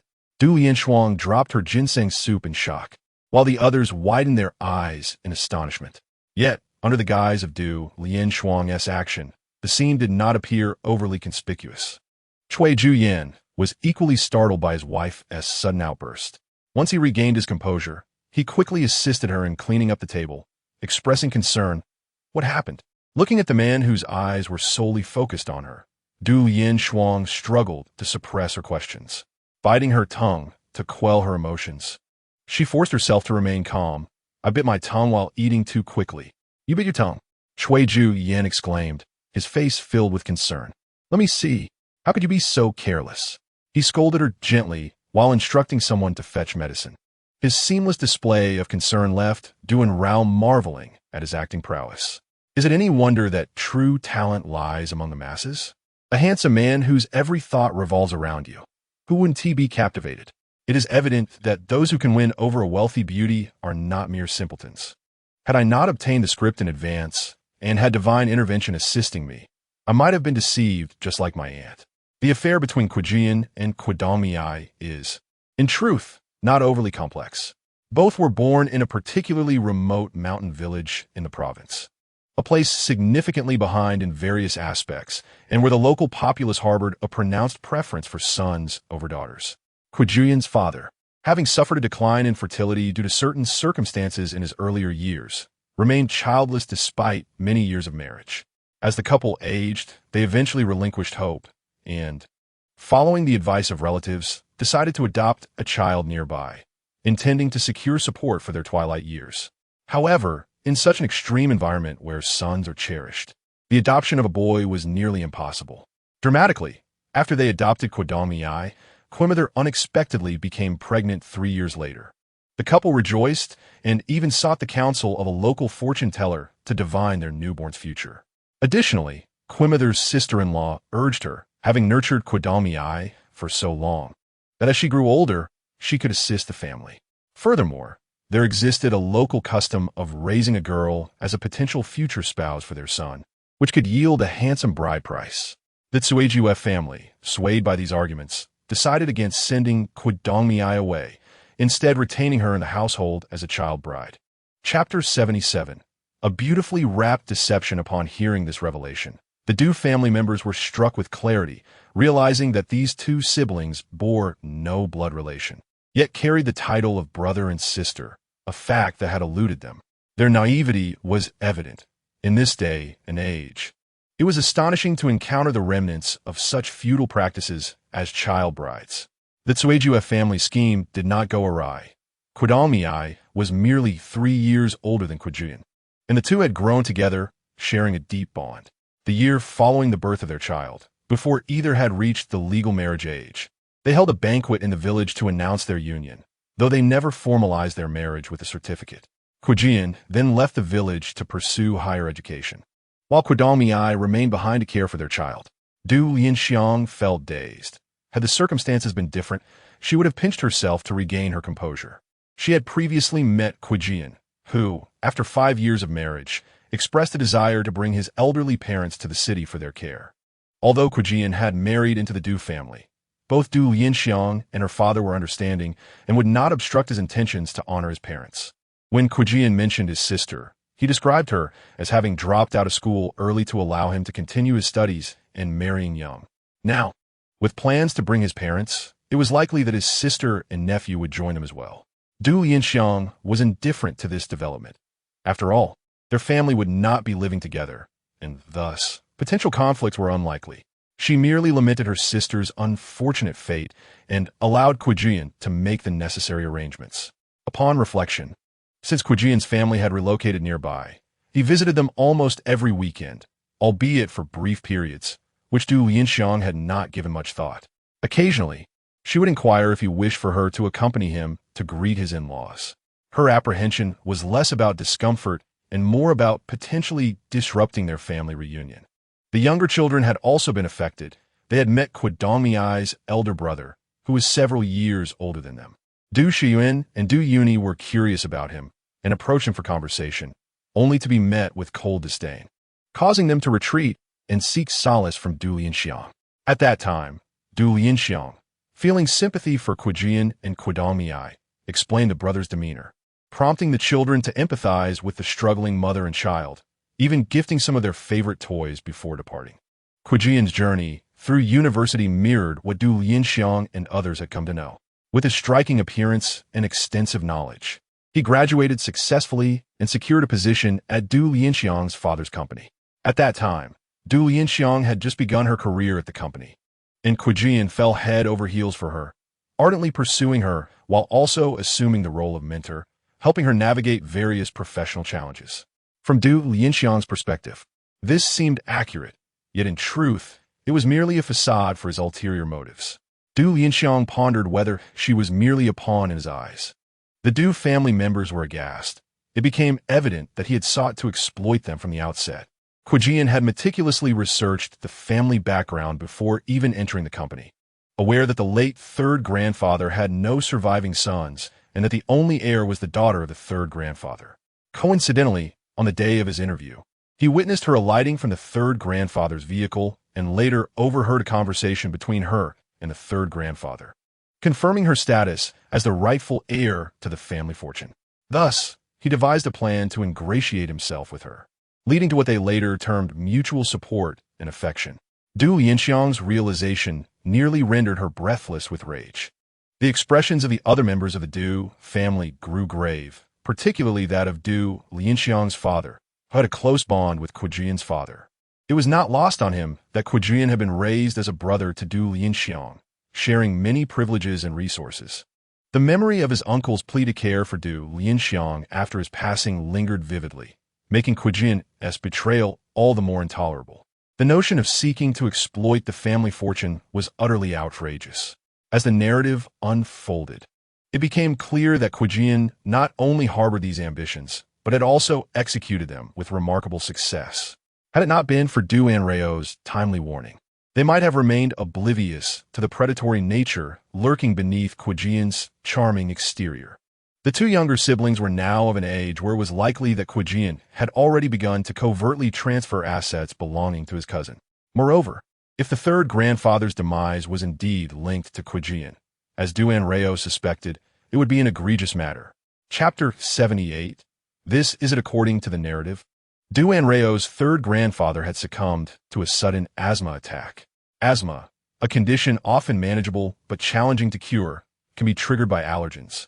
And given the grandfather's long-standing ailment, it was implausible that the family was unaware of the potential triggers. Yet, it was peculiar that the incident occurred in the safety of his own home, with no one present to assist him, and his medication inexplicably depleted. All these factors combined suggested that it was far from mere coincidence. Most alarmingly, in a subsequent conversation, Qijian inadvertently revealed his fondness for a particular dish. One that the Du family had never prepared while the elder Du was alive. Overwhelmed by the revelation that her father's death might be tied to her husband, Du Lianxiang could no longer bear the weight of betrayal and fainted, collapsing backward. Lianxiang, aunt, mother. The exclamations rose in chaotic succession as everyone at the dining table rushed to her side. Du Lianxiang's father took immediate action, instructing Du Junyan and Qijian to transport her to the hospital. Du Mu cast a glance at the bowl of unfinished ginseng soup on the table and sighed deeply, lamenting that the soup had ultimately failed to serve its intended purpose. Du Anrao could hardly fathom how a pleasant family gathering had culminated in a relative being admitted to the hospital. He listened as the doctor repeatedly confirmed that Du Lianxiang had merely fainted due to extreme emotional fluctuations and that after a good rest, she should be fine, which allowed him to breathe a sigh of relief. How fortunate it was that the issue did not stem from the bowl of mountain ginseng chicken soup at home. It was logical to think that if it were food poisoning, it would not only affect his aunt. Yet, the notion of emotional upheaval leading to fainting caused the hearts of the Du family to race, fearful that Du Anrao might catch on to the underlying concerns. The next moment, however, they realized their worries were unfounded.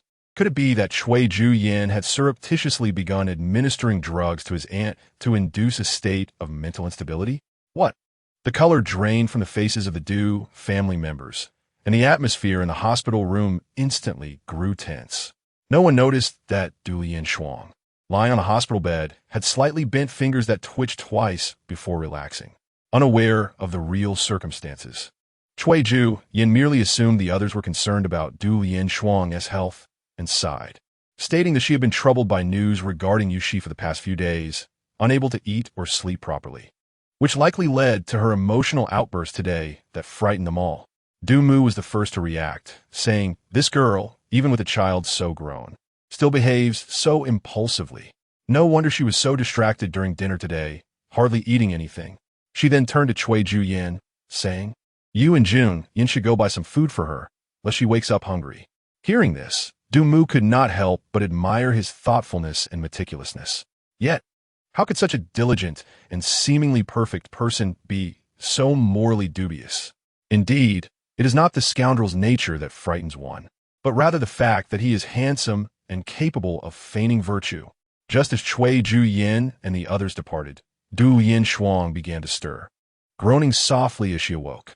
The two children immediately appeared as if they had found their anchor, tearfully calling out, "Mom." The Du family members rejoiced. "Lianxiang, you're awake.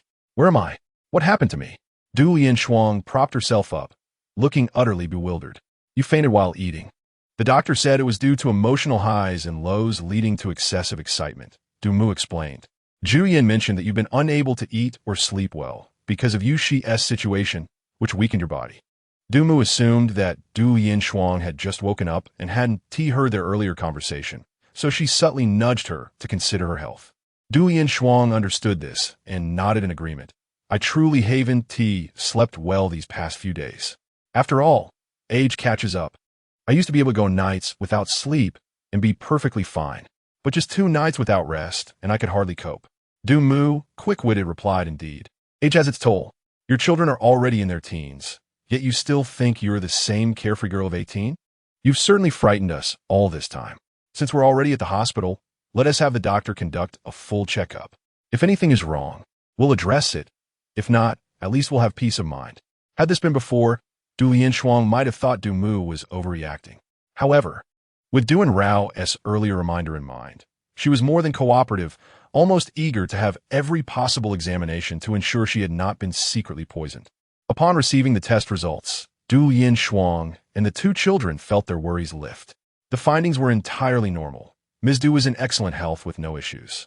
While Du Yin Shuang sighed in relief, she felt conflicted. The absence of any harmful substances in her body raised doubts about the accuracy of Du and Rao's assertions, especially regarding her father's matters. Just because Du Yin Shuang was fine now did not guarantee her future well-being. With a man coveting their family fortune lurking nearby, trouble was inevitable. Have you experienced any discomfort lately that requires medication? No, Du Yin Shuang affirmed, confident she had not taken any medication recently nor faced any circumstances that would necessitate it.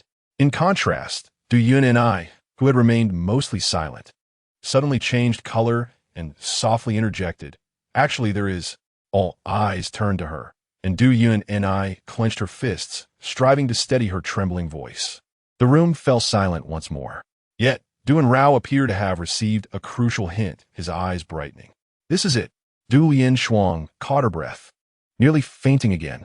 Du Mu quickly responded, turning to the attending physician who had treated Du Yin Shuang. "Does she need medication, given her condition?"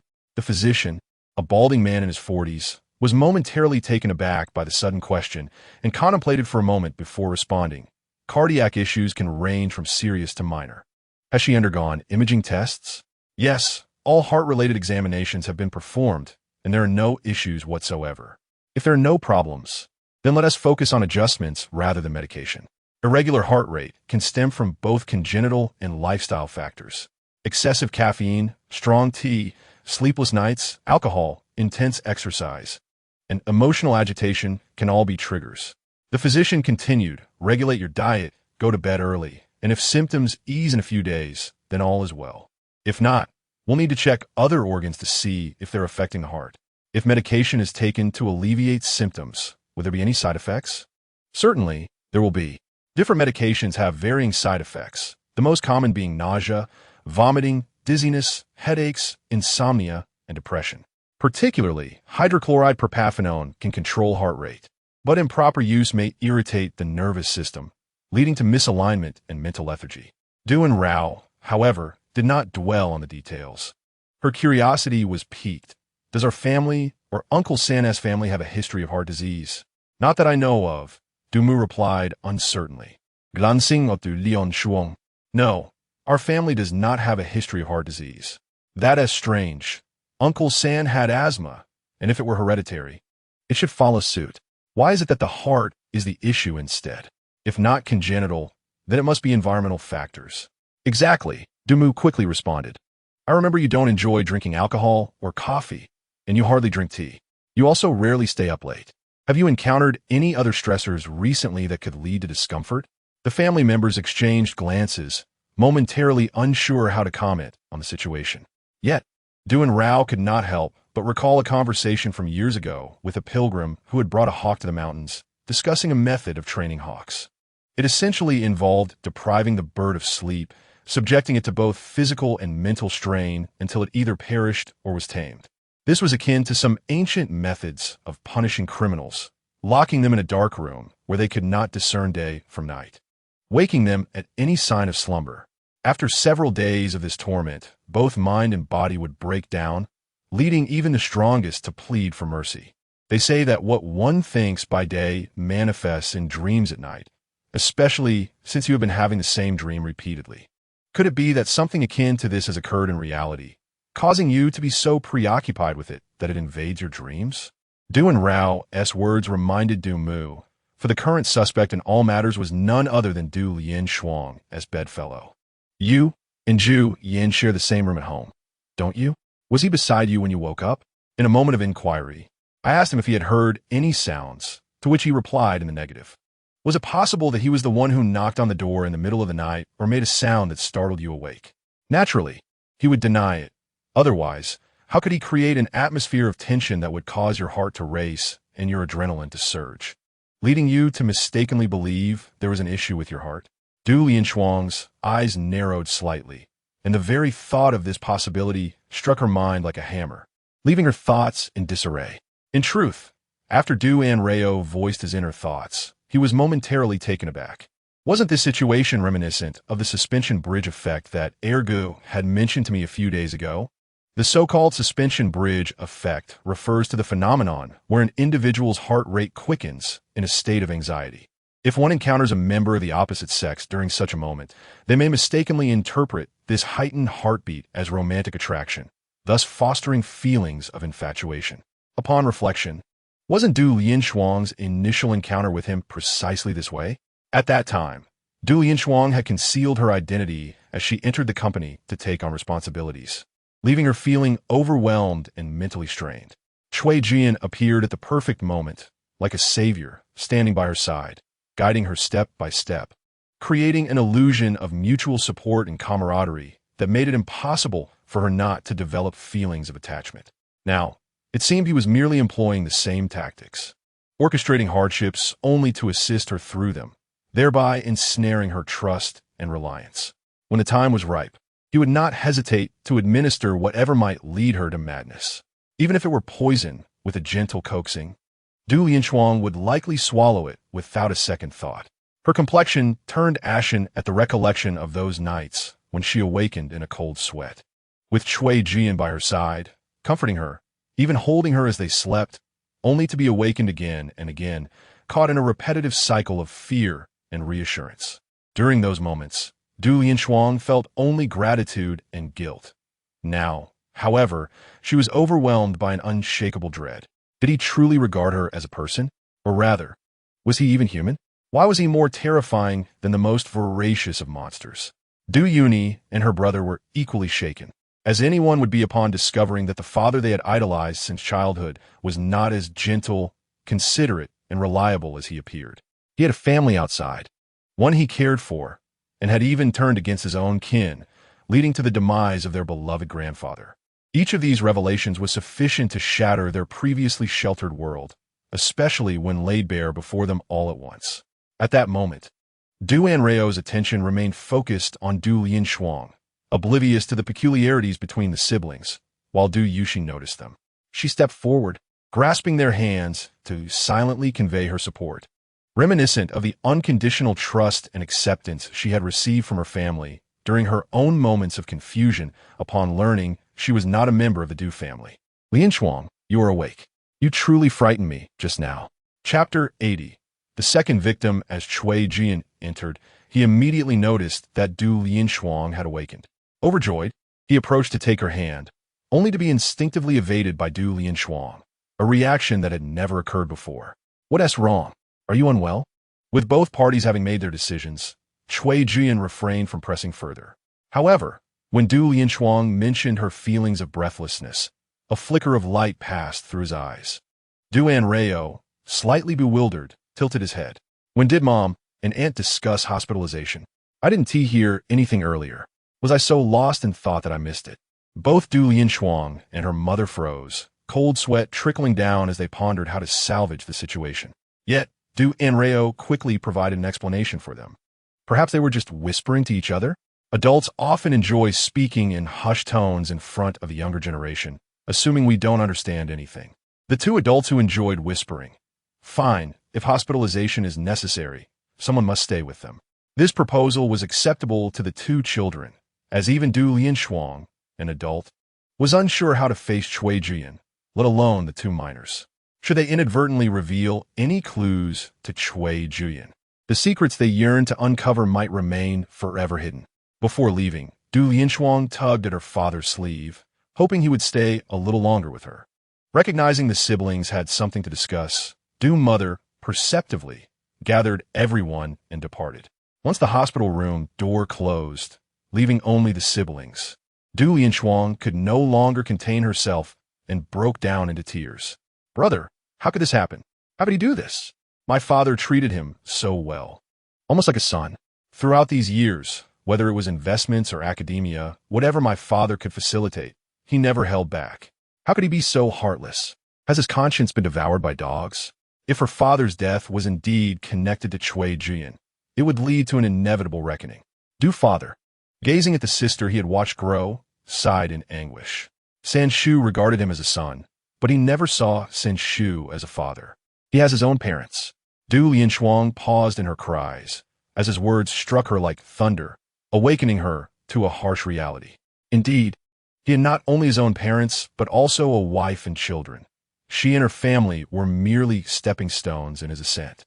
The thought that Cui Jian had been utilizing her family's resources to support his own family made Du Lianshuang nauseous, prompting her to vomit in front of Du Fodder. He supported her as she heaved, though she had barely eaten and could only expel some bile. Afterward, Du Lianshuang's complexion improved significantly. Du Fodder poured her a glass of water. "What do you plan to do about this?"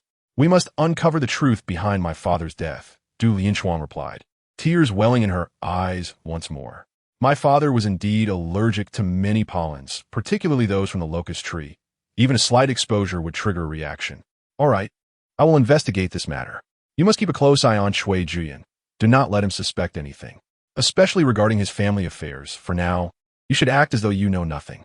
Once we gather evidence, we will have ample opportunity to settle the score."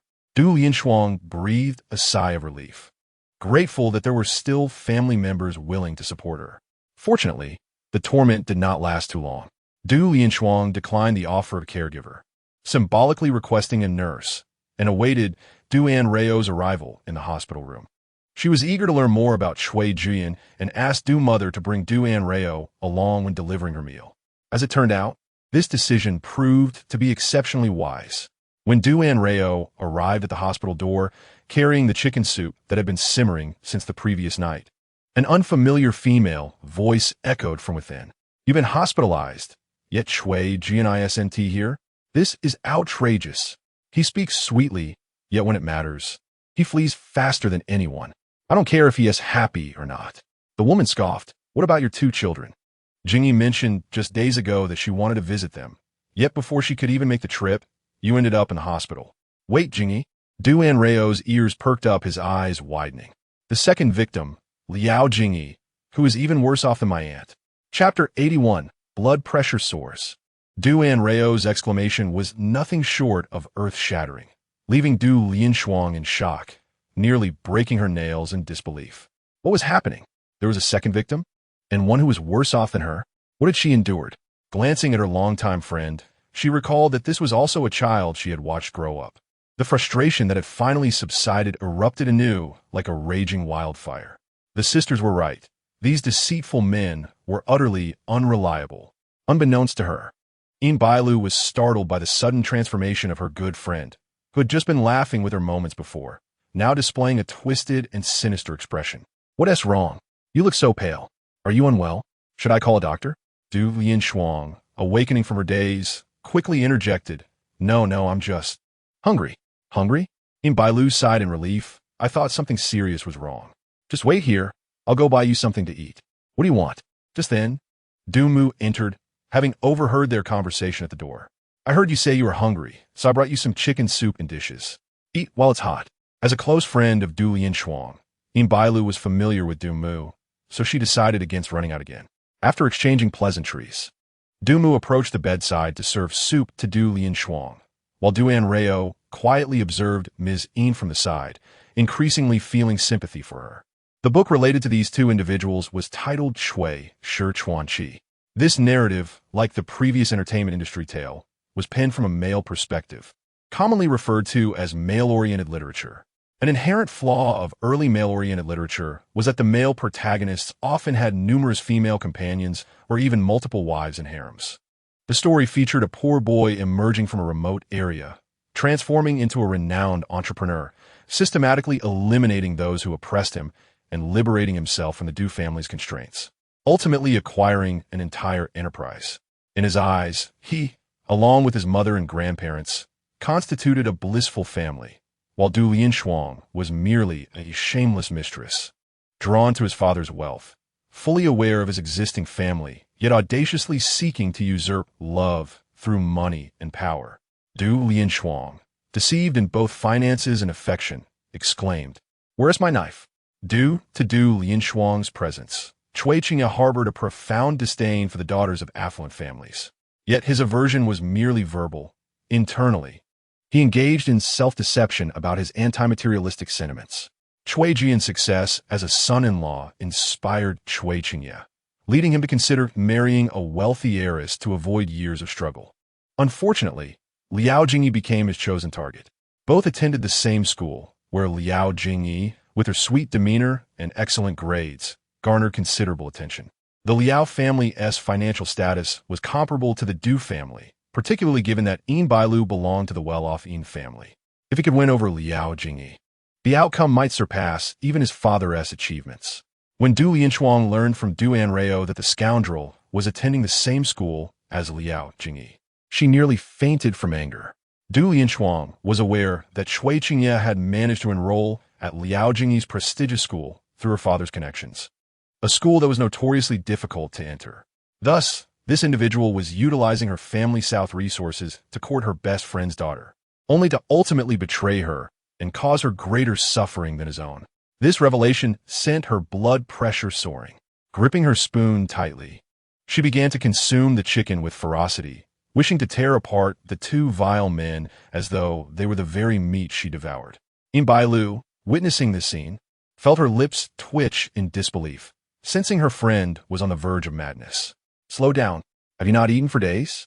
Your eyes are turning green. No one is competing with you for food.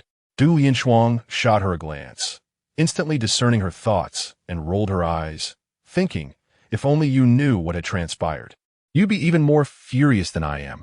It must be said that Shui Qingye inherited not only his father's shamelessness, but also his commendable academic prowess.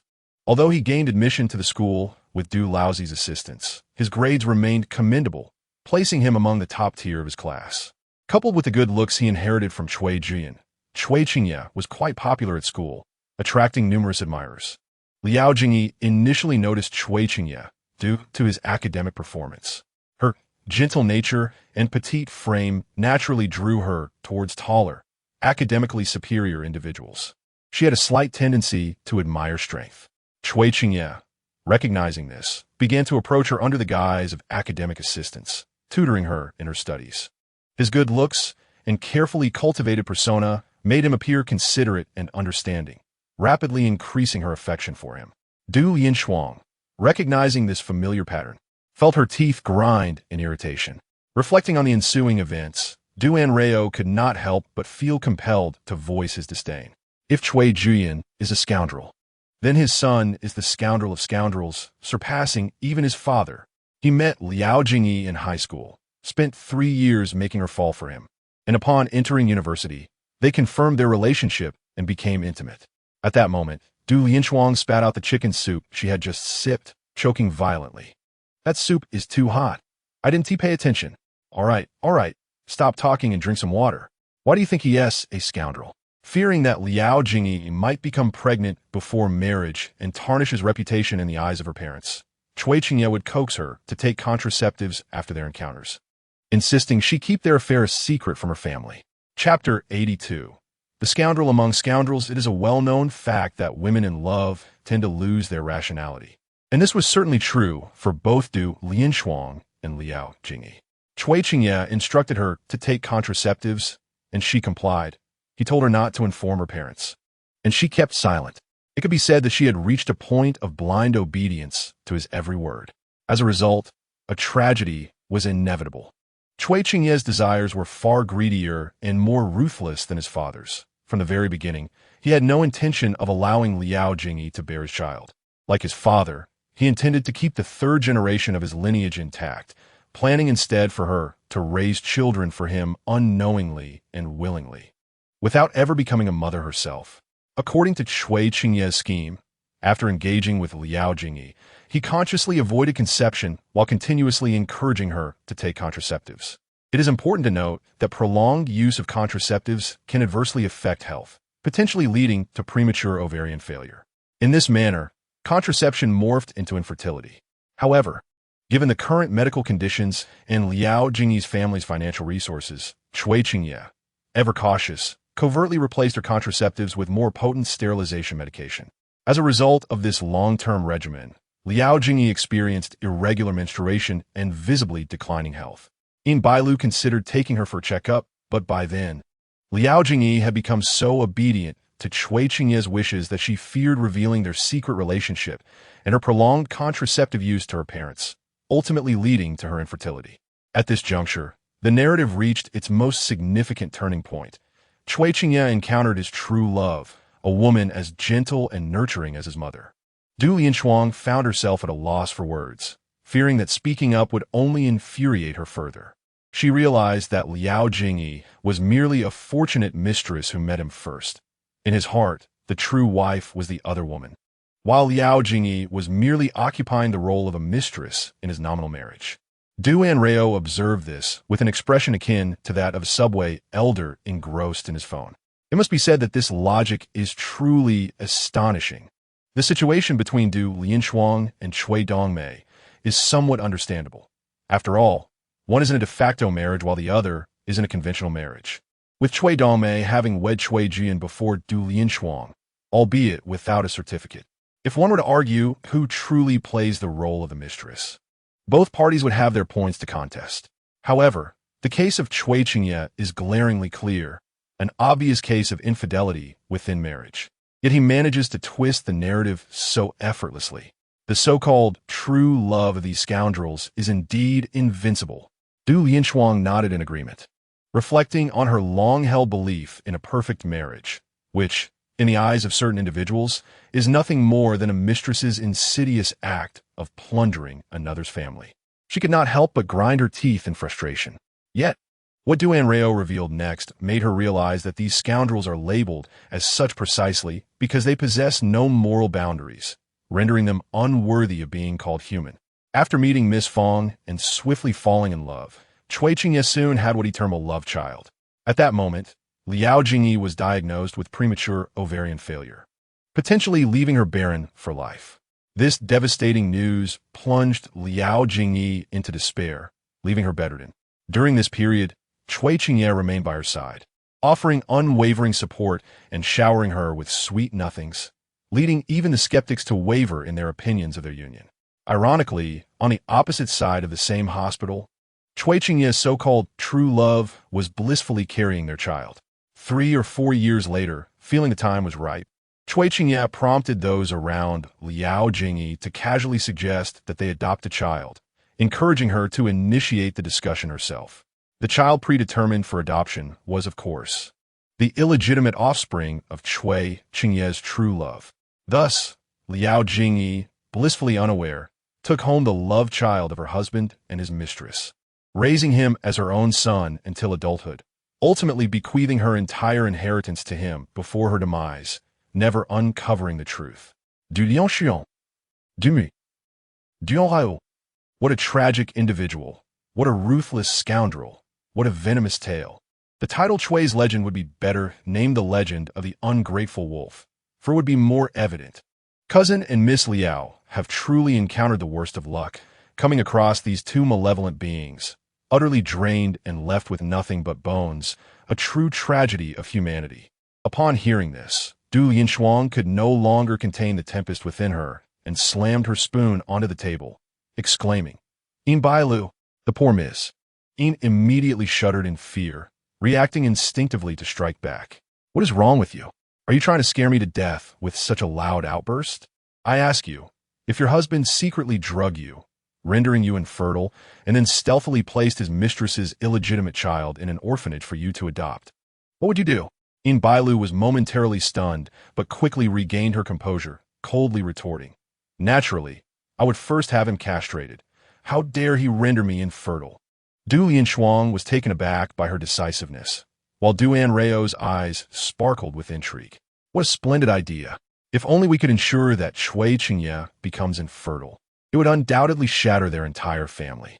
It is crucial to note that after Du Lianchuang was framed and sent to a mental institution by Cui Jian, he was eager to change the surnames of the two children under the guise of letting them recognize their roots. Unfortunately, the twins were already wise beyond their years and had been raised by Du Lianchuang and the elder Mr. Du, forming a bond with them that far surpassed any connection to Cui Jian. How could they possibly agree to change their surname for the selfish desires of Cui Jian? This infuriated Cui Jian, who viewed these two siblings as his proof of enduring humiliation over the years. In his eyes, their defiance only confirmed that they had been corrupted by Du Lianchuang's influence, for they carried only half of the Chui blood, insufficiently pure. Consequently, he sent the recently matured pair abroad, allowing them to fend for themselves, while he regarded Chui Qingye as his sole legitimate heir. Upon learning of this, Chui Qingye felt a mix of joy at finally being recognized as his father's only son and a determination to learn from his experience. Resolving not to allow Liao Jingyi to bear children, but instead opting for an illegitimate child with another woman. This way, Liao Jingyi would neither be his biological mother, nor would the child harbor any profound affection for her, knowing the truth from a young age. Once she passed, he could change the surname as he pleased. Chapter 83. Truly Enlightening. Thus, it is evident that both father and son belong to the same ilk, no matter how much they profess their deep affection and burdened endurance. It cannot conceal their selfishness and their inherent disdain for women, coupled with a deluded sense of superiority. They cannot relinquish the alluring resources and comfortable lifestyle while insisting that their lineage must be preserved. It is a blatant hypocrisy, demanding everything while maintaining an facade of righteousness. In such circumstances, should anything happen to Chui Qingye, preventing him from fathering a son to carry on the Chui name, would they not collectively descend into madness? After meticulously plotting for half their lives, only to see it all amount to nothing, surely anyone would go insane. One wonders if, when faced with such a reality, Chui Jian would be driven to an early grave or hastily seek to spawn another heir while still youthful. Could Chui Qingye, in turn, accept this outcome with a clear conscience, rather than harboring animosity towards his father? Although this idea was merely a nascent conception, Anrao found herself increasingly exhilarated, yearning for a formidable figure to descend from the heavens and deliver justice, allowing her to partake in this delightful spectacle. Du Lianshuang shared in the excitement. Upon learning of Chui Jian's true nature, she had envisioned countless methods of retaliation against him. Yet, after much contemplation, none seemed as satisfying as what Anrao had just suggested. How could this not be considered a pleasant surprise?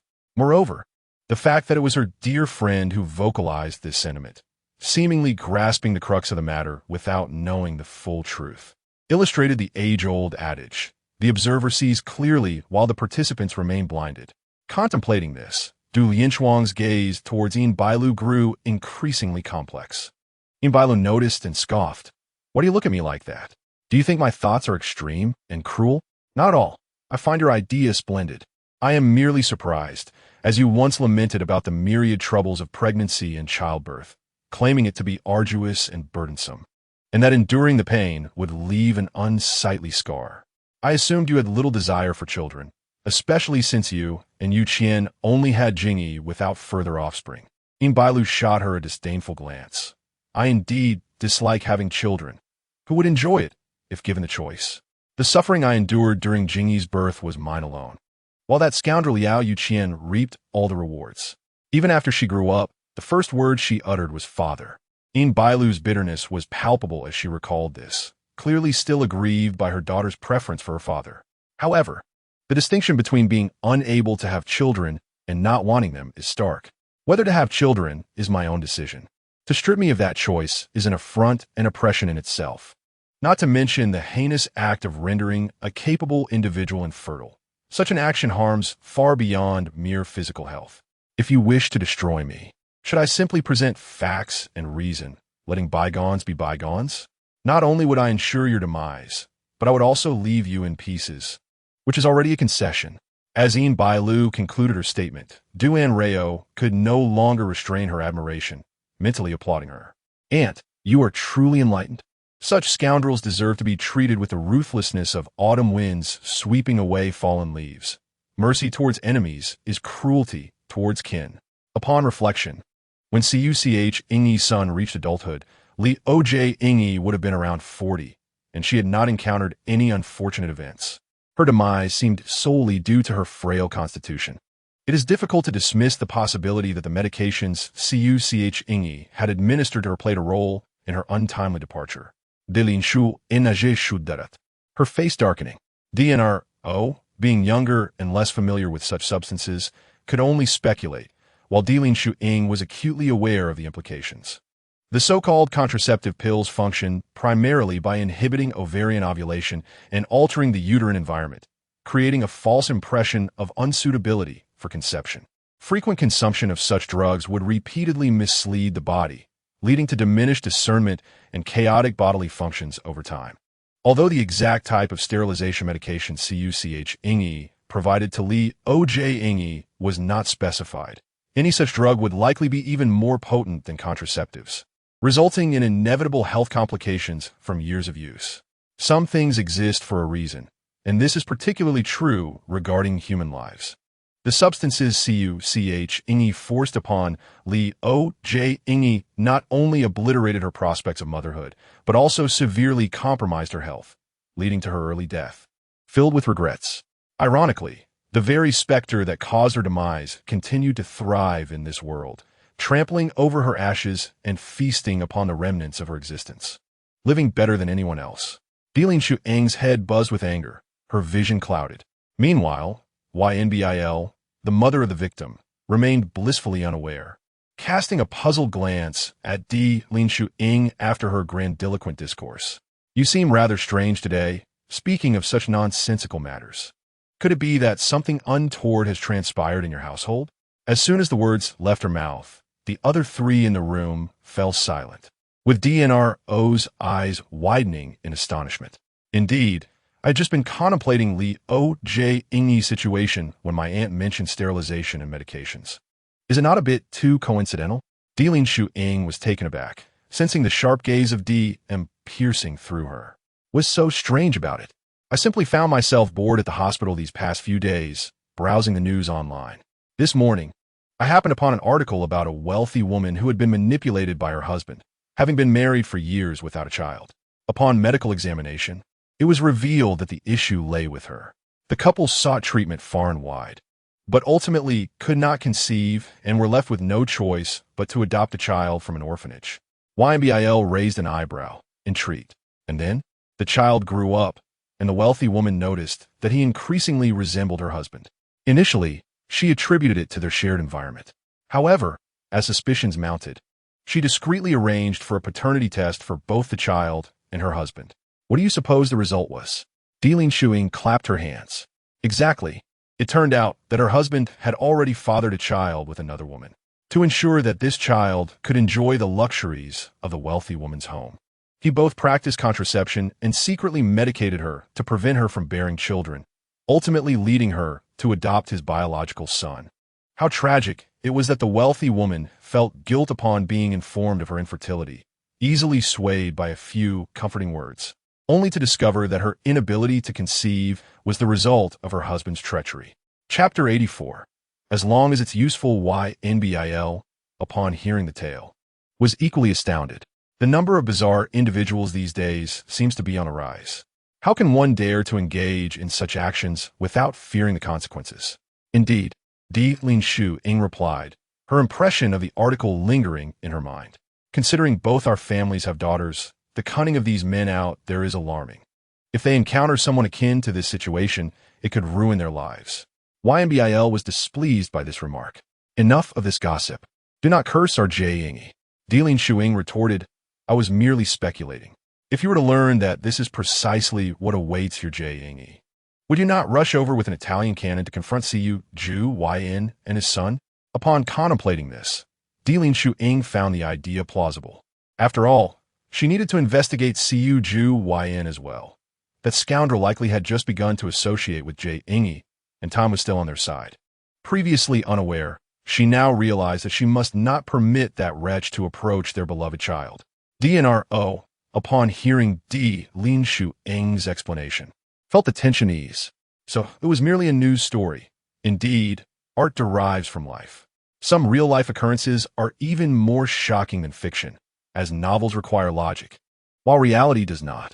Finally relieved of her worries, Li Shuang felt a surge of pride at her quick wit.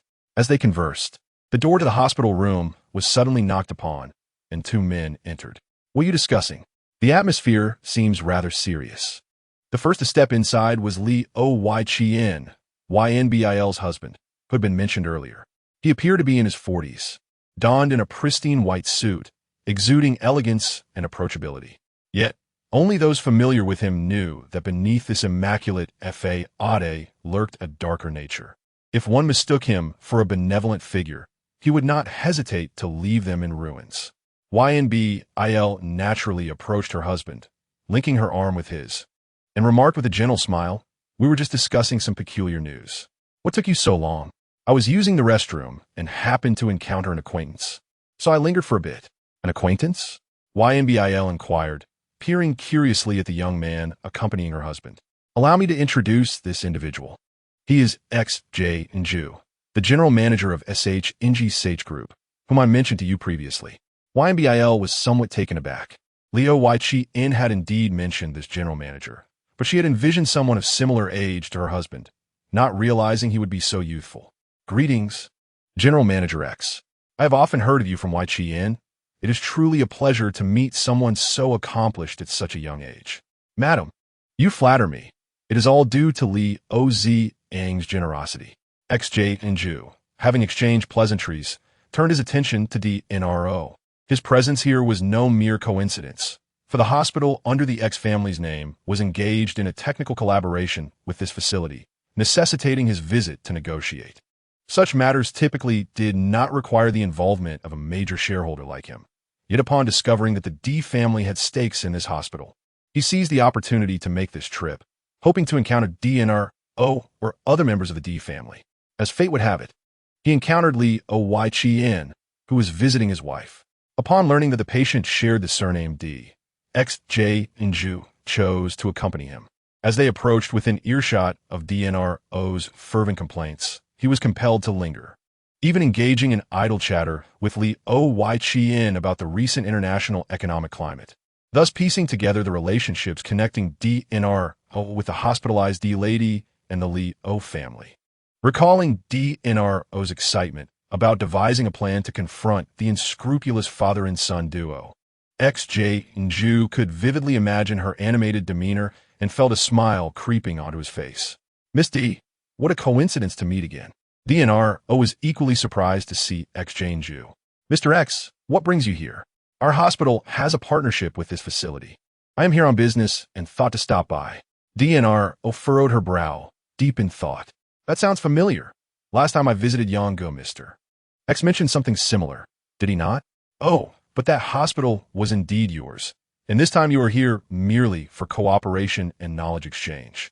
Upon reflection, it is indeed true that large hospitals often maintain some degree of connection with one another, facilitating the referral of complex cases. Previously, my mother mentioned that the third hospital collaborates with the first hospital, and many doctors from the first hospital are well acquainted with my father. It seems that Mr.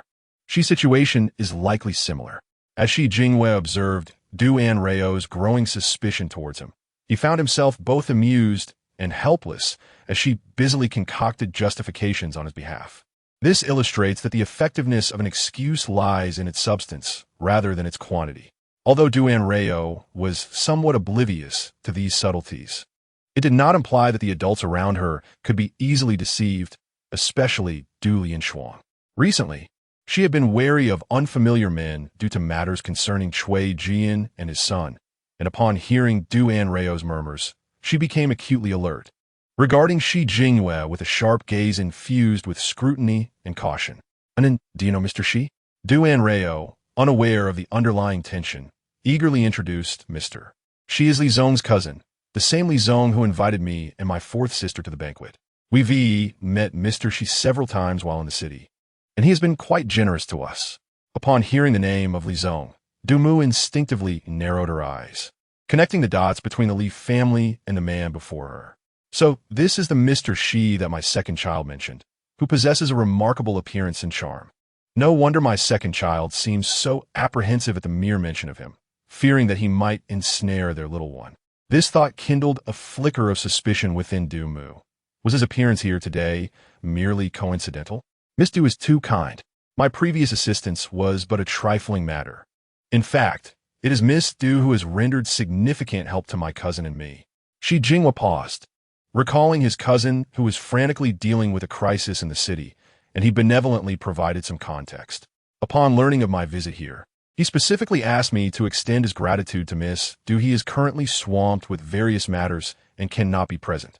Once he has resolved these issues, he intends to personally express his thanks to both you and your sister. Chapter 85. Could he truly be a genius? Du Anrao grasped the subtext of Shi Jingyue's words, her eyes brightening with curiosity. Is Li Zong particularly busy these days? What is occupying his time? Oh, quite a lot.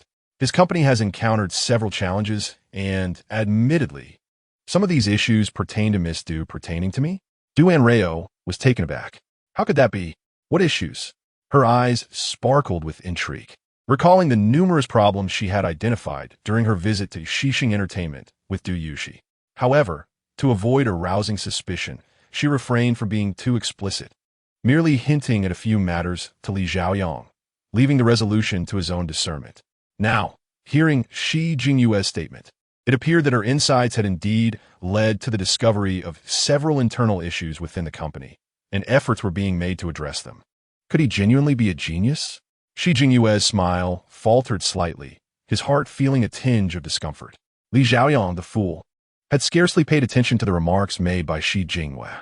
Had he not intervened, Li Zhaoyang would likely still be lost in confusion.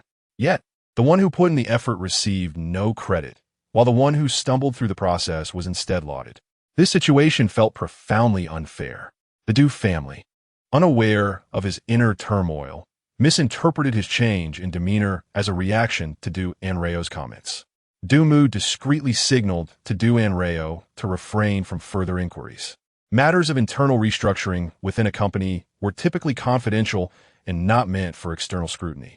Shi Jingyue recognized his own lapse in propriety and quickly mitigated the situation. No need for concern. It is not a matter that cannot be discussed.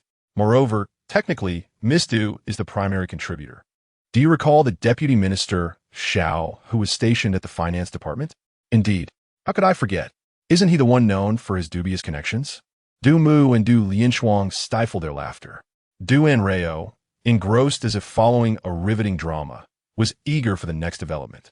And then, subsequently, he was found to have several large investment transfers that could not be reconciled. Upon further scrutiny, it became evident that even smaller transactions were problematic. Ultimately, it was revealed that the discrepancies all funneled into Deputy Minister Xiao's pockets. Within a few months, the sum involved approached 8 figures, an egregious case of financial misconduct. Liang Yuqian and others were astonished by this revelation. Almost 8 figures? That could certainly lead to imprisonment. And it all occurred in just a few months? This Deputy Minister, Xiao, must have been incredibly audacious. Indeed, the amount involved is substantial, prompting Zhaoyang to file a police report. However, Deputy Minister Xiao has familial ties to his father, and upon the report being filed, the situation escalated, suggesting that this matter may linger for some time. Liang Yuqian and his companions quickly understood the implications of such connections, realizing why Deputy Minister Xiao had felt emboldened. In addition, there were issues concerning Minister Hong. What issues? Du Anrao, more aware than anyone of Hong Shitao's problems, was particularly interested in how Li Zhaoyang had identified the issues and what measures he intended to take. After you all departed, Zhaoyang instructed him to return that bottle to his office. By coincidence, a close business associate of Zhaoyang, who is also an antique enthusiast, happened to be present and immediately recognized the bottle as a counterfeit. This associate informed him of the truth, being both a business partner and a friend. It was in his interest to disclose the reality. In truth, there was no business partner, only a diligent cousin. Yet to avoid suspicion, Shi Jingyue had no choice but to attribute the credit elsewhere. Unaware of the actual circumstances, Du Anrao silently mused. It seems that my sister's cousin is not only a genius, but also quite fortunate. Could this be the proverbial case of a fool's luck? Wait a moment. How did you arrive at that conclusion? Who is both a fool and a genius? What will be the final resolution? Furthermore, Zhaoyang discovered that the reason for his dealing in authentic antiques was due to a gambling addiction. Prior to this, he had accrued a debt of 1 million, and in order to repay it, he colluded with a rival company to undermine Zhaoyang's artists for profit. Zhaoyang has since brought charges against him for stealing company secrets, and, barring unforeseen circumstances, he is likely to face imprisonment. Splendid work. Yet, within a week, 2 senior executives from his company are sent to enjoy a complimentary meal. The remaining employees, particularly those in senior positions, must be in a state of anxiety, fearing they might share a similar fate. No wonder he is too preoccupied to personally visit my fourth sister. Oh, and let us not forget the matter concerning Li Qinshi. Merely contemplating this made Du Anrao envision Li Xiaoyang overwhelmed with lawsuits, exasperated to the point of despair. Yet, one must not shy away from action. A festering wound left unattended will only deepen, leading to greater harm. Only through decisive intervention can one drain the infection and excise the rot, paving the way for healing. By the way, there's one more matter that I believe Miss Du would find intriguing. What matter? It pertains to Miss Tang. Chapter 86. All wishes fulfilled. Du Anrao took a few seconds to recall which Miss Tang, Shi Jingyue, was referring to, her expression shifting dramatically. Tang Qianqian? What has happened to her? Is she in trouble? Do not fret. Miss Tang is safe. Du Anrao was momentarily stunned. She is unharmed? Indeed, she is completely unscathed. Du Anrao was aware of Du Anrao's concerns, and Shi Jingyue did not keep a secret. After you helped her on that day, Zhao Yang exempted her from the night shift and arranged for her colleagues to accompany her during daily commutes. However, recalling your mention of the impending calamity, I felt a lingering unease and decided to discreetly assign 2 bodyguards to protect her. Upon hearing this, Du Anrao paused for a moment, and her eyes sparkled with appreciation. Impressive, Mr. Shi. You truly understand the importance of foresight. Yet, her complexion was somewhat pale, as her thoughts turned to another matter. Thankfully, Mr. She had arranged for bodyguards in advance. Otherwise, no amount of words from her could have safeguarded Miss Tang's life. With this realization, Du Anrao instinctively clenched her fists, a flicker of regret crossing her eyes. She had indeed overestimated her assumptions. After all, it was a living life at stake, and any adverse factor could lead to unforeseen consequences. Life is singular, and opportunities are limited. Shi Jingyue's gaze flickered, feeling a sense of gratitude for having listened to Du Anrao's murmurs, thinking that saving one life is better than none, and perhaps he could even save the ex-girlfriend in distress. Hence, he decisively assigned 2 bodyguards to ensure everything was foolproof. Unexpectedly, she accurately predicted the situation. What a stroke of luck.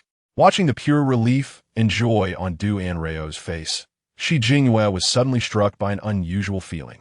Despite the fact that these individuals were mere strangers to her, having barely crossed paths, she effortlessly empathized with them. She felt compassion for their hardships, anger at their suffering, and was even willing to exhaust herself in efforts to alter their predetermined fates. Indeed, it was fortunate, all thanks to you.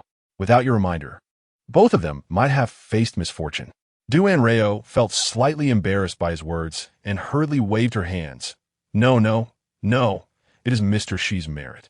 If it weren't for your foresight in dispatching bodyguards to protect Miss Tang, these 2 lives would have been lost in a twist of fate. They should be grateful to you. Shi Jingyue merely smiled and did not engage in further debate with Du Anrao on this matter. Instead, Liao Yuqian and others, unable to contain their curiosity any longer, interjected, Mr. Shi, what exactly are you discussing? Shi Jingyue instinctively glanced at Du Anrao, noting her lack of objection. Before beginning to explain, it is like this. My cousin has opened an entertainment company, and recently, numerous minor issues have arisen within the company. He suspects it may be due to an unfavorable year, or perhaps some problem with the company's feng shui. Thus, he asked me to invite Miss Du to inspect the place. Miss Du can read feng shui? The question came from Yinbai Lu, who directed her gaze towards Du Lianshuang, as if to inquire, is your niece capable of this? Why have I never heard you mention it before? Du Lianshuang replied, to be honest, I only just found out. Seeing this, Du Mu chuckled to ease the atmosphere. Our Inen grew up in a Taoist temple, studying under her master, so she has learned a bit. But it is nothing grand. Please do not laugh at us. Du Lianshuang recalled that Du Mu had mentioned this when discussing Du Anrao earlier, and now, realizing the depth of her abilities, she finally understood. Shi Jingyue seamlessly collaborated with Du Mu. Aunt, you are being modest. Miss Du's abilities are far beyond mere superficial knowledge. What I just mentioned originates from her insights, particularly concerning that Miss Tang. At that time, she merely walked past her workstation, yet from her appearance and surrounding environment, She discerned that Miss Tang would encounter a calamity and warned her to avoid returning late. To this end, my cousin specifically allowed her to leave work early and return home on time. To think she almost did not escape, truly perilous. Liao Yuqian furrowed his brow. He was indifferent to superstitions, yet he understood that Shi Jingwei had no reason to deceive him in such matters. Shi Jingwei smiled gently, having laid the groundwork for a long time, finally revealing his true intention. Mr. Liao, did you not mention that things have not been going well for you lately? With several projects facing last-minute issues? Why not let Miss Du take a look? Perhaps it will yield unexpected benefits. Du Anrao suddenly felt a jolt of excitement. If she had an antenna atop her head, it would surely be standing upright now. Mr. Shi, you are truly my eternal hero. I was just pondering how to alert this couple that their precious daughter is about to be ruined by external forces. Is this not an opportunity? However, if I were to truly read for Mr. Liao, I fear there may not be unexpected benefits, but rather a pile of shocks. Shi Jingwei chuckled. Regardless of surprise or shock, what matters most is preserving life. However, knowing Liao Yuqian, he would likely transform any dissatisfaction into someone else's fright. Furthermore, if he were to learn the truth, the future development of the situation would likely align with what Du Anrao had just anticipated. Shi Jingwei made no attempt to conceal his private intentions regarding Du Anrao. He genuinely wished for her desires to be fulfilled. To that end, he was willing to endure any complications that might arise. Chapter 87. Those who listen to their wives will not be unlucky. Du Lianshuang, troubled about how to inform her sister Liao Jingyi, was delighted to hear this and turned to her sister-in-law. After receiving a nod from her, she excitedly grasped Yin Bailu's hand. Do not blame us for not including you in the good fortune. Our Inin possesses genuine talent that typical people cannot easily access. Only our friendship allows her to accommodate you. Others would have to wait in line. Du Anrao interjected, you are exaggerating. It is not to the extent of making people queue. Yin Bailu, already intrigued, became even more eager due to Du Lianshuang's encouragement, glancing expectantly at her husband. Liao Yuqian sighed. Since his wife had said so, he would have to go through the motions. Then I must trouble Miss Du Anrao nodded modestly, choosing to observe his features carefully rather than immediately discussing his daughter. After a while, she suddenly furrowed her brow, her expression growing increasingly serious. Everyone noticed the change in Du Anrao's demeanor. Yin Bailu, being impatient, stepped forward to inquire, Miss Du, is there something wrong with my husband? Du Anrao smiled reassuringly. Und, you can call me Inin. Your family is friends with my mother. From Mr. Liao's features, it appears he has been encountering some vexing obstacles in his career lately. Liao Yuqian raised an eyebrow, half smiling. This matter seems to have just been mentioned by Mr. Shi. Liao Qian. Such an obvious undermining was not lost on Yin Bailu, who shot him a glare to silence him. Du Lianshuang, unable to tolerate anyone questioning her beloved niece, and being well acquainted with Liao Yuqian and his wife, immediately frowned and said sarcastically, it seems Mr. Liao does not hold our Inin's abilities in high regard. If that is the case, let's not be a burden. We would not want to go through the effort only to be unappreciated, as that would be quite unfair. One must admit, those who are closer tend to understand how to handle situations better. As expected, the moment Du Lianshuang finished speaking, Yin Bailu erupted with fury. Liao Yuqian, if you cannot speak, then just shut your mouth. No one takes you for mute. Liao Yuqian, the poor Mr. Liao, who could provoke Du Anrao, but not these two formidable women, chose to endure the humiliation and remain silent to avoid sleeping in the study tonight. Du Anrao could hardly suppress her laughter, her lips twitching. Such a big shot, yet behind closed doors, he is under the thumb of his wife. Is this what they call a contrast in charm? Ha ha, but men who listen to their wives are bound to have good fortune. And here I am, a stroke of luck. After admonishing her dishonest husband, Yin Bailu took a deep breath, gradually regaining her gentle demeanor as an elder. Yet, her words inadvertently revealed a hint of the authority befitting a head of the family. And in speak your mind, do not mind him. And why refer to him as Mr. Liao? It should be uncle. At his age, he should not be acting like a petty elder, nitpicking with someone younger. It is quite shameful. To this, the somewhat obstinate Liao Yuqian responded, all right. Du Anrao wore an uncontainable smile, while Liao Shu's eyebrows hung low and disheveled. with a slightly bruised look suggesting a person plagued by misfortune. Plagued by misfortune? Lu's expression shifted slightly. Indeed, the area of the eyebrows is referred to as the brother's palace or friend's palace because it can reveal the dynamics of sibling relationships, as well as those among friends, peers, close companions, and colleagues. Uncle Liao's eyebrows were slightly drooping and disordered, while his ears were small and slightly folded. To speak frankly, Uncle Liao likely does not conduct himself as amiably as he appears. Du and Rao's words were delicately phrased, yet the astute individuals present could easily discern her underlying implication. Lu paused for a moment, as if contemplating something, before casting a meaningful glance at her husband and knowingly inquiring, "What kind of person do you think Uncle Liao is in his daily conduct?" Astute and capable, resourceful and adept, navigating matters with ease, always calculating ahead to ensure nothing is overlooked. However, he can be quite decisive and aggressive. Once he sets his mind on something, he is impervious to the opinions of others, acting unilaterally and with arrogance. As soon as Du and Rao finished speaking, before Liao Yuqian could utter a word, Lu could not help but applaud. Exactly. Spot on. This revelation surprised Du Lianshuang. Is he really such a person? Yet, I see him being quite accommodating towards you. That is because you have all been deceived by him. Lu rolled her eyes, feeling a long-held grievance finally find an outlet. He only appears easy to deal with. In reality, whenever we have a disagreement, it is almost always me who concedes. You have no idea how many times I've lost my temper over this, only for him to readily admit his faults. Yet the next time he dares to repeat the same mistakes. The more she spoke, the angrier she became. Liao Yuqian was not only autocratic, but also eloquent. Whenever their opinions diverged, he would tirelessly come to her, reiterating his points, whether directly or indirectly. Lu, who struggled with logical reasoning, despised convoluted arguments that went in circles.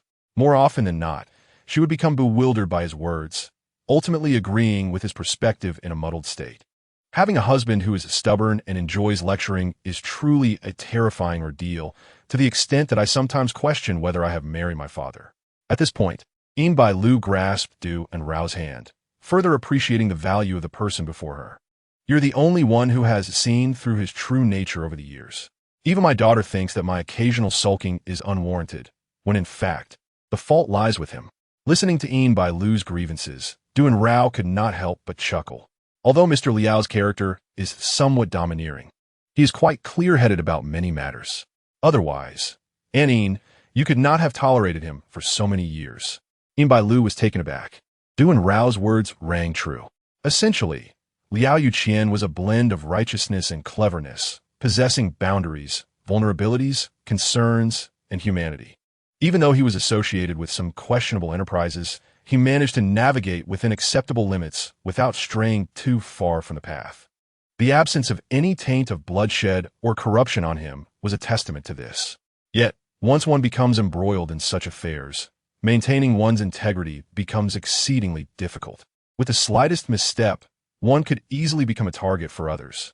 As a result, none of the Liao family members realized that beneath the calm surface lay a brewing storm, with danger already lurking in their midst. Moreover, you just mentioned that in the disputes over the years, it has been you compromising most of the time. What about the remaining instances? Chapter 88, When the Sky Falls. Your words will support it. Du Lianshuang suddenly awakened from a reverie, her face filled with curiosity. Yes, what about those remaining instances? So, although he is somewhat dictatorial, he does occasionally concede to you, does he not? Lu's face flushed, and she mumbled, "It is fundamentally a matter of principle. How can I concede? Besides, it always requires me to be thoroughly infuriated before he realizes his mistakes and retreats to the study. I believe he does it intentionally, pretending to concede verbally while secretly remaining unyielding." Du Lianshuang found herself bemused, having experienced similar situations. She could see that their so-called disputes were merely a playful quirk of a young couple's bickering. So all this time, I have been an unwitting participant in your little drama. If I continue to defend you so earnestly, I shall consider myself a fool. Lu's expression stiffened as she vehemently denied this. It is indeed a frustrating matter. Why must you misconstrue my meaning? In simpler terms, Uncle Liao's character tends to attract resentment from petty individuals, for he cannot possibly extend the same patience to everyone as he does to Annie. He not only pours out his heart to explain himself and seek her validation, but also occasionally suppresses his true nature to accommodate her insistence. He is strong-willed and loathes explaining himself. Sometimes, the imbalance in communication can lead to misunderstandings, creating irreconcilable conflicts. Even if the intentions are good, failing to articulate thoughts can easily lead to misinterpretation. Du and Rao articulated this because she knew that not long after, Liao Yuqian would be betrayed by his most trusted brother, suffering a surprise attack that would leave him paralyzed from the waist down. It was this significant upheaval that would render the Liao couple incapable of managing their daughter's personal life, thus providing Cui Chengyi with a golden opportunity to approach Liao Jingyi. By the time Liao Yuqian's condition stabilized and he began to recover, Liao Jing had already succumbed to the meticulous care and comfort offered by Cui Chengyi, quietly stepping into an irreversible fate. Therefore, the pivotal turn in Liao Jingyi's life can be traced back to this calamity. The betrayal by Liao Yuqian's brother stemmed entirely from a misunderstanding. This brother, named Zhou Hong, had lost both parents and was left with only his sister, Zhou Shan, as family. 5 years prior, Liao Yuqian's nemesis had sought to obtain the bidding documents from him by covertly targeting Zhou Heng's only sister. The adversary sent a smooth-talking impersonator of a wealthy heir to woo Zhou Shan, showering her with flowers and gifts in a relentless pursuit. Although the siblings were orphaned, Zhou Hong had always protected Zhou Shan well, shielding her from hardship throughout their lives. This had fostered Zhou Shan's overly naive disposition. Her emotional world was like a blank slate, unable to withstand the premeditated fervor of her suitor's advances. Before long, she was enchanted and entered into a relationship with a faux heir, soon becoming pregnant with his child. When their parents passed away, Zhou Shan was too young to retain vivid memories, which led her to envy families with both parents, dreaming of having a complete family of her own. The arrival of the child clouded her judgment, leading her to agree without hesitation when the faux heir asked her to steal the bidding documents from her brother. Fortunately, Liao Yuqian had anticipated his rival's schemes and thwarted them before they could succeed. However, he never imagined that Zhou Shan would be the one sent to steal the documents. By the time Liao Yuqian realized something was amiss and rushed to pursue, he found Zhou Shan lying in a pool of blood, barely clinging to life. It turned out that upon discovering the plot had been exposed, the faux heir fled in a panic, leaving the bewildered Zhou Shan behind in a vehicle that was on the brink of explosion. When Liao Yuqian arrived, Zhou Shan was already in a state of diminished breath, reflecting on the foolish and unforgivable act she had committed, realizing the burden it would place on her brother, who had always cared for them. She wept as she confessed to Liao Yuqian, pleading with him to understand that her actions were in no way connected to her brother, hoping he would not direct his anger towards him. Furthermore, she earnestly requested that he refrain from disclosing the matter to her brother, wishing to preserve a semblance of innocence in his eyes, hoping that until her last breath, she would remain in his memory as the obedient and understanding little sister. Liao Yuqian acquiesced, and upon learning that Zhou Shan had been carrying a child at the time of her death, he was overcome with sorrow. Fearing that Zhou Hong would learn the truth and be even more heartbroken, he chose to conceal the entire affair, fabricating a story that Zhou Shan had been inadvertently kidnapped and had succumbed to injuries sustained in a subsequent accident. However, Liao Yuqian's deception aroused Zhou Heng's suspicions, providing an opportunity for Liao Yuqian's enemies. They forged a series of documents, informing Zhou Hong that his sister had indeed been taken hostage. But the criminals had explicitly stated that if Liao Yuqian allowed them to escape, they would spare her life.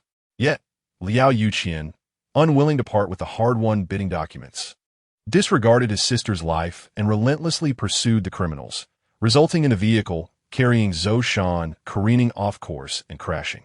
Even more egregiously, after Zhou Shan's accident, Liao Yuqian hastily chased after the thief who had stolen the bidding documents, neglecting the gravely injured Zhou Shan and delaying her critical medical treatment, which ultimately led to her untimely demise. This deceit was far from ingenious. Initially, Zhou Hong was skeptical. However, each time he broached the subject of Zhou Shan in front of Liao Yuqian, he was met with evasive responses gradually breeding doubt in his mind. Once suspicion took root, the balance shifted, and it was only a matter of time before Zhou Heng and Liao Yuqian turned into adversaries. Du Anrao, witnessing this, found it utterly baffling. Were their mouths merely ornamental? Each one of them seemed as unyielding as diamond, impervious to persuasion. It was as if they could withstand the collapse of the heavens. Yet the sky indeed fell. Nevertheless, she understood that typically, in most narratives, the protagonist's silence serves merely to propel the plot, forcibly weaving a tale of mutual torment, affection, and betrayal spanning countless melodramatic chapters. In contrast, the supporting character's silence primarily aims to facilitate the plot, often relegating them to mere pawns, serving the protagonist's gains.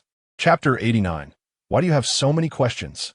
Recently, Mr. Shi mentioned that Liao Shushu's projects were thwarted at the last moment, suggesting that the plot had progressed to a point where Zhou Heng harbored suspicions about Liao Yuqian, covertly aiding Liao Yuqian's adversaries in creating obstacles. Fortunately, these disturbances were minor. Zhou Heng still found it hard to act against a brother he had known for many years. Yet, the death of his sister lingered in his throat like a fishbone, leaving him at a loss on how to confront Liao Yuqian. If memory serves, Zhou Heng learned the truth shortly after Liao Yuqian's incident. The guilt towards his good friend crushed him entirely, leading him to take his own life not long after. Those who fully understood the enmity between the two were astonished. Du Anrao felt a wave of melancholy wash over her, emphasizing the significance of effective communication in human interactions. The mouth is meant for speech. How could a matter that could be clarified in mere words escalate to such tragic consequences? It left one at a loss for words. Du Lianshuang nodded in agreement, lamenting the death and injury that left them without suitable avenues for vengeance, all due to the two mute figures.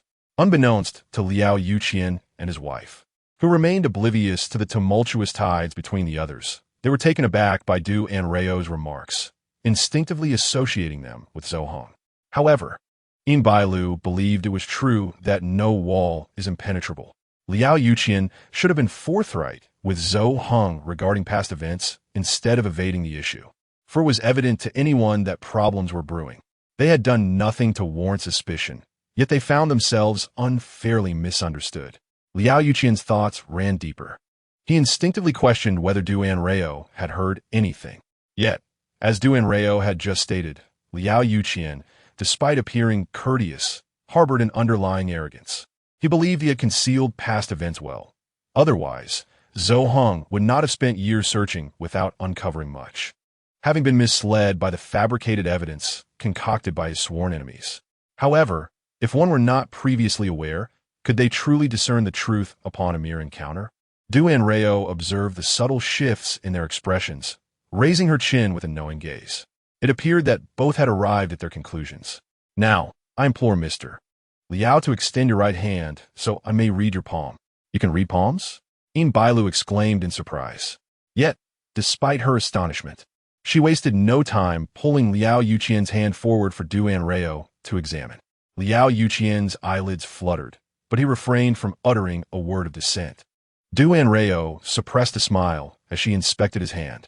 The lines near the base of the index finger, known as the minor people line, indicate the nature of the individuals Liao Shushu has encountered over the years.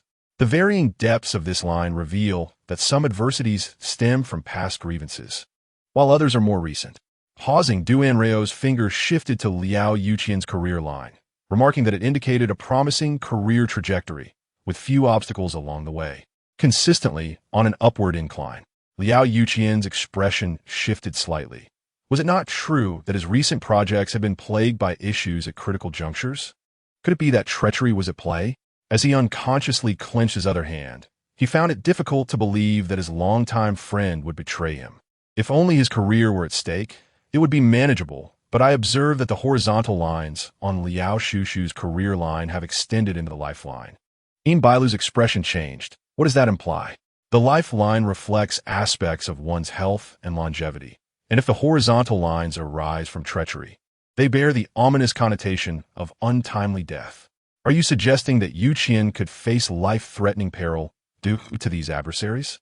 Before Du Anrao could finish, Yin Bailu could not restrain herself from exclaiming, instinctively tightening her grip on Liao Yuqian's hand. Though Liao Yuqian was equally astonished, he immediately sought to reassure his wife. Stay calm. I'm still fine. Family was Bailu's bottom line. She could never sit idly by while her husband faced danger. And there was no room for negotiation. Liao Yuqian understood the gravity of the situation, sighed, and conceded. Very well. Let us discuss this matter thoroughly. Bailu's demeanor softened, and Anrao also felt a sense of relief. It was not her intent to sound alarmist. Liao Yuqian's enemies were indeed targeting his life. Yet, at the critical moment, Zhou had softened his heart, relaying the information to Bailu, allowing her to intervene. Nevertheless, even then, Liao Yuqian sustained a spinal injury, leaving him permanently paralyzed. Once a paragon of excellence, he faced such a drastic turn of fate that it was no wonder he fell into despair and passed away prematurely, leaving their daughter to endure hardship at the hands of a scoundrel. As for Zhou, due to his last-minute warning, Bailu discerned the underlying issues. Upon discovering Liao Yuqian's lifelong paralysis, her emotions spiraled out of control, and she revealed the truth of past events, which triggered Zhou's overwhelming guilt and ultimately led him to take his own life as an act of atonement. The intricate web of relationships is palpable, and had any of you spoken up, the outcome might not have been so tragic. I sincerely hope that this time, after an open discussion, you can lead a harmonious life without unnecessary turmoil, for it is rather unkind to my well-being. Du Lianshuang and the others breathed a sigh of relief, subtly nodding in agreement with Du Anrao's assertion. Aside from the petty grievances, I observed that Uncle Liao's offspring's palace seemed to harbor certain issues. There were indeed concerns. Bailu was still preoccupied with thoughts of his Zhou siblings, momentarily failing to grasp what Du Anrao had said, fixating instead on the word problem, and swiftly turning to Liao Yuqian, as if to inquire, why are there so many issues? Liao Yuqian, feeling somewhat wronged, replied, I did not intend for this. Du Anrao interrupted, sighed inwardly, thinking, this is merely the beginning. The true drama that will unsettle you both is yet to unfold.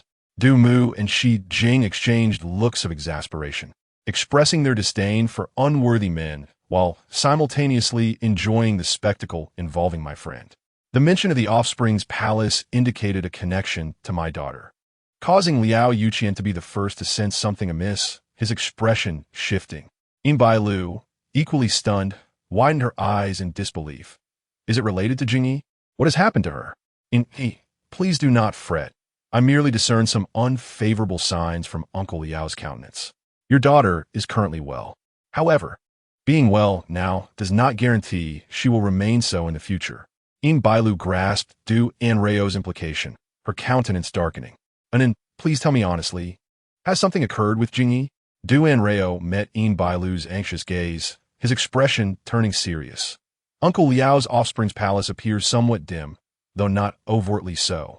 This suggests that your daughter may indeed be facing a minor issue, one that is not yet severe and still has a chance for remedy. But what?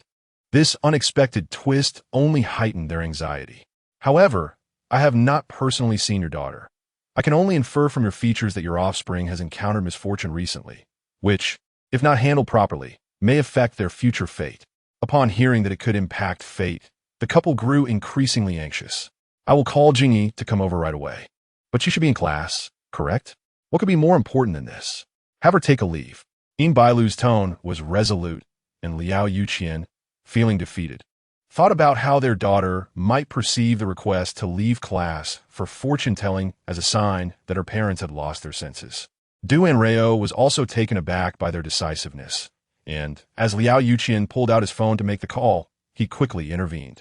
There is no need for such trouble. Do you have recent photos of her? The closer to the present, the better, and please, no makeup.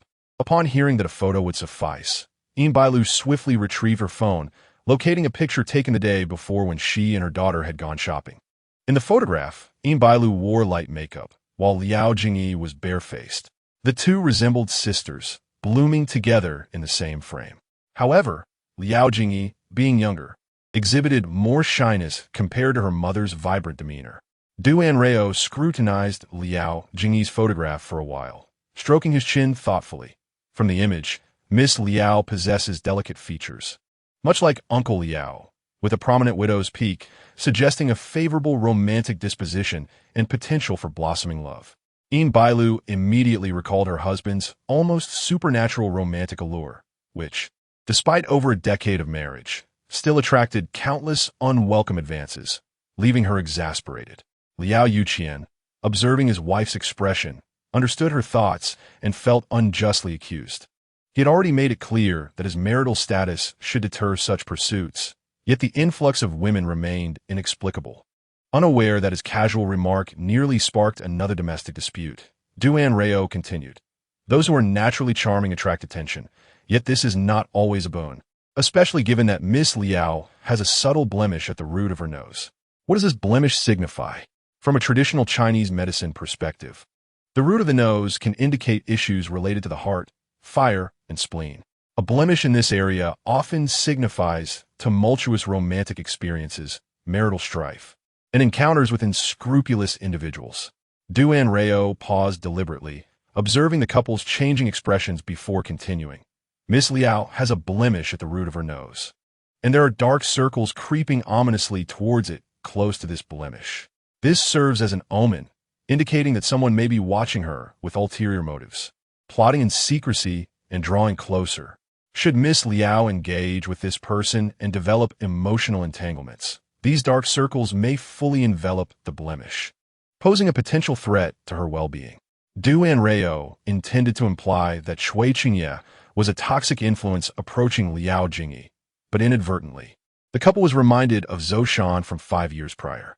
Similarly calculated advances, comparable emotional turmoil, and a shared risk to physical health. The mere thought of their only daughter potentially following in Zhou Shan's footsteps, falling prey to a nefarious individual, sent chills down Yin Bailu's spine, pushing her to the brink of explosion. Liao Yuqian's expression darkened.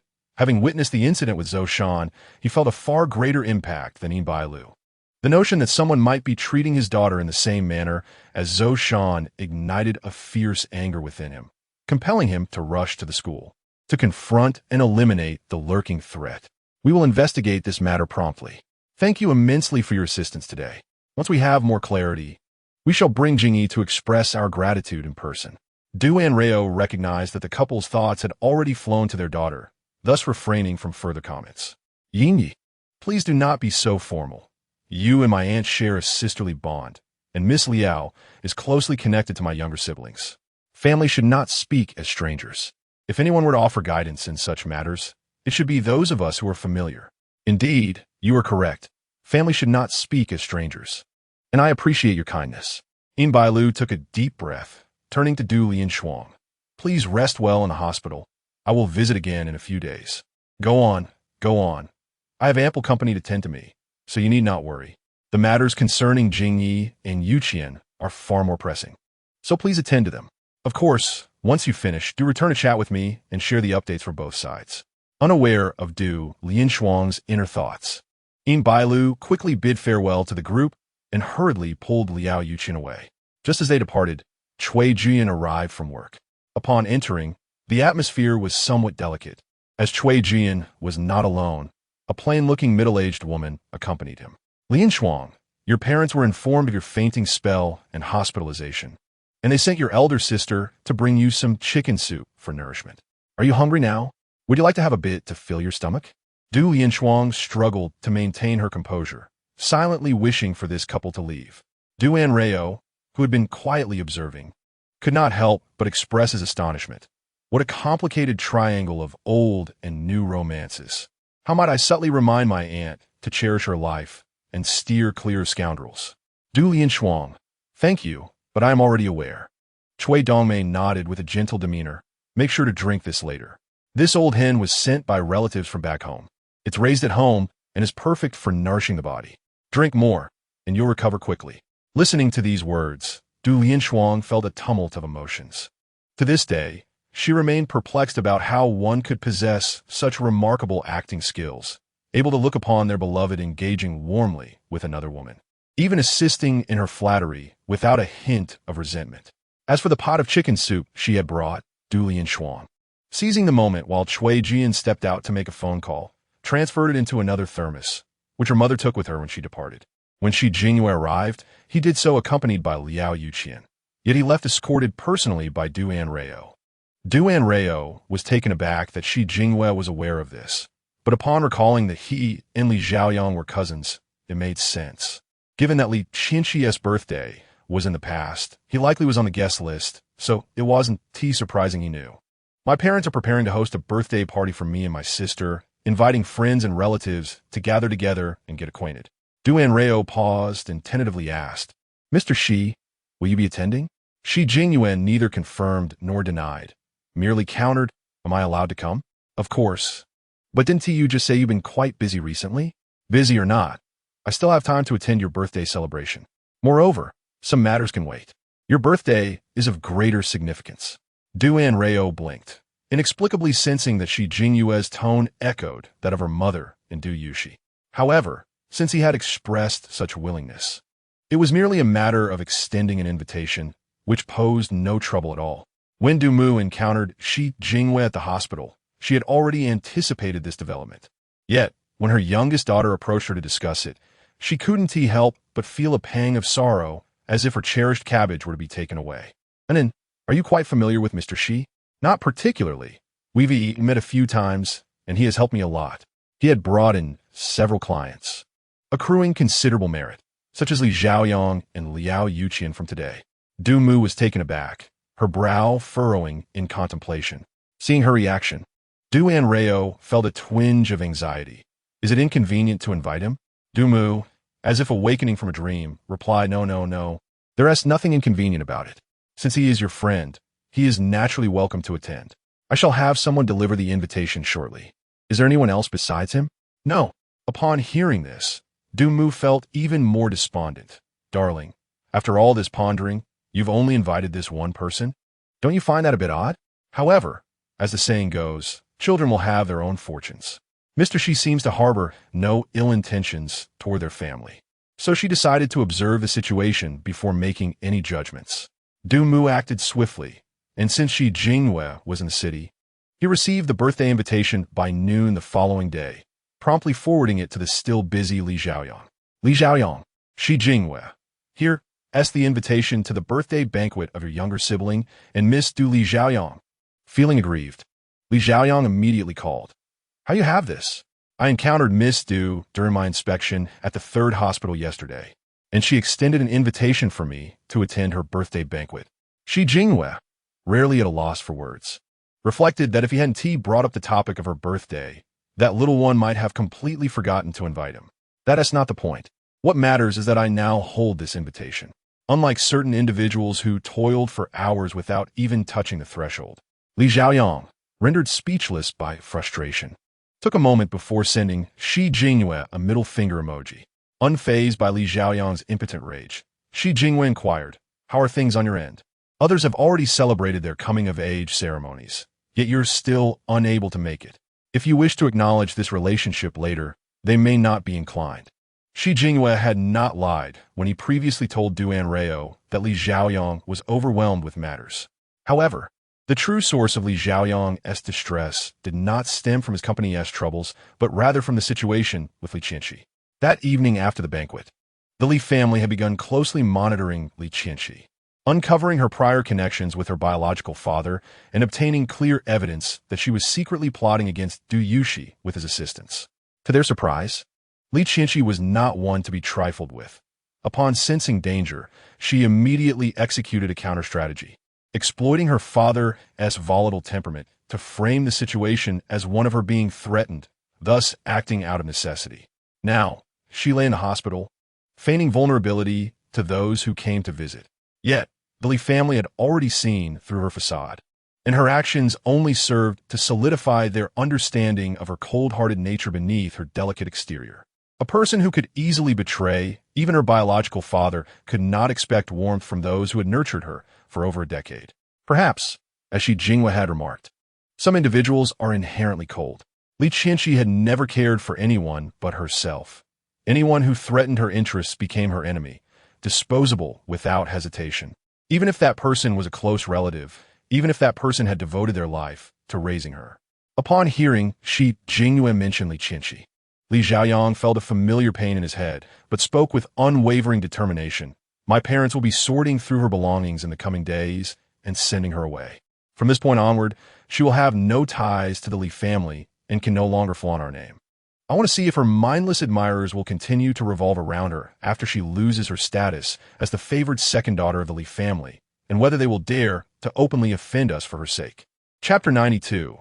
Heart-wrenching truth. Li Xiaoyang's resolute stance surprised Shi Jingwei, who after a moment asked cautiously, "What has she done now?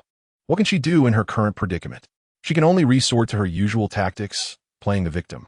Perhaps realizing her ploy had not achieved the desired effect, Li Qianxi grew anxious, hastily sharing her grievances with her backup options, causing the prominent families in the city to learn of the Li family's hypocritical nature, claiming to cherish the orphan of their deceased brother while privately neglecting her. She might think we would be intimidated by public opinion. Even if we harbored dissatisfaction, we would at least maintain appearances. Yet she miscalculated. My parents and I despise threats.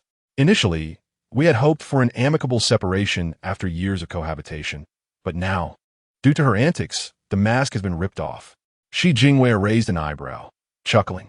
Perhaps she assumes we lack evidence proving she is not your uncle and aunt's biological daughter. Is it still being rumored that you are mistreating her to seize your uncle and aunt's inheritance? Li Xiaoyang came to a realization. Indeed. How did I overlook that? My mind has been preoccupied lately. Shi Jingwei, recalling the events of the banquet, bluntly pointed out, "You weren't particularly clever even when you weren't busy." That is a heart-wrenching truth. So what do you plan to do? We'll disclose the paternity test results of your younger sibling with your uncle and aunt. Naturally, for Li Qianxi to claim their inheritance, she must be their biological daughter. If she dares to exploit the deceased for her own gain, she must be prepared for the backlash. Coincidentally, my younger sibling's birthday is in a few days. My parents and I will personally present her with a grand surprise. Do be cautious. Make sure it doesn't turn from surprise to fright. Li Xiaoyang, is it so hard for you not to undermine me?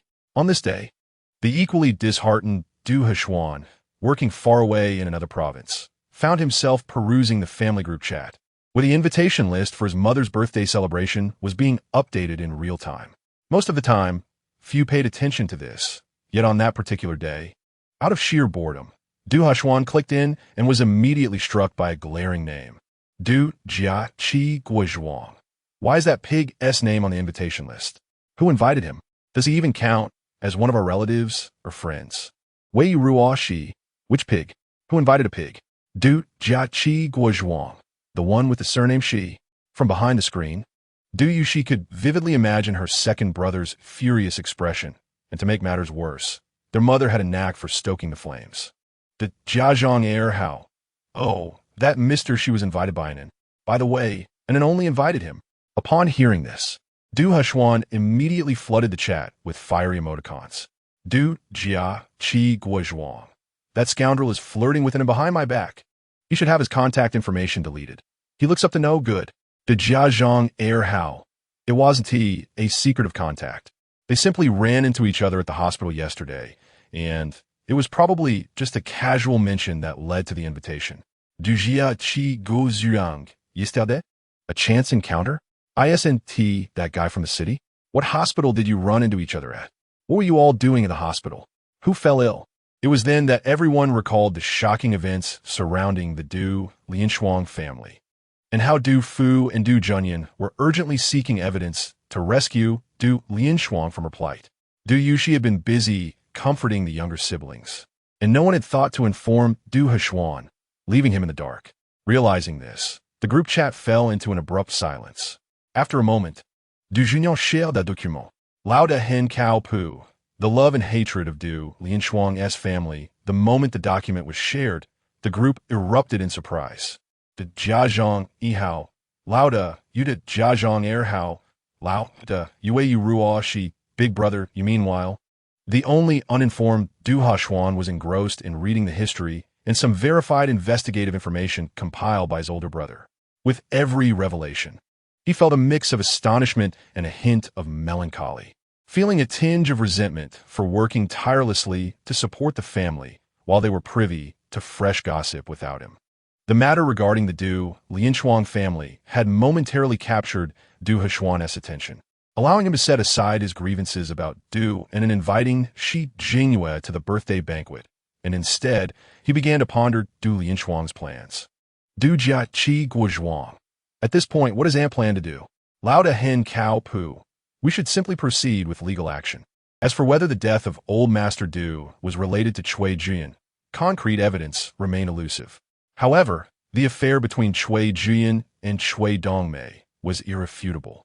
Although they never obtained a marriage certificate, in the eyes of many, holding a wedding banquet held far more weight than obtaining those two little books.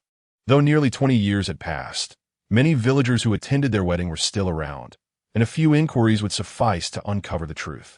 According to existing regulations, proving someone had committed bigamy does not necessitate two marriage certificates. It suffices to demonstrate that he cohabited with Cui Dongmei under the guise of a husband during his marriage to Du Lianshuang. For the Du family, who were already aware the couple had hosted a wedding banquet, this task posed no significant challenge. Their investigation revealed that Cui Jian's hometown still regarded Cui Dongmei as his wife. When he brought them to the city, it was perceived as him prospering and providing a better life for his family.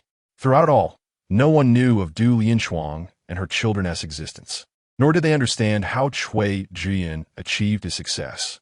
Regardless of how the divorce was pursued, envisioning a scenario where the other party left with nothing was unrealistic. Fortunately, when Old Master Du consented to their marriage, he ensured they completed a property notarization, meaning that much of the money Cui Jian had spent over the years constituted Du Lianshuang as premarital assets. Once a family united in affection, Du Lianshuang had previously been indifferent to these matters. Now that their relationship had deteriorated, a meticulous accounting revealed astronomical figures. While Cui Jian had indeed earned considerable wealth over the years, it paled in comparison to his expenditures, indicating that, from this perspective, a divorce would likely leave him indebted to Du Lianshuang. Du Mu found this outcome relatively satisfactory.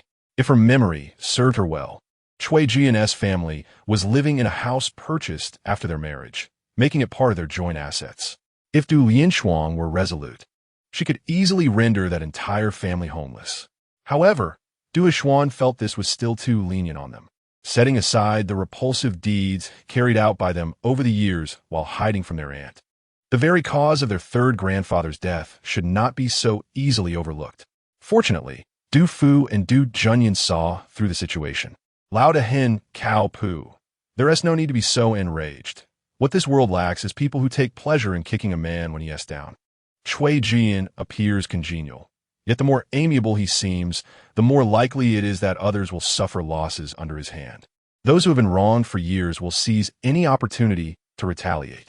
Moreover, even if they had no prior enmity, Cui Jian's rise from such humble beginnings has undoubtedly incited envy and jealousy from many. Once the truth came to light about his actions that led to Du Lianshuang disassociating from him, that envy would transform into scorn and ridicule. Compared to physical retribution, this was what would truly make Cui Jian feel as if life were unbearable. They aimed to make Cui Jian aware that without the Du family, his long-standing shield against the storms of life, his esteemed abilities and accolades were utterly worthless. The Jiazhong Yihao. Junyan is correct. We will continue investigating your grandfather's case. If it turns out to be linked to Cui Jian, we will not let him off easily. For now, we only need to observe the unfolding events. Don't we have matters concerning your Uncle Liao? Even if we do nothing, those two will eventually bring about their own demise. Du Heshuan contemplated this and realized, indeed, there were matters regarding Uncle Liao. The Du family shared a close relationship with Du Lianshuang, and they were quite familiar with Bai Lu and her husband. Du Heshuan was well aware of Uncle Liao's situation. Once they set their sights on Liao Jingyi, those two would be pulling the tiger's whiskers. With this realization, Du Heshuan regained his composure. Just as he was about to exit the chat to focus on work, an unfamiliar account suddenly appeared. Sandaxiang Pan Sha. The group chat fell silent for a moment before erupting with excitement. The Jiazhong Yihao. The cave dweller has emerged. The Jiazhong Hao. The cave dweller has emerged. Lao Da Hen Cao Pu. The cave dweller has emerged. Wei Yu Ruo Shi. The cave dweller has emerged. De Jiazhong Erhao. Those who disrupt the formation should exit. Du Jiaqi Guizhuang, the third son of the Du family, who had been lost in a laboratory, Du Yihan, observed the inexplicable merriment in the chat and furrowed his brow slightly, feeling out of place among this group of misfits. Du Yihan intended to shut off his phone and continue his seclusion when a notification lit up in the small window. It must be said, Du Junyan, the eldest brother, had a profound understanding of his younger siblings and successfully anticipated the thoughts of his third brother. Lao Da Hen Cao Pu. Haven't you seen the emails I sent you? Lao Da Hen Cao Pu. Now, go check immediately, or your laboratory-S investment budget for next year will be halved. No room for negotiation. Du Yihan. The pitiful research institute magnate ultimately had no choice but to bow to the malevolent forces of capital, obediently reviewing the emails previously sent by Du Junyan. This glance was nothing short of a mental overload for him. Is the world truly mad?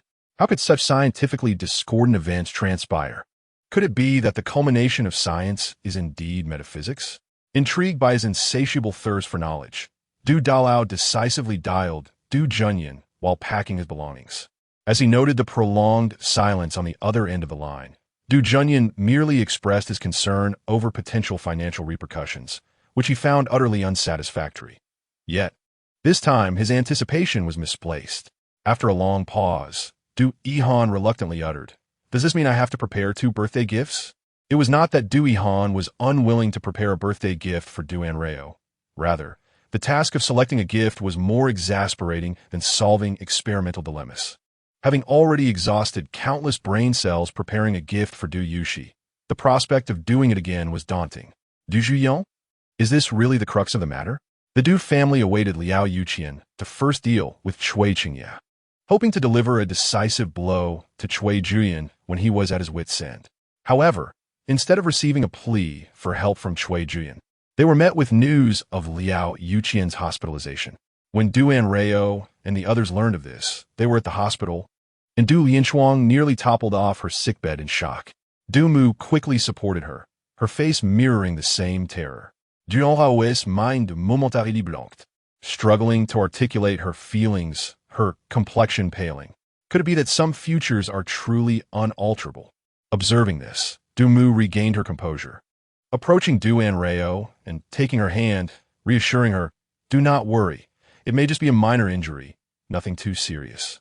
Du Anrao exhaled a breath she didn't realize she had been holding, realizing she had inadvertently entered a mental trap. Indeed, it may not be as severe as before. Did Yi Ming's brother not only sustain minor external injuries, avoiding the fate of becoming a vegetable as originally depicted? Du Lianshuang also snapped back to reality. Taking a deep breath, "He is just upstairs. Let us go and check on him. We can only be at ease once we confirm his condition." No one opposed, and the group marched upstairs, only to encounter Yin Bailu, who had just finished conversing with a doctor. Her face appeared somewhat haggard, but her spirit seemed intact, showing no signs of having cried, which further solidified Du Lianshuang's suspicions and temporarily eased their anxiety. Yin Bailu was taken aback upon seeing them. "What brings you here?"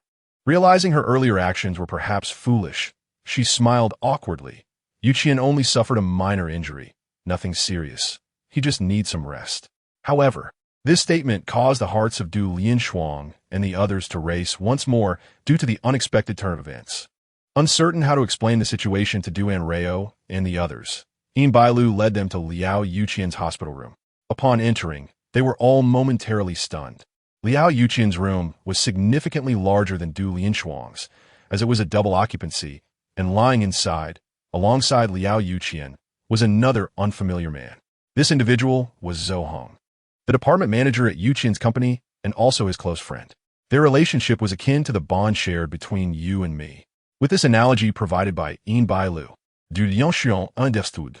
Her expression stiffened as she glanced between Liao Yuqian and Zhou Hong, finally asking, "What are they doing here?" This prompted Yin Bailu to recount with trepidation. Earlier today, Yuqian went to the southern part of the city for an on-site inspection. Upon arrival, he discovered that a road was under construction, blocking access. Thinking it would take too long to detour, he decided to walk instead, only to be surrounded as soon as he stepped out of the vehicle. Du Lianshuang felt her heart race. And then, the assailants were clearly not benign. Yuqian had brought only a small team, totaling 5 people, including the driver. They were no match for those desperate criminals, especially since the assailants were armed. Du Lianshuang's voice rose sharply. It was no wonder she was taken aback. They resided in a place where such things were prohibited. Who were these people that dared to confront Liao Yuqian, wielding such weapons? A flicker of understanding crossed Du Anrao's eyes. No wonder Liao Yuqian found himself in peril. His enemies were genuinely intent on his demise. But how did they manage to escape? Yin Bailu glanced at Zhou Heng, her expression complex. Liao Yuqian, however, seemed in good spirits as he lay in bed, smiling as he said, "Thanks to Ah Heng.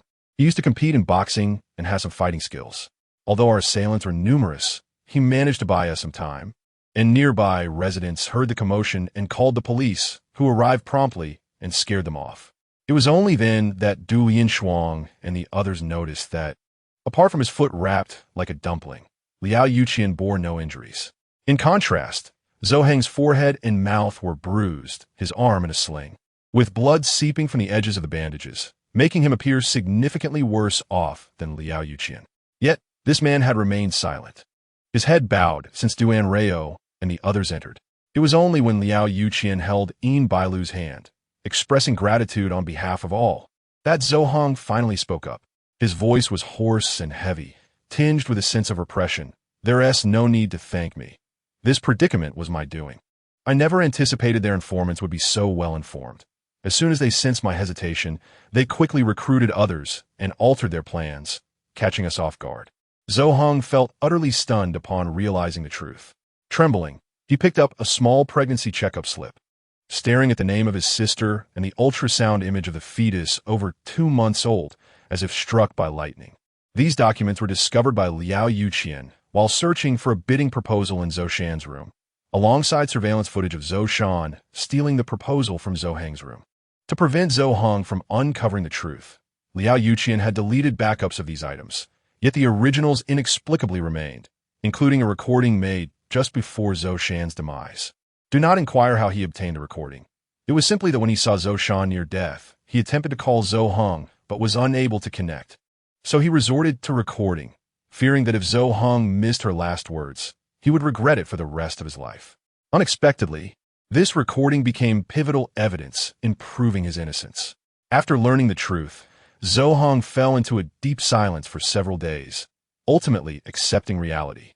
He approached Liao Yuqian to disclose the slanders cast by Liao Yuqian's sworn enemy and the actions he had been compelled to undertake. Subsequently, he apologized to Liao Yuqian and submitted his resignation, but Liao Yuqian did not agree, dragging the matter out until the present incident occurred. Initially, Yin Bailu maintained a neutral expression when Liao Yuqian spoke, but upon hearing Zhou Heng's words, her demeanor darkened. "You need not bear the weight of this entirely on your shoulders. This matter is not solely your fault." Zhou Heng widened his eyes in astonishment. "Sister-in-law?" Yin Bailu met her husband's gaze, filled with a smile, and, in a fit of indignation, pinched him. "No, I'm still angry about that previous incident. I cannot accept such an address from you. However, let us be clear. What your brother said is correct. We owe you our gratitude for this situation. Otherwise, he would have certainly sustained more injuries." As she concluded, Yin Bailu felt a bit awkward, while Liao Yuqian, knowing her well, could not help but smile even brighter despite the pain in his arm. "You acknowledge me as his brother. Who else do you expect him to call sister-in-law? Do not stand there foolishly. Are you still unaware of your sister-in-law's temperament? She may possess a sharp tongue, but a tender heart. She is still in a fit of anger, so you ought to pay more attention and obediently heed her words to dissipate her ire." Zhou Heng was stunned, fully aware that Liao Yuqian was attempting to retain him, yet he felt utterly embarrassed to remain under the other's scrutiny. "Brother, sister-in-law, I truly—" Before he could finish, Yin Bailu's piercing gaze had already shot over. "I simply cannot comprehend why you men always dither over trivial matters, so indecisive. This ends here. The past is bygone. Henceforth, should anyone dare to mention it again, do not blame me for turning hostile. Indeed, you are right. Did you hear that? Never bring up such matters again and refrain from inciting your sister-in-law's anger." Zhou Heng observed the couple exchanging banter and realized their good intentions. "Very well. He had no other relatives left. Given how things had deteriorated, he would simply lead a modest life as a form of penance. Anrao had been closely monitoring Zhou Heng's expressions and suddenly widened her eyes in astonishment. What? What has changed? The bystanders, who had been silently playing the role of mere spectators, were immediately unsettled. Anrao blinked, confirming she had not misread the situation. Upon entering, she had noticed that Zhou Heng's brow was dark, and due to the fight, his nose bore bruises and horizontal lines, signaling imminent death. This implied that even if he resolved the misunderstanding with Liao Yuqian and did not follow the original plotline of taking his own life, he would still be unable to escape his fate. Yet just moments ago, upon facing their unusual attempts to retain him, he reluctantly chose to compromise and stay, rather than persist in distancing himself, and his countenance had changed. The bruises on his nose were gradually fading, and the furrows formed by his melancholy began to smooth out, transforming his fate from one of certain demise to one of unexpected survival. Anin, Du Mu and Du Lianshuang exclaimed in unison, hastily supporting Anrao on either side. In Bailu and the others were equally startled and rushed forward to assist. Are you all right? Shall I call for a doctor? No need. Anrao shook her head, gesturing dismissively. I merely felt a moment of dizziness, but I am fine now. There is no need for a doctor. The onlookers exchanged glances, remarking, Your words do not suggest you are fine at all. Anrao regarded their serious expressions, paused thoughtfully, and cautiously added, The reason for this may be that I inadvertently caught a glimpse of a profound truth. As her words lingered in the air, silence enveloped the room. Unlike the astonishment and curiosity displayed by Bailu and others, Zhou Heng gazed at Anrao with an investigative intensity, as if pondering whether she were a charlatan. The couple, Bailu and Liao Yuqian, exchanged knowing glances, mutually comprehending the implications. This is Anrao, the niece of Lianshuang, and she is also a benefactor to our family and yours. Benefactor? Zhou Heng was taken aback, utterly perplexed by the emergence of such a figure in his life. Weren't you curious why we concealed the matter of Shanshan from you for so long, only to reveal it now? It is precisely because of her. Bailu succinctly recounted the events leading to Anrao's fortune-telling for Liao Yuqian and the words she had shared with them. Upon hearing this, Zhou Heng's slightly swollen eyes widened in surprise. So you deduce from her words that I harbored misunderstandings towards my brother regarding Shanshan, which prompted you to reveal the truth. Indeed, the small person she referred to as me? Anrao's lips twitched slightly, and with a resigned sigh, she countered, Had Uncle Liao and the others not revealed the truth to you, would today's events have transpired? Would Uncle Liao have sustained severe injuries? Emphasizing the phrase, severe injuries. Zhou Heng's entire being trembled, as he already grasped the answer. Had he remained ignorant of the truth, the events of today would undoubtedly have unfolded, and he might have found himself among the informed. At that time, he would not need to do anything. He could merely concoct an excuse to avoid accompanying Liao Yuqian. With no one to protect him, Liao Yuqian would likely not endure until a good Samaritan called for help, and it was highly probable that he would meet his demise beforehand. As this realization dawned upon him, Zhou Heng could not help but shudder, his expression reverting to its previous gloom. Bailu and her husband felt a pang of apprehension, poised to speak, but Anrao had already interjected. Different choices yield different outcomes. They affect you as well. Because of your choices, both you and their futures have irrevocably altered. Zhou Heng stood frozen, staring blankly at Anrao. Yet, Bailu was filled with elation, exclaiming, So, Yuqian has survived this ordeal, and the future has changed. Ahung, and we will all be well, correct? What I glimpsed was a truth concerning you. I saw you surrounded by new family. A lovely girl with dimples at the corners of her mouth, very adorable. This revelation left Bailu momentarily stunned, as if struck by a realization that rendered her speechless. Before she turned to her husband, her eyes glistening with unshed tears, Du Lianshuang, confused, could only seek answers through her gaze. Bailu inhaled deeply, her voice trembling. I recall that Shanshan also had a dimple by her mouth, visible when she smiled. Du Lianshuang and the others finally comprehended, but when they turned to Zhou Heng, they found him already in tears. Perhaps the connections in this world were indeed wondrous, delivering a jolt of reality during times of ease and offering a lifeline in moments of despair. It seemed that Zhou Hong was not merely grieving the loss of his family. He had been living in profound loneliness, uncertain of his mortality and how to truly live, drifting aimlessly like a wandering spirit. Anrao suddenly understood why the original character Zhou Hong had chosen to take his life after parting ways with Liao Yuqian. He had lost his closest kin, those bound by blood, and betrayed the brother who regarded him as family.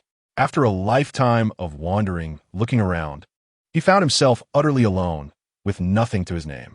The anguish of losing all his relatives, the guilt of betraying his brother, and the resentment of having misplaced trust in others had completely overwhelmed him in that moment, leading him to the decision to end his life as an act of atonement. Yet now, having learned that he would once again possess a delightful relative akin to his sister, he could not articulate why. But Zhou Hong felt the thorn that had lodged in his heart soften. Perhaps he was not as wretched as he had imagined, and thus heaven had shown him mercy, ensuring that he would not be left with nothing, granting him the possibility of happiness. Was it not? The drifting reeds had finally discovered a harbor to rest, yet he feared that this beautiful future was but a fleeting illusion, ephemeral as a dream. Almost as if to corroborate Anrao's words, before anyone could react, the door to the hospital room burst open with a loud bang, and a disheveled woman rushed in, drenched in sweat. "I heard that Mr. Liao and the master were attacked and hospitalized. Are you all right?" The woman, caught off guard by the sight of so many people in the room, momentarily blanked, her voice dwindling to a whisper. Anrao raised an eyebrow, casting her gaze downward, and sure enough, she noticed the tightly bound red thread connecting the two individuals' hands. "Oh, how fortuitous! Speak of the devil, and he appears. Is this not the legendary child's mother?" Du Mu and Du Lianshuang stifled their laughter. Du Lianshuang quickly reacted, nudging Yin Bailu and subtly pointing at Zhou Hong. Then, at the unexpected visitor, Yin Bailu's eyes widened in realization, glancing at the two with newfound astonishment. Upon closer inspection, she recognized the woman as a familiar face. An employee from Zhou Heng's department who had been hired during a company-wide recruitment a couple of years ago. Yin Bailu instinctively glanced at Zhou Hong, noting that while he was surprised by her abrupt entrance, he did not seem angry. His gaze toward her was rather gentle. Reflecting on the girl's anxious demeanor upon entering and recalling Anrao's mention of a little girl, she suddenly sensed the potential for something significant. Clearing her throat to break the silence, she announced, "Hong, why don't you introduce her? This is my department, Xiao He Miaoqi." "Miaoqi indeed." Yin Bailu, with a teasing lilt to her voice, remarked with a playful smile, "I just heard her call you master.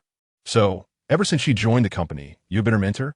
Zhou Hong nodded in affirmation, prompting Yin Bailu's smile to deepen. Such a profound master-apprentice bond. No wonder she was so anxious upon hearing of your injury. He Miaoqi, still youthful and inexperienced, felt her face flush crimson, exclaiming, "I'm sorry, I didn't realize the boss and his wife were also here. I'll come back to visit master another day." She turned to leave, but was swiftly intercepted by Yin Bailu. "Why rush off? Are we too much of an inconvenience? Or do you fear we might consume you?" Caught off guard, He Miaoqi found herself pulled into the conversation, becoming increasingly awkward. Zhou Hong, noticing her distress, interjected, "Sister-in-law. She is shy. Don't tease her." He feigned concern. "I haven't even started yet, and you're already worried?" He Miaoqi was momentarily taken aback, her embarrassment intensifying, yet a flicker of hope ignited within her, especially upon realizing that Zhou Hong refrained from contradicting Yin Bailu's playful taunts. Did this imply she truly had a chance? Liao Yuqian, having observed the scene for some time, finally grasped the situation, raising an eyebrow and clearing his throat to capture everyone's attention. "Though I typically do not advocate for office romances, you two may be the exception." His blunt declaration caught even Zhou Hong off guard, prompting him to exclaim, "Brother!" Laughter erupted in the hospital room, attracting the attention of other patients outside who paused in bewilderment at the unexpected merriment amidst a hospital visit. Anrao, watching the scene unfold, couldn't suppress a smile. How delightful it is, each person finding their own place in life, living joyfully. One should neither harm others nor be harmed, but instead live in peace and contentment. Du Mu and Du Lianshuang were momentarily stunned, particularly Du Lianshuang. The principle of contentment was universally understood, yet how many truly embody it? Setting aside other matters, their own family member would likely never grasp this truth in this lifetime or the next. Du Lianshuang initially assumed that Liao Yuqian and his wife were too preoccupied with dealing with Zhou Heng and a rival to investigate Liao Jingyi and Cui Qingye. However, she soon realized her assumption was incorrect. After visiting Liao Yuqian, Yin Bailu personally escorted them downstairs, deliberately slowing her pace to linger behind. Du Mu quickly recognized Yin Bailu's intent and led Du Anrao away, granting the two women some solitude. Once assured that they were far enough away and the surroundings were relatively deserted, Yin Bailu exhaled, her expression conflicted. Lianshuang, there is something we might need to discuss. Du Lianshuang was taken aback by her unusually solemn tone.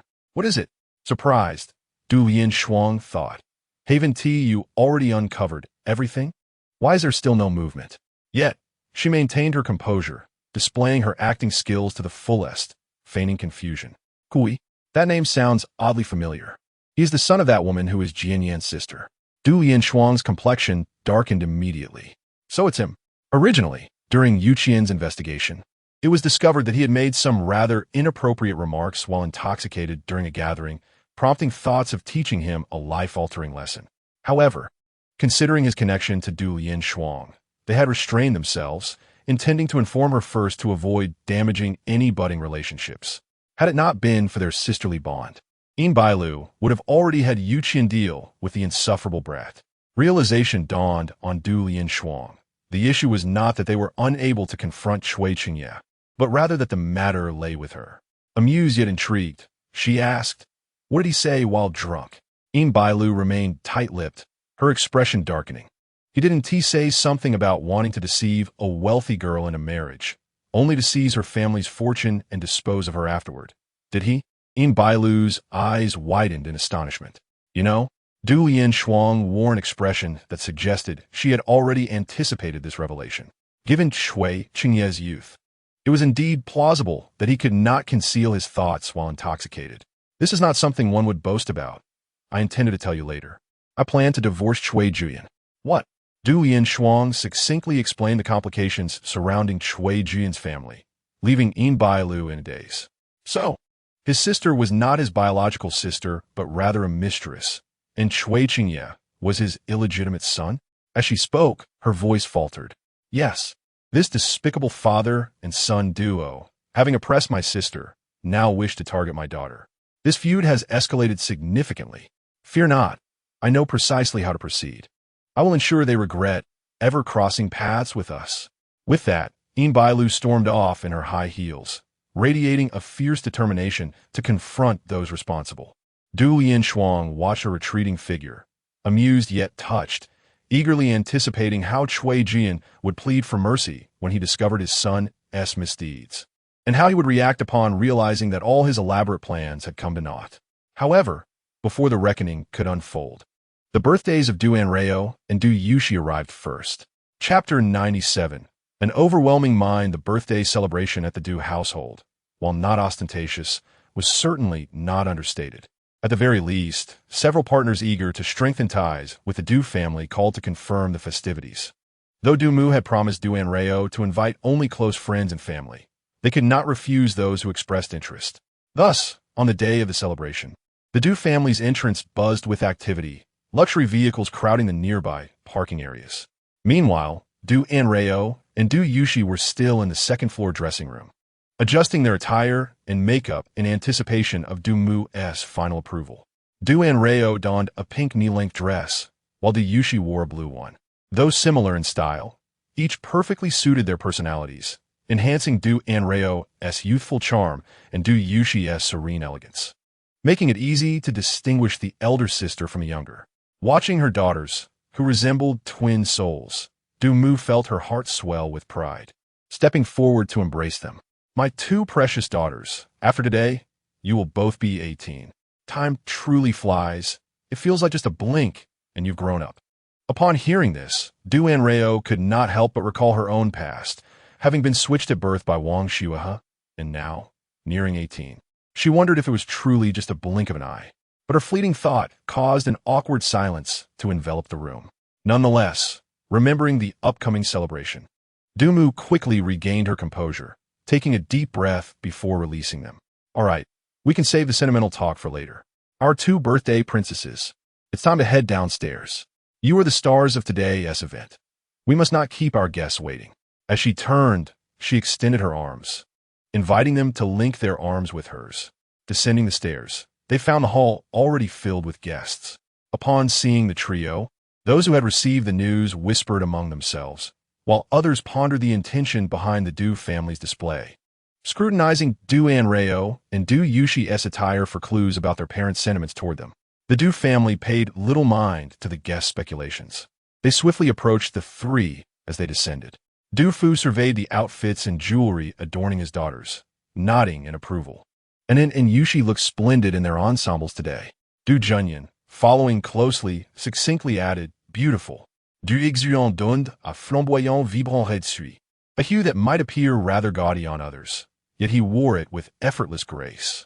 Upon hearing the crowd's praise for the two, he couldn't help but feel a surge of pride, remarking, as a top stylist in the industry, if I cannot manage something as trivial as this, wouldn't that tarnish my reputation? Indeed, the outfits and makeup of Du Anrao and the other individual today were all crafted by Du Heshuan's exclusive stylist. This esteemed stylist shared both a professional and a long-standing friendship with Du Heshuan. Otherwise, securing her assistance for such minor details would have proven challenging. Du Anrao, perceptive to her elder brother's desire for recognition, approached him and praised, although the styling and attire were arranged by my sister. The jewelry we wear today was all your selection, brother. They complement the outfits perfectly, enhancing each other beautifully. What does this indicate? It signifies that your taste is as refined as hers. You possess great discernment. With her flattering words, Du Heshuan felt a wave of satisfaction wash over him, akin to a peacock displaying its feathers, radiating pride, oblivious to the subtle expressions of discomfort on the faces of their family members at a distance. He continued to bask in the admiration. All right, it's time to greet everyone, Dumu said. Yushi, there are many guests tonight.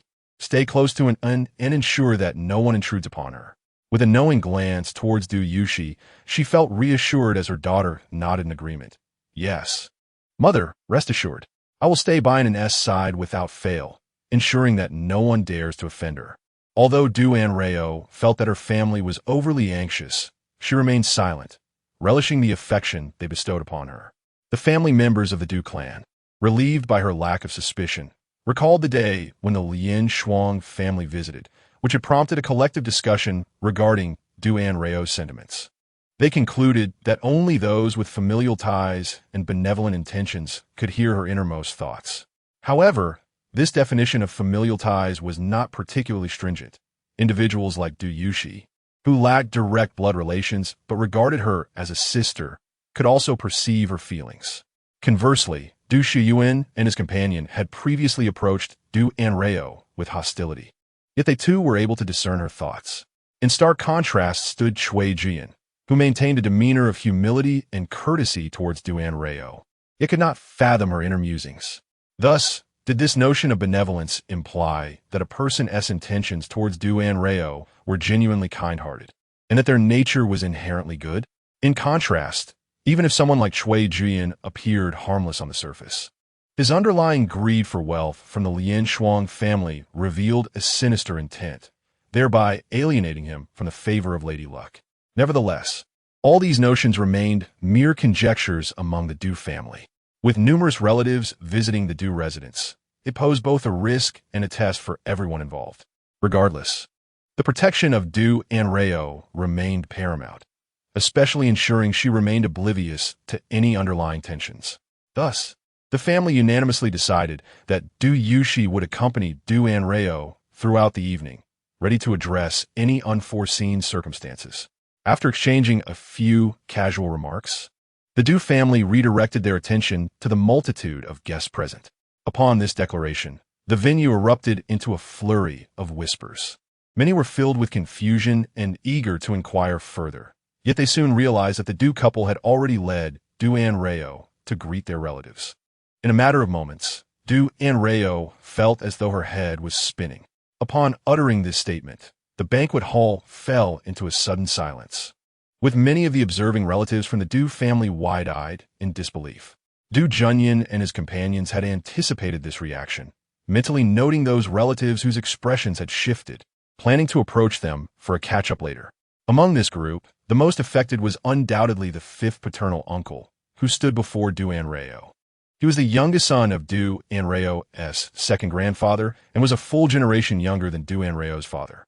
Due to past experiences with certain charlatans, the elderly in his family held a deep aversion towards those purportedly extraordinary individuals. At this moment, he appeared dazed, as if caught in a dream. Is she really? Du father seized his hand, pointing towards Du Anrao, smiling gently. The children do resemble each other, don't they? Despite having grown up separately, their appearances and temperaments share striking similarities. It's hard not to consider it fate. The fifth paternal uncle paused, but he was no fool. He quickly discerned that his elder brother did not wish for him to shatter this fade, so he forced a laugh. Indeed, they bear a strong resemblance. Du Anrao, witnessing this exchange, found it hard to maintain her composure. Father, how do you manage to speak such nonsense with a straight face? Setting aside the differences in personality between me and the fourth sister, what sane person would compare the appearance of a sweet girl to that of a regal lady? Look, you've left the fifth uncle utterly speechless. The fifth uncle's expression twisted again at her words. He thought, I am not left speechless by your father, but rather, I am taken aback by this little girl. From the observations of Du father and the others, it became evident that the relatives who could hear Du Anrao's thoughts were primarily those who had amicable ties with their family, most of whom were her elders of upright character. This confirmed their earlier suspicions. Individuals harboring ill intentions towards Du Anrao, regardless of blood relations, could not glean her innermost thoughts. With this understanding, the tension that had gripped the hearts of the Du family members eased slightly. After a brief silence, the surrounding murmurs resumed their tumultuous nature. Some chose to remain discreetly observant, while others, noticing the actions of Du father and Du mother, approached them with thoughtful inquiries, keen to comprehend the situation. Of course, a small faction opted to confront Du mother directly. However, they did not immediately direct their inquiries towards Du Anrao, thus avoiding raising her suspicions. One woman, appearing in her 50s, clad in a long black gown, with a slightly plump figure and a round face, exuded an air of prosperity. She stood before Du mother, arms crossed, chin raised, emanating an imposing demeanor, inadvertently reminding Du Anrao of the neighbor's plump Persian cat that often wandered into their yard. Is it merely my illusion, or does it seem that this aunt's latter remark carries a hint of jealousy? Du Yushi, familiar with the woman before them, nearly burst into laughter, while Du mother struggled to suppress a smile. Only Ruan Xiaoru's expression stiffened, caught between the urge to react and the need for restraint, feeling quite vexed. After stifling her laughter, Du Yushi swiftly pulled Du Anrao aside, lowering her voice. This is the fourth aunt. The fourth aunt? Indeed. Noticing Du Anrao's confusion, Du Yushi continued to elucidate. The fourth aunt is the wife of the fourth paternal uncle. Like the fifth paternal uncle, is also a son of the second grandfather. Our great-grandfather had 4 children. Our grandfather, the second grandfather, the third grandfather, and the fourth grandmother. Grandfather had only one son, our father, while the second grandfather had 4 children, the second aunt, the third aunt, the fourth uncle, and the fifth uncle. As for the third grandfather, he had only Lian Shuang, his daughter. Du Anrao took a moment to process this information, realizing the closeness of their familial ties. I see. She nodded, glancing at Ruan Xiaoru, who appeared to be in a somewhat strained conversation with Du mother. But why do I sense some underlying tension between the fourth aunt and our mother? Du Yushi seemed to recall something, her laughter growing more spirited. They don't actually have a conflict. They're simply too familiar with each other. Too familiar? Yes, mother and the fourth aunt were classmates in elementary school, and their families lived next to each other. They essentially grew up together, sharing the same age and school, sometimes even attending the same class. Naturally, they were subjects of comparison by their parents. From hobbies and interests to weight, height, academic achievements, and career paths, they compared nearly everything. Who won? Both had their victories and defeats, but I believe Mother has triumphed a bit more often. Otherwise, Sishan would not be so full of fighting spirit every time she sees Ma. Initially, it was believed that after graduation and entering the workforce, a temporary ceasefire could be achieved, but unexpectedly, Ma took a liking to Ba, and Sishan to Sishu. Anrao mused, this is quite hard to assess. Should she not lament, such as fate? Afterwards, they began to compete again, comparing husbands, children's academic achievements, and even the number of children. Anrao was perplexed. The number of children? Indeed. Anrao wondered why Sishan seemed so sour when mentioning that their family had just welcomed another child. How many children did Sishan have? Anrao assumed that Wan Xiuru must have had 3 or 4 children, hence her concern over the additional child in their family. However, the answer given by Du Yushi was quite unexpected. Just one. Sishan had only 1 child. 1. Sishan had a difficult labor when giving birth to her son, Hong Yuntang, which took a toll on her health. Out of concern, Sishu forbade her from having more children. Nevertheless, Sishan adopted an orphan from her grandfather's old friend's family as her daughter. So in truth, their family could be considered to have 2 children. So that is how it is. While listening to the gossip, Anrao continued to sip juice, only to suddenly realize something, her eyes widening. Wait, what did you say Sishan's son is named? Du Onjian. And the adopted sister? I believe she is called Zixian, Du Zixian. Anrao exclaimed. Oh my, I never imagined that the previously popular pseudo-bone relationship sweet and bitter romance story actually originated from Sishan's family. Wan Xiru, having just spoken with Du Mu about Anrao's situation, was perplexed. What bone relationship? Their family doesn't run a hospital. Where does the bone relationship come from? Chapter 99. Is this something that can be discussed? Poor Sishan couldn't grasp the trendy vocabulary of the younger generation and sought help from Du Mu. Du Mu was equally stunned by this sensational news, unsure of how to explain it to Wan Xiru. To make matters worse, she could sense that the relatives who had just reacted to Anrao's heartfelt words had now paused their activities, pricking up their ears to eavesdrop on the gossip. Anrao, always quick to react to juicy tidbits, immediately retrieved the book that encapsulated elements like pseudo-bone relationships, unexpected pregnancies, and adorable children upon learning about Wan Xiuru's 2 children. It was termed a sweet, bitter romance story because when it was sweet, it was exceptionally sweet. When it was bitter, it was profoundly bitter. And when it was indulgent, it was very indulgent, emphasizing a whimsical nature with various plot twists. As it turns out, Sishan's grandfather had harbored a youthful crush on the wife of that old friend.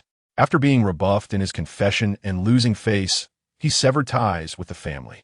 Years later, upon learning that the family had fallen into misfortune, leaving only a pair of children behind, his guilt towards his good friend and his unspoken feelings for his wife were redirected towards the 2 children, for whom he provided much care, even contemplating a union between them and his own children. The members of the Du family reacted with shock. Is this something that can be discussed? The onlookers were taken aback, and Wan Xiuru's face turned pale. She wanted to refute, but a small voice within her suggested that these events might not be entirely false. It was likely that during their youth, the old man had orchestrated some scandalous affairs to bring them together, only to backfire. Indeed, the very next moment, Anrao was internally critiquing. Sishan's grandfather is quite the rarity, to bind 2 people who already had no attraction to each other. He resorted to some ridiculous scheme of locking them in the same room. Fortunately, Sishan's father is an upright gentleman, and the girl has maintained her self-respect. So nothing untoward occurred. Afterward, they swiftly moved away from Sishan's family, escaping this den of wolves. The plan for the children to unite fell through, along with any control over the grandchildren. Yet this old rogue did not give up.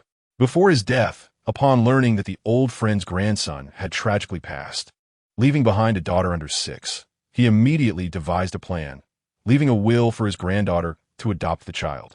Wan Xiuru was aghast. This old scoundrel! I knew it. Why else would she be forced to adopt that child, if not for this ulterior motive? However, at that time, he was merely driven by unfulfilled desires. wanting the offspring of that person to become part of their family, fulfilling his obsession. Little did he expect that his well-intentioned plans would lead to unforeseen outcomes. He merely wished for that girl to be a sibling to Sishin's son, yet the two genuinely developed feelings for one another. What? Ruan Xiaoru couldn't help but exclaim, instantly capturing Du Anrao's attention, and the gossip came to a halt. In that moment, Ruan Xiaoru felt the piercing gazes from all directions, almost pricking her into a hedgehog. Ruan Xiaoru protested. Wait, you all can criticize me for my family's drama while enjoying the gossip. This is bullying. Yet, curiosity gnawed at her, and she flushed, taking Du Mu's hand, forcing the conversation back to the topic of Du Anrao's upbringing in the Taoist temple. So, you were referring to this. You indeed startled me. Ruan Xiaoru breathed a sigh of relief, internally exclaiming, you truly did give me a fright. Unlike Du Junyan and Du Heshuan, who were merely side characters without much involvement, Du Hongyun and Du Zixuan, as the protagonists of the entire narrative, were extensively depicted by the author, detailing their daily interactions, emotional evolution, and the conflicts and misunderstandings they faced. Du Anrao skimmed through the entire book, ultimately summing it up with one line. Once again, we have two mute ducks in love. Ruan Xiaoru was bewildered. The story of Du Hongyun and Du Zixuan is quite simple. When Du Zixuan was 6, her father passed away unexpectedly, and the relatives at home were unwilling to take on another burden, avoiding her altogether. Since she was already aware of her adopted status when she was taken in, both understood they were not blood relatives, and after closely interacting for over a decade, it was inevitable that romantic feelings would develop. However, at that time, neither dared to shatter the delicate balance. One thought the other regarded her as a sister, fearing that revealing her feelings would jeopardize her stay in the Du household. The other believed the opposite, thinking it was too inappropriate for a brother to harbor such feelings for his sister, and feared that revealing his thoughts might frighten her away, possibly leading her to despise him. Thus, these two emotional cowards remained in a stalemate until a turning point came after Du Zixuan entered university, with a truly vicious female antagonist surfaced. This antagonist, named Xiao Luden, was a junior in Du Hongyun's club, appearing gentle and understanding, but in reality, she was a scheming vixen. She took advantage of a departmental gathering to get Du Hongyun drunk and even drugged his drink to force him into a compromising situation. However, due to the effects of the drug, Du Hongyun woke up the next day with no recollection of the previous night's events. Ruan Xiaoru, upon hearing this, nearly crushed her wine glass in disbelief. How could someone forget such a significant event? Was there any hope left for this foolish son? Chapter 100, a complete psychological twist. Poor Du Zixuan, already insecure from being dependent on others, became increasingly convinced that Du Hongyun had no romantic feelings for her, viewing that night as merely an accident. He was unwilling to take responsibility, so much so that he didn't dare to bring it up. Yet, her silence did not prevent trouble from surfacing, for she became pregnant as a result of that night. Ruan Xiaoru was stunned. Wait, Zixuan became pregnant because of that incident, which means there's no wild man involved. Lei Lei is her son's child, her biological grandson. Yet, the father completely vanished after the child was born, leaving her with no choice but to raise the child alone. Ruan Xiaoru was consumed by a mix of anger and heartache, wishing she could fly abroad to confront that scoundrel and exact her vengeance. However, the shocking revelation that this despicable man was, in fact, her son left her momentarily at a loss, unsure whether to feel joy or indignation. Nonetheless, knowing that the child was of her own blood stirred excitement within her. After all, he was her grandson, a bright and charming little boy. Despite Jiang Runing having borne numerous sons and daughters, in the end, it was she who first cradled her grandchild. How amusing! Du Mu, having known Ruan Xiaoru for many years, could easily perceive her thoughts through her expression, finding both exasperation and amusement in the predicament. Du Anrao couldn't help but feel speechless about this cousin of his. The notion of treating such a situation as a dream was quite extraordinary. Perhaps he often indulged in such fantasies. Ruan Xiaoru mused that, given her son's introverted nature, it was indeed plausible. Yet, as she surveyed her surroundings, she struggled to suppress the urge to cover her face. After today, her son's reputation would surely be tarnished. But perhaps it was deserved, His reckless behavior had almost cost him his family, and now he must face the consequences. The onlookers, witnessing the unfolding drama, burst into laughter. Ruan Xiaoru, with her eyes wide, pleaded for silence. Hearing Du Anrao's remarks, she couldn't help but agree that her son had indeed acted foolishly, yet she felt a sense of solace in having her grandson. Her affection for the little one overshadowed her growing disdain for the son who had kept her in the dark about his existence until now. Meanwhile, in another city, Du Hongyun suddenly felt an itch in his nose and succumbed to a powerful sneeze. For the past few months, the three of them had been navigating their relationship awkwardly, all while contending with the malicious schemes of the wicked female antagonist who had returned from abroad, constantly stirring trouble and provoking jealousy in Du Hongyun. Fortunately, despite his jealousy, he couldn't bring himself to act against his wife and child, lest it lead to a classic scenario of chasing after a runaway spouse. Ruan Xiaoru's heart raced at the thought of Qiu Leiden, whom she had met once or twice and was rumored to be the daughter of a significant business partner. She sensed the girl's interest in her son, but had refrained from interfering, believing her son's happiness was paramount. If the girl he adored happened to be from a respectable background and could aid him in his career, it would be an added bonus. Ruan Xiaoru's fury dissipated as she eagerly awaited further developments. The onlookers instinctively held their breath, anticipating the climax of the narrative. Suddenly, news broke that Dujala had encountered trouble. What? Ruan Xiaoru's heart skipped a beat, and her breath hitched. Observing her reaction, Dumu quickly came to her aid, gripping her hand to offer reassurance, whispering that everything would be fine. Ruan Xiaoru's frustration grew as she reflected on her son, whose incompetence was increasingly evident. Unlike his father, who had once pursued her with such charm, her son seemed to lack any redeeming qualities. Initially, the child had faced bullying in kindergarten due to his unknown parentage. That day, a mischievous child, whose own parents were late from work, lingered in the kindergarten long after dark, leading to a confrontation between the two. While it is often said that human nature is inherently good, one must not underestimate a child's capacity for malice and destruction, as they seldom recognize the harm they inflict on others. Du Zixuan had endured a challenging experience giving birth abroad, receiving minimal care, resulting in her son, Du Zhila, being physically weaker than his peers. How could he possibly contend with a child twice his size?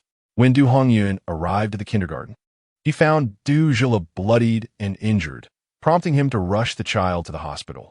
What followed was a classic trope in such tales. The child, having lost significant blood, required a transfusion, yet his rare blood type matched that of Du Hongyun. Du Anrao furrowed his brow, his expression grave. The resemblance between them and their shared rare blood type seemed too coincidental. Yet, Du Hongyun's hasty decision to donate his blood without consulting anyone led to disastrous consequences. Ruan Xiaoru's heart sank as she realized the implications of this reckless act. Typically, direct relatives should avoid blood transfusions unless absolutely necessary due to the heightened risk of complications and the potential emergence of hidden hereditary diseases. While readers possessing a godlike perspective understood Du Zhila's true identity, Du Hongyun remained oblivious. Consequently, under his insistence, the nurse proceeded with the transfusion, leading to severe complications that nearly claimed the child's life. Witnessing this, Du Anrao could hardly suppress a roll of his eyes, lamenting the misfortune of the child caught in the care of such unreliable parents. It was no surprise that, once the child's condition stabilized, his mother swiftly took him away. Even if Du Zixuan later softened her heart and reconciled with Du Hongyun, the lasting effects of their actions on the child's health remained a grim reality. Ruan Xiaoru, already fraught with anxiety, could no longer bear the weight of the situation and nearly collapsed. Startled, Du Mu rushed to support her, asking if she needed a rest. Gripping Du Mu's hand, Ruan Xiaoru leaned against her, confessing that she felt a tightness in her chest. Understanding her distress, Du Mu offered to assist her upstairs to rest. As they ascended, Du Anrao and the others hurried over, concerned. Ruan Xiaoru explained that the crowd had made her feel unwell, and she intended to rest for a bit. Du Yuxi nodded in understanding, leading Du Anrao to fetch some snacks for Ruan Xiaoru, noting that she had hardly eaten anything earlier. Once Ruan Xiaoru reached the second floor, she regained her composure, urgently retrieving her phone to call her son. Eager to hear the latest gossip about her grandson, she felt compelled to act when she learned that he might be in danger. When she first dialed Du Hongyun, he did not answer. Fearing the worst, she repeatedly called, growing increasingly anxious until on the fifth attempt he finally picked up. At that moment, several female relatives, who had been watching from below, also sensed something was amiss and followed suit. Not daring to interrupt Ruan Shiru's frantic conversation, they quietly listened in. "Hongyun, thank goodness you answered. Where are you now?" she inquired, her voice laced with urgency. On the other end, the atmosphere was chaotic, with sounds of rushing footsteps echoing in the background. "Mom, is there something urgent?" Zhelo was just injured at kindergarten. He was hit on the head and lost a lot of blood. He's in the emergency room right now. Before Du Hongyun could finish his sentence, a nurse burst from the emergency room, calling out for relatives of the patient. "The patient has lost too much blood and requires a transfusion. Unfortunately, we have a shortage of his rare blood type." "I have the same rare blood type. I can donate," Du Hongyun responded. Upon hearing Du Hongyun's words over the phone, Ruan Shiru could not contain her composure and suddenly exclaimed, No, absolutely not."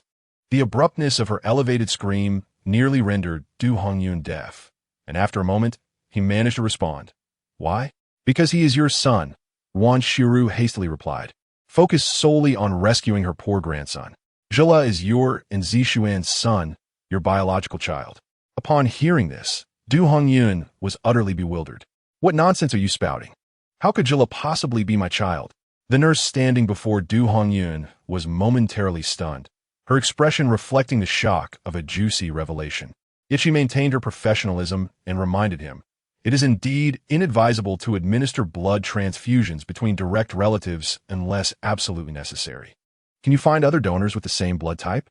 The 6th hospital has your and Zhela's blood type available. Quickly call Director Zhou and request him to transfer the blood over." Both Du Hongyun and Du Zhela inherited their rare blood type from Ruan Shiru's late husband, who passed away 2 years ago after undergoing several surgeries at the 6th hospital, where they often faced concerns regarding blood availability. Since then, Ruan Shiru had been vigilant about this matter, investing heavily in establishing a foundation, hoping that one day, should Du Hongyun find himself in a dire situation like his father, there would be blood available. Little did she expect that in the end, it would not be her son in need, but rather her grandson. Du Hongyun's mind was in disarray as he instinctively dialed Director Zhou's number, urging him to expedite the blood transfer. After hanging up with her son, Ruan Shiru turned to find the curious gazes of relatives fixed upon her, especially her sister-in-law, Wu Tang Auntie. "Sister-in-law," Wu Tang Auntie began, but Ruan Shiru swiftly interrupted. "It's true. Zhela was indeed injured in a conflict at kindergarten and requires a blood transfusion. Had I not called in time, Hongyun might have unwittingly transfused blood to him." Wu Tang Auntie gasped. "So that child really is, most likely, yes. That child is my grandson, the offspring of Hongyun and Zishuan." At this revelation, the room erupted in commotion.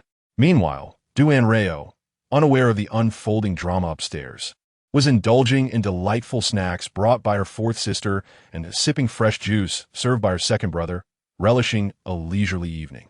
Occasionally, she engaged in brief conversations with relatives who approached her, rendering her evening rather bearable. Having lived atop the mountain for over a decade, she had never encountered so many people at once. Yet she possessed an innate sensitivity to the goodwill or malice in others' hearts, often discerning their feelings upon first glance. Du Anrao sensed the multitude of guests present, yet the relatives who approached her bore no ill intentions, mostly curiosity. This absence of malice allowed her to embrace the boisterous birthday celebration, even taking interest in each relative's current affairs, assessing their fortunes. Most encountered no significant issues. Even if misfortune struck, it was merely a matter of being soiled by bird droppings. However, amidst the throng, there were those burdened with grave concerns, such as Ruan Shiru earlier and the 2 individuals now standing in front of her. "Allow me to speak." Jiang Chongbin adjusted his glasses. About half a month ago, Yunyan suddenly fainted in the study. Despite extensive examinations at the hospital, nothing could be diagnosed. Yunyan was Du Anrao's 2nd cousin, Jiang Wentao's younger son. The Du family was taken aback by this news. "So, how's Yunyan now?" Jiang Chongbin shook his head despondently. "Initially, we thought it was nothing serious. But over the past half-month, his condition has deteriorated, and we cannot ascertain the cause. We have visited nearly every hospital in the city, Yet we remain at a loss.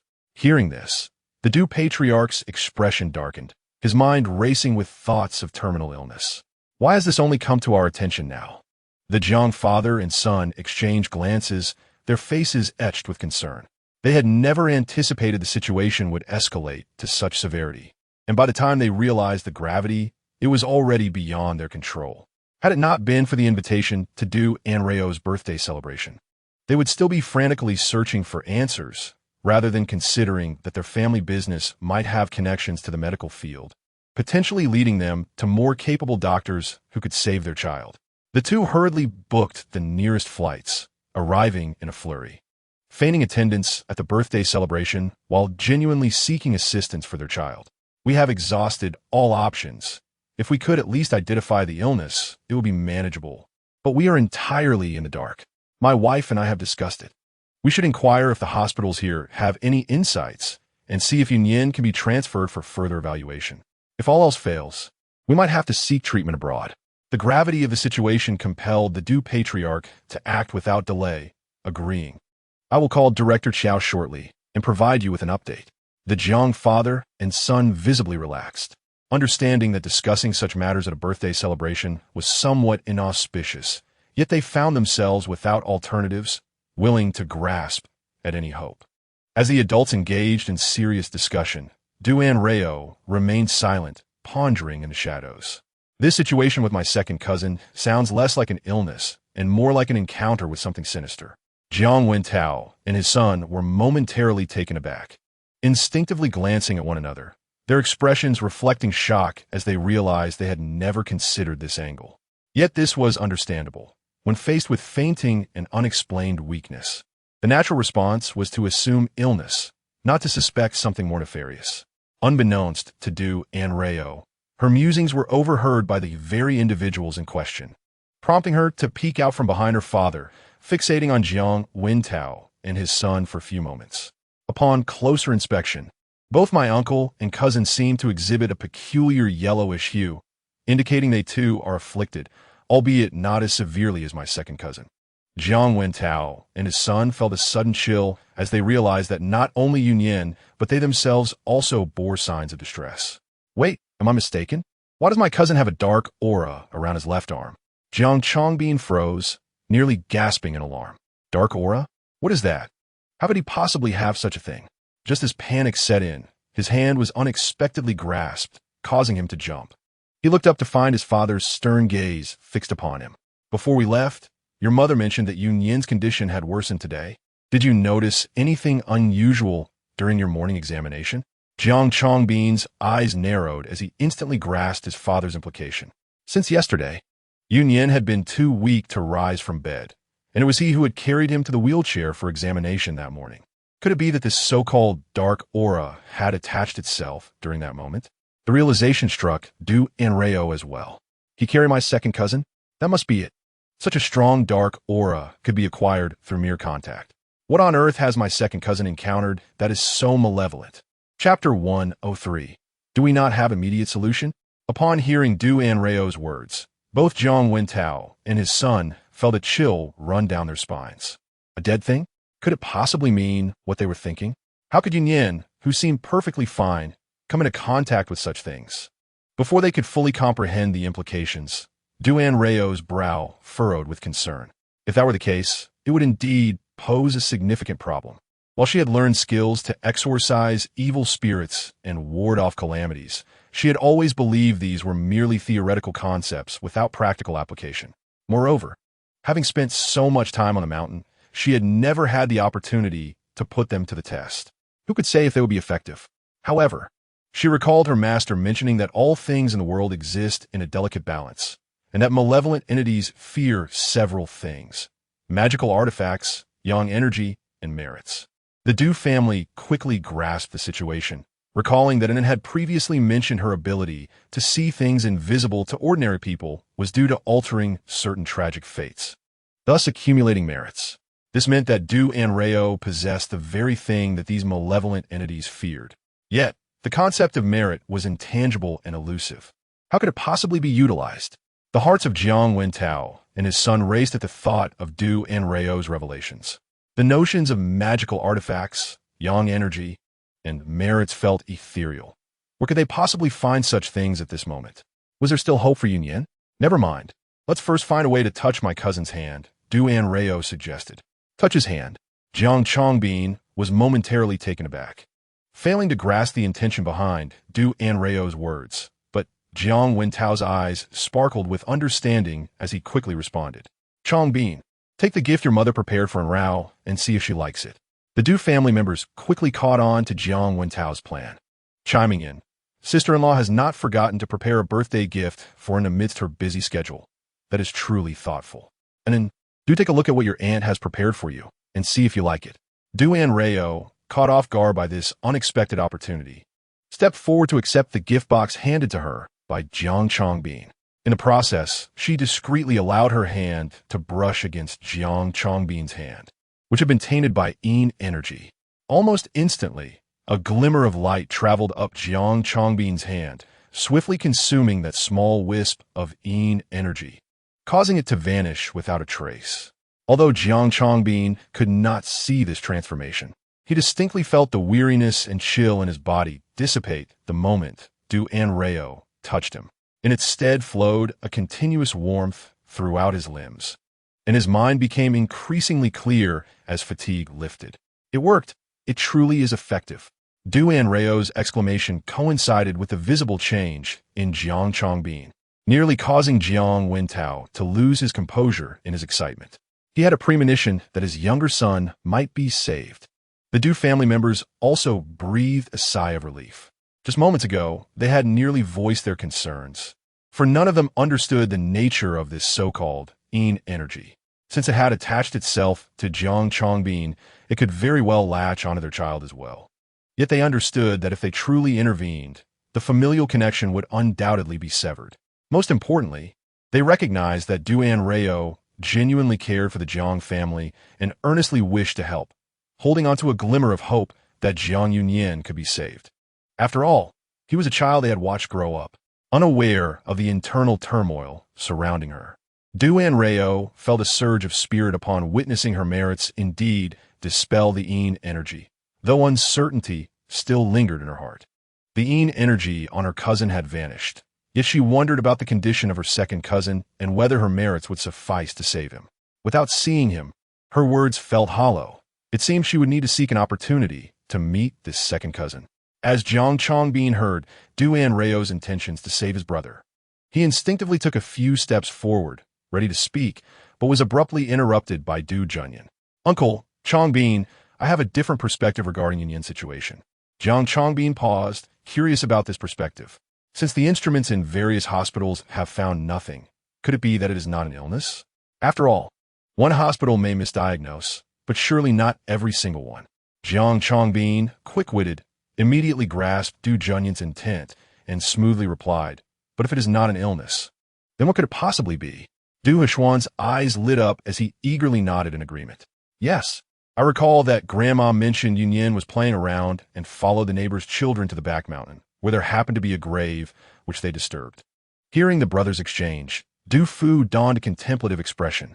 Indeed, this is a matter worth considering, although it sounds a bit supernatural. If further investigations yield no results, we may have no choice but to seek help. Jiang Wentao furrowed his brow, feeling troubled. I understand your points, but at this moment, I am uncertain whom to approach. You are all aware that there are far too many charlatans these days. Just recently, an elderly lady in our vicinity was deceived. Losing money is trivial, but it could delay matters and harm health. Isn't it simple? To find a master, do we not have one readily available in our family? Who? Du Heshuan's declaration was filled with pride, making one wonder if the one being praised was indeed him. Du Anrao had grown accustomed to the sudden focus of attention and, meeting the gazes of those around her, offered an enigmatic smile. It is all rooted in family tradition. My master possesses certain abilities passed down through his lineage. Although his current standing has diminished somewhat, he has not entirely lost his basic skills. As if to validate her assertion, the once boisterous banquet hall inexplicably fell silent, with all eyes widening in astonishment as a pure white pigeon flew in from outside, somewhat laboriously making its way toward Du Anrao and her companions. engrossed in conversation. They were momentarily caught off guard by the sudden quiet, instinctively turning to see a white figure fluttering toward them, startling them. What is that? A carrier pigeon. It belongs to my master. Durant is ijsbreitend. Previously, when I was on the mountain, my master used to communicate with his old friends using it. I never expected it would now be my turn. However, as she turned to look at the pigeon, which seemed to have grown significantly since she last saw it, she couldn't help but smirk. Little Bai, what have you been eating with my master lately? You've gotten so plump. The pigeon abruptly halted its preening, then flapped up to land on Anrao's head, beginning to fuss. Anrao, seemingly expecting this, skillfully shielded her head and crouched down in mock fear, shouting, I was wrong. You aren't fat, you're just rounded. Covering her slightly aching head, Anrao couldn't resist muttering another remark. It seems not only has your body gotten bigger, but your temper has too. Alas, enough with the fussing. I admit my mistake. Fortunately, Du Hashuan, the chief stylist, had been reliable, ensuring that during the design of their hairstyles for the ceremony, he had intricately braided their hair. Thus, even without accessories, their hairstyles remained intact. Otherwise, Du Anrao might have indeed ended up with a bird's nest on her birthday. The Du family members remarked, Why did you provoke it? Upon looking again, they noticed the white pigeon perched on Du Anrao's shoulder, still holding its head high, exuding an air of superiority. The onlookers commented, This is truly bizarre. In that little bird's beady eyes, we can see a semblance of disdain and disregard. As the commotion between the man and the bird finally subsided, Du Yushi cleared her throat and inquired about a matter that piqued the interest of everyone present. Anin, what is that in your hand? Du Anrao glanced down at the pouch in her grasp, her eyes curving into a smile. It must be a birthday gift from my master. A birthday gift? Du Yushi leaned forward with curiosity, eager to glimpse the legendary present bestowed upon Du Anrao by her master. Yet she hesitated, fearing that her inquiry might be too intrusive. Du Anrao, however, was unperturbed. Sensing Du Yushi's trepidation, she casually emptied the contents of the pouch. The sight left everyone momentarily stunned. Are those copper coins? Nestled in Du Anrao's palm were 5 small, thin copper coins, strung together with a red thread, adorned with a delicate red knot, presenting an exquisite and striking appearance. Just as Du Yushi finished her remark, the dove perched on Du Anrao's shoulder had completed preening its ruffled feathers and nuzzled against Du Anrao's neck. Anticipating the next moment, Du Anrao smiled gently, reaching out to caress the dove's small head. In an instant, the dove flapped its wings and gracefully flew out the door, retracing its path. These are the Wu Di Qian. Wu Di Qian, Du Anrao nodded, lifting the small string of coins. The Wu Di Qian refers to a talisman composed of copper coins minted during the reigns of 5 different emperors from ancient times, believed to possess the ability to ward off malevolent spirits and attract wealth and blessings. It is widely acknowledged that ancient emperors were often regarded as the true dragon sons of heaven, and the copper coins, as a testament to their reign, naturally absorbed their energy. The more illustrious and renowned the ruler, the greater the power bestowed upon the coins. After carefully examining the 5 coins, Du Anrao's lips curled into a slight smile. This set, gifted by my master, is indeed the great Wu Di Qian, featuring coins from distinguished emperors across various dynasties. Amplifying its effects manifold, carrying it with me will undoubtedly safeguard against malevolence and deceit. As she concluded, Du Anrao found herself momentarily taken aback. Could it be that my master foresaw the troubles concerning my second cousin and intentionally gifted me such a birthday present?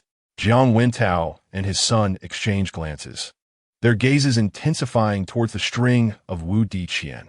Regardless of her master's intentions, its utility in the current predicament of Jiang Yunyan was indisputable. Du Anrao, already determined to aid him, felt bolstered by this newfound source of confidence. I can attempt to assist with my second cousin's matter, but I must admit my limited knowledge may not guarantee a solution. That is of no concern. We are at our wits' end and can only try anything to seek a glimmer of hope for him. If you truly manage to help Yunyan, you will be a benefactor to our entire family. Should it not work out, we will not hold you accountable. Du Fu interjected, stepping forward to finalize the discussion. In that case, I will contact Director Qiao shortly to make the necessary arrangements. You must also ascertain whether Yonyan's condition permits a transfer to another hospital. If he is stable, we shall proceed with the transfer, ensuring everyone can be present should the need arise. However, if the situation is dire, Anan may need to make the trip herself. Anrao had no objections and accepted this suggestion, given the circumstances surrounding Jiang Yonyan. The Du family had lost their enthusiasm for continuing the birthday celebration. However, with numerous guests in attendance, it would be inappropriate for them to appear indifferent, as it would be deemed impolite. At that moment, Du Mu, who had previously taken care of the situation with Ruan Xiuru, finally descended the stairs, accompanied by several familiar relatives. Upon reaching the bottom, she spotted her brother and nephew, her eyes brightening. "Brother, Zhang Bin, you both have arrived. Where's sister-in-law and Anian? Why didn't they come along?" After a moment, she seemed to notice something, furrowing her brow. "What were you discussing just now? Your expressions are so serious." Chapter 105. Strength renewed. The matter concerning Jiang Yunyan remained unresolved, and the Jiang family had no intention of concealing it, so they briefly recounted the situation to Du Mu. Upon hearing this, her expression changed dramatically. "Such a significant issue, and not a single person thought to inform me?" Jiang Wentao appeared embarrassed. "Initially, we did not anticipate the gravity of the situation, and later, we were flustered, unsure of how to proceed." Du Mu was not genuinely upset with anyone. The priority was ensuring that Yunyan was safe. In times like these, it became apparent who held authority in a household. With a single command from Du Mu, the three men resumed their tasks, none daring to voice dissent. Anrao observed in awe, contemplating reaching out to her long-unheard master shortly. If her master had indeed gifted her the Wu Di Qian in anticipation of her second cousin's troubles, he must possess the means to save him. And then is it? A voice interrupted her thoughts, and she looked up to find Ruan Xiuru had approached her, exuding a warmth that contrasted sharply with her earlier demeanor, her well-maintained face creasing into a smile. Following closely behind Ruan Xiuru was another slightly younger middle-aged woman who stepped forward with a beaming smile, introducing herself. "I am your fifth aunt." "Greetings, fourth aunt and fifth aunt. I heard you were raised in a Taoist temple and are well-versed in traditional medicine. Could you perhaps offer me a reading? Durant blanc une surprise." "I could certainly do that. What would you like to know?" "I wish to know my son's romantic prospects." Ruan Xiuru feigned a troubled expression. "My son is nearing 30 and has yet to experience a relationship, and he doesn't even have any close female friends.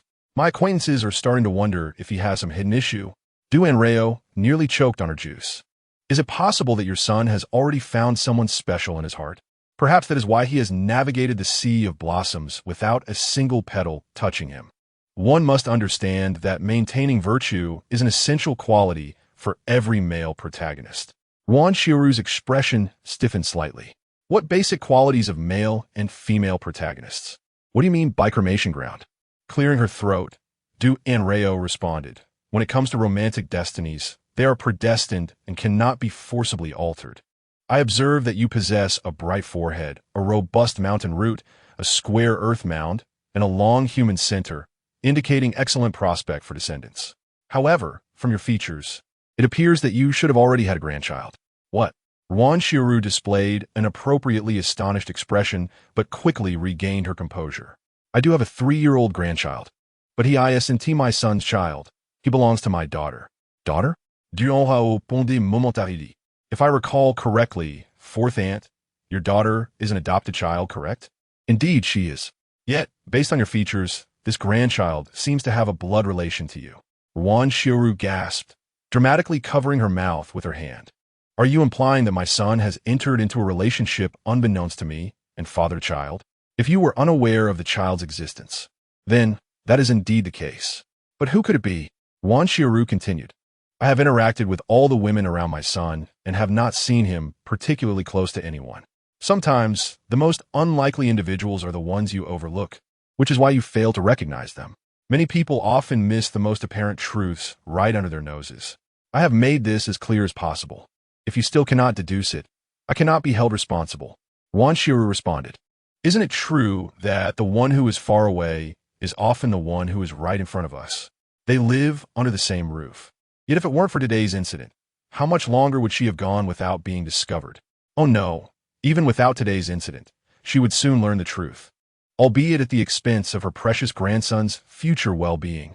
The mere thought of this hardened Ruan Shiru's fists, igniting a desire to strike her son. Furthermore, I discern from your countenance that your grandson is destined to face a calamity. If it cannot be avoided, it may lead to unforeseen troubles. Ruan Shiru understood well what Anrao meant by calamity.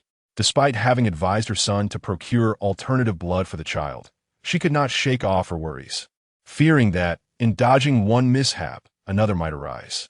Upon hearing Anrao's words, her heart leaped to her throat.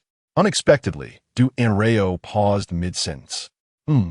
Why does the situation with Auntie resemble the earlier incident with the Dao production team?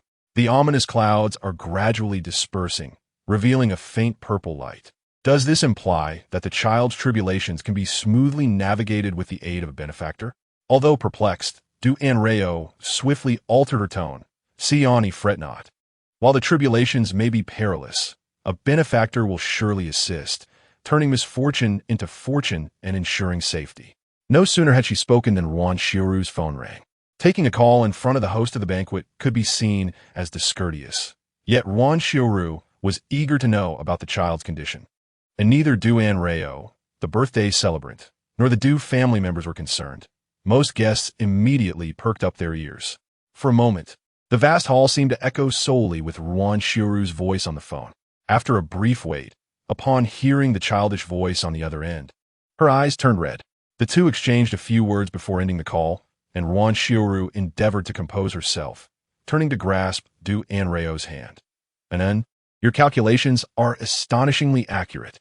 Just now, your cousin called to inform me that Lei got into a fight at kindergarten, injuring his head and requiring hospitalization.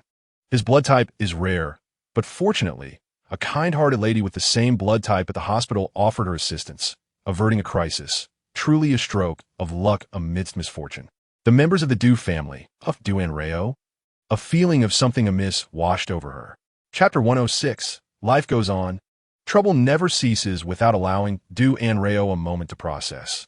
The ever-watchful Wu Ani swiftly interjected to patch things up for her sister-in-law. "Sister-in-law, are you referring to Lei? But isn't Lei Zishuan's child? Could it be that Lei is actually Hongyun's child? Then what does that mean for Hongyun and Zishuan?" Ruan Shiru, too, recognized her oversight, displaying an expression of utter astonishment. Although Anrao sensed something was off, she could not articulate it at that moment. Ruan Shiru's eyelids flickered, reflecting her inner thoughts. Where can one find such a benevolent benefactor? The one who rescued their child was undoubtedly this young lady, who remained oblivious and muddled amidst it all. This was a true benefactor, invaluable and life-saving at critical junctures. Were they in her position, they would be compelled to bestow all their treasures upon her. While silently expressing gratitude, she could not help but feel relieved and fortunate. Thankfully, despite the disputes with Mu, their relationship remained amicable, and today she did not miss the celebrations for these two children's birthdays. Otherwise, she would regret it for a lifetime. The child's hidden dangers may have been temporarily resolved, but that did not imply that the parents' relationship could now flourish unimpeded. Matters concerning the child could be confirmed later. Having avoided calamity, the child would surely enjoy a future of peace and prosperity. However, what was it? Auntie's celestial features were prominent, and her children's palace radiant. Although she had lost her spouse early, her offspring were intelligent, humble, and filial, promising her a blissful old age. Yet, Auntie's clandestine affairs bore shadows, with faint lines indicating that the happiness and harmony of her family could attract the envy of some ill-intentioned individuals, potentially leading to actions that could harm familial bonds. If mishandled, this could likely result in discord between spouses and estrangement among relatives. Anrao's words were not merely alarmist. Had the original plot unfolded, her cousin Hongyun would have had to chase after his beloved through a series of trials until the very end. The reason for his arduous pursuit stemmed not only from his own misdeeds, but also from the sinister schemes of the malevolent female antagonist, Chiu Luden, who played a significant role. Although Hongyun had made his rejection clear and issued warnings, this young lady, accustomed to a life of ease, had encountered her only setback with him. Initially viewing it as a game, Hongyun's rejection only fueled her desire to conquer him. leading to a fixation in the latter part of the narrative where obtaining him and eliminating all women around him became her obsession. In light of this, upon discovering Du Hongyun's feelings for Du Zixuan and realizing that she had already borne him a lovely child, jealousy nearly drove her mad, compelling her to resolve to eliminate both Du Zixuan and their child, perhaps to create conflict. The author orchestrated a chance encounter between Qiu Luden and Du Zixuan's biological mother at this juncture. Wan Shiru nearly gasped aloud. Zixuan's biological mother? Hadn't Zixuan's parents long passed away? Otherwise, she would not have been tossed around by relatives, nearly sent to an orphanage. How could a so-called biological mother suddenly reemerge? Isn't it said that storytellers often have intricate plots? I always wondered why the narrative emphasized the heroine as an orphan, her father having perished, yet never mentioned her mother. It turns out her mother did not die, but rather fled. In summary, Du Zixuan's mother had felt that following Du Zixuan's father was akin to living in hardship. Upon learning of his untimely demise, she could hardly fathom the struggles of raising Du Zixuan alone and thus chose to abandon her. Unbeknownst to her, before Du Zixuan could enter an orphanage, she was intercepted by the elder Ruan and sent to Sishu's home. Upon discovering this, Qiu Luden quickly discerned the vain nature of Du Zixuan's biological mother and deliberately revealed to her how well Du Zixuan had fared under Ruan Shiru's care, enticing her to demand money from her. Although Ruan Shiru's family had treated Du Zixuan exceptionally well over the years, one could hardly overstate that they regarded her as their own child. Nevertheless, this did not alleviate Du Zixuan's long-standing feelings of sensitivity and inferiority for being a guest in another's home. The appearance of her biological mother became the final straw, deepening her belief that she was unworthy of Du Hongyun, prompting her to flee once more. The critical point was that, despite her fleeing, this suited Qiu Luden's agenda perfectly. Hardly had she run a few miles when she was captured by Qiu Luden's associates, nearly sold off with her child to another province. Du Anrao, I cannot comprehend the convoluted thoughts of you love-struck individuals. Is romance truly this complicated nowadays? Thankfully, I remained single. Turning her gaze to Du Yushi, she couldn't help but express her sentiments. Look at this wicked female antagonist, perpetually stirring trouble, dancing from the beginning to the end, never forgetting her initial motives. Unlike my fourth sister, who committed no wrongs yet is burdened with blame and still faces judgment in silence, she suffers a fate more unjust than Du Yushi. There's no need for such comparisons. Wan Shiru, however, felt a chill of dread. This woman not only schemed behind the scenes, but also dared to abduct her children. This was sheer audacity. What could be done? For every 1,000 days of thievery, there are not 1,000 days of guarding against thieves. However, this was not insurmountable. One merely had to pay closer attention to the individuals surrounding her cousins. The young people's adversaries typically fell into a few categories: rivals, enemies, or troublesome suitors. Convinced she had issued a sufficiently direct warning, Du Anrao noticed Ruan Shiru's contemplative expression. Just as she intended to remain humble and discreet, Wu Auntie, who had been waiting nearby, seized the moment. And then, since you have helped your sea auntie, could you also assist Wu Auntie? I wish to inquire about my son, your second cousin, and his career prospects. Wu Auntie's second cousin was at a pivotal point in his career advancement, and she sought Du Anrao's insight into whether this promotion would proceed smoothly. To her surprise, upon hearing her words, Du Anrao appeared to suddenly recall something, her body stiffening. How could I forget? Sishu and Wu Shu are brothers. So the child in Wu Auntie's family must also have issues. Chapter 107.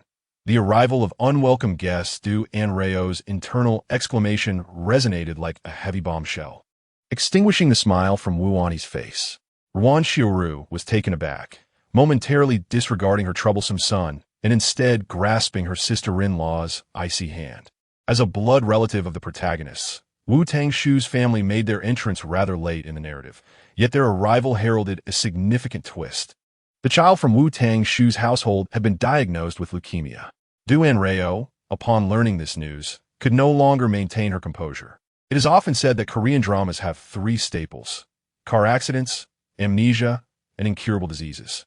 The term incurable encompasses conditions such as cancer and leukemia, which previously afflicted only the main characters, but now it seemed the affliction was spreading, sparing neither adults nor children.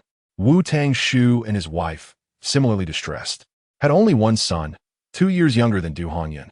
Their son and daughter-in-law, childhood sweethearts, had quickly established a romantic relationship, married early, and had a daughter who was a few months older than Du Hongyan's child. Unfortunately, their son had suffered a minor accident years ago that impacted his fertility, making this their only child. The elderly couple, who had always cherished children, doted on their sole granddaughter as if she were a precious jewel. To suddenly learn that their sole heir might suffer from a terminal illness left them feeling as though the ground had crumbled beneath their feet. Had it not been for their hopes of sharing Ruan Shiru's fortune and having learned from Du Anrao about potential treatments for the child, they might have succumbed to despair. Wu Tangshu's family adored their granddaughter, and upon her diagnosis, they rallied the entire clan to seek a matching donor, but alas, none matched. Just when despair began to engulf them, it was revealed that Dujala's bone marrow was compatible. Ruan Shiru and Wu Shuang were momentarily stunned, instinctively glancing at each other with complicated emotions. This dramatic twist was a stroke of genius for plot development, but felt like a devastating blow to Wu Tangshu's family. Due to the side effects of blood transfusions, Dujala's own health was precarious, leaving little hope for him to donate bone marrow to save Wu Tangshu's little girl. The fleeting glimpse of hope now plunged them back into despair, a reality harder to accept than ignorance of the situation from the outset. Even though Wu Tangshu's family understood that Du Hongyun was not to blame, a lingering resentment remained, especially during the subsequent years when their granddaughter frequently suffered from persistent fevers and weakness. They often found themselves pondering if things would have been different had Dujala not encountered his own misfortune, or if their son had been able to undergo a bone marrow transplant earlier. Fortunately, after relentless efforts from everyone, they eventually found a compatible donor for the child, saving her life, yet the irreversible harm caused by prolonged chemotherapy loomed large. Wu Shuang felt a profound tremor in her heart, nearly brought to tears. The child, so young and frail, was now to endure chemotherapy and surgery, conditions even adults dread. Wu Shuang's fist clenched, wishing to confront Du Hongyun and make him relive the complete childhood he had deprived others of. Thankfully, Du Hongyun had not given the child a blood transfusion.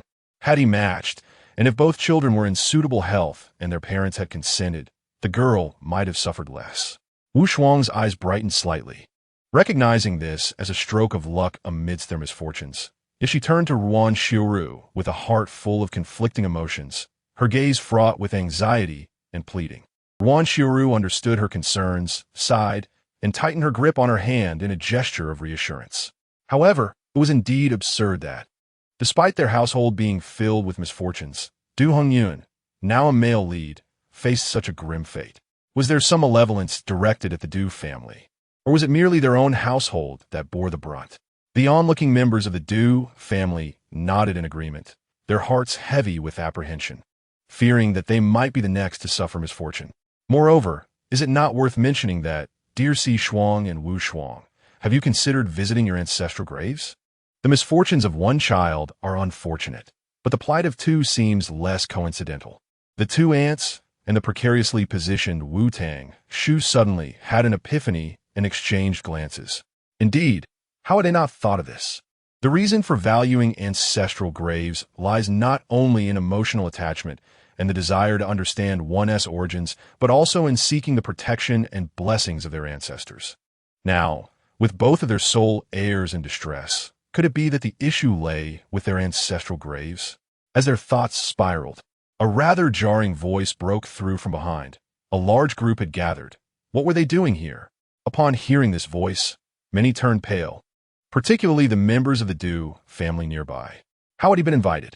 Du Heshuan shot a reproachful glance at Du Fu and Du Mu, clearly displeased with this individual's presence. Inviting their next-door heir Lao Yi without even a word of inquiry seemed rather inappropriate. Did he not realize that this person might very well show up? By the end of his thought, Du Fu himself felt a twinge of guilt. The speaker was a distant relative of the Du family, one who had long since distanced himself from them. If the two families had any enmity, it stemmed solely from financial disputes. Du Fu's father, the grandfather of Du Anrao and others, had once interacted with Du Jizu's father, Both were of similar ages and lived nearby, often compared in their youth. One was tall, handsome, and wealthy, while the other was short, stout, and poor, an utterly cruel contrast. Thus, unlike Du Mu and Wan Xiaoru, who secretly vied with each other yet bore no ill will, Du Jizu's father grew up overshadowed by the excellence of Du grandfather, harboring deep resentment, which was passed down to his son. I heard that he had struck gold in business a couple of years ago, becoming quite ostentatious and outrageous. His arrival today likely boded ill.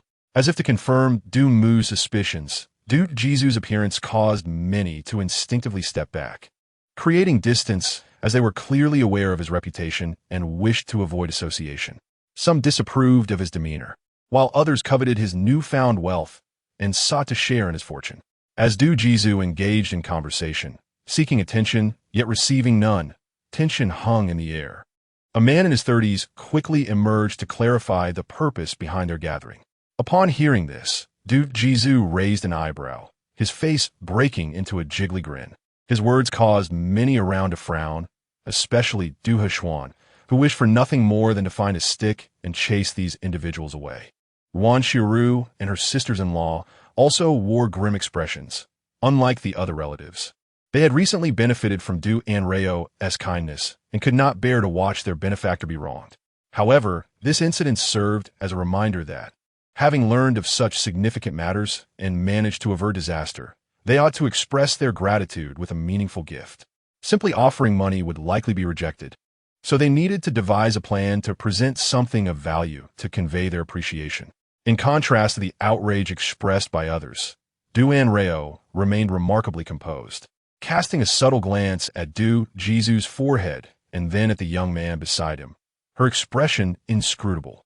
"Oh, since you believe I'm merely playing tricks, even if I were to inform you that your wife has adorned you with several green hats, and that even your eldest son is not your biological offspring, you would likely dismiss it as mere slander. Therefore, I shall refrain from reminding you." The crowd gasped in surprise, while the members of the Du family suddenly found their anger dissipating. Du Jizu, upon speaking these words, anticipated a chorus of agreement, relishing the opportunity to mock Du's family.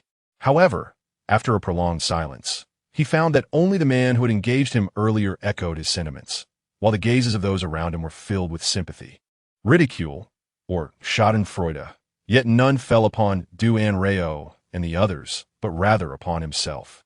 Realizing this, Du Jizu's countenance turned pale. Just as he was about to erupt, Du Anrao had already abandoned him, engaging in conversation with Wu Tang Ant. Much like Sea Ant, Wu Ant had a remarkable affinity with her descendants, all of whom were astute and daring individuals. Such people are bound to succeed in whatever endeavors they undertake. Since Wu Ant wished to divine the fortunes of Heir Tang Ge, she decided to find a recent unadorned photograph of him for a more accurate assessment. Wu Ant hurriedly sought out Wu Tang Shu for his phone, locating a photo taken during Du Jiaqi's recent business trip. The man in the photograph, clad in a sharp black suit, bore a serious expression and piercing gaze that emanated an undeniable aura of authority. Heir Tang Ge's prominent forehead, thick eyebrows, and well-defined nose suggested a character of remarkable steadiness and practicality.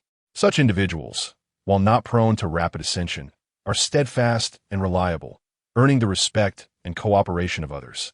This assessment was undoubtedly positive, and Wu Ant's face brightened, though she hesitated to inquire further, fearing she might overstep. However, Du Anrao could surmise her unvoiced questions. From Heir Tang Ge's features, it was evident that his career trajectory was on an upward path, albeit at a measured pace. And now, he stood at a pivotal juncture. A turning point? Yes, an opportunity for advancement that may not be easily seized. Wu Ant's heart raced at this revelation, for she understood the significance of the opportunity Du Anrao alluded to, prompting her earlier curiosity regarding her son's career prospects. She composed herself, attempting to mask her eagerness. What must one do to seize such an opportunity? Du Anrao pondered briefly. Allow things to unfold naturally. Allowing things to unfold naturally? Indeed, there is no need for excessive action. Heir Tang Ge is a methodical individual, ill-suited for frivolous antics that could undermine his strengths. Instead, If he remains true to himself, his efforts will eventually be recognized, and opportunities will arise in due course.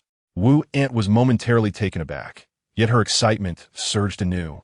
Her son had indeed been restless regarding work matters, causing her and her husband to waver in their decisions, contemplating whether to resort to opportunistic tactics.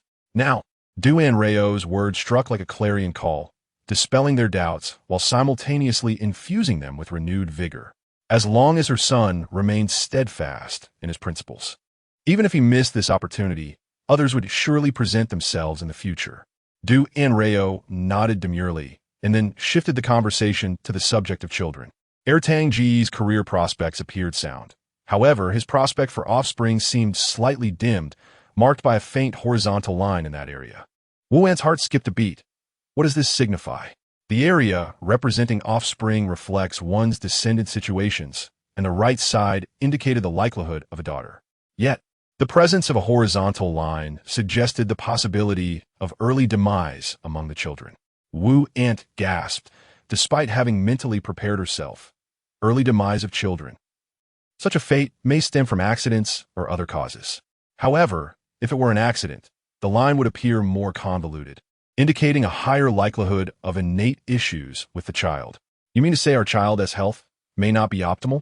Wu Shu and Wu An had already considered this possibility, and Anrao's words left no room for denial. The group engaged in lively conversation, while Du Jizu simmered with suppressed anger. Indeed, raised outside the family, he exhibited a complete lack of decorum, disregarding the elder's words, such as the so-called upbringing your family takes pride in. Chapter 109. If you wish to force me out, then so be it. The words were particularly harsh, provoking Du Hashwan's volatile temper to the brink of physical confrontation, ready to serve the paparazzi a free headline. Yet at the last moment, he was restrained by Du Junyan, though the elder brother's expression was hardly more favorable than that of his younger sibling. As the head of the family, Du Fodder was the first to step forward, coldly stating, "The nature of our family upbringing is not for outsiders to critique. Furthermore, while my wife and I have always instilled in our children the importance of respecting their elders, courtesy is inherently reciprocal. Should the elders show them kindness, they will naturally reciprocate with respect. However, if faced with those who abuse their seniority and seek to provoke, there is no obligation to extend them undue respect." Upon hearing Du Fodder's blunt designation of himself as a provocateur, Du Jizu erupted, but was interrupted by Du Anrao's incantation. "Are you addressing me? Are you deaf?" "Of course, I am addressing you." This statement only darkened the expressions of the Du family further. Du Anrao, however, remained calm, tilting her head curiously. "May I inquire as to your relation to me?" Du Jizu faltered, taking a considerable time to unravel their familial connection, before coldly stating, "I am your distant cousin." "Distant, you say?" Du Anrao elongated her tone in mock contemplation. "How distant?" Du Hashwan observed the sudden pallor of Du Jizu's face and felt his frustrations dissipate, moving to embrace his sister's shoulders, remarking, "It's probably not even a matter of 8 generations apart." Laughter erupted among the onlookers, who had been entertained by the spectacle. Du Jizu, now the target of ridicule, bore a countenance as dark as ink. Yet Du Anrao continued to stoke the flames. "It appears that Wu Ant shares a closer connection with us. By the logic espoused by this distant cousin, my conversation with Wu Ant would signify my respect for elders even more. After all, you are merely a distant relative, lacking the importance of direct lineage."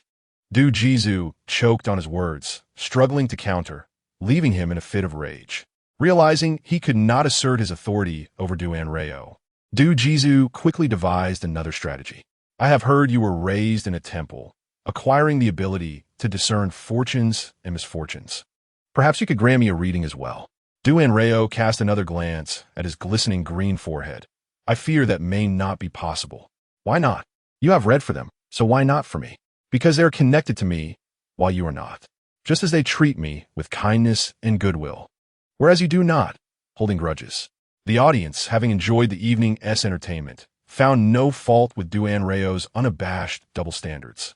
After all, it was he who first sought her trouble, and the initiator must bear the consequences.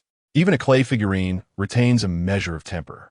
Du Jizu, however, interpreted this as nothing more than Du Anrao's disdain for him, akin to her father's sentiments, and coldly retorted, "How much did they pay you? I will offer you double, no triple."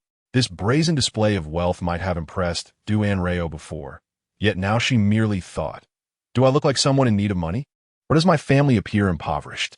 Du Jizu clenched his teeth in frustration at Du Anrao's unyielding demeanor. "If money is not the issue, why not read for me? Could it be that you lack the requisite skill and fear that your predictions may prove inaccurate, thereby damaging your own reputation?" This provocation is rather unrefined. Du Anrao cast a fleeting glance at him, employing the calmest tone to articulate the most disarming words. "It is said that what is meant to be will inevitably come to pass, and what is not destined should not be forced. You are not a person of fate, and I shall never make an exception to read your fortune. No amount of persuasion will alter my stance, so I suggest you abandon hope." How could Du Jizu possibly resign himself to such defeat?